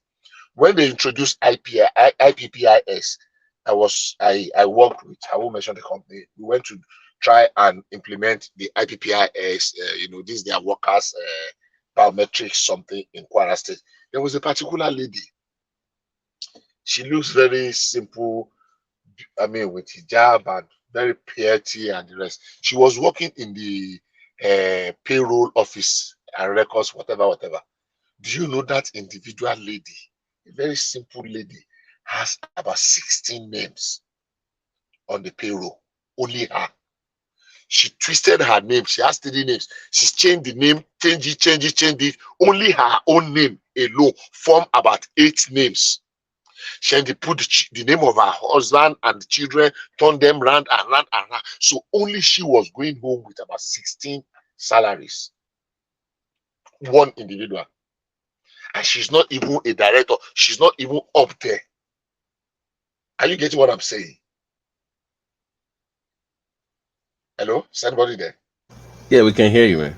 Yeah. Good. So when election was coming, just like they were doing in some of the census, people were just putting names to gather registration cards, voters card. They were doing it. Politicians were sponsoring people. You go and register 10 today. You go and register 20 tomorrow. You go and register 30 next tomorrow. And they were putting those names. And all those names are still there because there were no fingerprinting there. There were no biometrics. So I can say confidently that 20 to 30% of the names that were registered in those early days are just fictitious. Anybody can dispute me. That's my own. So when we're expecting that we have 93 million, in actual fact, we might 84 million. In actual fact, we might not be having more than 60 million. The more toxic they become, the more likely they are to have serious cardiac arrhythmias like ventricular fibrillation or ventricular. Who is that? Who is that coming from? I don't know. I think it's Babati. It's Babati. Babati. He has Yeah. alien in his room. Oh, I was in some cardiovascular class. Never mind. Anyways, I get your point. Cardiovascular. Anyways, I get your point, Bishop. But I thought that even when they introduced the biometric whatever, they were supposed to cross-check against the manual one. That would be the more appropriate. Which what are you going to use? It's only their biometrics. I told you that the initial those times we were not using biometrics. Do you remember? Right. It was not economically captured now. So except we not deliberately want to say, okay, you know what? In the next 3-4 circles, we are going to clean up. So if you did not register between 2010 or 2000 and when we started biometrics, it was 2011 now. If you did not register between 2011 and now, come and register again. So every registration before then, we should wipe them off. Right. That would be a better approach. It will clean up. Even now that we have biometrics, that if you register twice, it will pick you up. But all those ones earlier in those days, they are gay, as they used to call them. So how did they now scan them? Okay, they will still they're still giving them the old one then. So they're in those gay now. Because all you need to do, one person can go and register 30 times. They were doing it then now. We are live. We remember them. Yeah. But I'm saying that. So why didn't they do that then? I said, okay, no PVCs for you if you didn't register prior to or after 11. The truth of the matter is that's the question. Because if they say so, some people will cry. They want to differentiate other people. They will make noise. But now we should be able to do it. Now look, we need to clean up because it is not real. We cannot prepare for 94 million. Look at how much money it's going to cost to prepare for 94 million voters and only 24 million comes out. Bishop, because what you're saying now is I would not be surprised that even in the next 4 years, only 10 million will show up if they do that. It will be more. This of reality. It's difficult to market this thing because we have been separated about we have been divisions line. So we are not looking at the little gains we have made. I have seen those gains. I have been on this platform following them all of the time. They were doing their spreadsheet. I was there. Everything they predicted is what played out. The only amazing thing is why are some people so vehemently against the result? But those were the things they were presenting then. I was following them 5-6 months ago. The projections played out. In fact, better than all these opinion polls that some people were doing. If we have taken it and tabulated it and documented it very well, our own opinion poll on this platform, was more accurate than a lot of these people in quotes that they call professionals. So, but like I said, my submission is this: we are making good progress. We still have a long way to go, but we cannot spoil it on the platform, on the plate of partisanship. We are at the precipice now. We need to pull ourselves out. If you don't win today, you'll win some other day. But Bishop, how can we win when some way, somehow, some people are now referring to Tinubu like that it was born in Guinea now. The same thing they use, the same Sudan. I'm telling you, you think it's a joke. Trust me. This is the way they began with Buhari. It was a joke. Next thing you know, Buhari is Sudan. Now Tinubu's from Guinea. I'm like, they don't even know what a diplomatic passport means. It's diplomatic passports. That passport is not even real. You can put that down. So and listen to all even if it is real, you can still have another country's passport. Yes, now what is the Constitution talks about? Hold on. I think it is only your country that can give you a diplomatic passport. No. The country that you no. If you look, sometimes we have people that work for other country, and for easy passage they issue diplomatic passport. Dangote has diplomatic passport. So it's not. No, what Dangote had is not. What's a diplomatic passport? Okay, the diplomatic passport is issued by a country to you to serve an interest of that country because you are holding brief for that country. But you are representing a country. It's an official document from a country. So any country can choose you to represent them. Okay, that I might not be able to speak about. What I know about diplomatic, diplomatic passport. Have you heard about this man called Fernandez, Antonio Fernandez? Yeah. Okay. Our own Fernandez. Yes.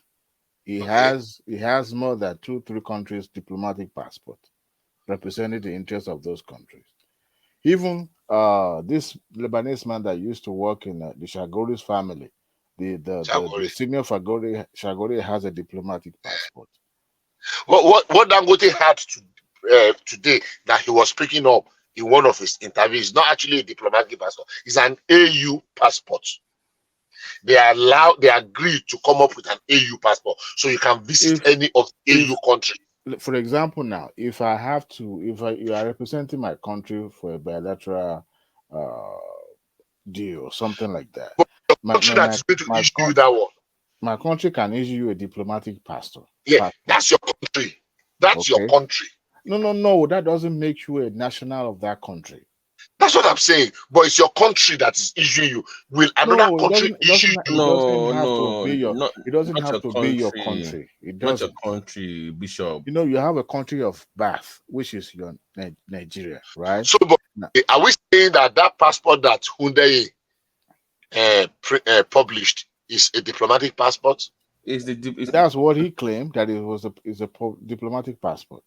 But when you look at it, I saw somebody put it side by side with a Ghanaian. Diplomatic passport doesn't. No, the biometric page of diplomatic passport doesn't look different like regular passport. Bishop, it is the information contained in it that makes it diplomat. Bishop, Don't you figure that when Obi had issues with his passport in the UK, suddenly they brought out this Tinubu passport? Don't you see the coincidence in the timing? Okay, maybe.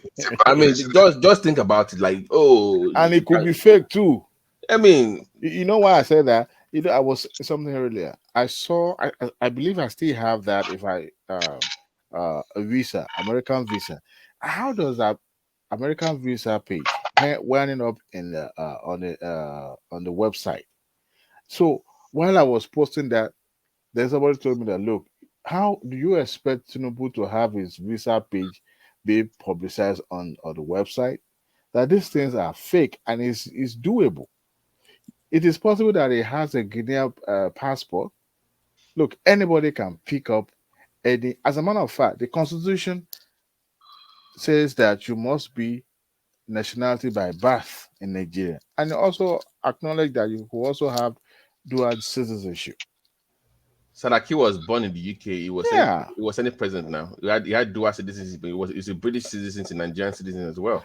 America, you can't be a national of another country. I know that for a fact. Even though if you are born in America, you have to renounce that citizenship of the other country. Right. So that's my bigger point, Bishop. For presidency, though, not for every other. So, Bishop, that's my concern. So when it's about let's come together. No, Bishop, they were talking about the form that you fill just to indicate that. You know those forms. See, what I realized is that even in America, recently there was a congressman who was caught in the act of lying, and the media really pounced on him. I don't know if you remember. I forgot his name. He's a Republican from New York. I mean, the New York guy. Even despite that, he was caught in the web of lies. The House didn't do anything to him. It's not disqualified. So all these noises going. It's just So Dewale, how can you now be calling for unity, Bishop, with this kind of people? You can call. You see, one thing is this: I've seen. They're not ready to play ball. No. They're not ready to play ball. Don't let us generalize. There are some that are actually hurt because, see, let me tell you something about that. When let's say you are 30 years old, you are 40, you are 50 years old. Never in your lifetime have you ever heard or seen somebody who sound like you, who look like you, representing Nigeria as the president. We've had election over and over. See, these people do not understand how election actually comes to be. But the fact that they haven't really identified with somebody being the head of the country that sounds and be like them, to them, how do I put this now? It's kind of like separate them, kind of put them in this box that, okay, well, you're a second-class citizen. So sometimes when they are agitating and they are coming out forcefully, it is those things that makes them feel that way. Right, but they have leaders from that section of the country that actually don't know what they are doing. And see, Tinubu is the only Yoruba man that is prominent, and nobody ever come to challenge him for this election. Nobody in the Southwest. Don't count Ishowore and Co. Let me give you the perfect example of what you're saying, so you can buttress what you're saying. Remember during the APC primaries. How many Yoruba people were running for that office? About 5 or 6, right? Yeah. And what happened? They all backed down for. They dropped out.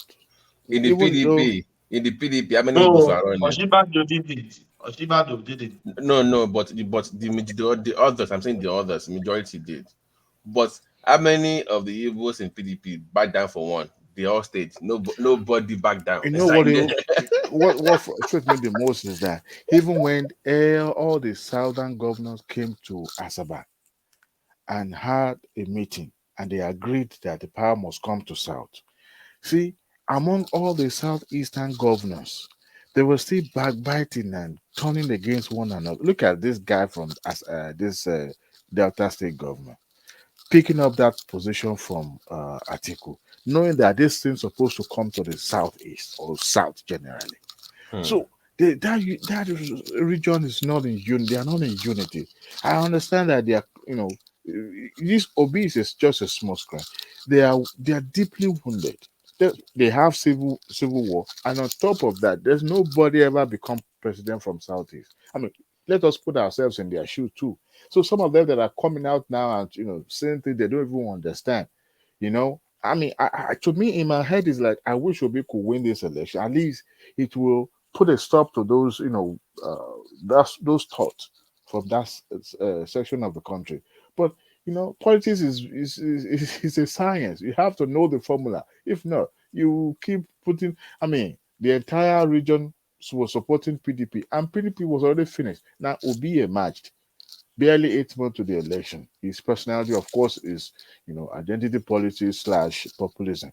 But at the end of the day, one section can't produce president. The Southwest, especially Lagos, that fell into it was simply because the people in Lagos State felt that, okay, we need to change the course and all that. Did it happen in every other state apart from Osun State? Osun State went to PDP, and I strongly believe Osun State were protesting, not simply because they supported the article. They were just simply protesting the fact that Jagaban has been, his boy has been holding forth in Osun for a very long time. I mean, if PDP or your state could give your to APC, you can imagine what happens in the entire Southwest, all the way to Ilorin, all the way to Kogi. So that region need to go back, drawing board, and fashion way forward. What you would need to do, you can't have one person holding the torch and expect that person is no. You have to think broadly, build that bridges, alliance with whoever you want. Can you imagine alliance is formed between Southeast and Southwest, and this time around, Jagaban is not the one, and eventually, or alliance is formed with the Southeast and the Northeast or Northwest. Or Okay, Diwali, their closest allies are the ones that they're not fighting now. So we are. But they have that means they have no friends again. They're fighting. So your only friend that you can even rely on, the only one you have left, you are going against your friend now. So they just don't do well playing with others. That's what I've noticed. But guys, the fight with Tinubu, are you not thinking it's a fight with Yoruba? I don't think so. Not really. It's just that it's like their leaders know better, but it's the followers. Remember, Thomas, at the beginning of Obi's campaign on the one-man show, if you remember, it was our candidate, Thomas. If you remember, it was everybody. Yeah, of course, yeah. Remember, because some of these people don't even know that at the beginning of his campaign, we all loved him on this platform. But I think what happened was that, remember, the obedience at the beginning, they were having issues with the Ipobians that said, forget elections. Remember, we want to leave Nigeria. There's no election in the South. But once these people now said, okay, we will abandon IPOB for him, we will join you guys. That is when the Wahala began. Once they started joining, because the initial obedience group, they are very peaceful and very reasonable. If you remember, Thomas, the people that of course, I remember, of course. But once the Ipobians that left their Biafra whatever and joined the Obi movement, once they joined the Obi movement, that's when the things went down the drain. So that's what I think. That's what we. I think also many people. This is the first time of their election awareness. So what happened in this election still they think is the worst ever. There was a number that came out from Nigerian government. One election cycle, 800 people die. Was recorded, die in a cycle of election. So I hear some people, obedience. I've never followed Nigerian politics. I have never followed. Majority of them, they never follow Nigerian politics.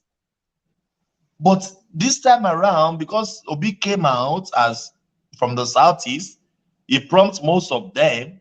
So that's why they feel rejected, they feel disappointment, they feel the mandate was stolen. All these rhetorics online. It is well because Babati, this election is the most credible election I've witnessed. Yeah, governors losing their seats, losing senatorial seats. Come on, you know how far a day for 2015 now. I was Thomas. I was reading a response from one of the reporters for the Washington Post, right? Because I was reading his response, and he talked about how the foreign press relied heavily on Twitter and all this online polling to make their own position known about the elections. It was just juxtaposing that with the reality of what really happened on ground. And he was pretty much talking about that Nigerian, they are very hard to poll. That's what they found out after the election, that this was not a trustworthy poll, that it has some racial and religious bias to it in favor of Peter Obi. So even the world said they were shocked when Obi lost. I'm like, what poll are you guys reading into? what poll? Do you know what lost me, Thomas? When they said Peter Obi will win Ogun State and Oyo State, I'm like, no. I wonder. I wonder, Baba. That's too much. Even our poll on this platform is the best so far. Is the nearest so far. When they said, Peter Obi was Ogun State care. No. You know, Babaji, you know, even the election before 1993, everything has been in this trend. You know, for those who don't really know how the trend of election has always goes, and they think, they said, the amount that was suspended from this thing was just too much. Even when we spent fortune, even when the government was the one sponsoring the election, nothing really came out of it. In fact, as a matter of fact, 1970s, is it 77? Yeah, 76 election was the worst. When very similar to this. 79. Was it? No, it was 79. When Shagari first won the election. 79. 79. 79, okay. Yes. But it was not as bad as it was not bad. It was 83 election bad. All the contestants that rejected the 79 was not really bad. Yeah, no, not really, but it's just the level of rigging. Yeah, that it was happened. 83 terrible. 83 was really bad. Bishop, a lot of people sorry to digress. Sorry to digress, guys. I was just a few minutes ago. I was reading Biden's response to the. I saw it too. To the my lady boy. What did you say? The guy, I don't spend time on this. You remember that Gang of Lagos movie that came out, and they were making fun of your masquerade being used to rob places now. So I was reading. Who produced that movie? Actually, it was a Yoruba girl. What's the name of this lady? What's her name? And interestingly, she's a Omobani no better. But that's a different. What is the title of that movie? Is it on Netflix? It's a Gangs of Lagos. It's not on Netflix. I've not seen the movie, so it's an difficult Amazon. for me to ask. No. So basically, it's on Prime. So basically, you know this your people now. Amazon Prime. They will come to your party now, like your. Hello? Can you hear me, Bishop? Lost my. But they will come to your party, right?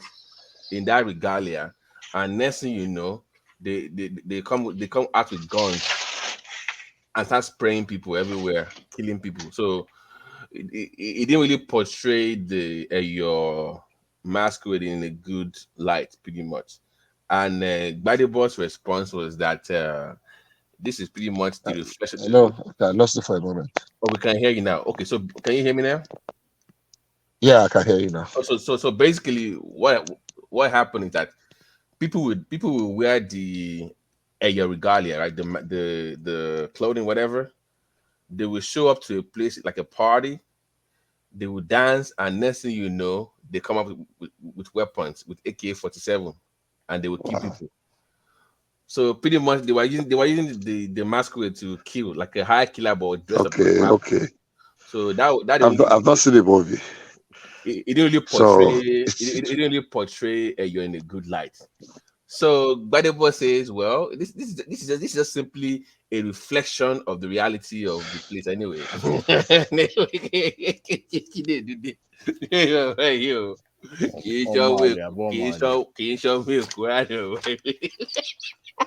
It's possible. It's no.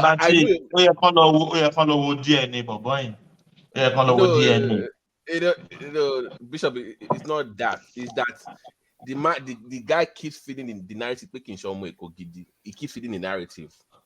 So No, it's politics. you see, the truth of the matter is that I mean, I don't know. I really did not see Gbadebo as a Ajanokundi Eku, Ajanokundi Kinshia Romode.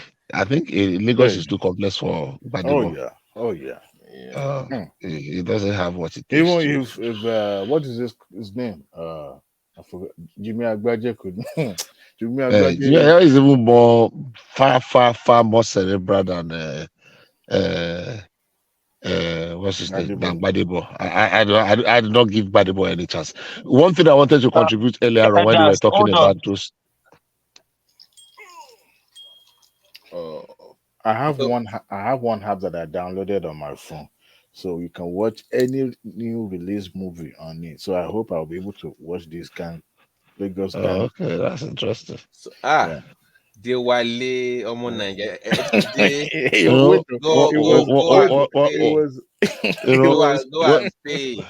Go and pay. No, I believe this. It was paid for. You know why? Because before you can watch any movie on that platform, there's an advert that will come. They will play first, and then you'll be able to watch Dewale. That's not true. If it's serious, no. Wait, Dewale. I'm serious. If it's no, I want to make a warning. It's still illegal. It must be on Amazon Prime. If it's not there, it's illegal. Actually, I Patoski Bamilo Dewale. See, Gang of Lagos. Can you imagine? I watch it tomorrow. Sorry, please. Which app is that? Patoski.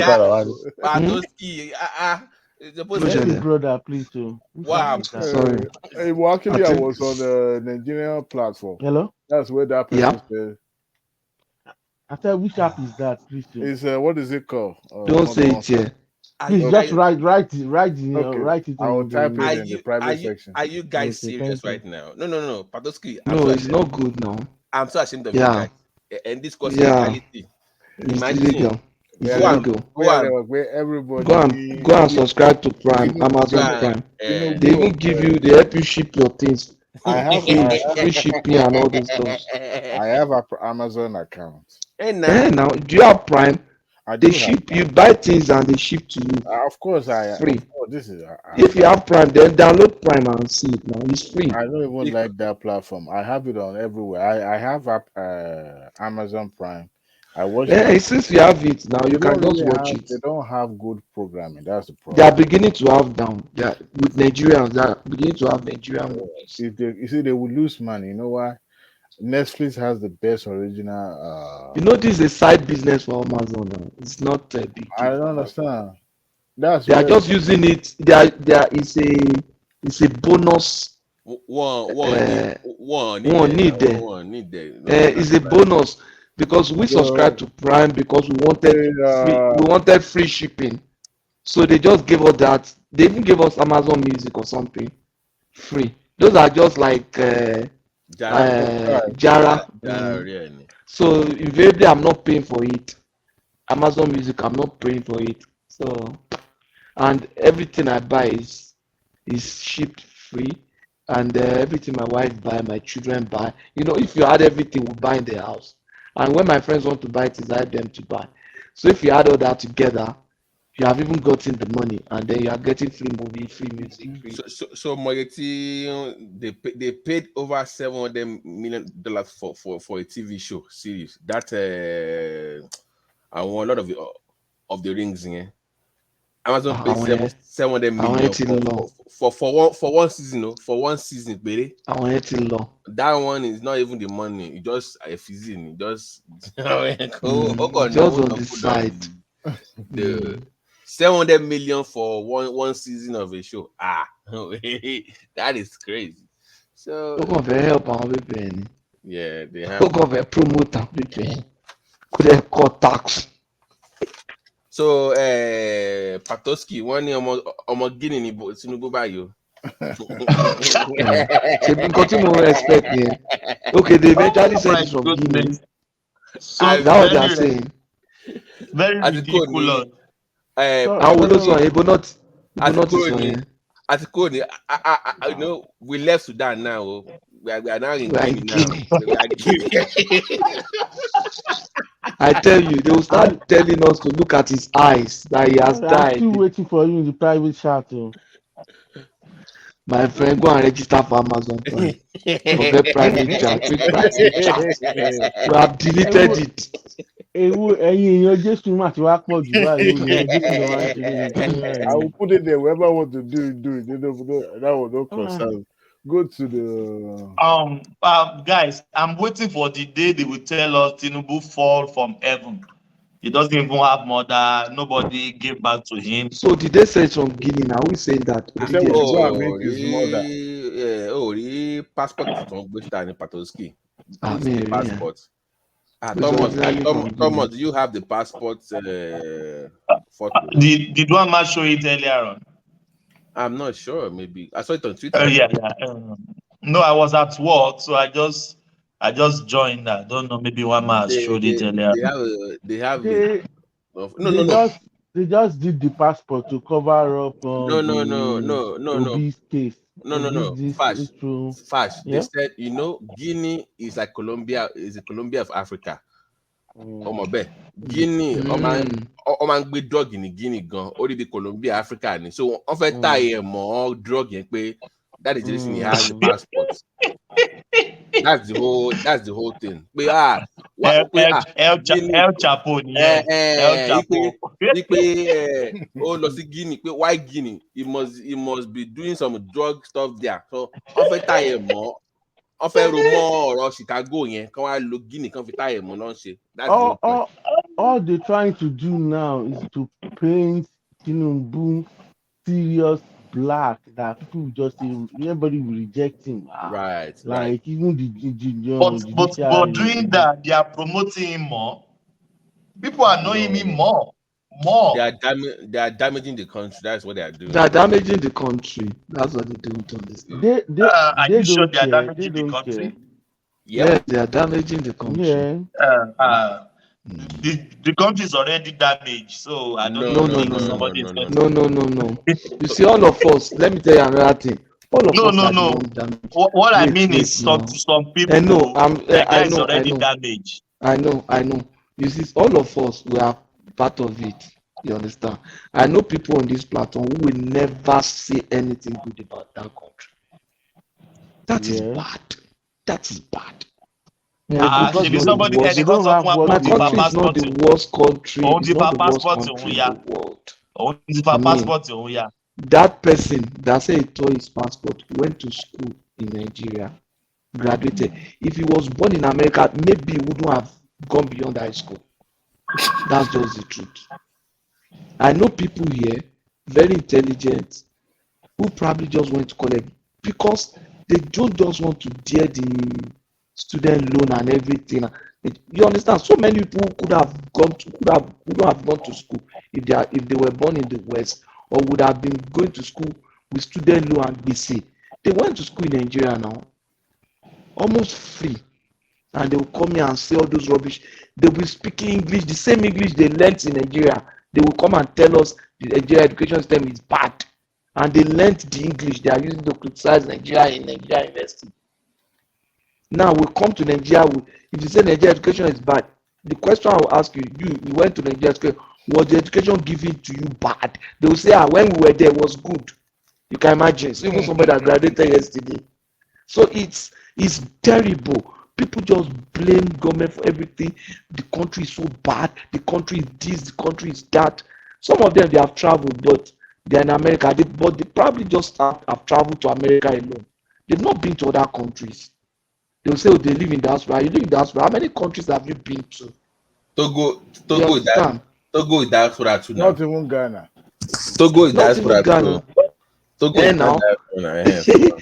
Some people they need to go to other countries and see. You are talking about country. What about even within Nigeria? Some have never even traveled outside. They've never left their state, South or southwest or something. Exactly. That's it. Exactly. When I started That's why they traveling think around all Hausas Nigeria, are mumu. especially in the south, that's why I knew that this country is Babati, everybody, if you are not a Nigerian, the US you are now, how will you even file for that visa if you are not a Nigerian in the first place? They say kind of some people here on the king one, and iron robot, one in country You know,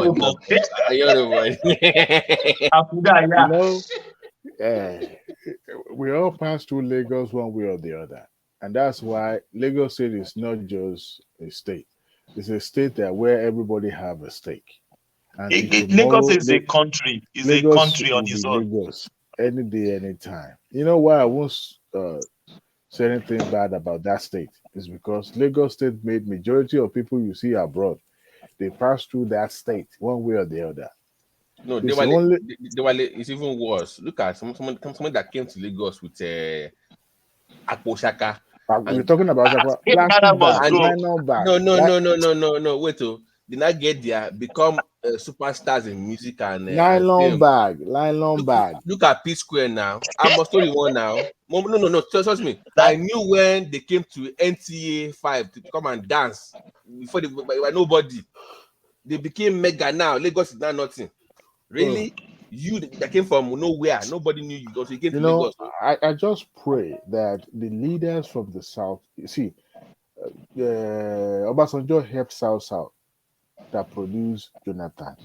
I just hope and I pray that the elders, the political leaders from Southeast get their act together and start thinking beyond 2023.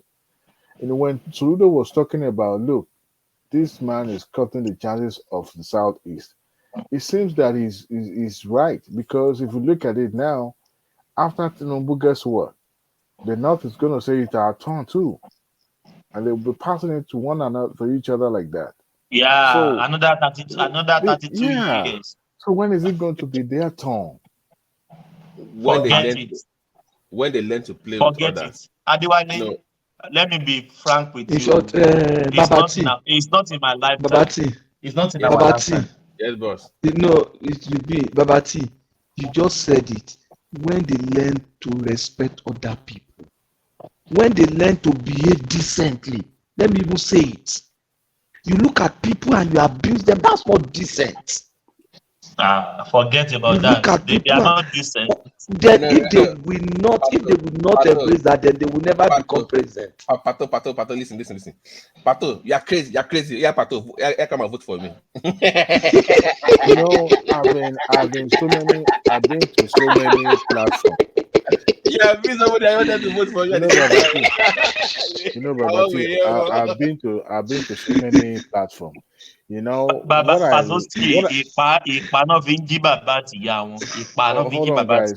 on, culture matter. I've been to in this platform. You know why I usually come to this platform? It's not because you see a lot of Yoruba people in this platform. I can bet you not virtually everyone that come to this platform are Yorubas, but the respect you guys have for opposing view. That's what I admire most about the platform, and that was what usually brings me. Because even though if you support what is it called, Obi and all that, we still treat each other with respect. But in some other platform that I've seen, if you have a decent view, the way they will see you as if you are, and sometimes it irritates me. I won't lie to you. Sometimes I'll say, no, I'm not going to go to this place because you can't have a different view.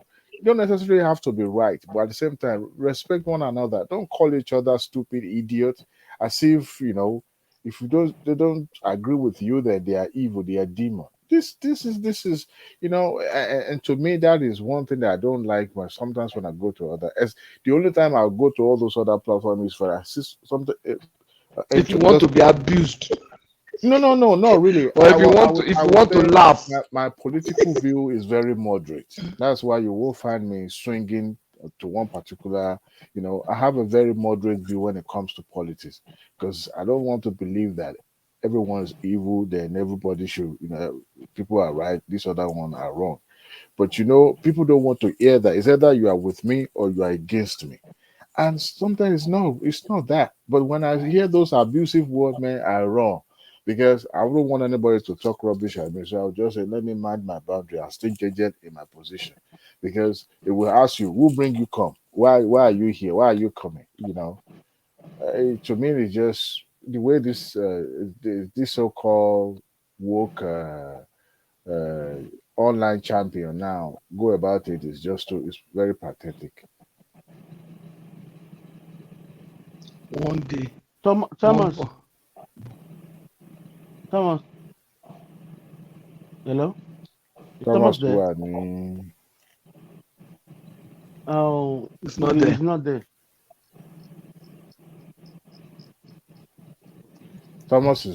I think Thomas can hear you. Yeah, please, so I need to tell you, Pansat said he's working on how to get this platform banned. It's working seriously. And then he will come here. Pansat. Who's Pansa? Pansa, you don't know Pansa? I don't know. Oh, it's part of the. You don't know, it was here this evening. It was here the guy that I was partnering with earlier.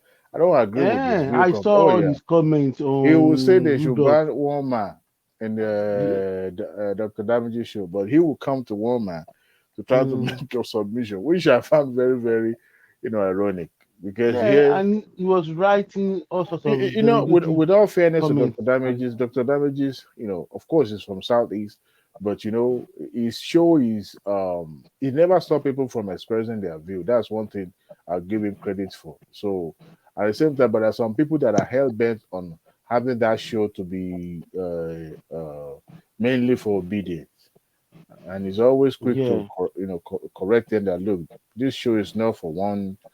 It has been accused so many times, by Pansat himself, that Dr. Damage is not doing enough, to make the show mainly for obedience only. But nevertheless, 80% is always obedient on that show. It should be when politics. Let him make it obedient now. By the time politics is over, the man is not like that. By the time politics is over, they will run out of discussion. It's not like that. He has been a journalist even all the way from Nigeria. So really, yeah. You mean Damages? Yeah. I doubt. I doubt Damages. He used to have a column there that he featured there. I know, but he's also doing what my old friend is not doing. Mayegun is not doing. Where they're not. Mayegun is. Unknown to many people, but boy, I've been following for over 7-8 years when it was still very small. Cash out today. Cash out today. You can see. Remember, it called them obedience. Not better. Now there is fans now. So I'm like, you can't compare Damages and the Mayegun. I know, but I'm saying that this is my point to you, Diwali. They are exploiting that place because there's a market for it. There's an audience. Do you know that before now? Cash out. That place. But Damages has not been monetizing his channel. In fact, people are able to say, "Oh, you can't be doing all this without monetizing your show." He has How a do you brand know he channel doesn't now. monetize it? No, he doesn't. Hardly has done that long time ago. No, he doesn't. How do you know? Him and Adiola. No, see, it's regular How show. do you know? Wait now. Adewale. The one he does on Let him Saturday. tell us. Let him tell us. The one he does on Saturday, they have your view. That one is not monetized. If not until now, that come on, sort come of on. no, Come on. he wasn't. No. when it started, having this what do you call it, super chat and all that. Even most of the people in the studio will start accusing him of not promoting it more. That you need to promote it and all that. Even look at the one man himself. He's not actually monetizing it per se. If you give, you give. You don't, that's your own. I think I heard him today saying, you doesn't need to give because it's not obligated to give, but it's always give. So that tell you that. But that's what I'm saying. That there was a clip on Damage's page now. If you go look it up, there's one person that comes on that show that the guy was discussing the case of Wole Soyinka and how he went into radio station to go out. You've heard that story probably. That case is not true. If you go online, you will see that where he went to court, he was charged for that, and they said it was not him. Justice said the one that died was the judge that time. They said it was the wrong person that they picked up. It was not him. But for some reason, you put that as a cut off on your page. You are a journalist. You should know that's not factually, that's incorrect. So, yeah, but I mean, nobody's above mistakes. But I also it's not a believe mistake now. But That's not a mistake. Before you inform people things, you should at least do some due diligence now. But he knows. But even on his show, people say a lot of dandans thing too. Yeah, but you cannot, because I used to follow him when he was with Showore on Sahara. He used to be on Sahara Reporter. Oh yeah, back in the days. I think he used to write a column in one of the magazine there. No. He wrote for Sahara, but Sahara became before Sahara. No. Sahara became so big that they were now using. You know how you can write for. He was writing. I want to believe so. I've read. Sahara was more like how Huffington before Sahara. I mean, that's what I'm saying. That like how Huffington Post is that he has a column that he writes for in Nigeria. I'm serious. I think maybe not. Maybe I've read his column. This is like all this short stuff in shorts. Like a classic or what do you call all this small magazine there. But you cannot blame him as well because you have to evolve with the times. Back then, people read a whole story. Now nobody reads a whole story in the paper anymore. It's just a headline and few tweets, few lines. So I guess it's adopting to. One thing I noticed is it sometimes correct when you have a misrepresentation of what is show, especially the one on Saturday. It corrects them. I was watching that show today, this morning earlier, and although K was not there today, they now advanced his abuse. Now they now call him Kulata. Yeah, he's now a pedophile now. That is his new name over there. When the Kulata turned himself to Lagbajanko, what do you expect? Kulata, before he used to, I understand not everybody wants to put themselves. I mean, he used to cover his face. I won't lie to you. I've a friend of mine in Germany called me one time and said, "Oh boy, I see you on the Daviji show." I said, "Are you serious?" Yeah. I mean, one time my own brother said I was hearing a voice. It's like he wasn't paying attention to the screen. All of a sudden, he realized that, wait a minute, that's my brother. I say, hey, your brother is now a superstar. This shown on. So not everybody want to put their faces out there, But yeah, I mean, I thought like the guy said he's a pedophile, he's a terrorist. A lot of some people they don't really know. They have no idea who these people are. Like we are now. I don't know you. You don't know me. And whoever can tell, some people might be closer to all these politicians, and they don't want to show their identity. So people use fake names, fake aliases, and all that. But then so Kulata used to be a very admired armchair pundit. Beloved, beloved, yeah. He was beloved. Beloved pundit. Now is the public enemy number one. Somebody abused Chief Gomez. on that platform. I felt bad for Chief Gomez. He said Chief Gomez has a small dick. They say all that. I'm telling you. The guy Chief Gomez where with the reverend for here. The guy even sent in a super chat for that. They call Omar.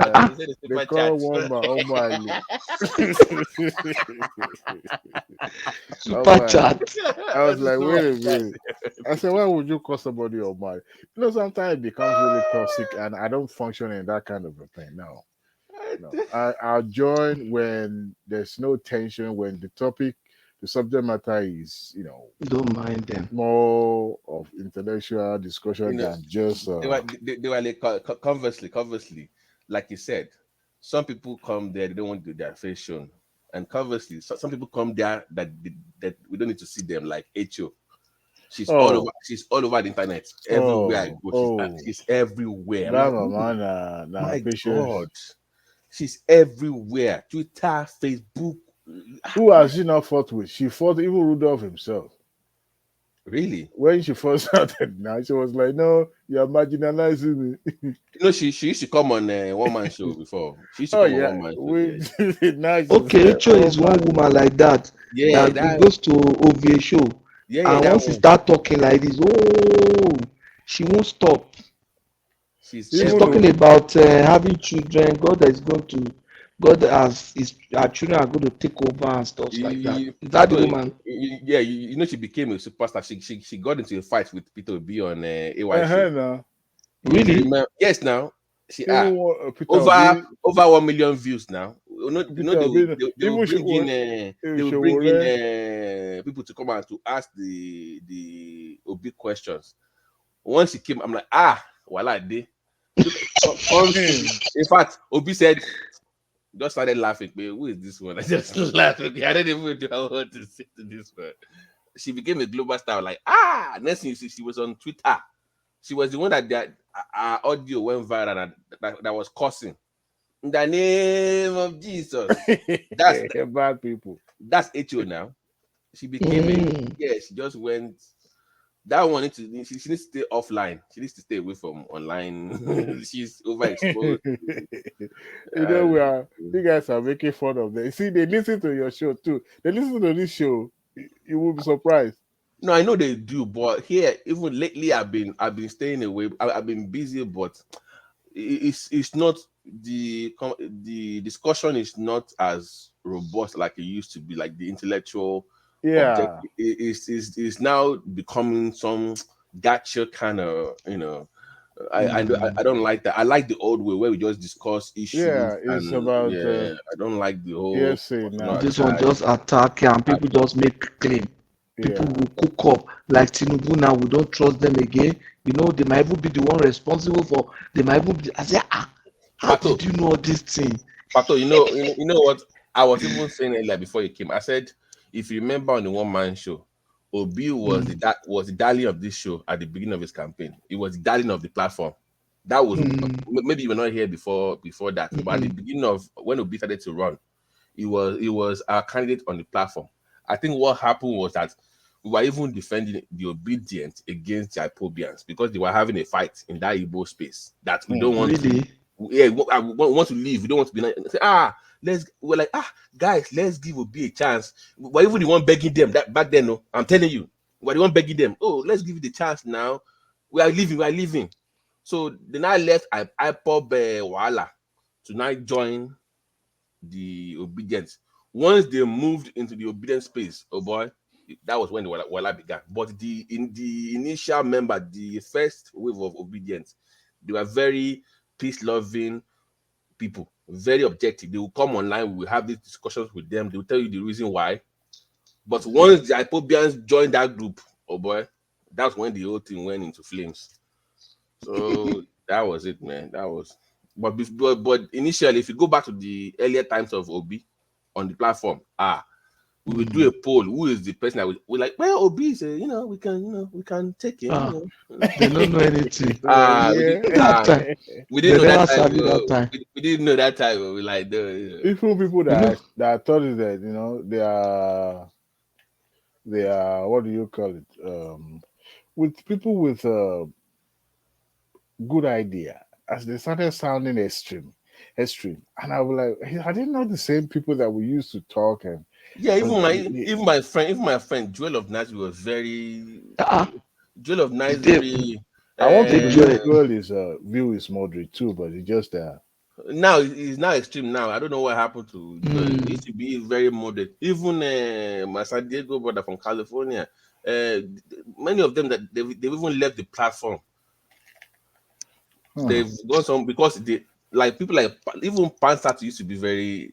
I know it's crazy. No, Pansat, but the challenge that I had with Obi that time was that when they said you know he abused Rodolph too. I say you should make this place simply obedient. It's not serious. Okay. You know when they say Obi lies. Yeah. I used to say maybe it's because it's quoting wrong statistics, but the revelation of recent times showed that they say the way they say I don't campaign based on religion, and see what he's doing behind is different from what he's saying outside. If that audio is true, no, he said it's fake. According to him, he said it's fake. If the audio is true, it means that the man is planning to settle those guys. Say, you people will never regret it.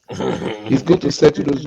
And if that audio is true, I was a little bit disappointed in the other man at the other end, because you see, it shows that whenever they go to preach, it's not the spirit that is leading them. They have something in mind. He say, I know we will tell them this one so that they will not be able to do damage control. But when you come to the podium, you talk as if it is God that just spoke to you, or that God is the one giving you the message for the day. Whereas you had something in mind to drive with your message for the day. It really, really touched me, because I used to be a member of that church before I eventually joined the Reformed Church here in Canada. And the Reformed Church that I joined really opened my eye, just like the lady was saying yesterday, opened my eye to a lot of things out there. But I would not really go out to attack or confront them like this or that lady was doing. But the point is that it shows that the message they preach is they have a target for it. They have a target for it. They say, no, I will tell them when they will not be able to do damage control.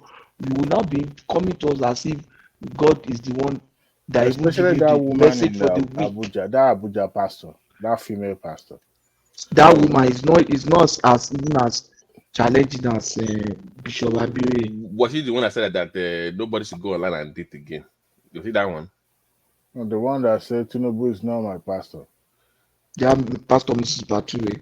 How you know what? How can you come on the altar to say those kind of words as the rep of God on earth, allegedly? But how do you say that?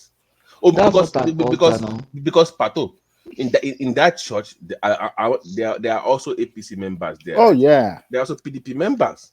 Not just obedience. My brother is the only APC or PDP member. In that church, there are people who are having problem with their marriages, who are having problem with their stubborn teenager. That is what's important to them. You are not addressing problem in people's life. You are using your platform to do politics. There are some married at the edge of breaking. There are some people in that church whose family are lying sick in the hospital. You are not using that your spiritual platform to reach them. You are now using it to use them to campaign.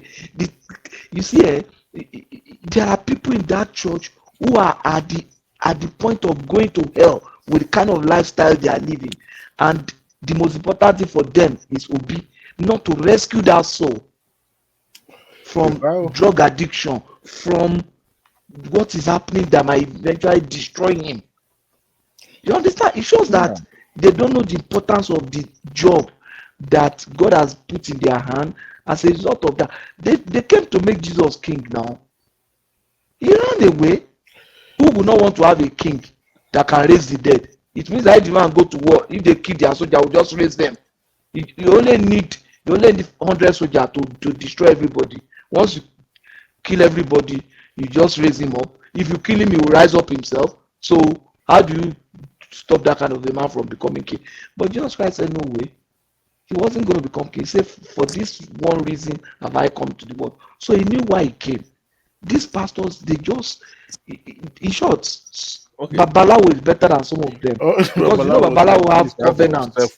She want She want look for one. That's the next question. No, hey, I don't it's I not don't Ogun. know. It's not Nigerians are intellectually lazy. It's not Ogun. More You don't intellectually even need to use any juju to cajole people to love you. If you are good, you train. You know how to motivational speaker. No. Wale, somebody told me something. The pastor told me one thing one time ago. He said it's very easy to do, and he told me the formula. They will teach you. No. He said that it's very easy to control people in Nigeria. He says, I say how? He said all you have to do is to convince them that no matter how much they pray, no matter how much they fast, they can never be more direct with God than you. That you are more close to God than they can ever be. So you won't call God again. You call God Daddy to show how close you are to God. So once you can build that up, oh, this guy really knows God. So they can pray all they want, they can fast all they want, they can never be as close to God as you are. Once they believe that, you have them to yourself. That's the control, because they will always look up to you because you know God. That is the trick. So you see, my father, my daddy, somebody will even say that. Somebody said, he will say, he drank tea with God physically. How do you drink tea with God? Well, Jesus called him, right, on the cell phone. Yeah. I'm driving to This is what I'm saying. This is what I'm saying. That these people, the people that are following them, they are intellectually lazy. To be able to get out of that mess, all they just need to do is maybe read some few chapters of the Bible and think. Just think about it. Just think. You see, let me tell you, when I was younger, before I went to church, whatever, but when I was younger, the way we were raised in Christianity in Bangye, I wish they could do that in your religion, where tobacco, okay, more born again, no, it's not enough. You will go through Bible school. Exactly. They will train you. Watch Sunday school, watch your discipleship class, step by step. That way you are solid. You go back to workers in training. Watch workers in training. Watch but need all those kind of waywardness, they would don't know. So you cannot be a worker. They will even send you to, even though you are a redeemer, they will recommend that every summer you go to Deeper Life, because I want you to money. They are very Deeper was my very brother. in teaching. God bless you. Deeper was where it was supposed to be. We go for evangelism in those days. I used to do money evangelism. When you go for evangelism, you just tell them to go to any Bible believing church that is nearest to them. You don't even think of taking them to any church. Right. That's what we used to do. We say, okay, I'm not going to let evangelism me or say you. So we had a student fellowship that time. We just go to almost every house in Mokola. Just go to any Bible believing church around this area. Jesus is Lord is here. Lifeway Bible Church is here. We just direct them to any of those churches. They will recommend it to you because they knew people. Because people come to church. tó bá ní gift wọ́n gbà mo fẹ́ join prayer warrior kíní kan wọ́n ní kó lọ sí prayer meeting wọ́n ní kó lọ sí MFM kó lọ síbẹ̀ those times when I have a convert, there's one of my converts mo nígbà tó yẹ pé mo dey kó fẹ́ serious that do you know that I recommended that he should go to Deeper Life. I was following him to Deeper Life for some months, for some period until Team Report were established, and then I withdrew. You just let them go. But now they must come to your church. Whether they are born again or not is not what's important. You just bring them to church. In fact, Pato, they must marry in the church. You will see single women in their 40s. They are still waiting in the church because they are the man of God told them so. In Nigeria, they are not taking their time to even look at the scripture. Look at Benny Hinn here. Look at Benny Hinn. Okay, you are in the field of medical science. Do you know that I saw a documentary on Benny Hinn that some people that were on medication, a family, they lost their mom. Why? Because they went to Benny and Benny prayed for him. The Benny staff told her to stop her medication. And the woman was happy, said, no, I'm here. I am not good. So he just held on and stopped the medication. And she died. And when the children were going through her account, they saw she had sent money to Benny, donating 2,000, 3,000. Some of them. Do you know, when I, as a Christian, I studied those things. And when I studied Benny Hinn crusade, what they would do is they will start with some music, the lighting, everything is organized to stir your emotion. Some hormones in your body go down day high by the kind of music. And by that Benny Hinn walk into the stage with his white clothes, the light will be showing on him. All your bodies, maybe some hormone go down, they pump up for your body. So if you have small back pain before, who knows, maybe hormone go down, you go down pump analgesic for your body. They'll be bending down, they'll be jumping up, they'll be saying they are healed.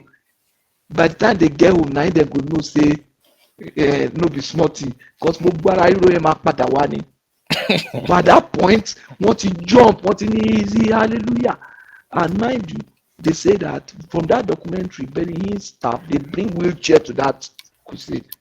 If you are, because the place is so crowded, they go to the people at the back, say, okay, do you want to go and sit in the front? They say yes, but there's no space except you agree to sit on this wheelchair.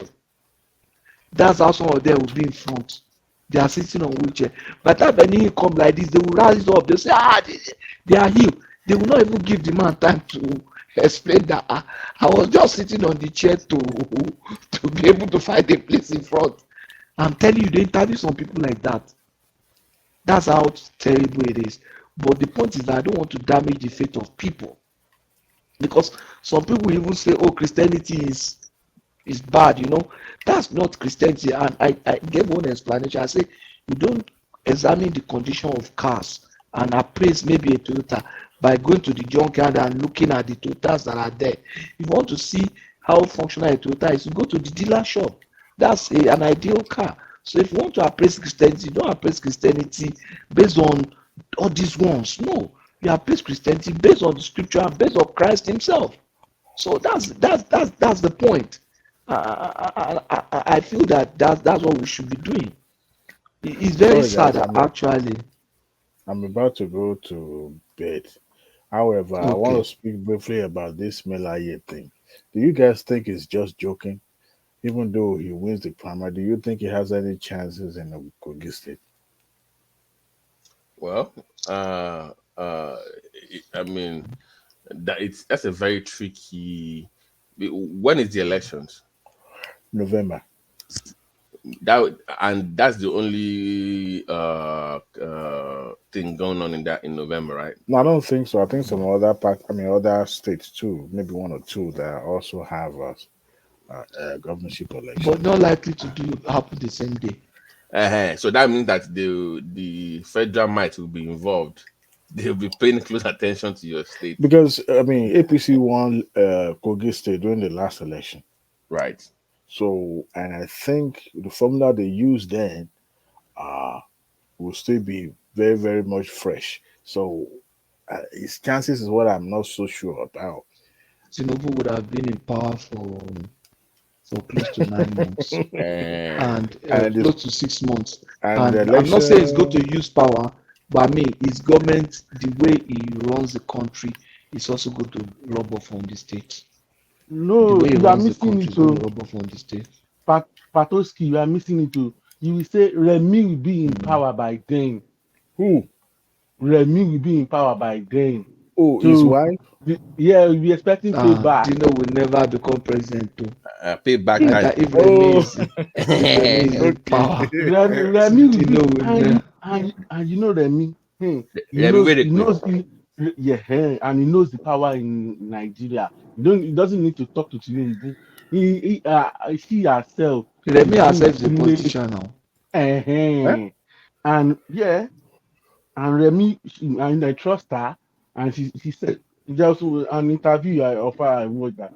He said, if you do me, I will do you back. Don't think I will go and meet Tinubu to fight for me.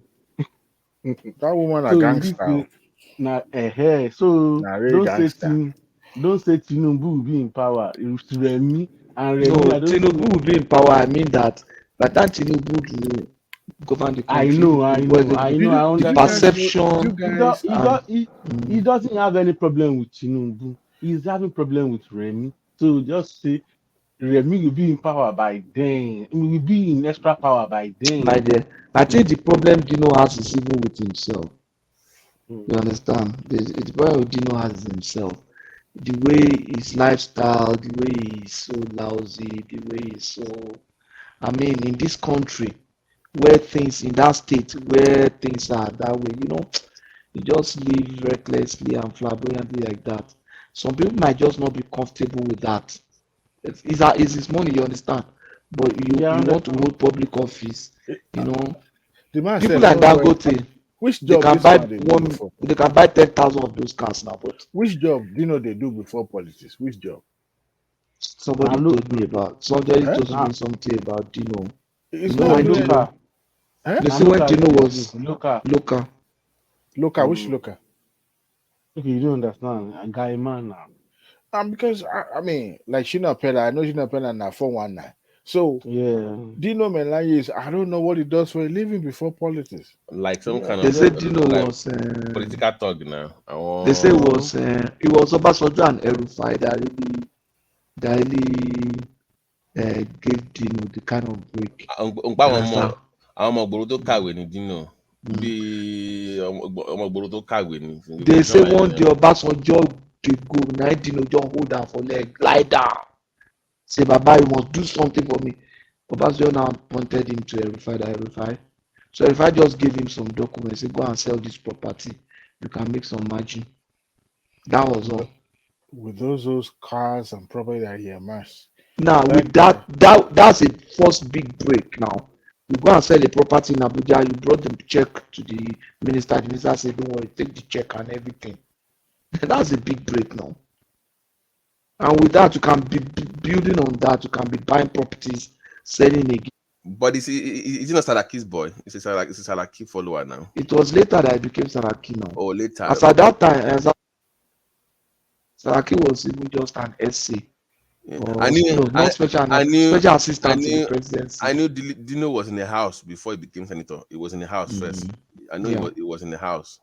It was later that he got to the house. It was after all this episode that eventually got money to run and be in the House of Rep and stuff like that.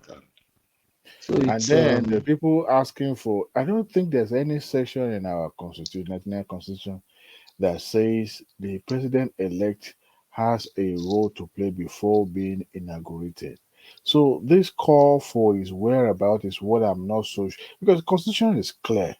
If there's any situation where even if it's not even inaugurated yet, so he has no constitutional role to play. So the man can decide to crawl under the rock till the day of inauguration. So after the inauguration, if it's they said he's in Guinea. But regardless, who is looking for him? Do Nigerians want him? I mean, we have a president that is still there till May, right? May 29. It's just a matter of days now. So, 1 month, So why must no? Do you know, Diwali? I still heard that that guy, that David or Hey Denya, but whatever his name, on Damage's show today. It's not Yoruba guy, is he? No, he's not. The guy said that he would not be surprised if the military takes over before the elections. I said, what kind of reporter says that? It was almost hoping, like he's hoping that it happens. You know the funniest thing is that the moment you show, despite all these findings that he has been bringing out these things that cannot be substantiated, the moment you show your bias, the moment you show that you are being partisan, forget it. Everything you submitted is now turned to rubbish. Because you can't say that you're a journalist, you are investigated candidate A, but you decided or ignore candidate B, or you choose not to investigate candidate B. You choose not to dig anything out for candidate B or C, only one candidate you have No, visited on. Obi is holy.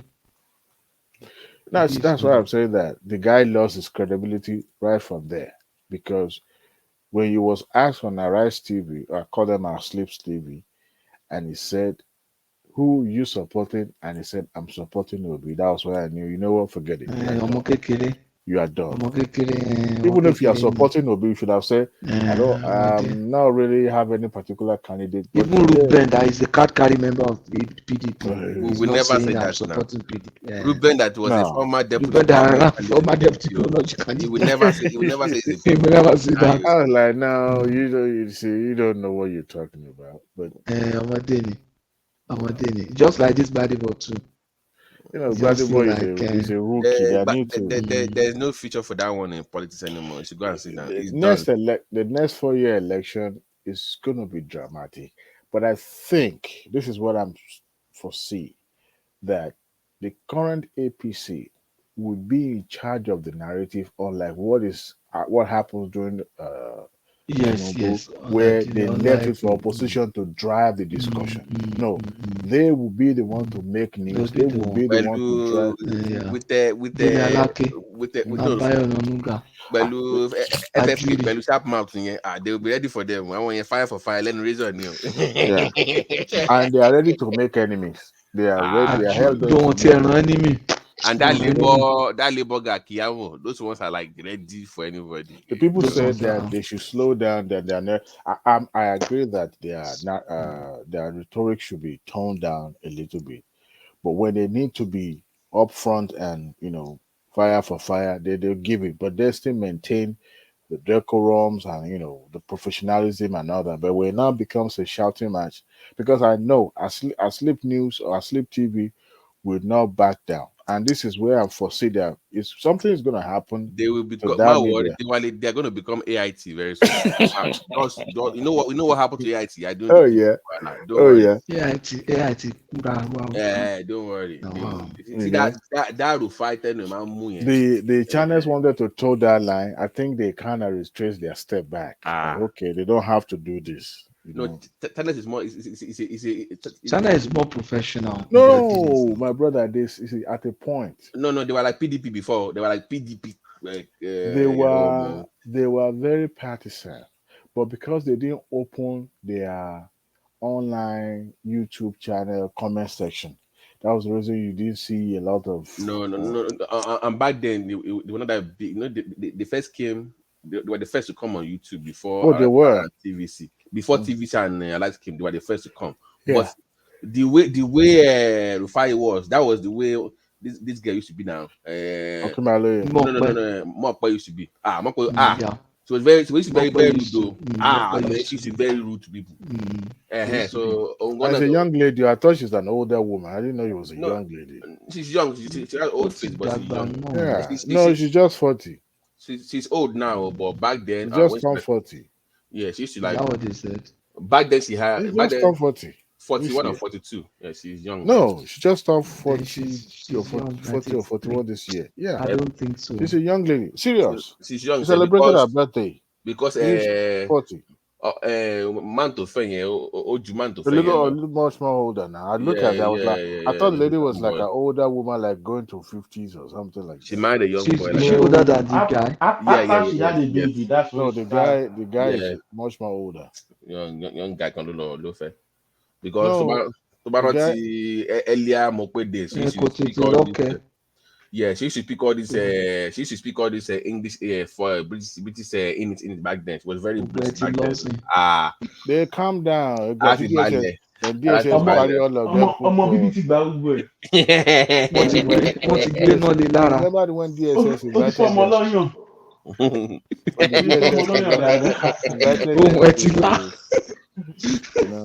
You see, they need to learn from the old guard. They really need to see. I understand that they are young, they want to make a statement, they want to establish themselves, but the people that think they are playing with, they are following that woke thing. The woke generation. These guys are dangerous. These politicians are dangerous. They will kill you. If they don't kill you, they will destroy you. Oh, my brother, if you ever deal with the politician, you will understand these people. They are ruthless. Trust me, I know. We've evolved now. Back in 1997, 99, 2000. Politicians don't know, but they carry sacrifice in the name. You remember that? What is this man? Oh, that the one that was caught carrying the calabash at midnight. Look, these guys will go and see. They have thousands of Afa. They have thousands of Babalawos. But church is here, no, now. It's a traditional religion. Look, it's just to tell you how far these guys will go, and if they can't get, this woman, Akunyili's husband, this man was killed like a chicken. The woman is from Anambra, right? Yes, she's from Anambra, because Anambra has always been a hotbed. You know, in the days of Mbadi Nuju, they were carrying sacrifice to the state house. Mbadi Nuju is dead now, right? No. Yeah, you're still alive. But you know that Dora, which former governor of Anambra died. Are you sure? Mbadi Nuju. Yeah, now I saw a big greeting on one of them now. It can't be Mbadi Nuju. That man I think it's Mbadi Nuju. I think he's dead. Let me even look it up. I saw a big greeting. Mbadi Nuju. Let me just check. See, okay. Mbadi Nuju. He died April 11. Really? This year? Yeah. I saw a big saying sorry for Anambra, this and that. Wow. In short, Soludo just visited the family. Are you sure? I'm telling you now, it's in this day life. Mbadi Nuju, good governor, wrapped in bad history. Latest joke, Mbadi Nuju. Governor Mbadi Nuju has commiserated, Soludo commiserated with the family of Sioke Mbadi. Wow, this life. Wikipedia. Life and death. Wow. Before you know, key family. He died in 2000. He died in April. Wow. This April year. 11. This year. Last week. Last week now. Now that's what I'm saying. Are you kidding me? He just died like some days ago. You see, all this obedience, they never learn. This man, when he was a governor, they will carry sacrifice to the state house. People won't be able to go to work. Wow. Anambra has always been a trouble state. When Igige was kidnapped, what is his name again? It's just one thing next to another. Remember when they leaked Ingige's picture when it was at the shrine? Okay, was it Okija? When the other Oji took it to Okija. Funny enough, we said we had our own issue too. Back then they used to bring sacrifice to the house. About being there, no, like the Kenini, like the secret line. Ogundele. Secret line. Okay, now Abeokuta you dey now. I know you. It's a family friend. I do. Secret line. You know, say Abeokuta been dey. I know he's a crazy guy. Now maybe the manager of the Intercontinental Bank around 2003. Yeah. You know it was crazy. You know it was a crazy guy that you know. Secret line. That secret line no be somewhat time they represent. Yes. Can you imagine? I remember when they first became House of Rep. You know, for them to pass the bill in Ogun that then, it was 20 million naira and one Acura. Ojuopolo. That was a statement now. 20 million back then, no cash. Ghana must go. This guy Obiano. I think he lives here. He lives in Houston or something like that. Obiano. Okay, Obiano he lives in the US now.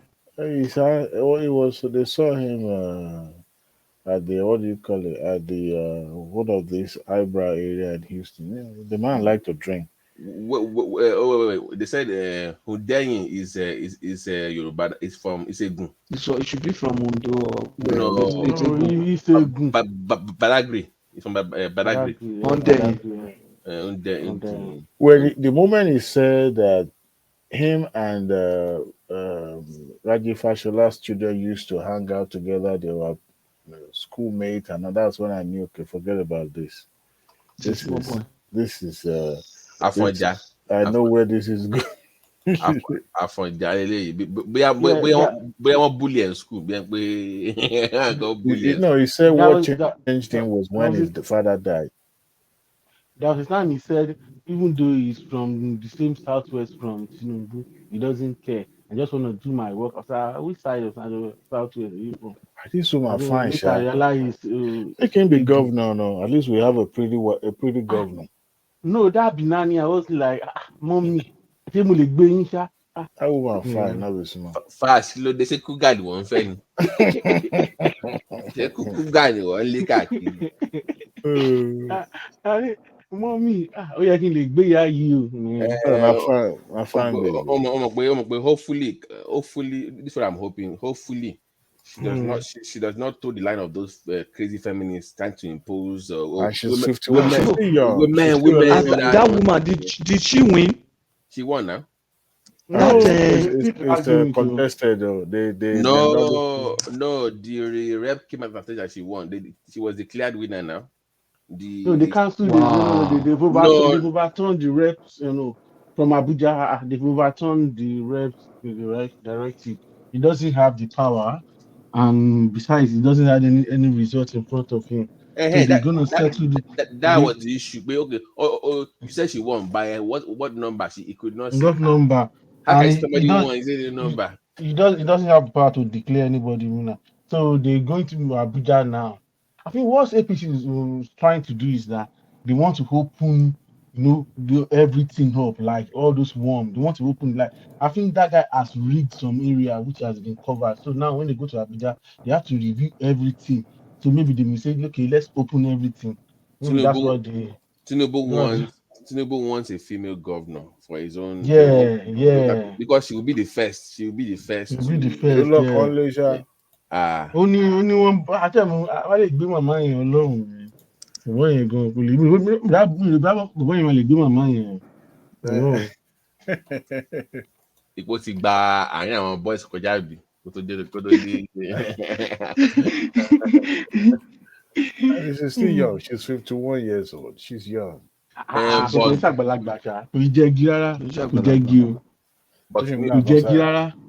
don't want her to build that feminist third wave. She can't do that in that part of the country. She can't do that. She wouldn't be lucky if she becomes the governor. That part of the country. So she won't even do past herself. She no go do past herself. So that one tí wọ́n bá wọn dánwò in Ghana nísìn. I mean, it's over for them in Ghana. Orí pọ́n ti dí pẹ̀lú wọn bẹ̀. Economically. Man. In fact, accept this LGBTQ or nothing for you. So if it's in Ghana, that means coming to Nigeria be that. That's why we don't allow them. Huh? Nigeria is still economic viable now. We are not like Ghana. Ghana, they've eaten their future now. I think Ghana, their inflation rate in Ghana is 50% now. It's even worse than it's 50k. Their money before COVID was 3.1 to $1. CDs to $1. Now it's over 11 to $1 now. That is times 3 now. It's worse now. Can you hear about because inflation rate? Because remember only àwọn kẹ̀lẹ̀ wọ́n trap wọn ni ṣé gbogbo kíní return to Africa tó ń ṣe fáwọn black tó ń ṣe yẹn ìfẹ́ náà kíní yẹn ní kò dá ọ but wọ́n fi trap wọn ni because Americans are not buying land, they are buying properties in Ghana and they are also giving them passports ṣé mo bẹ́ẹ̀ wọ́n fún wọn passport níbẹ̀ so they are ọmọ nílùú so púpọ̀ nínú wọn they are like LG something sọ̀rọ̀ mi yẹ And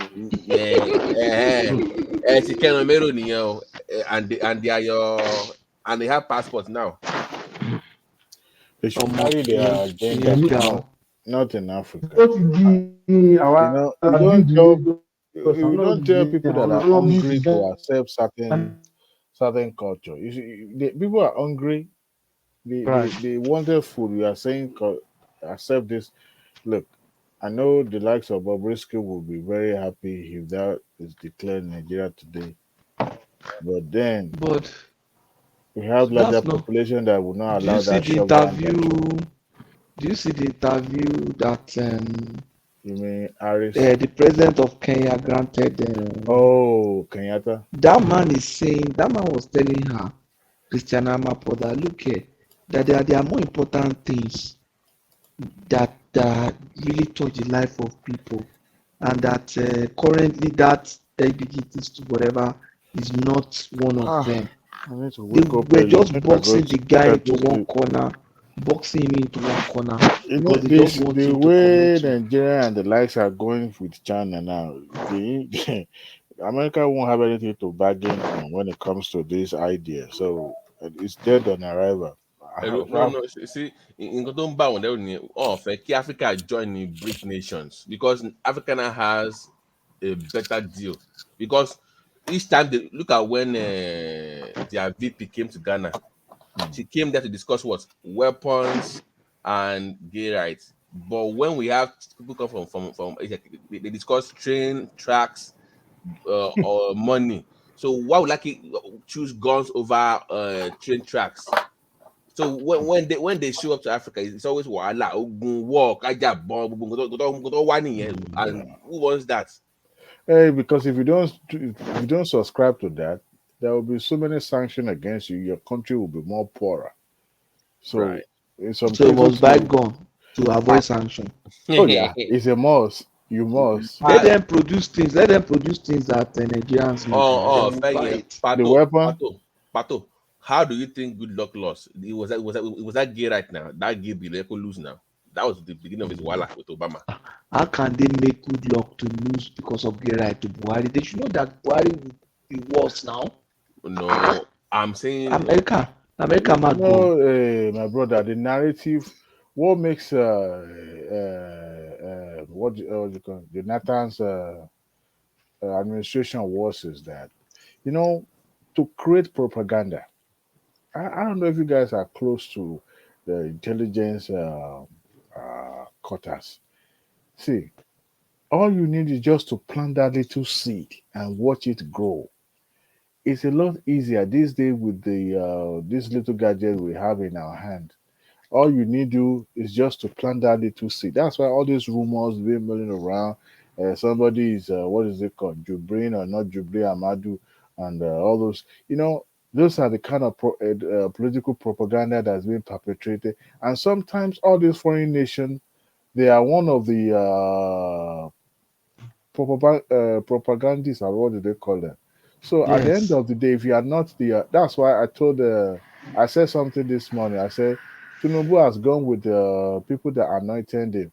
Because what is he doing in Paris and Cape, continuously traveling to Europe? So that tells you that he has gone to the people that, because there's no way he will become president of the most populous, even during the day of Abacha. You see all those bomb blasts going on in the country and all those things. You would think Abacha was the one doing it. Some of those bombing and all those unrest were being sponsored by foreign countries. Abacha, so whether you like it or not, you must buy weapons. Whether you like it or not, you must do the bidding, because they have interest in Africa. They can't leave the entire continent void like that. They have to fill the gap, and that they can't afford the Asian countries, especially China, to dominate Africa. No. Pato, do you know what is called California? Do you know what California means? No. Californium is one of the most expensive. Okay, Californium. Californium. Okay. Do you know it's one of the most expensive metals, like stones on Earth? Do you know? I don't know. Do you know where it is large in the world? only the biggest deposit of californium in the world. Where? Borno State. So that tells you. So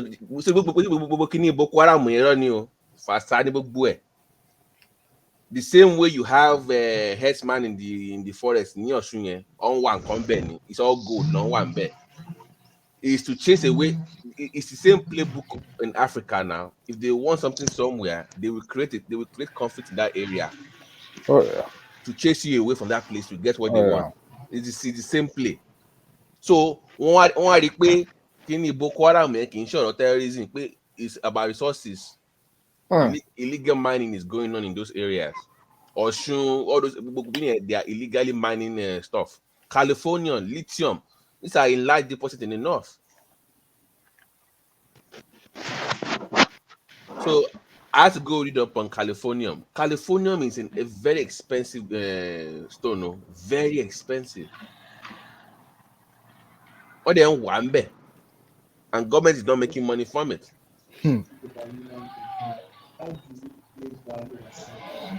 Guys, make I go sleep, Jare. I will be up early. I have just 3-4 hours to sleep. All right, good night, guys. Nice talking to everyone. All right. Oh, you guys, I'm sorry. I maybe joined a meeting. All right. I said maybe you guys are enjoying yourself. Thank you so much. Baba T. Thank you so much. Fash. Thomas, Fansat Yeah. is after your page. Fansat is after your page, seriously. What is going on? He said it on Rudolph that he wants this page banned. Seriously, he's working on it seriously. Don't mind him. He's a young man. He was here today again. He was here today. He came here today. You Fansat is a young man, you know. You know Fansat, you know. You don't take him serious. He said he will never come here. He still come back anytime, any day. No, all of them, they listen to all back to back. They can't do without this platform here. But Thomas, I've been busy lately, but I also want things to die down before I come back on the platform. Baba T, let me give you one wonder. Yeah, I know. We discussed about Christian stuff yesterday. Do you know who came into the room? Just guess. I have no idea. H.O. Wow. So she was watching then. That means she was watching in the film. She was watching, and the topic is a topic that she wants to chime in. I just left her in the background, and I was bringing other people in. When he stayed there for 1 hour, I didn't bring her on, and she left. You can imagine H.O. has the audacity to come back on this platform. After blasting everybody on. After calling us Omale, call one man bald head, curse me, curse Kolata, curse everybody on this platform, on Rudolph's platform. And he has the effrontery and the audacity, even to click on that hyperlink. Yes, some people now election has gone. Now they want to come back to their senses. Abi? That's what's going on. They are coming back on their senses now. And all of them, they listen to us. When we say, I just listening for 10 minutes, I can't even withstand that man. That man is a big God. Thomas is a big God. I said, even if you listen for 10 minutes, he has already added to our YouTube algorithm, isn't it?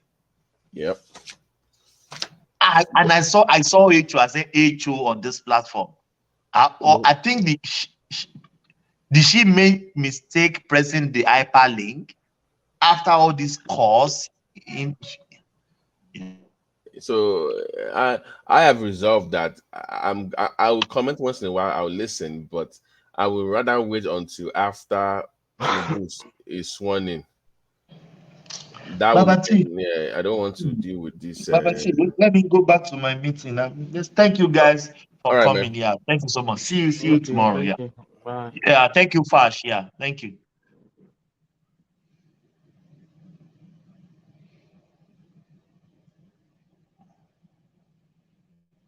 Oh, thank you, everybody. This come to the end of the platform today, session today. Yeah, it has been a nice session. Thank you, guys.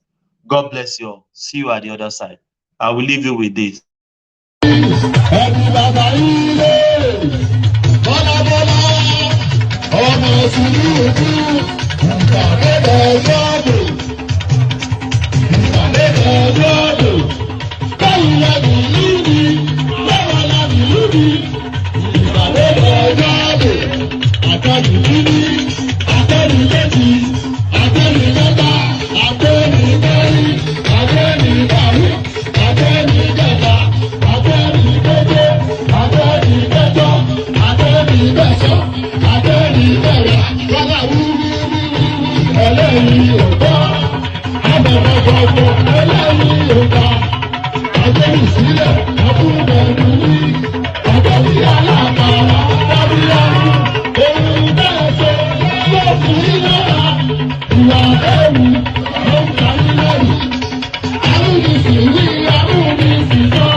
When it offend them, it sweet us. When it sweet us, they never say something. As it sweet us, we go there.